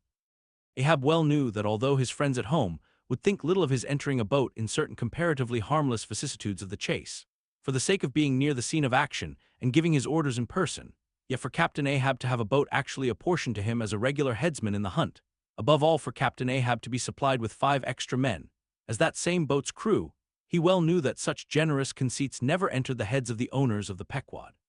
Therefore he had not solicited a boat's crew from them, nor had he in any way hinted his desires on that head. Nevertheless, he had taken private measures of his own touching all that matter.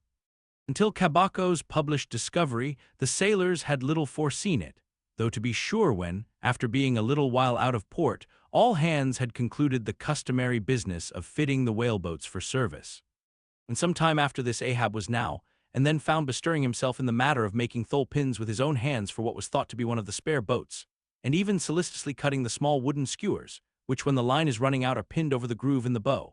When all this was observed in him, and particularly his solicitude in having an extra coat of sheathing in the bottom of the boat, as if to make it better withstand the pointed pressure of his ivory limb, and also the anxiety he evinced in exactly shaping the thigh-board, or clumsy cleat, as it is sometimes called, the horizontal piece in the boat's bow for bracing the knee against in darting or stabbing at the whale, when it was observed how often he stood up in that boat with his solitary knee fixed in the semicircular depression in the cleat, and with the carpenter's chisel gouged out a little here and straightened it a little there. All these things, I say, had awakened much interest and curiosity at the time. But almost everybody supposed that this particular preparative heedfulness in Ahab must only be with a view to the ultimate chase of Moby Dick, for he had already revealed his intention to hunt that mortal monster in person. But such a supposition did by no means involve the remotest suspicion as to any boat's crew being assigned to that boat. Now, with the subordinate phantoms, what wonder remained soon waned away, for in a whaler wonders soon wane. Besides, now and then such unaccountable odds and ends of strange nations come up from the unknown nooks and ash-holes of the earth to man these floating outlaws of whalers. And the ships themselves often pick up such queer castaway creatures found tossing about the open sea on planks, bits of wreck, oars, whaleboats, canoes, blown-off Japanese junks, and what not. That Beelzebub himself might climb up the side and step down into the cabin to chat with the captain, and it would not create any unsubduable excitement in the forecastle. But be all this as it may, certain it is that while the subordinate phantoms soon found their place among the crew, though still as it were somehow distinct from them, yet that hair-turbaned Fedallah remained a muffled mystery to the last. Whence he came in a mannerly world like this, by what sort of unaccountable tie he soon evinced himself to be linked with Ahab's peculiar fortunes, nay, so far as to have some sort of a half-hinted influence. Heaven knows, but it might have been even authority over him, all this none knew. But one cannot sustain an indifferent air concerning Fedallah. He was such a creature as civilized, domestic people in the temperate zone only see in their dreams, and that but dimly. But the like of whom now and then glide among the unchanging Asiatic communities, especially the Oriental Isles to the east of the continent, those insulated, immemorial, unalterable countries, which even in these modern days still preserve much of the ghostly aboriginalness of Earth's primal generations, when the memory of the first man was a distinct recollection, and all men his descendants, unknowing whence he came, eyed each other as real phantoms, and asked of the sun and the moon why they were created and to what end, when though, according to Genesis, the angels indeed consorted with the daughters of men, the devils also, add the uncanonical rabbins, indulged in mundane amours. Chapter 51, The Spirit-Spout. Days, weeks passed, and under easy sail the ivory Pequod had slowly swept across for several cruising grounds, that off the Azores, off the Cape de Verds, on the Plate, so-called, being off the mouth of the Rio de la Plata, and the Carol ground, an unstaked, watery locality southerly from St. Helena. It was while gliding through these latter waters that one serene and moonlight night, when all the waves rolled by like scrolls of silver, and by their soft, suffusing seethings made what seemed a silvery silence, not a solitude, on such a silent night a silvery jet was seen far in advance of the white bubbles at the bow. Lit up by the moon, it looked celestial, seemed some plumed and glittering god uprising from the sea. Fedallah first descried this jet. For of these moonlight nights, it was his wont to mount to the main mast-head and stand a lookout there, with the same precision as if it had been day. And yet, though herds of whales were seen by night, not one whaleman in 100 would venture a lowering for them. You may think with what emotions, then, the seaman beheld this old Oriental perched aloft at such unusual hours, his turban and the moon, companions in one sky.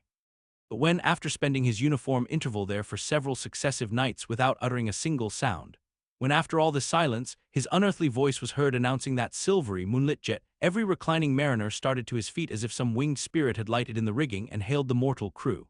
There she blows! Had the trump of judgment blown, they could not have quivered more, yet still they felt no terror, rather pleasure.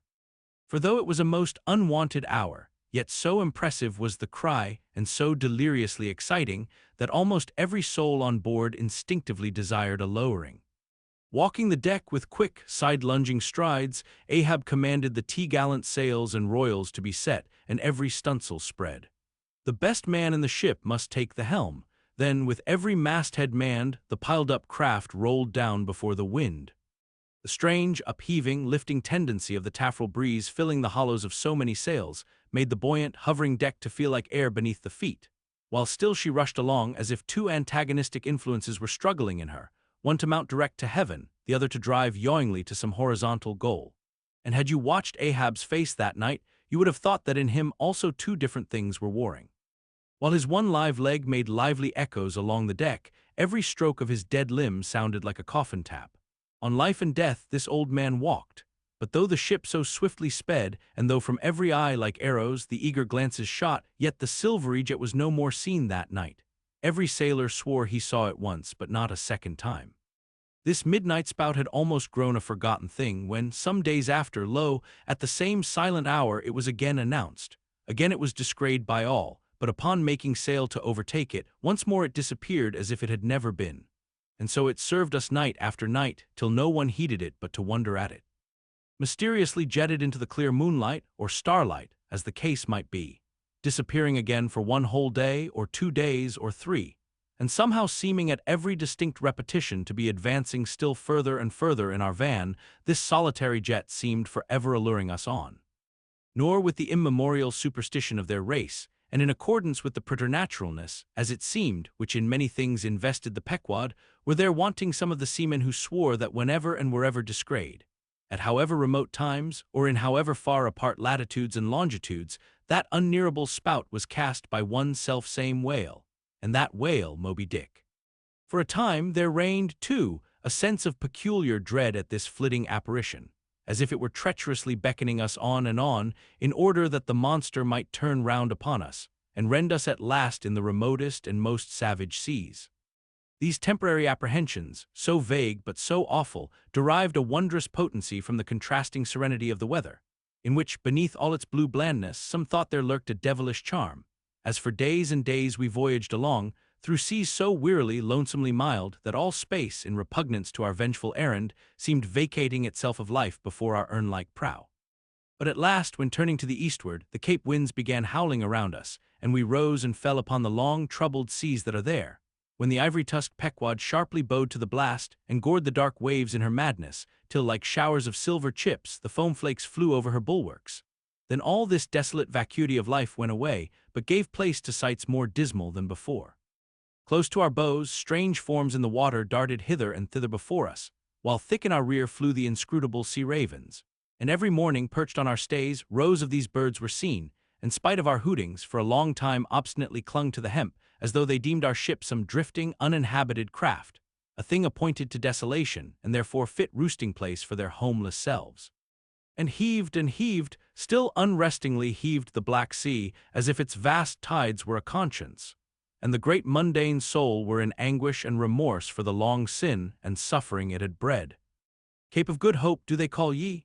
Rather Cape Tormentoso, as called of yore. For long allured by the perfidious silences that before had attended us, we found ourselves launched into this tormented sea, where guilty beings transformed into those fowls and these fish seemed condemned to swim on everlastingly without any haven in store, or beat that black air without any horizon. But calm, snow-white and unvarying, still directing its fountain of feathers to the sky, still beckoning us on from before, the solitary jet would at times be descried. During all this blackness of the elements, Ahab, though assuming for the time the almost continual command of the drenched and dangerous deck, manifested the gloomiest reserve, and more seldom than ever addressed his mates. In tempestuous times like these, after everything above and aloft has been secured, nothing more can be done but passively to await the issue of the gale.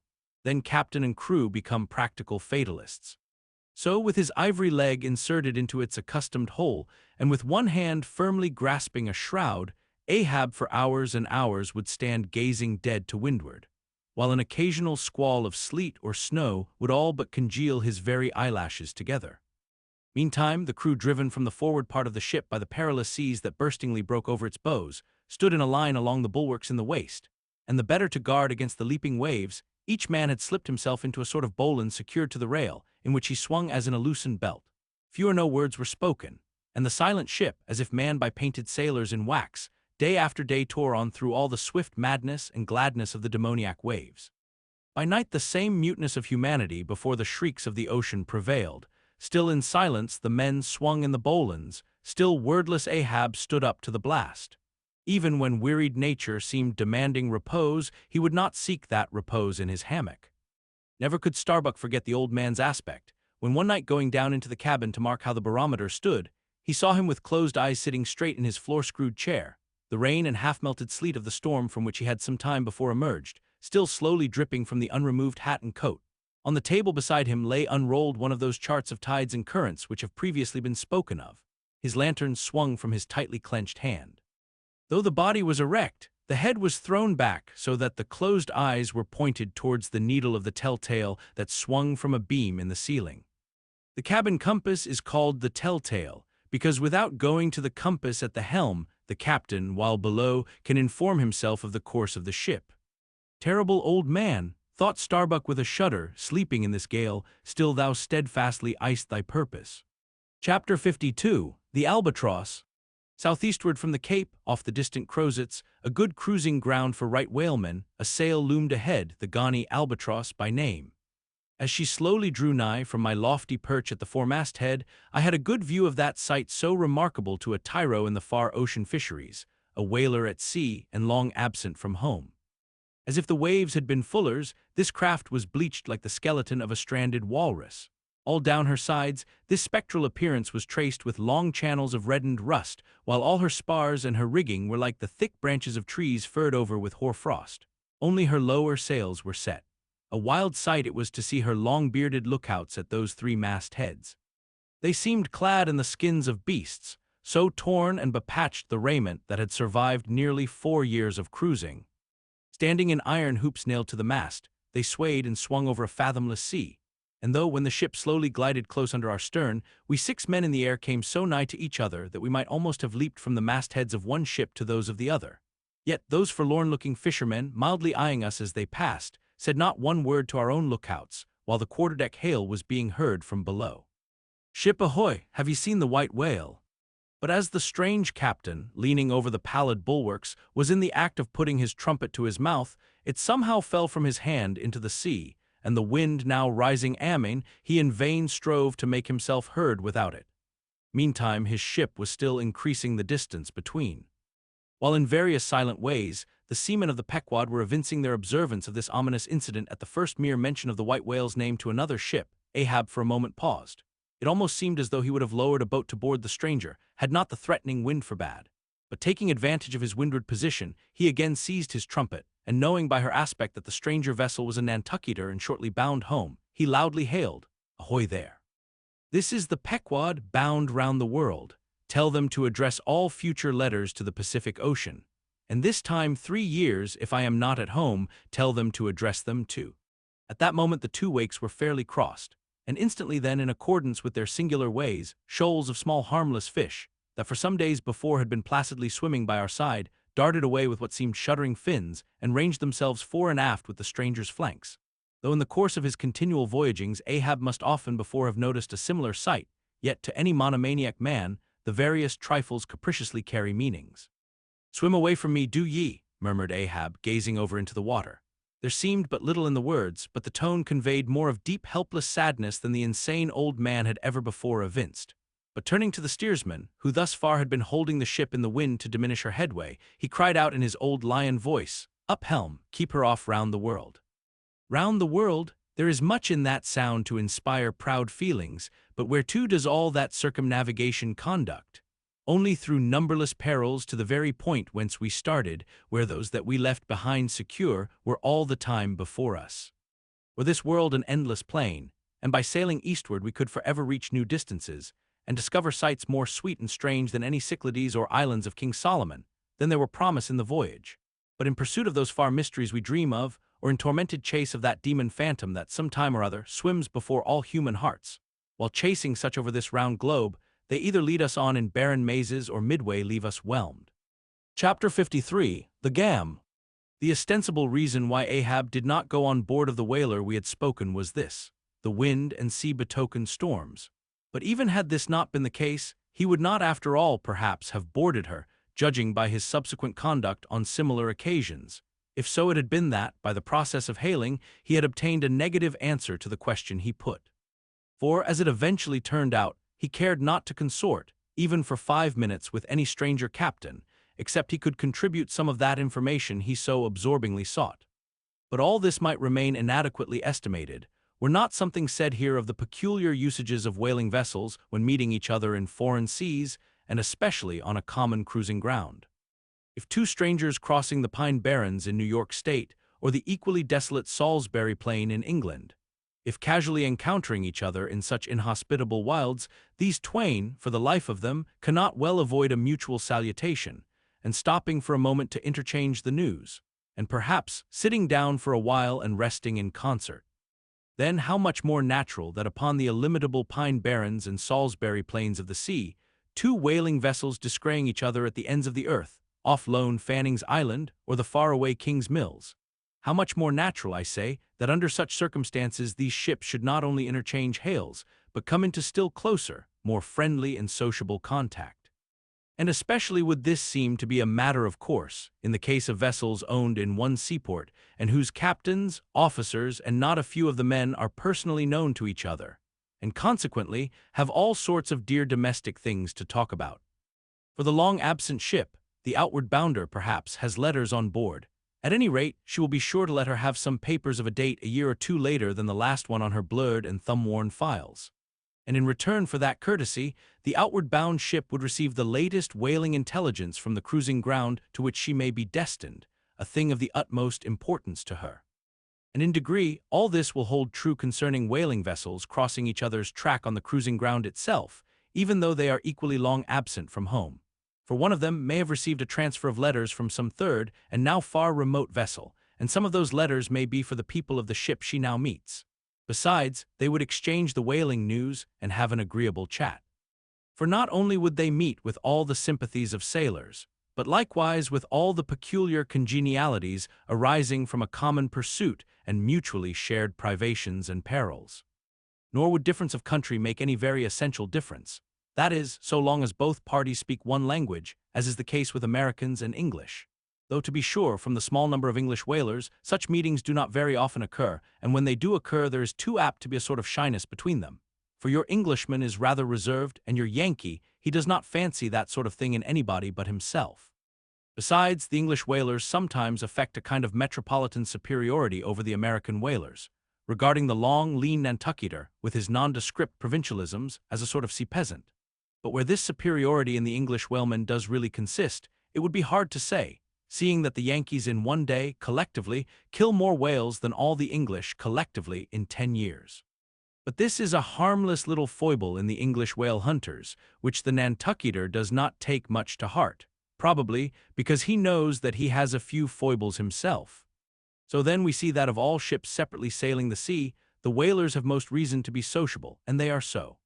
Whereas some merchant ships crossing each other's wake in the mid-Atlantic will oftentimes pass on without so much as a single word of recognition, mutually cutting each other on the high seas, like a brace of dandies in Broadway, and all the time indulging, perhaps, in finical criticism upon each other's rig. As for men of war, when they chance to meet at sea, they first go through such a string of silly bowings and scrapings, such a ducking of ensigns, that there does not seem to be much right-down hearty good will and brotherly love about it at all.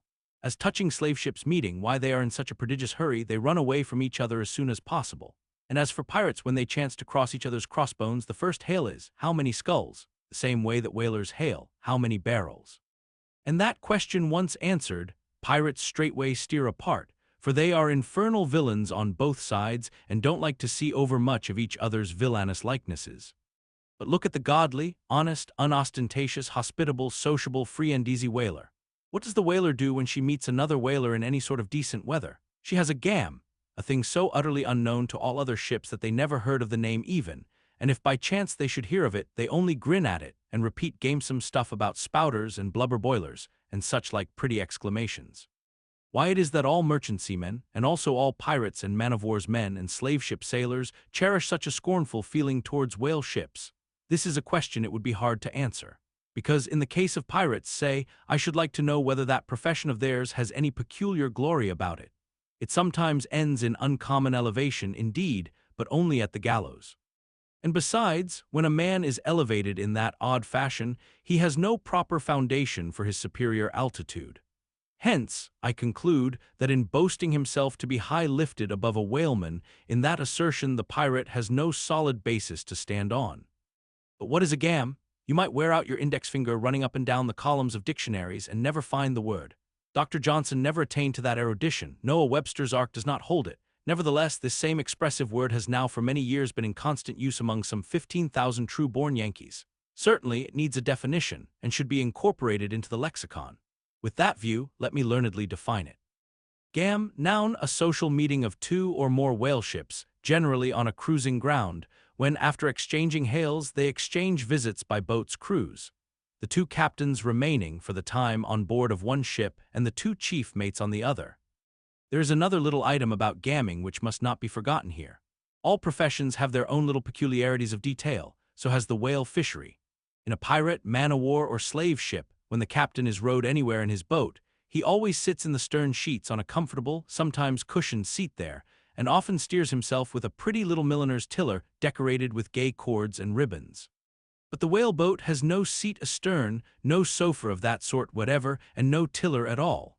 High times indeed, if whaling captains were wheeled about the water on casters like gouty old aldermen in patent chairs. And as for a tiller, the whaleboat never admits of any such effeminacy, and therefore, as in gamming, a complete boat's crew must leave the ship, and hence, as the boat steerer or harpooner is of the number, that subordinate is the steersman upon the occasion, and the captain, having no place to sit in, is pulled off to his visit all standing like a pine tree. And often you will notice that, being conscious of the eyes of the whole visible world resting on him from the sides of the two ships, this standing captain is all alive to the importance of sustaining his dignity by maintaining his legs. Nor is this any very easy matter, for in his rear is the immense projecting steering oar hitting him now, and then in the small of his back, the after oar reciprocating by wrapping his knees in front. He is thus completely wedged before and behind, and can only expand himself sideways by settling down on his stretched legs. But a sudden, violent pitch of the boat will often go far to topple him, because length of foundation is nothing without corresponding breadth. Merely make a spread angle of 2 poles, and you cannot stand them up. Then again, it would never do in plain sight of the world's riveted eyes. It would never do, I say, for this straddling captain to be seen steadying himself the slightest particle by catching hold of anything with his hands. Indeed, as token of his entire buoyant self-command, he generally carries his hands in his trousers pockets, but perhaps being generally very large, heavy hands, he carries them there for ballast. Nevertheless, there have occurred instances, well authenticated ones too, where the captain has been known for an uncommonly critical moment or two, in a sudden squall say, to seize hold of the nearest oarsman's hair and hold on there like grim death. Chapter 54, The Townhoe's Story. As told at the Golden Inn, the Cape of Good Hope and all the watery region round about there is much like some noted 4 corners of a great highway, where you meet more travelers than in any other part. It was not very long after speaking the Ghani that another homeward-bound whaleman, the Townhoe, was encountered. She was manned almost wholly by Polynesians. In the short gam that ensued she gave us strong news of Moby Dick.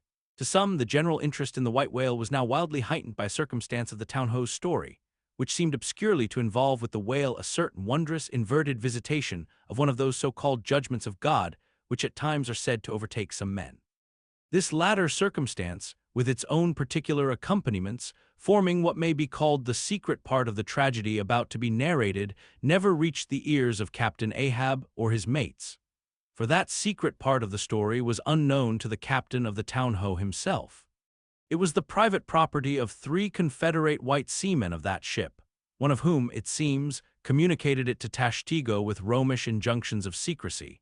But the following night Tashtego rambled in his sleep, and revealed so much of it in that way, that when he was wakened he could not well withhold the rest.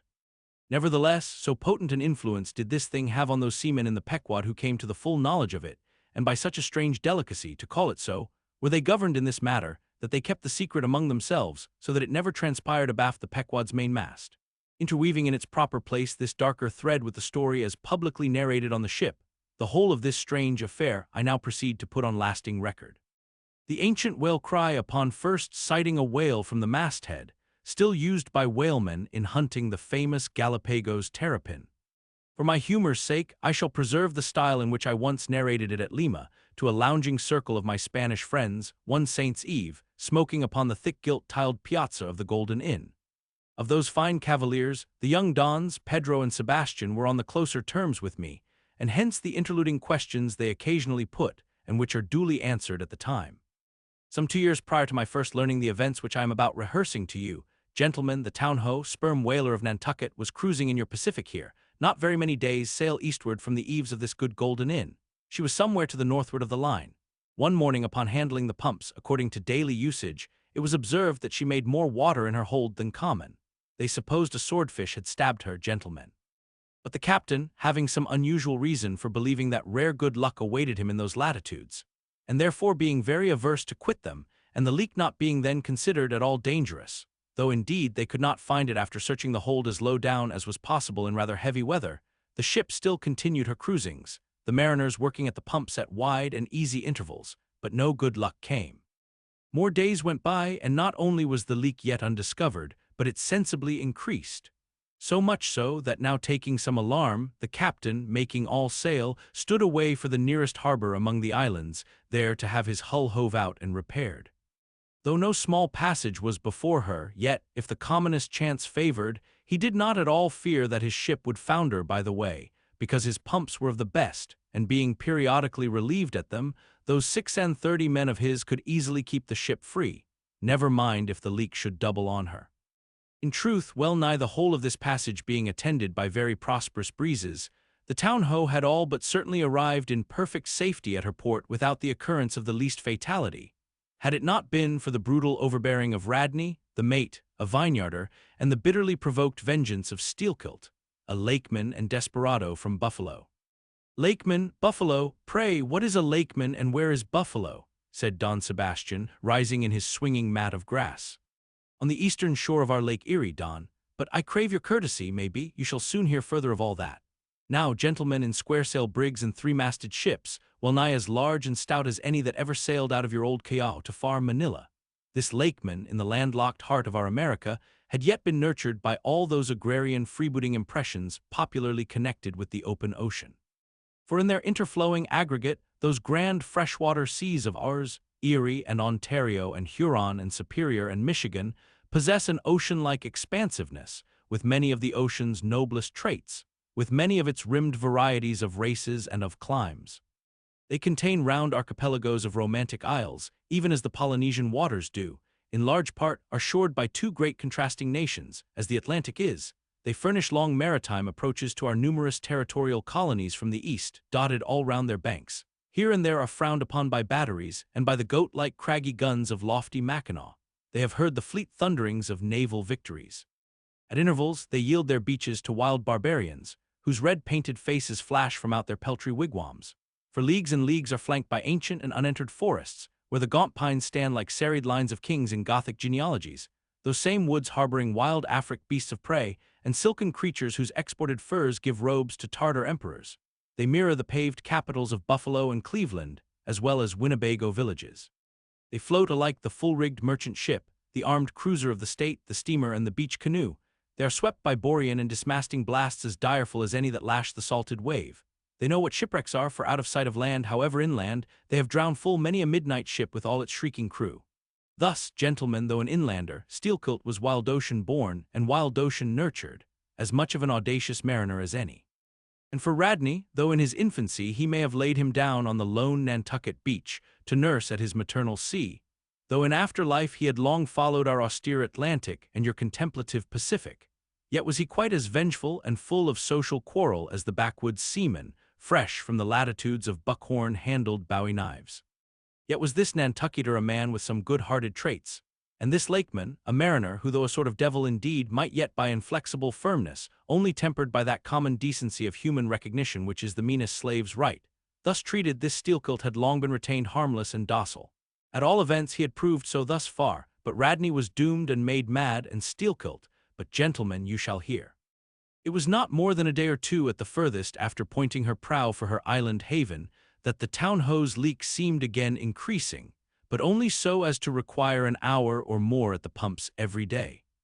You must know that in a settled and civilized ocean like our Atlantic, for example, some skippers think little of pumping their whole way across it. Though of a still, sleepy night, should the officer of the deck happen to forget his duty in that respect, the probability would be that he and his shipmates would never again remember it, on account of all hands gently subsiding to the bottom. Nor in the solitary and savage seas far from you to the westward, gentlemen, is it altogether unusual for ships to keep clanging at their pump handles in full chorus even for a voyage of considerable length. That is, if it lie along a tolerably accessible coast, or if any other reasonable retreat is afforded them. It is only when a leaky vessel is in some very out-of-the-way part of those waters, some really landless latitude, that her captain begins to feel a little anxious. Much this way had it been with the town-ho, so when her leak was found gaining once more, there was in truth some small concern manifested by several of her company, especially by Radney the mate. He commanded the upper sails to be well hoisted, sheeted home anew, and every way expanded to the breeze. Now this Radney, I suppose, was as little of a coward, and as little inclined to any sort of nervous apprehensiveness touching his own person as any fearless, unthinking creature on land or on sea that you can conveniently imagine, gentlemen. Therefore, when he betrayed this solicitude about the safety of the ship, some of the seamen declared that it was only on account of his being a part owner in her. So when they were working that evening at the pumps, there was on this head no small gamesomeness slyly going on among them, as they stood with their feet continually overflowed by the rippling clear water. Clear as any mountain spring, gentlemen, that bubbling from the pumps ran across the deck, and poured itself out in steady spouts at the lee scupper holes. Now, as you well know, it is not seldom the case in this conventional world of ours, watery or otherwise, that when a person placed in command over his fellow men finds one of them to be very significantly his superior in general pride of manhood, straightway against that man he conceives an unconquerable dislike and bitterness. And if he have a chance, he will pull down and pulverize that subaltern's tower and make a little heap of dust of it. Be this conceit of mine as it may, gentlemen, at all events Steelcoat was a tall and noble animal with a head like a Roman, and a flowing golden beard like the tasseled housings of your last viceroy's snorting charger, and a brain and a heart and a soul in him, gentlemen, which had made Steelcoat Charlemagne had he been born son to Charlemagne's father. But Radney the mate was ugly as a mule, yet as hardy, as stubborn, as malicious. He did not love Steelcoat, and Steelcoat knew it. Espying the mate drawing near as he was toiling at the pump with the rest, the lakeman affected not to notice him, but unawed went on with his gay banterings. Aye, my merry lads, it's a lively leak this. Hold a cannikin, one of ye, and let's have a taste. By the Lord, it's worth bottling. I tell you what, men, old Rad's investment must go for it. He had best cut away his part of the hull and tow it home. The fact is, boys, that Swordfish only began the job. He's come back again with a gang of ship carpenters, sawfish and filefish and what not, and the whole posse of 'em are now hard at work cutting and slashing at the bottom, making improvements, I suppose. If old Rad were here now, I'd tell him to jump overboard and scatter 'em. They're playing the devil with his estate, I can tell him. But he's a simple old soul, Rad, and a beauty too. Boys, they say the rest of his property is invested in looking-glasses. I wonder if he'd give a poor devil like me the model of his nose. Damn your eyes, what's that pump stopping for? Roared Radney, pretending not to have heard the sailors talk. Thunder away at it. Aye, aye, sir, said Steelcoat, merry as a cricket. Lively, boys, lively now. And with that the pump clanged like 50 fire engines. The men tossed their hats off to it, and ere long that peculiar gasping of the lungs was heard, which denotes the fullest tension of life's utmost energies. Quitting the pump at last with the rest of his band, the lakeman went forward all panting and sat himself down on the windlass, his face fiery red, his eyes bloodshot, and wiping the profuse sweat from his brow. Now what cozening fiend it was, gentlemen, that possessed Radney to meddle with such a man in that corporeally exasperated state, I know not, but so it happened. Intolerably striding along the deck, the mate commanded him to get a broom and sweep down the planks, and also a shovel, and remove some offensive matters consequent upon allowing a pig to run at large. Now, gentlemen, sweeping a ship's deck at sea is a piece of household work which in all times but raging gales is regularly attended to every evening. It has been known to be done in the case of ships actually foundering at the time. Such, gentlemen, is the inflexibility of sea usages and the instinctive love of neatness in seamen, some of whom would not willingly drown without first washing their faces. But in all vessels this broom business is the prescriptive province of the boys, if boys there be aboard. Besides, it was the stronger men in the town-ho that had been divided into gangs, taking turns at the pumps, and being the most athletic seaman of them all, Steelcoat had been regularly assigned captain of one of the gangs. Consequently, he should have been freed from any trivial business not connected with truly nautical duties, such being the case with his comrades. I mention all these particulars so that you may understand exactly how this affair stood between the two men. But there was more than this. The order about the shovel was almost as plainly meant to sting and insult Steelcoat as though Radney had spat in his face. Any man who has gone sailor in a whaleship will understand this, and all this, and doubtless much more, the lakeman fully comprehended when the mate uttered his command. But as he sat still for a moment, and as he steadfastly looked into the mate's malignant eye and perceived the stacks of powder casks heaped up in him and the slow match silently burning along towards them, as he instinctively saw all this, that strange forbearance and unwillingness to stir up the deeper passionateness in any already ireful being, a repugnance most felt when felt at all, by really valiant men even when aggrieved. This nameless phantom feeling, gentlemen, stole over Steelkilt. Therefore, in his ordinary tone, only a little broken by the bodily exhaustion he was temporarily in, he answered him saying that sweeping the deck was not his business, and he would not do it. And then, without at all alluding to the shovel, he pointed to 3 lads as the customary sweepers, who, not being billeted at the pumps, had done little or nothing all day. To this, Radney replied with an oath, in a most domineering and outrageous manner, unconditionally reiterating his command, meanwhile advancing upon the still-seated lakeman with an uplifted Cooper's club hammer which he had snatched from a cask nearby. Heated and irritated as he was by his spasmodic toil at the pumps, for all his first nameless feeling of forbearance, the sweating Steelkilt could but ill brook this bearing in the mate. But somehow still smothering the conflagration within him, without speaking, he remained doggedly rooted to his seat, till at last the incensed Radney shook the hammer within a few inches of his face, furiously commanding him to do his bidding. Steelkilt rose and, slowly retreating round the windlass, steadily followed by the mate with his menacing hammer, deliberately repeated his intention not to obey.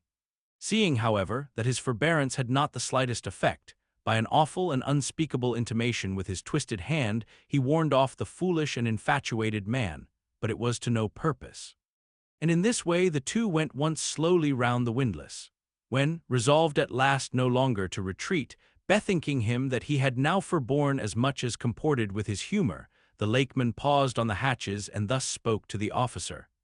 "Mr. Radney, I will not obey you. Take that hammer away, or look to yourself." But the predestinated mate, coming still closer to him, where the lakeman stood fixed, now shook the heavy hammer within an inch of his teeth, meanwhile repeating a string of insufferable maledictions. Retreating not the 1,000th part of an inch, stabbing him in the eye with the unflinching poniard of his glance, Steelkilt, clenching his right hand behind him and creepingly drawing it back, told his persecutor that if the hammer but grazed his cheek, Steelkilt would murder him. But, gentlemen, the fool had been branded for the slaughter by the gods. Immediately the hammer touched the cheek. The next instant the lower jaw of the mate was stove in his head. He fell on the hatch, spouting blood like a whale.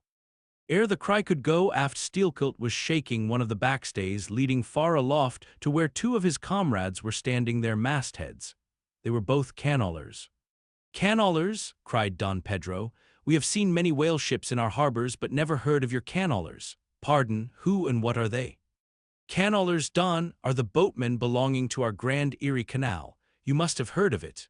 "Nay, senor, hereabouts in this dull, warm, most lazy and hereditary land, we know but little of your vigorous north." "Aye, well then, Don, refill my cup. Your chitcha's very fine, and ere proceeding further I will tell ye what our cannolers are, for such information may throw sidelight upon my story.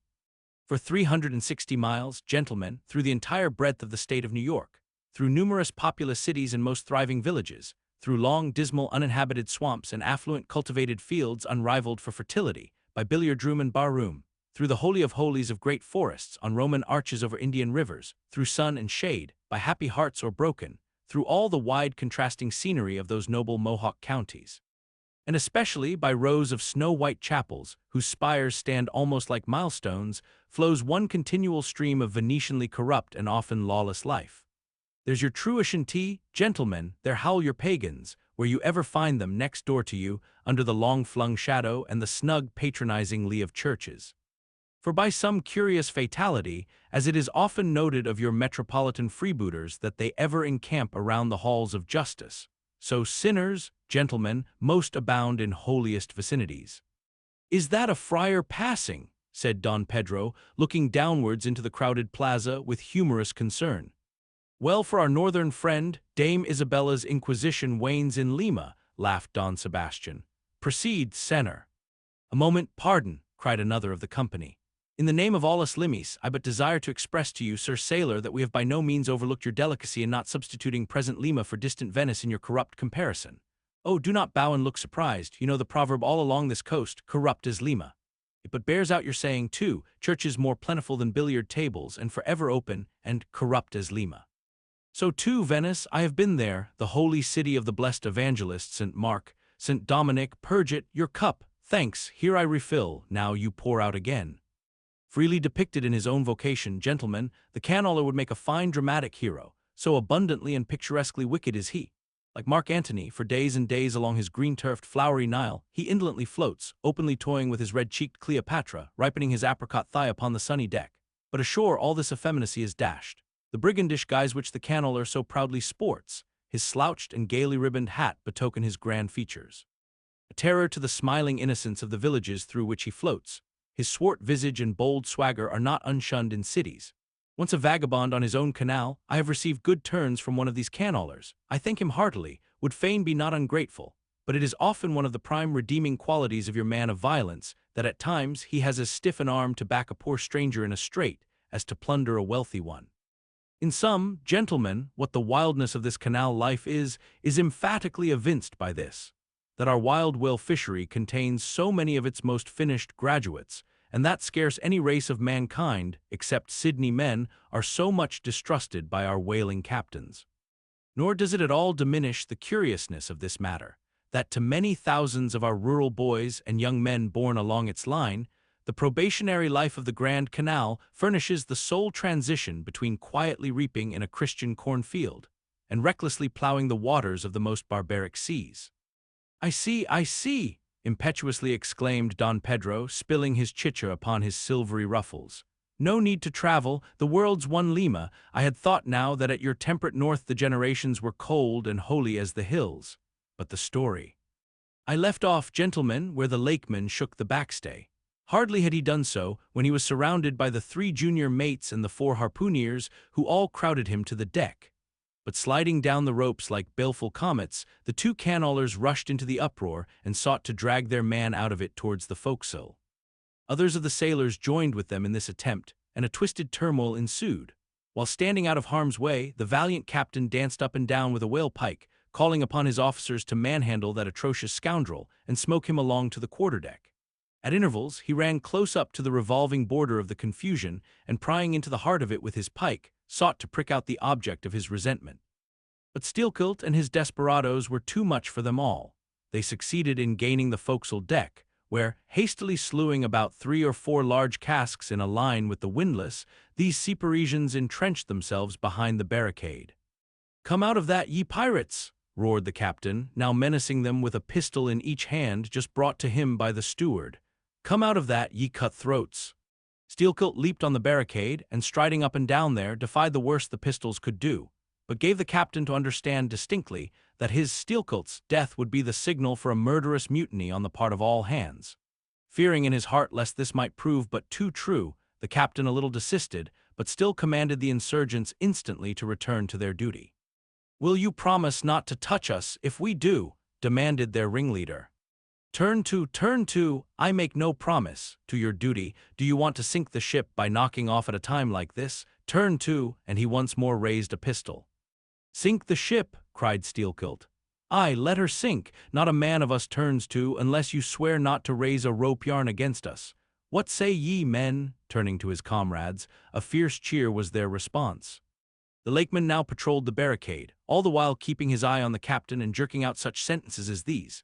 "It's not our fault. We didn't want it. I told him to take his hammer away. It was boy's business. He might have known me before this. I told him not to prick the buffalo. I believe I have broken a finger here against his cursed jaw. Ain't those mincing knives down in the forecastle there? Men, look to those handspikes, my hearties.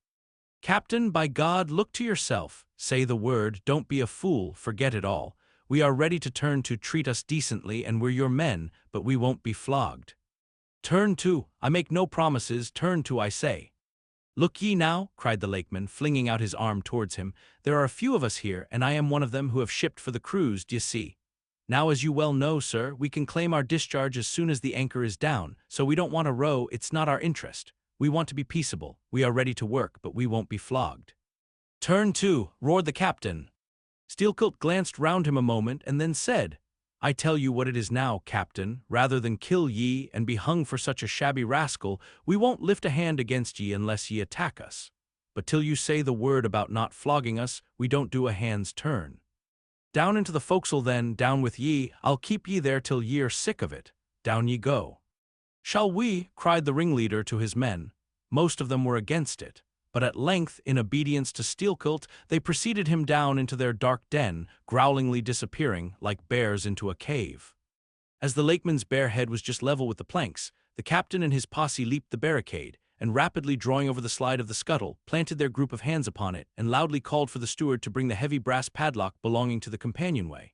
Then, opening the slide a little, the captain whispered something down the crack, closed it, and turned the key upon them, 10 in number, leaving on deck some 20 or more, who thus far had remained neutral. All night a wide-awake watch was kept by all the officers, forward and aft, especially about the forecastle scuttle and fore hatchway, at which last place it was feared the insurgents might emerge, after breaking through the bulkhead below. But the hours of darkness passed in peace. The men who still remained at their duty toiling hard at the pumps, whose clinking and clanking at intervals through the dreary night dismally resounded through the ship. At sunrise the captain went forward and, knocking on the deck, summoned the prisoners to work, but with a yell they refused. Water was then lowered down to them, and a couple of handfuls of biscuit were tossed after it, when again turning the key upon them and pocketing it, the captain returned to the quarterdeck. Twice every day for 3 days this was repeated, but on the 4th morning a confused wrangling and then a scuffling was heard as the customary summons was delivered, and suddenly 4 men burst up from the forecastle, saying they were ready to turn to. The fetid closeness of the air and a famishing diet, united perhaps to some fears of ultimate retribution, had constrained them to surrender at discretion. Emboldened by this, the captain reiterated his demand to the rest, but Steelkilt shouted up to him a terrific hint to stop his babbling and betake himself where he belonged. On the 5th morning, 3 others of the mutineers bolted up into the air from the desperate arms below that sought to restrain them. Only 3 were left. "Better turn to now," said the captain with a heartless jeer. "Shut us up again, will ye?" cried Steelkilt. "Oh, certainly," said the captain, and the key clicked. It was at this point, gentlemen, that enraged by the defection of 7 of his former associates, and stung by the mocking voice that had last hailed him, and maddened by his long entombment in a place as black as the bowels of despair, it was then that Steelkilt proposed to the 2 Canolers, thus far apparently of one mind with him, to burst out of their hole at the next summoning of the garrison, and armed with their keen mincing knives, long, crescentic, heavy implements with a handle at each end, run amuck from the bowsprit to the taffrail, and if by any devilishness of desperation possible, seize the ship. For himself he would do this, he said, whether they joined him or not. That was the last night he should spend in that den. But the scheme met with no opposition on the part of the other 2. They swore they were ready for that, or for any other mad thing, for anything in short but a surrender. And what was more, they each insisted upon being the first man on deck, when the time to make the rush should come. But to this their leader as fiercely objected, reserving that priority for himself, particularly as his 2 comrades would not yield the one to the other in the matter, and both of them could not be first, for the latter would but admit 1 man at a time. And here, gentlemen, the foul play of these miscreants must come out. Upon hearing the frantic project of their leader, each in his own separate soul had suddenly lighted, it would seem, upon the same piece of treachery, namely, to be foremost in breaking out in order to be the first of the 3, though the last of the 10, to surrender, and thereby secure whatever small chance of pardon such conduct might merit.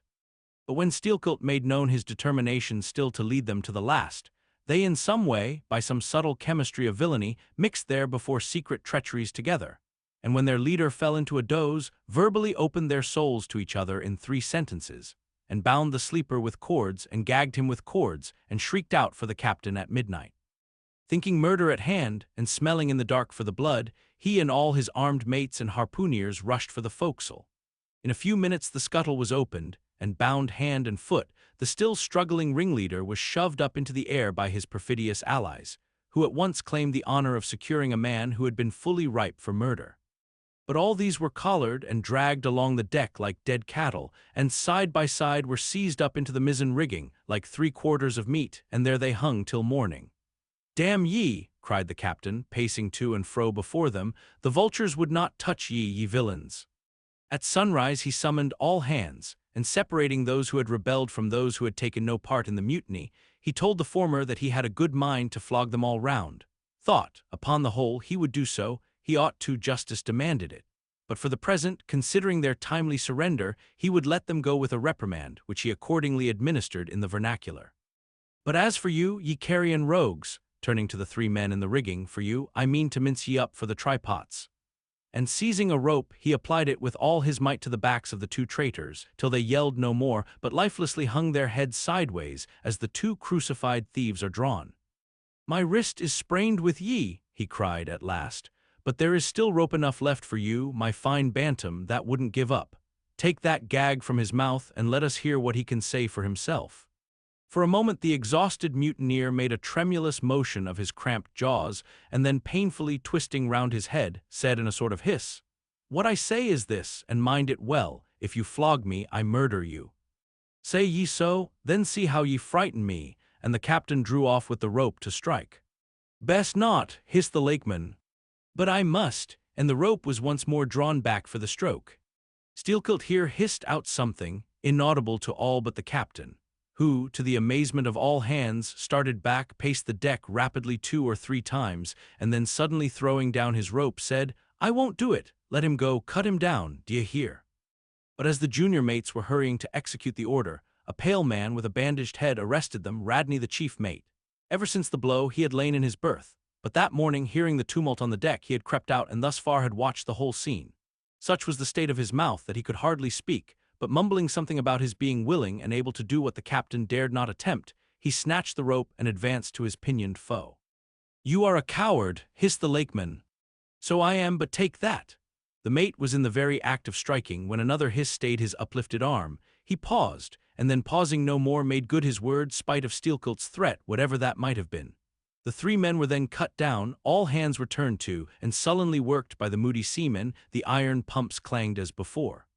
Just after dark that day, when one watch had retired below, a clamor was heard in the forecastle, and the 2 trembling traders running up, besieged the cabin door, saying they durst not consort with the crew. Entreaties, cuffs, and kicks could not drive them back, so at their own instance they were put down in the ship's run for salvation. Still, no sign of mutiny reappeared among the rest. On the contrary, it seemed that mainly at Steelkilt's instigation, they had resolved to maintain the strictest peacefulness, obey all orders to the last, and when the ship reached port, desert her in a body. But in order to ensure the speediest end to the voyage, they all agreed to another thing, namely, not to sing out for whales, in case any should be discovered. For spite of her leak, and spite of all her other perils, the town-ho still maintained her mast-heads, and her captain was just as willing to lower for a fish that moment, as on the day his craft first struck the cruising ground, and Radney the mate was quite as ready to change his berth for a boat, and with his bandaged mouth seek to gag in death the vital jaw of the whale. Though the lakeman had induced the seamen to adopt this sort of passiveness in their conduct, he kept his own counsel, at least till all was over, concerning his own proper and private revenge upon the man who had stung him in the ventricles of his heart.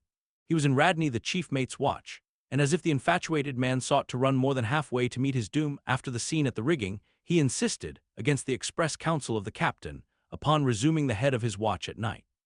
Upon this and 1 or 2 other circumstances, Steelkilt systematically built the plan of his revenge. During the night, Radney had an unseamanlike way of sitting on the bulwarks of the quarterdeck and leaning his arm upon the gunwale of the boat which was hoisted up there, a little above the ship's side. In this attitude, it was well known, he sometimes dozed.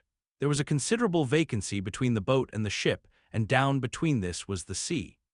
Steelkilt calculated his time and found that his next trick at the helm would come round at 2 o'clock in the morning of the 3rd day from that in which he had been betrayed.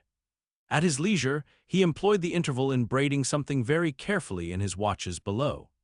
"What are you making there?" said a shipmate. "What do you think? What does it look like?" "Like a lanyard for your bag, but it's an odd one, seems to me." "Yes, rather oddish," said the lakeman, holding it at arm's length before him, "but I think it will answer. Shipmate, I haven't enough twine, have you any?" But there was none in the forecastle. "Then I must get some from old Rad," and he rose to go aft. "You don't mean to go a-begging to him," said a sailor. "Why not? Do you think he won't do me a turn when it's to help himself in the end, shipmate?" And going to the mate, he looked at him quietly and asked him for some twine to mend his hammock. It was given him, neither twine nor lanyard were seen again. But the next night an iron ball, closely netted, partly rolled from the pocket of the lakeman's monkey jacket as he was tucking the coat into his hammock for a pillow. 24 hours after, his trick at the silent helm, nigh to the man who was apt to doze over the grave, always ready dug to the seaman's hand, that fatal hour was then to come. And in the foreordaining soul of Steelkilt, the mate was already stark and stretched as a corpse, with his forehead crushed in. But, gentlemen, a fool saved the would-be murderer from the bloody deed he had planned. Yet complete revenge he had, and without being the avenger. For by a mysterious fatality, heaven itself seemed to step in to take out of his hands into its own the damning thing he would have done. It was just between daybreak and sunrise of the morning of the second day, when they were washing down the decks, that a stupid Tenerife man, drawing water in the main chains, all at once shouted out, "There she rolls! There she rolls!" Jesu, what a whale! It was Moby Dick. "Moby Dick!" cried Don Sebastian. "St. Dominic, Sir Sailor, but do whales have christenings? Whom call you Moby Dick?" "A very white and famous and most deadly immortal monster, Don, but that would be too long a story." How, cried all the young Spaniards crowding. "Nay, Dons, nay, I cannot rehearse that now. Let me get more into the air, sirs." The chicha, cried Don Pedro. "Our vigorous friend looks faint. Fill up his empty glass." "No need, gentlemen, one moment, and I proceed. Now, gentlemen," so suddenly perceiving the snowy whale within 50 yards of the ship, forgetful of the compact among the crew, in the excitement of the moment, the Tenerife man had instinctively and involuntarily lifted his voice for the monster, though for some little time past it had been plainly beheld from the 3 sullen mastheads. All was now a frenzy. "The white whale! The white whale!" was the cry from captain, mates, and harpooneers, who, undeterred by fearful rumors, were all anxious to capture so famous and precious a fish, while the dogged crew eyed askance, and with curses, the appalling beauty of the vast milky mass that, lit up by a horizontal spangling sun, shifted and glistened like a living opal in the blue morning sea. Gentlemen, a strange fatality pervades the whole career of these events, as if verily mapped out before the world itself was charted. Mutineer was the boatsman of the mate, and when fast to a fish, it was his duty to sit next him, while Radney stood up with his lance in the prow and haul in or slacken the line at the word of command. Moreover, when the 4 boats were lowered, the mates got the start, and none howled more fiercely with delight than did Steelkilt as he strained at his oar. After a stiff pull, the harpooneer got fast, and spear in hand, Radney sprang to the bow. He was always a furious man, it seems, in a boat. And now his bandaged cry was, to beach him on the whale's topmost back.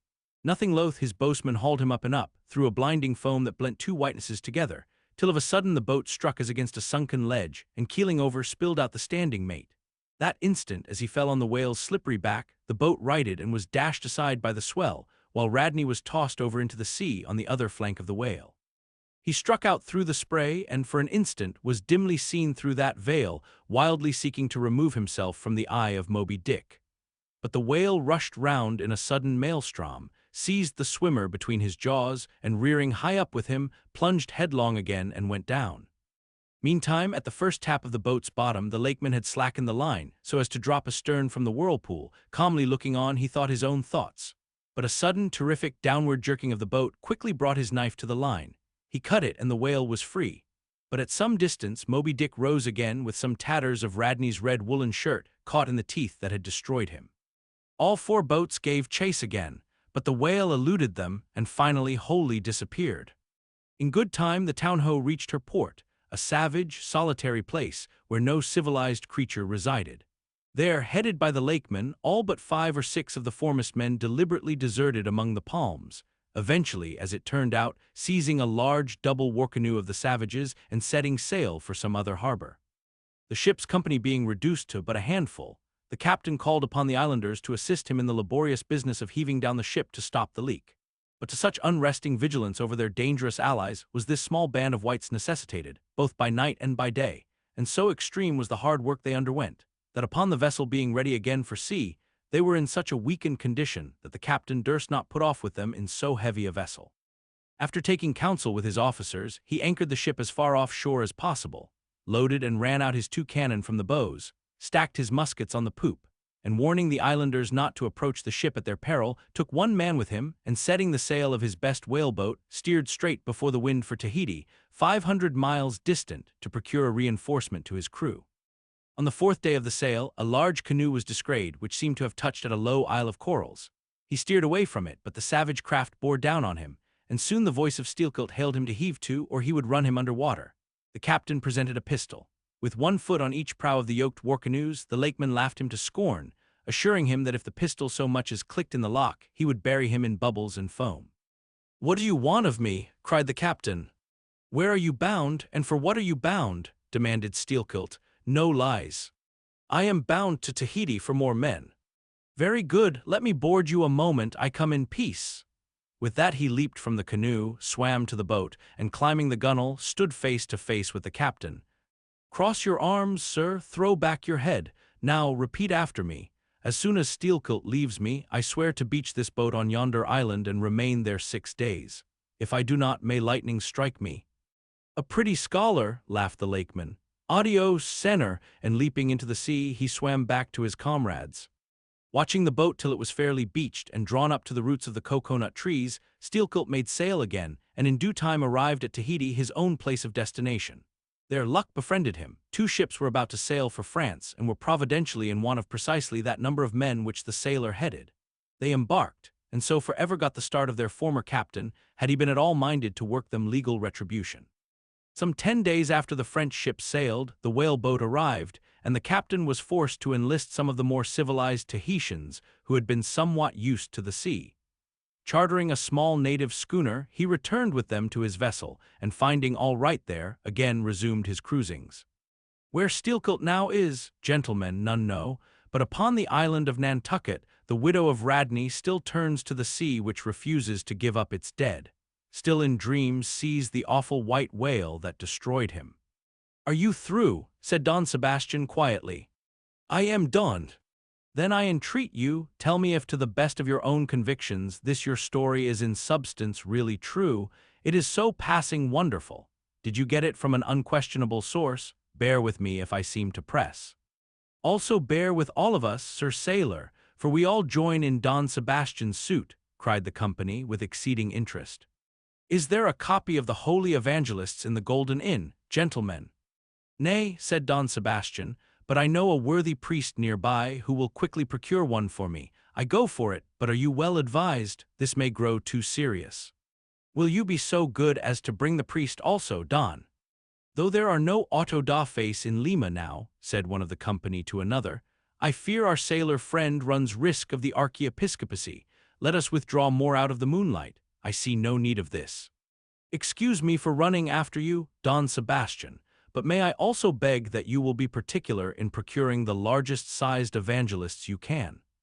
"This is the priest, he brings you the evangelists," said Don Sebastian gravely, returning with a tall and solemn figure. "Let me remove my hat. Now, venerable priest, further into the light, and hold the holy book before me that I may touch it. So help me heaven, and on my honor the story I have told ye, gentlemen, is in substance and its great items true. I know it to be true. It happened on this ball. I trod the ship. I knew the crew. I have seen and talked with Steelkilt since the death of Radney." Chapter 55, of the monstrous pictures of whales.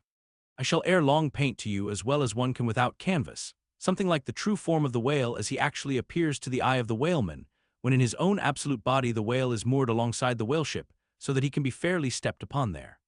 It may be worthwhile, therefore, previously to advert to those curious imaginary portraits of him, which even down to the present day confidently challenge the faith of the landsman. It is time to set the world right in this matter, by proving such pictures of the whale all wrong. It may be that the primal source of all those pictorial delusions will be found among the oldest Hindu, Egyptian, and Grecian sculptures. For ever since those inventive but unscrupulous times when on the marble panelings of temples, the pedestals of statues, and on shields, medallions, cups, and coins, the dolphin was drawn in scales of chain armor like Saladin's, and a helmeted head like St. George's. Ever since then has something of the same sort of license prevailed, not only in most popular pictures of the whale, but in many scientific presentations of him.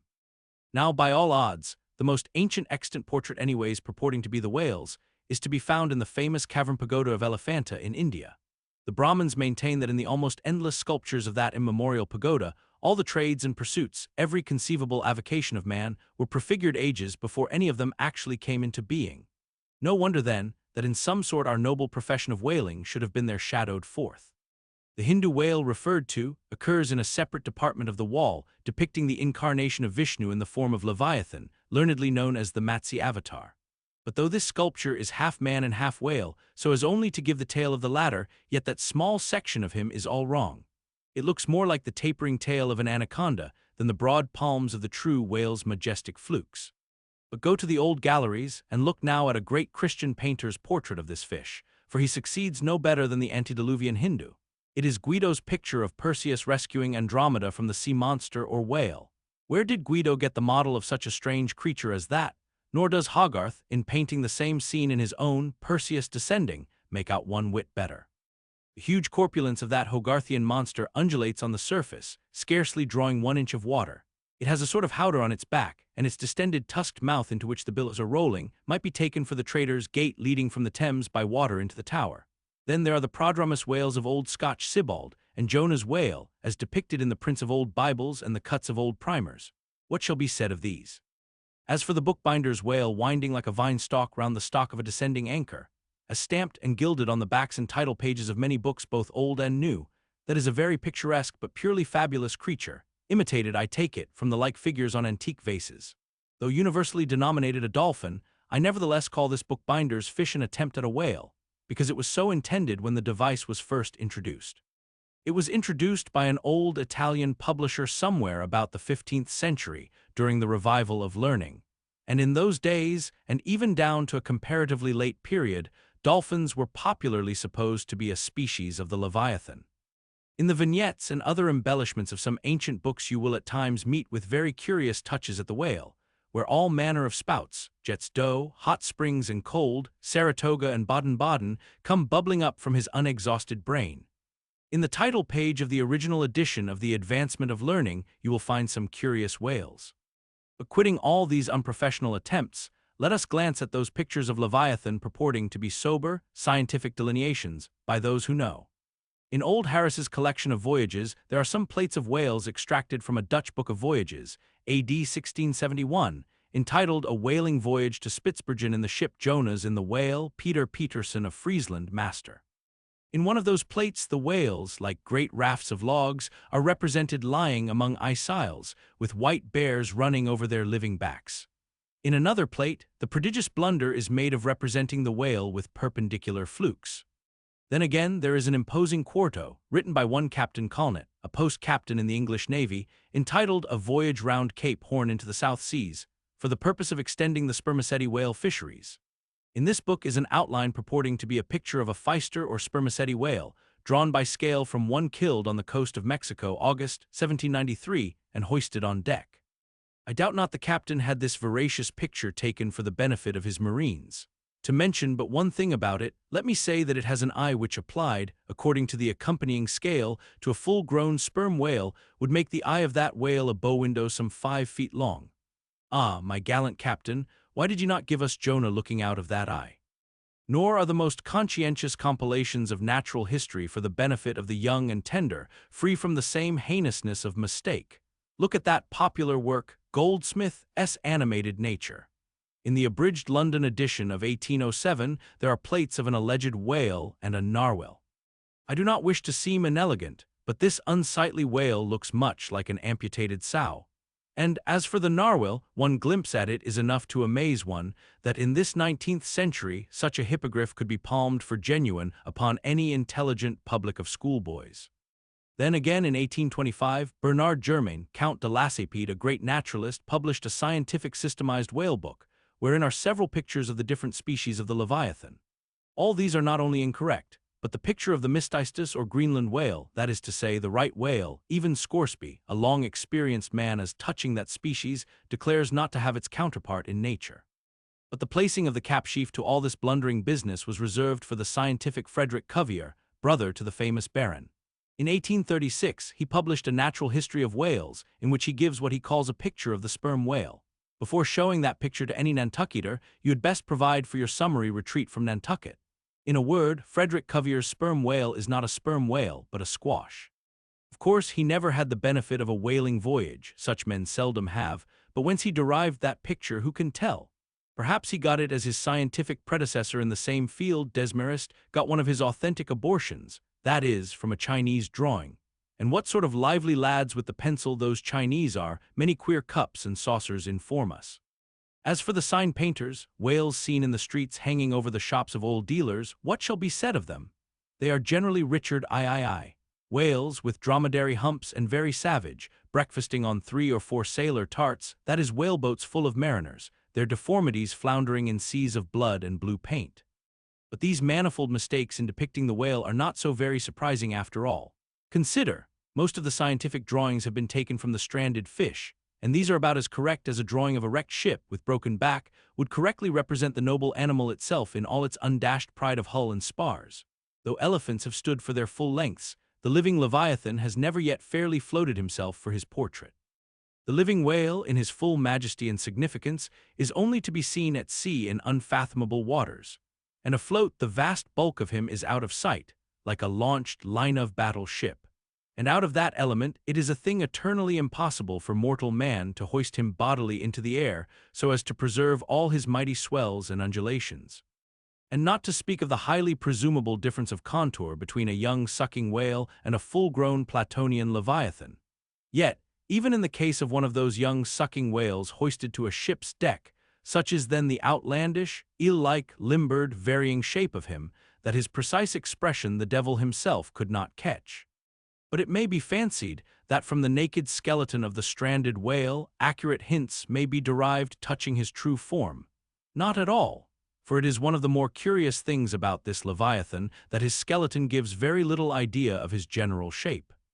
Though Jeremy Bentham's skeleton, which hangs for candelabra in the library of one of his executors, correctly conveys the idea of a burly-browed utilitarian old gentleman with all Jeremy's other leading personal characteristics. Yet nothing of this kind could be inferred from any Leviathan's articulated bones. In fact, as the great Hunter says, the mere skeleton of the whale bears the same relation to the fully invested and padded animal as the insect does to the chrysalis that so roundingly envelopes it. This peculiarity is strikingly evinced in the head, as in some part of this book will be incidentally shown. It is also very curiously displayed in the side fin, the bones of which almost exactly answer to the bones of the human hand, minus only the thumb. This fin has 4 regular bone fingers, the index, middle, ring, and little finger, but all these are permanently lodged in their fleshy covering, as the human fingers in an artificial covering. However recklessly the whale may sometimes serve us, said humorous Stubb one day, he can never be truly said to handle us without mittens. For all these reasons, then, any way you may look at it, you must needs conclude that the great Leviathan is that one creature in the world which must remain unpainted to the last. True, one portrait may hit the mark much nearer than another, but none can hit it with any very considerable degree of exactness, so there is no earthly way of finding out precisely what the whale really looks like. And the only mode in which you can derive even a tolerable idea of his living contour is by going a-whaling yourself, but by so doing you run no small risk of being eternally stove and sunk by him. Wherefore, it seems to me you had best not be too fastidious in your curiosity touching this Leviathan.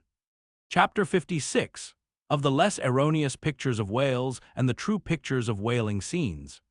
In connection with the monstrous pictures of whales, I am strongly tempted here to enter upon those still more monstrous stories of them which are to be found in certain books, both ancient and modern, especially in Pliny, Purchas, Hakluyt, Harris, Cuvier, etc. But I pass that matter by. I know of only 4 published outlines of the great sperm whale, Colnett's, Huggins's, Frederick Cuvier, S. and Beale's. In the previous chapter, Colnett and Cuvier have been referred to. Huggins's is far better than theirs, but by great odds Beale S. is the best. All Beale's drawings of this whale are good, excepting the middle figure in the picture of 3 whales in various attitudes, capping his 2nd chapter. His frontispiece, boats attacking sperm whales, though no doubt calculated to excite the civil skepticism of some parlor men, is admirably correct and lifelike in its general effect. Some of the sperm whale drawings in J. Ross Brown are pretty correct in contour, but they are wretchedly engraved. That is not his fault, though. Of the right whale, the best outline pictures are in Scoresby, but they are drawn on too small a scale to convey a desirable impression. He has but 1 picture of whaling scenes, and this is a sad deficiency, because it is by such pictures only, when at all well done, that you can derive anything like a truthful idea of the living whale as seen by his living hunters. But taken for all in all, by far the finest, though in some details not the most correct, presentations of whales and whaling scenes to be anywhere found are 2 large French engravings, well executed, and taken from paintings by one Garnery. Respectively, they represent attacks on the sperm and right whale. In the first engraving, a noble sperm whale is depicted in full majesty of might, just risen beneath the boat from the profundities of the ocean, and bearing high in the air upon his back the terrific wreck of the stoven planks. The prow of the boat is partially unbroken, and is drawn just balancing upon the monster's spine, and standing in that prow, for that one single incomputable flash of time, you behold an oarsman, half shrouded by the incensed boiling spout of the whale, and in the act of leaping as if from a precipice. The action of the whole thing is wonderfully good and true. The half-emptied line-tub floats on the whitened sea, the wooden poles of the spilled harpoons obliquely bob in it, the heads of the swimming crew are scattered about the whale in contrasting expressions of affright, while in the black stormy distance the ship is bearing down upon the scene. Serious fault might be found with the anatomical details of this whale, but let that pass, since, for the life of me, I could not draw so good a one. In the second engraving, the boat is in the act of drawing alongside the barnacled flank of a large running right whale that rolls his black weedy bulk in the sea like some mossy rock slide from the Patagonian cliffs. His jets are erect, full, and black like soot, so that from so abounding a smoke in the chimney, you would think there must be a brave supper cooking in the great bowels below. Seafowls are pecking at the small crabs, shellfish, and other sea candies and macaroni, which the right whale sometimes carries on his pestilent back. And all the while the thick-lipped Leviathan is rushing through the deep, leaving tons of tumultuous white curds in his wake, and causing the slight boat to rock in the swells like a skiff caught nigh the paddle wheels of an ocean steamer. Thus the foreground is all raging commotion, but behind, in admirable artistic contrast, is the glassy level of a sea becalmed, the drooping unstarched sails of the powerless ship, and the inert mass of a dead whale, a conquered fortress, with the flag of capture lazily hanging from the whale pole inserted into his spout-hole. Who Garnery the painter is, or was, I know not, but my life for it, he was either practically conversant with his subject, or else marvelously tutored by some experienced whaleman. The French are the lads for painting action. Go and gaze upon all the paintings of Europe, and where will you find such a gallery of living and breathing commotion on canvas, as in that triumphal hall at Versailles, where the beholder fights his way pell-mell through the consecutive great battles of France, where every sword seems a flash of the northern lights, and the successive armed kings and emperors dash by, like a charge of crowned centaurs. Not wholly unworthy of a place in that gallery are these sea battle pieces of Garnery. The natural aptitude of the French for seizing the picturesqueness of things seems to be peculiarly evinced in what paintings and engravings they have of their whaling scenes. With not 1/10 of England's experience in the fishery, and not the 1,000th part of that of the Americans, they have nevertheless furnished both nations with the only finished sketches at all capable of conveying the real spirit of the whale hunt. For the most part, the English and American whale draftsmen seem entirely content with presenting the mechanical outline of things, such as the vacant profile of the whale, which, so far as picturesqueness of effect is concerned, is about tantamount to sketching the profile of a pyramid. Even Scoresby, the justly renowned right whaleman, after giving us a stiff full length of the Greenland whale, and 3 or 4 delicate miniatures of narwhals and porpoises, treats us to a series of classical engravings of boat hooks, chopping knives and grapnels, and with the microscopic diligence of a Leeuwenhoek submits to the inspection of a shivering world 96 facsimiles of magnified Arctic snow crystals. I mean no disparagement to the excellent voyager. I honor him for a veteran. But in so important a matter, it was certainly an oversight not to have procured for every crystal a sworn affidavit taken before a Greenland justice of the peace. In addition to those fine engravings from Garnery, there are 2 other French engravings worthy of note by someone who subscribes himself H. Durand. One of them, though not precisely adapted to our present purpose, nevertheless deserves mention on other accounts. It is a quiet noon scene among the isles of the Pacific, a French whaler anchored inshore in a calm and lazily taking water on board, the loosened sails of the ship and the long leaves of the palms in the background, both drooping together in the breezeless air. The effect is very fine when considered with reference to its presenting the hardy fishermen under one of their few aspects of oriental repose. The other engraving is quite a different affair. The ship hove to upon the open sea and in the very heart of the leviathanic life, with a right whale alongside. The vessel, in the act of cutting in, hove over to the monster as if to a quay, and a boat, hurriedly pushing off from this scene of activity, is about giving chase to whales in the distance. The harpoons and lances lie leveled for use. 3 oarsmen are just setting the mast in its hole, while from a sudden roll of the sea, the little craft stands half-wrecked out of the water like a rearing horse. From the ship, the smoke of the torments of the boiling whale is going up like the smoke over a village of smithies, and to windward a black cloud, rising up with earnest of squalls and rains, seems to quicken the activity of the excited seamen. Chapter 57. Of whales in paint, in teeth, in wood, in sheet iron, in stone, in mountains, in stars. On Tower Hill, as you go down to the London docks, you may have seen a crippled beggar or kedger, as the sailors say, holding a painted board before him, representing the tragic scene in which he lost his leg. There are 3 whales and 3 boats, and one of the boats, presumed to contain the missing leg in all its original integrity, is being crunched by the jaws of the foremost whale. Any time these 10 years, they tell me, has that man held up that picture and exhibited that stump to an incredulous world. But the time of his justification has now come. His 3 whales are as good whales as were ever published in Wapping, at any rate, and his stump as unquestionable a stump as any you will find in the western clearings. But though forever mounted on that stump, never a stump speech does the poor whaleman make, but, with downcast eyes, stands ruefully contemplating his own amputation. Throughout the Pacific, and also in Nantucket and New Bedford and Sag Harbor, you will come across lively sketches of whales and whaling scenes, graven by the fishermen themselves on sperm whale teeth, or ladies' busks wrought out of the right whalebone, and other like scrimshender articles, as the whalemen call the numerous little ingenious contrivances they elaborately carve out of the rough material, in their hours of ocean leisure. Some of them have little boxes of dentistical-looking implements, specially intended for the scrimshendering business. But in general, they toil with their jackknives alone, and with that almost omnipotent tool of the sailor, they will turn you out anything you please in the way of a mariner's fancy. Long exile from Christendom and civilization inevitably restores a man to that condition in which God placed him, i.e., what is called savagery. Your true whale hunter is as much a savage as an Iroquois. I myself am a savage, owning no allegiance but to the king of the cannibals, and ready at any moment to rebel against him. Now, one of the peculiar characteristics of the savage in his domestic hours is his wonderful patience of industry. An ancient Hawaiian war club or spear paddle, in its full multiplicity and elaboration of carving, is as great a trophy of human perseverance as a Latin lexicon. For with but a bit of broken seashell or a shark's tooth, that miraculous intricacy of wooden network has been achieved, and it has cost steady years of steady application. As with the Hawaiian savage, so with the white sailor savage.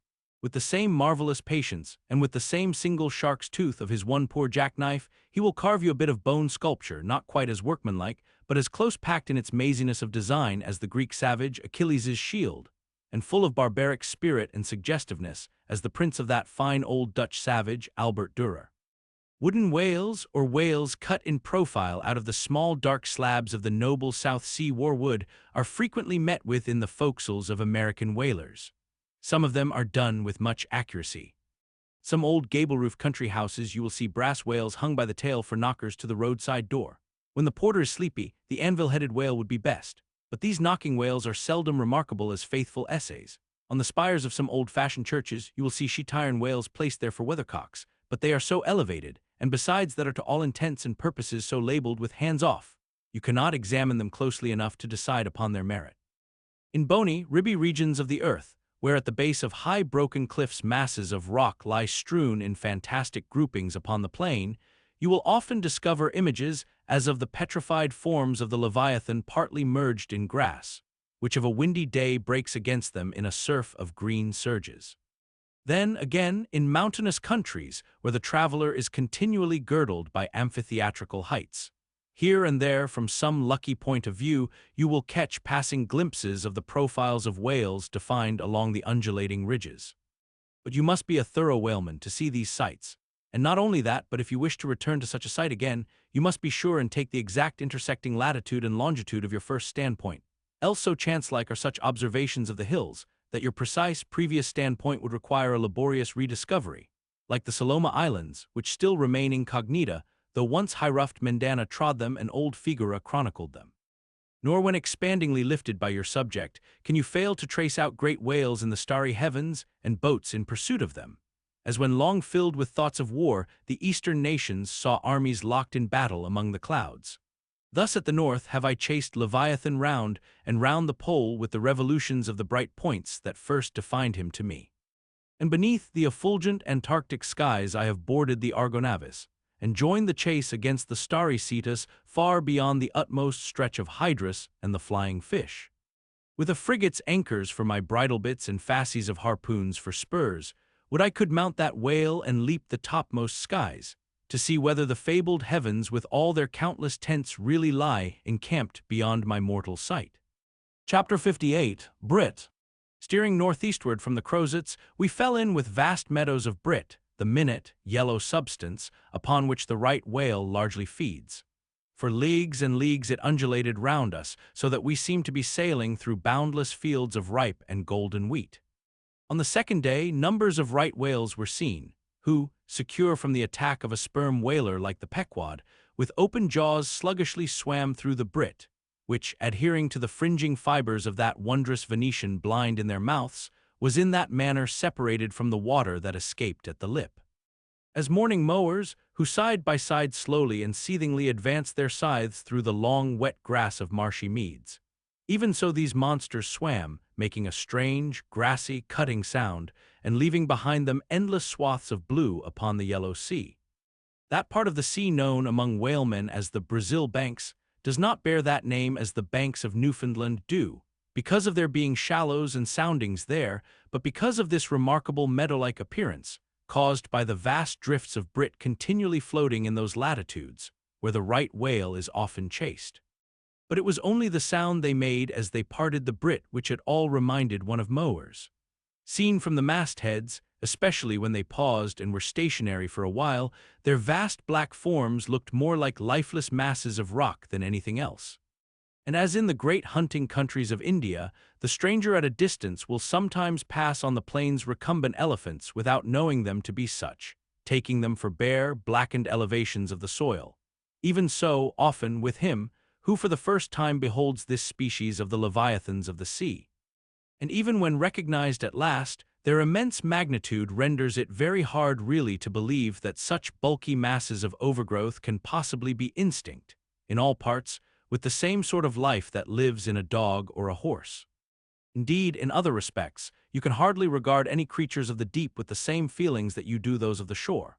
For though some old naturalists have maintained that all creatures of the land are of their kind in the sea, and though taking a broad general view of the thing, this may very well be, yet coming to specialties, where, for example, does the ocean furnish any fish that in disposition answers to the sagacious kindness of the dog?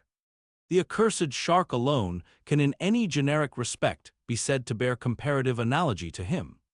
But though to landsmen in general, the native inhabitants of the seas have ever been regarded with emotions unspeakably unsocial and repelling, though we know the sea to be an everlasting terra incognita, so that Columbus sailed over numberless unknown worlds to discover his one superficial western one, though by vast odds, the most terrific of all mortal disasters have immemorially and indiscriminately befallen tens and hundreds of thousands of those who have gone upon the waters.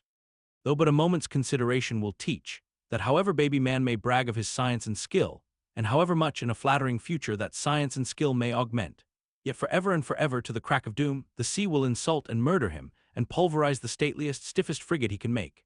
Nevertheless, by the continual repetition of these very impressions, man has lost that sense of the full awfulness of the sea which aboriginally belongs to it. The first boat we read of floated on an ocean that with Portuguese vengeance had whelmed a whole world without leaving so much as a widow. That same ocean rolls now, that same ocean destroyed the wrecked ships of last year. Yea, foolish mortals, Noah's flood is not yet subsided, 2/3 of the fair world it yet covers. Wherein differ the sea and the land, that a miracle upon one is not a miracle upon the other.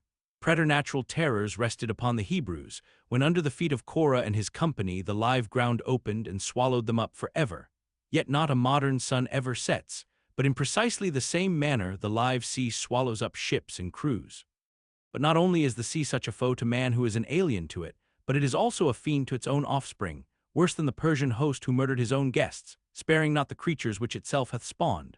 Like a savage tigress that tossing in the jungle overlays her own cubs, so the sea dashes even the mightiest whales against the rocks, and leaves them there side by side with the split wrecks of ships. No mercy, no power but its own controls it.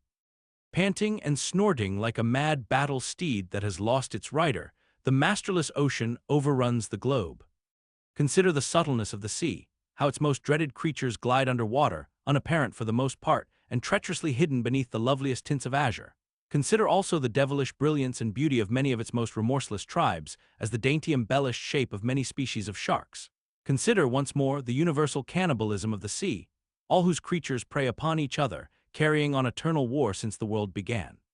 Consider all this, and then turn to this green, gentle, and most docile earth. Consider them both, the sea and the land, and do you not find a strange analogy to something in yourself?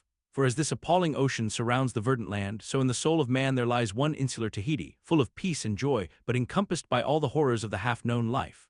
God keep thee, push not off from that isle, thou canst never return. Chapter 59, Squid. Slowly wading through the meadows of Brit, the Pequod still held on her way northeastward towards the island of Java, a gentle air impelling her keel, so that in the surrounding serenity her three tall tapering masts mildly waved to that languid breeze as three mild palms on a plain.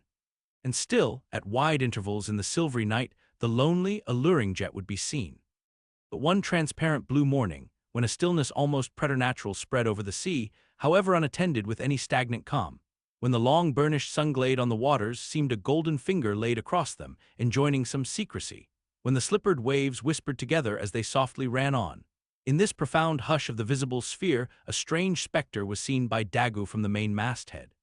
In the distance, a great white mass lazily rose, and rising higher and disentangling itself from the azure, at last gleamed before our prow like a snow-slide new slid from the hills, thus glistening for a moment as slowly it subsided and sank, then once more arose and silently gleamed. It seemed not a whale, and yet is this Moby Dick, thought Daggoo. Again the phantom went down, but on reappearing once more with a stiletto-like cry that startled every man from his nod, the negro yelled out, There again, there she breaches, right ahead, the white whale, the white whale." Upon this, the seamen rushed to the yardarms, as in swarming time the bees rushed to the bows. Bareheaded in the sultry sun, Ahab stood on the bowsprit, and with one hand pushed far behind in readiness to wave his orders to the helmsman, cast his eager glance in the direction indicated aloft by the outstretched motionless arm of Daggoo. Whether the flitting attendance of the one still and solitary jet had gradually worked upon Ahab, so that he was now prepared to connect the ideas of mildness and repose with the first sight of the particular whale he pursued. However this was, or whether his eagerness betrayed him, whichever way it might have been, no sooner did he distinctly perceive the white mass, than with a quick intensity he instantly gave orders for lowering. The four boats were soon on the water, Ahab's in advance and all swiftly pulling towards their prey. Soon it went down, and while with oars suspended we were awaiting its reappearance, lo, in the same spot where it sank, once more it slowly rose. Almost forgetting for the moment all thoughts of Moby Dick, we now gazed at the most wondrous phenomenon which the secret seas have hitherto revealed to mankind. A vast pulpy mass, furlongs in length and breadth, of a glancing cream color, lay floating on the water, innumerable long arms radiating from its center, and curling and twisting like a nest of anacondas, as if blindly to clutch at any hapless object within reach. No perceptible face or front did it have, no conceivable token of either sensation or instinct, but undulated there on the billows, an unearthly, formless, chance-like apparition of life. As with a low sucking sound it slowly disappeared again, Starbuck still gazing at the agitated waters where it had sunk, with a wild voice exclaimed, "Almost rather had I seen Moby Dick and fought him, than to have seen thee, thou white ghost." "What was it, sir?" said Flask. "The great live squid, which, they say, few whale ships ever beheld, and returned to their ports to tell of it." But Ahab said nothing. Turning his boat, he sailed back to the vessel, the rest as silently following. Whatever superstitions the sperm whalemen in general have connected with the sight of this object, certain it is, that a glimpse of it being so very unusual, that circumstance has gone far to invest it with portentousness. So rarely is it beheld, that though one and all of them declare it to be the largest animated thing in the ocean, yet very few of them have any but the most vague ideas concerning its true nature and form. Notwithstanding, they believe it to furnish to the sperm whale his only food. For though other species of whales find their food above water, and may be seen by man in the act of feeding, the spermaceti whale obtains his whole food in unknown zones below the surface, and only by inference is it that anyone can tell of what, precisely, that food consists. At times, when closely pursued, he will disgorge what are supposed to be the detached arms of the squid, some of them thus exhibited exceeding 20 and 30 feet in length. They fancy that the monster to which these arms belonged ordinarily clings by them to the bed of the ocean, and that the sperm whale, unlike other species, is supplied with teeth in order to attack and tear it. There seems some ground to imagine that the great kraken of Bishop Pontoppodan may ultimately resolve itself into squid. The manner in which the bishop describes it, as alternately rising and sinking, with some other particulars he narrates, in all this the two correspond. But much abatement is necessary with respect to the incredible bulk he assigns it. By some naturalists who have vaguely heard rumors of the mysterious creature, here spoken of, It is included among the class of cuttlefish, to which, indeed, in certain external respects it would seem to belong, but only as the anak of the tribe. Chapter 60, The Line. With reference to the whaling scene shortly to be described, as well as for the better understanding of all similar scenes elsewhere presented, I have here to speak of the magical, sometimes horrible whale line. The line originally used in the fishery was of the best hemp, slightly vapored with tar, not impregnated with it, as in the case of ordinary ropes. For while tar, as ordinarily used, makes the hemp more pliable to the rope maker, and also renders the rope itself more convenient to the sailor for common ship use. Yet, not only would the ordinary quantity too much stiffen the whale line for the close coiling to which it must be subjected, but as most seamen are beginning to learn, tar in general by no means adds to the rope's durability or strength, however much it may give it compactness and gloss. Of late years, the manila rope has in the American fishery almost entirely superseded hemp as a material for whale lines, for though not so durable as hemp, it is stronger and far more soft and elastic, and I will add, since there is an aesthetics in all things, is much more handsome and becoming to the boat than hemp. Hemp is a dusky, dark fellow, a sort of Indian, but manila is as a golden-haired Circassian to behold. The whale line is only 2/3 of an inch in thickness. At first sight, you would not think it so strong as it really is. By experiment, its 1 and 50 yarns will each suspend a weight of 120 pounds, so that the whole rope will bear a strain nearly equal to 3 tons. In length, the common sperm whale line measures something over 200 fathoms. Towards the stern of the boat it is spirally coiled away in the tub, not like the wormpipe of a still though, but so as to form one round, cheese-shaped mass of densely bedded sheaves, or layers of concentric spiralizations, without any hollow but the heart, or minute vertical tube formed at the axis of the cheese. As the least tangle or kink in the coiling would, in running out, infallibly take somebody's arm, leg, or entire body off, the utmost precaution is used in stowing the line in its tub. Some harpooneers will consume almost an entire morning in this business, carrying the line high aloft and then reeving it downwards through a block towards the tub, so as in the act of coiling to free it from all possible wrinkles and twists. In the English boats, 2 tubs are used instead of 1, the same line being continuously coiled in both tubs. There is some advantage in this, because these twin tubs being so small they fit more readily into the boat and do not strain it so much, whereas the American tub, nearly 3 feet in diameter and of proportionate depth, makes a rather bulky freight for a craft whose planks are but 1/2 inch in thickness. For the bottom of the whaleboat is like critical ice, which will bear up a considerable distributed weight, but not very much of a concentrated one. When the painted canvas cover is clapped on the American line tub, the boat looks as if it were pulling off with a prodigious great wedding cake to present to the whales. Both ends of the line are exposed, the lower end terminating in an ice splice or loop coming up from the bottom against the side of the tub and hanging over its edge completely disengaged from everything. This arrangement of the lower end is necessary on 2 accounts. First, in order to facilitate the fastening to it of an additional line from a neighboring boat, in case the stricken whale should sound so deep as to threaten to carry off the entire line originally attached to the harpoon. In these instances, the whale of course is shifted like a mug of ale, as it were, from the one boat to the other, though the first boat always hovers at hand to assist its consort. Second, this arrangement is indispensable for common safety's sake, for were the lower end of the line in any way attached to the boat, and were the whale then to run the line out to the end almost in a single smoking minute as he sometimes does, he would not stop there, for the doomed boat would infallibly be dragged down after him into the profundity of the sea, and in that case no town crier would ever find her again. Before lowering the boat for the chase, the upper end of the line is taken aft from the tub, and passing round the loggerhead there, is again carried forward the entire length of the boat, resting crosswise upon the loom or handle of every man's oar, so that it jogs against his wrist in rowing. And also passing between the men, as they alternately sit at the opposite gunwales, to the leaded chocks or grooves in the extreme pointed prow of the boat, where a wooden pin or skewer the size of a common quill prevents it from slipping out. From the chocks it hangs in a slight festoon over the bows, and is then passed inside the boat again, and some 10 or 20 fathoms, called box line being coiled upon the box in the bows, it continues its way to the gunwale still a little further aft, and is then attached to the short warp, the rope which is immediately connected with the harpoon. But previous to that connection, the short warp goes through sundry mystifications too tedious to detail. Thus the whale line folds the whole boat in its complicated coils, twisting and writhing around it in almost every direction. All the oarsmen are involved in its perilous contortions, so that to the timid eye of the landsman they seem as Indian jugglers with the deadliest snakes sportively festooning their limbs.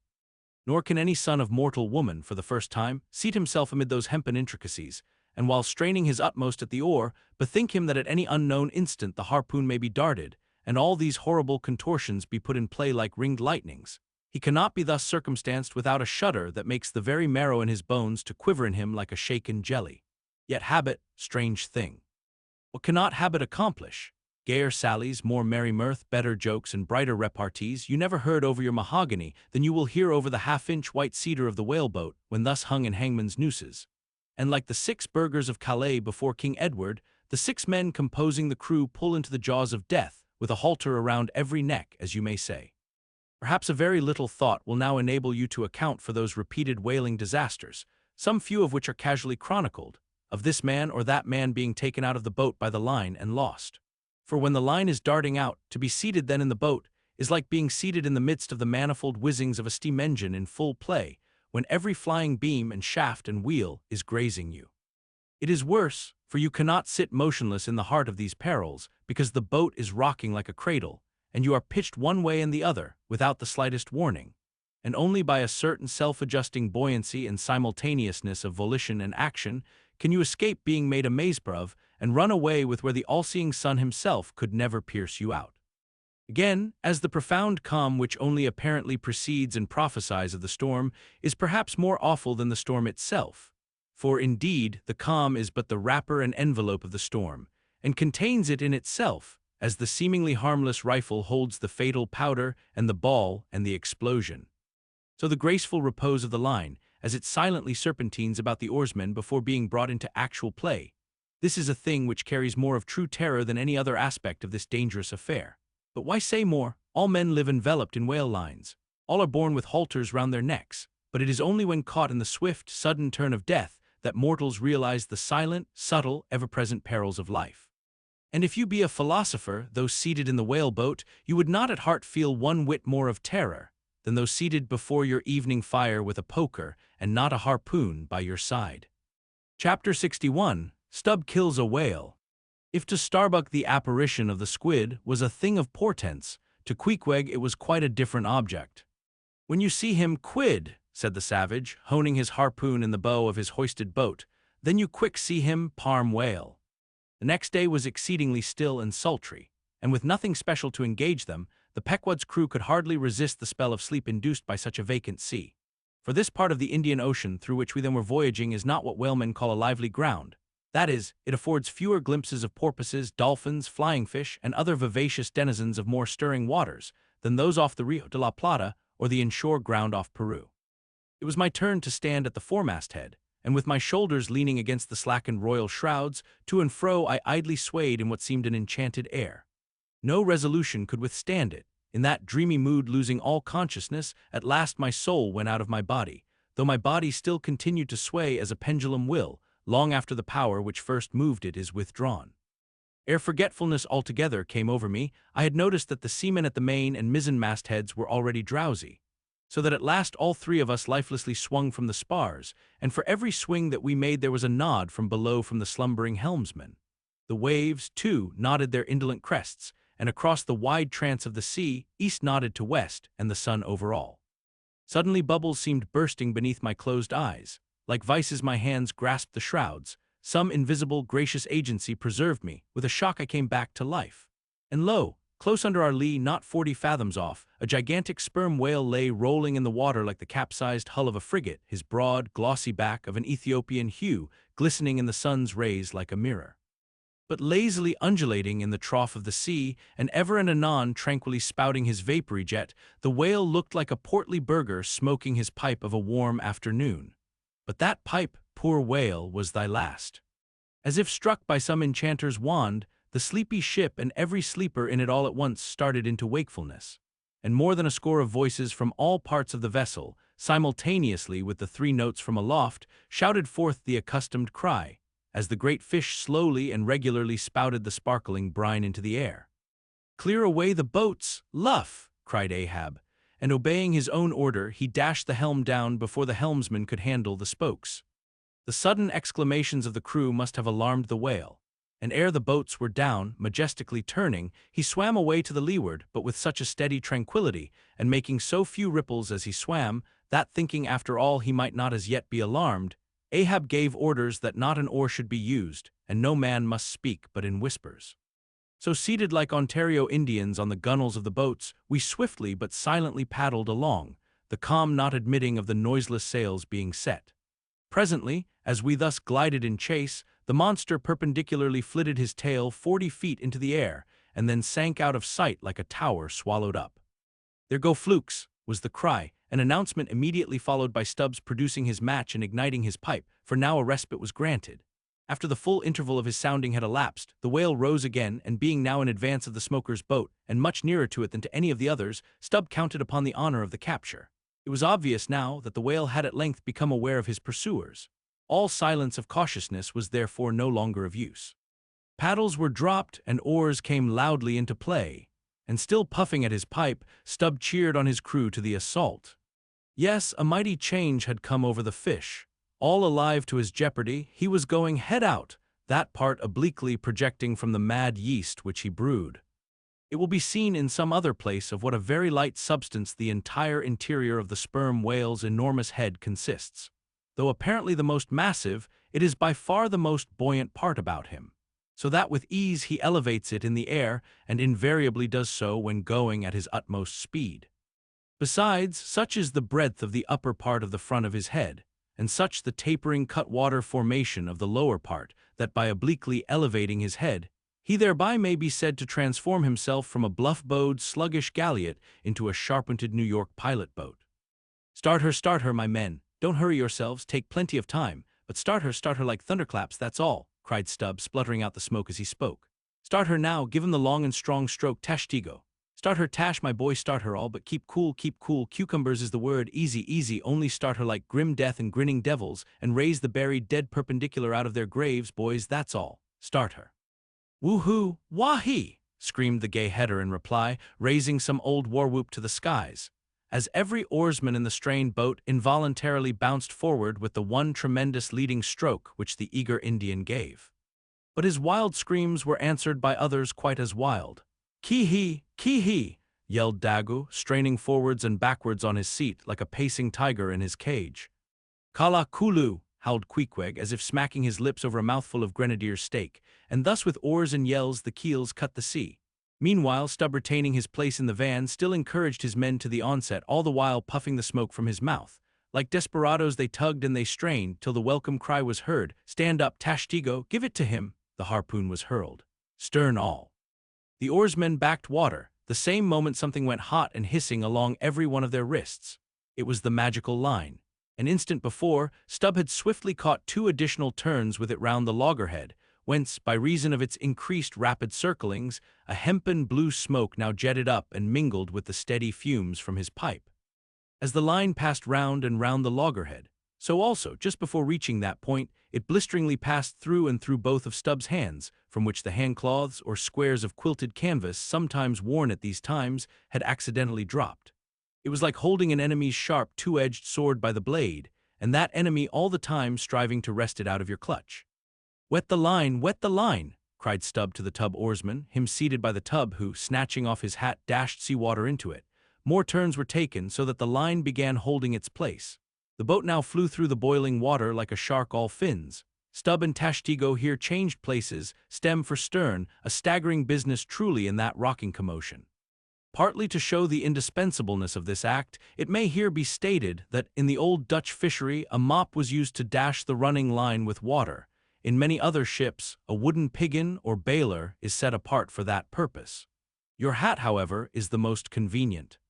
From the vibrating line extending the entire length of the upper part of the boat, and from its now being more tight than a harpstring, you would have thought the craft had 2 keels, one cleaving the water, the other the air, as the boat churned on through both opposing elements at once. A continual cascade played at the bows, a ceaseless whirling eddy in her wake, and at the slightest motion from within, even but of a little finger, the vibrating, cracking craft canted over her spasmodic gunwale into the sea. Thus they rushed, each man with might and main clinging to his seat to prevent being tossed to the foam, and the tall form of Tashtigo at the steering oar crouching almost double in order to bring down his center of gravity. Whole Atlantics and Pacifics seemed past as they shot on their way, till at length the whale somewhat slackened his flight. Haul in," cried Stubb to the boatswain, and facing round towards the whale, all hands began pulling the boat up to him, while yet the boat was being towed on. Soon ranging up by his flank, Stubb, firmly planting his knee in the clumsy cleat, darted dart after dart into the flying fish. At the word of command, the boat alternately sterning out of the way of the whale's horrible wallow, and then ranging up for another fling. The red tide now poured from all sides of the monster like brooks down a hill. His tormented body rolled not in brine but in blood, which bubbled and seethed for furlongs behind in their wake. The slanting sun playing upon this crimson pond in the sea sent back its reflection into every face, so that they all glowed to each other like red men. And all the while, jet after jet of white smoke was agonizingly shot from the spiracle of the whale, and vehement puff after puff from the mouth of the excited headsman. As at every dart, hauling in upon his crooked lance, by the line attached to it, Stubb straightened it again and again by a few rapid blows against the gunwale, then again and again sent it into the whale. Pull up, he now cried to the boatswain as the waning whale relaxed in his wrath. Pull up, close to, and the boat ranged along the fish's flank. When reaching far over the bow, Stubb slowly turned his long, sharp lance into the fish and kept it there, carefully churning and churning, as if cautiously seeking to feel after some gold watch that the whale might have swallowed, and which he was fearful of breaking ere he could hook it out. But that gold watch he sought was the innermost life of the fish. And now it is struck, for starting from his trance into that unspeakable thing called his flurry, the monster horribly wallowed in his blood, overwrapped himself in impenetrable, mad, boiling spray, so that the imperiled craft, instantly dropping astern, had much ado blindly to struggle out from that frenzied twilight into the clear air of the day. And now abating in his flurry, the whale once more rolled out into view, surging from side to side, spasmodically dilating and contracting his spout hole with sharp, cracking, agonized respirations. At last, gush after gush of clotted red gore, as if it had been the purple lees of red wine, shot into the frighted air, and falling back again, ran dripping down his motionless flanks into the sea. His heart had burst. "He's dead, Mr. Stubb," said Dago. Yes, both pipes smoked out, and withdrawing his own from his mouth, Stubb scattered the dead ashes over the water, and for a moment stood thoughtfully eyeing the vast corpse he had made. Chapter 62, The Dart. A word concerning an incident in the last chapter. According to the invariable usage of the fishery, the whaleboat pushes off from the ship, with the headsman or whale killer as temporary steersman, and the harpooner or whale fastener pulling the foremost oar, the one known as the harpooner oar. Now it needs a strong, nervous arm to strike the first iron into the fish, for often, in what is called a long dart, the heavy implement has to be flung to the distance of 20 or 30 feet. But however prolonged and exhausting the chase, the harpooner is expected to pull his oar meanwhile to the uttermost. Indeed, he is expected to set an example of superhuman activity to the rest, not only by incredible rowing, but by repeated loud and intrepid exclamations, and what it is to keep shouting at the top of one's compass, while all the other muscles are strained and half-started. What that is none know but those who have tried it. For one, I cannot bawl very heartily and work very recklessly at one and the same time. In this straining, bawling state then, with his back to the fish, all at once the exhausted harpooner hears the exciting cry, "Stand up and give it to him." He now has to drop and secure his oar, turn round on his center halfway, seize his harpoon from the crotch, and with what little strength may remain, he essays to pitch it somehow into the whale. No wonder, taking the whole fleet of whalemen in a body, that out of 50 fair chances for a dart, not 5 are successful. No wonder that so many hapless harpooners are madly cursed and disrated. No wonder that some of them actually burst their blood vessels in the boat. No wonder that some sperm whalemen are absent 4 years with 4 barrels. No wonder that to many ship owners, whaling is but a losing concern. For it is the harpooner that makes the voyage, and if you take the breath out of his body, how can you expect to find it there when most wanted? Again, if the dart be successful, then at the second critical instant, that is, when the whale starts to run, the boatheader and harpooner likewise start to running fore and aft, to the imminent jeopardy of themselves and everyone else. It is then they change places, and the headsman, the chief officer of the little craft, takes his proper station in the bows of the boat. Now I care not who maintains the contrary, but all this is both foolish and unnecessary. The headsman should stay in the bows from first to last. He should both dart the harpoon and the lance, and no rowing whatever should be expected of him, except under circumstances obvious to any fisherman. I know that this would sometimes involve a slight loss of speed in the chase. but long experience in various whalemen of more than one nation has convinced me that in the vast majority of failures in the fishery, it has not by any means been so much the speed of the whale as the before-described exhaustion of the harpooner that has caused them. To ensure the greatest efficiency in the dart, the harpooneers of this world must start to their feet from out of idleness, and not from out of toil. Chapter 63, The Crotch. Out of the trunk the branches grow, out of them the twigs. So, in productive subjects grow the chapters. The crotch alluded to on a previous page deserves independent mention. It is a notched stick of a peculiar form, some 2 feet in length, which is perpendicularly inserted into the starboard gunwale near the bow, for the purpose of furnishing a rest for the wooden extremity of the harpoon, whose other naked barbed end slopingly projects from the prow. Thereby the weapon is instantly at hand to its hurler, who snatches it up as readily from its rest as a backwoodsman swings his rifle from the wall. It is customary to have 2 harpoons reposing in the crotch, respectively called the first and second irons.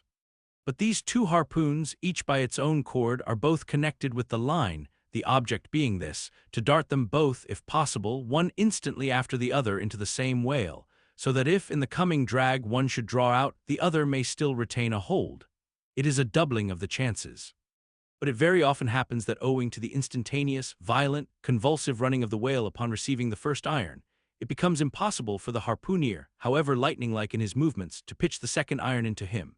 Nevertheless, as the second iron is already connected with the line, and the line is running, hence that weapon must at all events be anticipatingly tossed out of the boat, somehow and somewhere, else the most terrible jeopardy would involve all hands. Tumbled into the water, it accordingly is in such cases, the spare coils of box line mentioned in a preceding chapter making this feat, in most instances, prudently practicable. But this critical act is not always unattended with the saddest and most fatal casualties. Furthermore, you must know that when the second iron is thrown overboard, it thenceforth becomes a dangling, sharp-edged terror, skittishly curveting about both boat and whale, entangling the lines or cutting them, and making a prodigious sensation in all directions. Nor, in general, is it possible to secure it again until the whale is fairly captured and a corpse. Consider, now, how it must be in the case of 4 boats all engaging one unusually strong, active, and knowing whale, when owing to these qualities in him, as well as to the 1,000 concurring accidents of such an audacious enterprise, 8 or 10 loose second irons may be simultaneously dangling about him. For of course, each boat is supplied with several harpoons to bend onto the line should the first one be ineffectually darted without recovery. All these particulars are faithfully narrated here, as they will not fail to elucidate several most important, however intricate passages, in scenes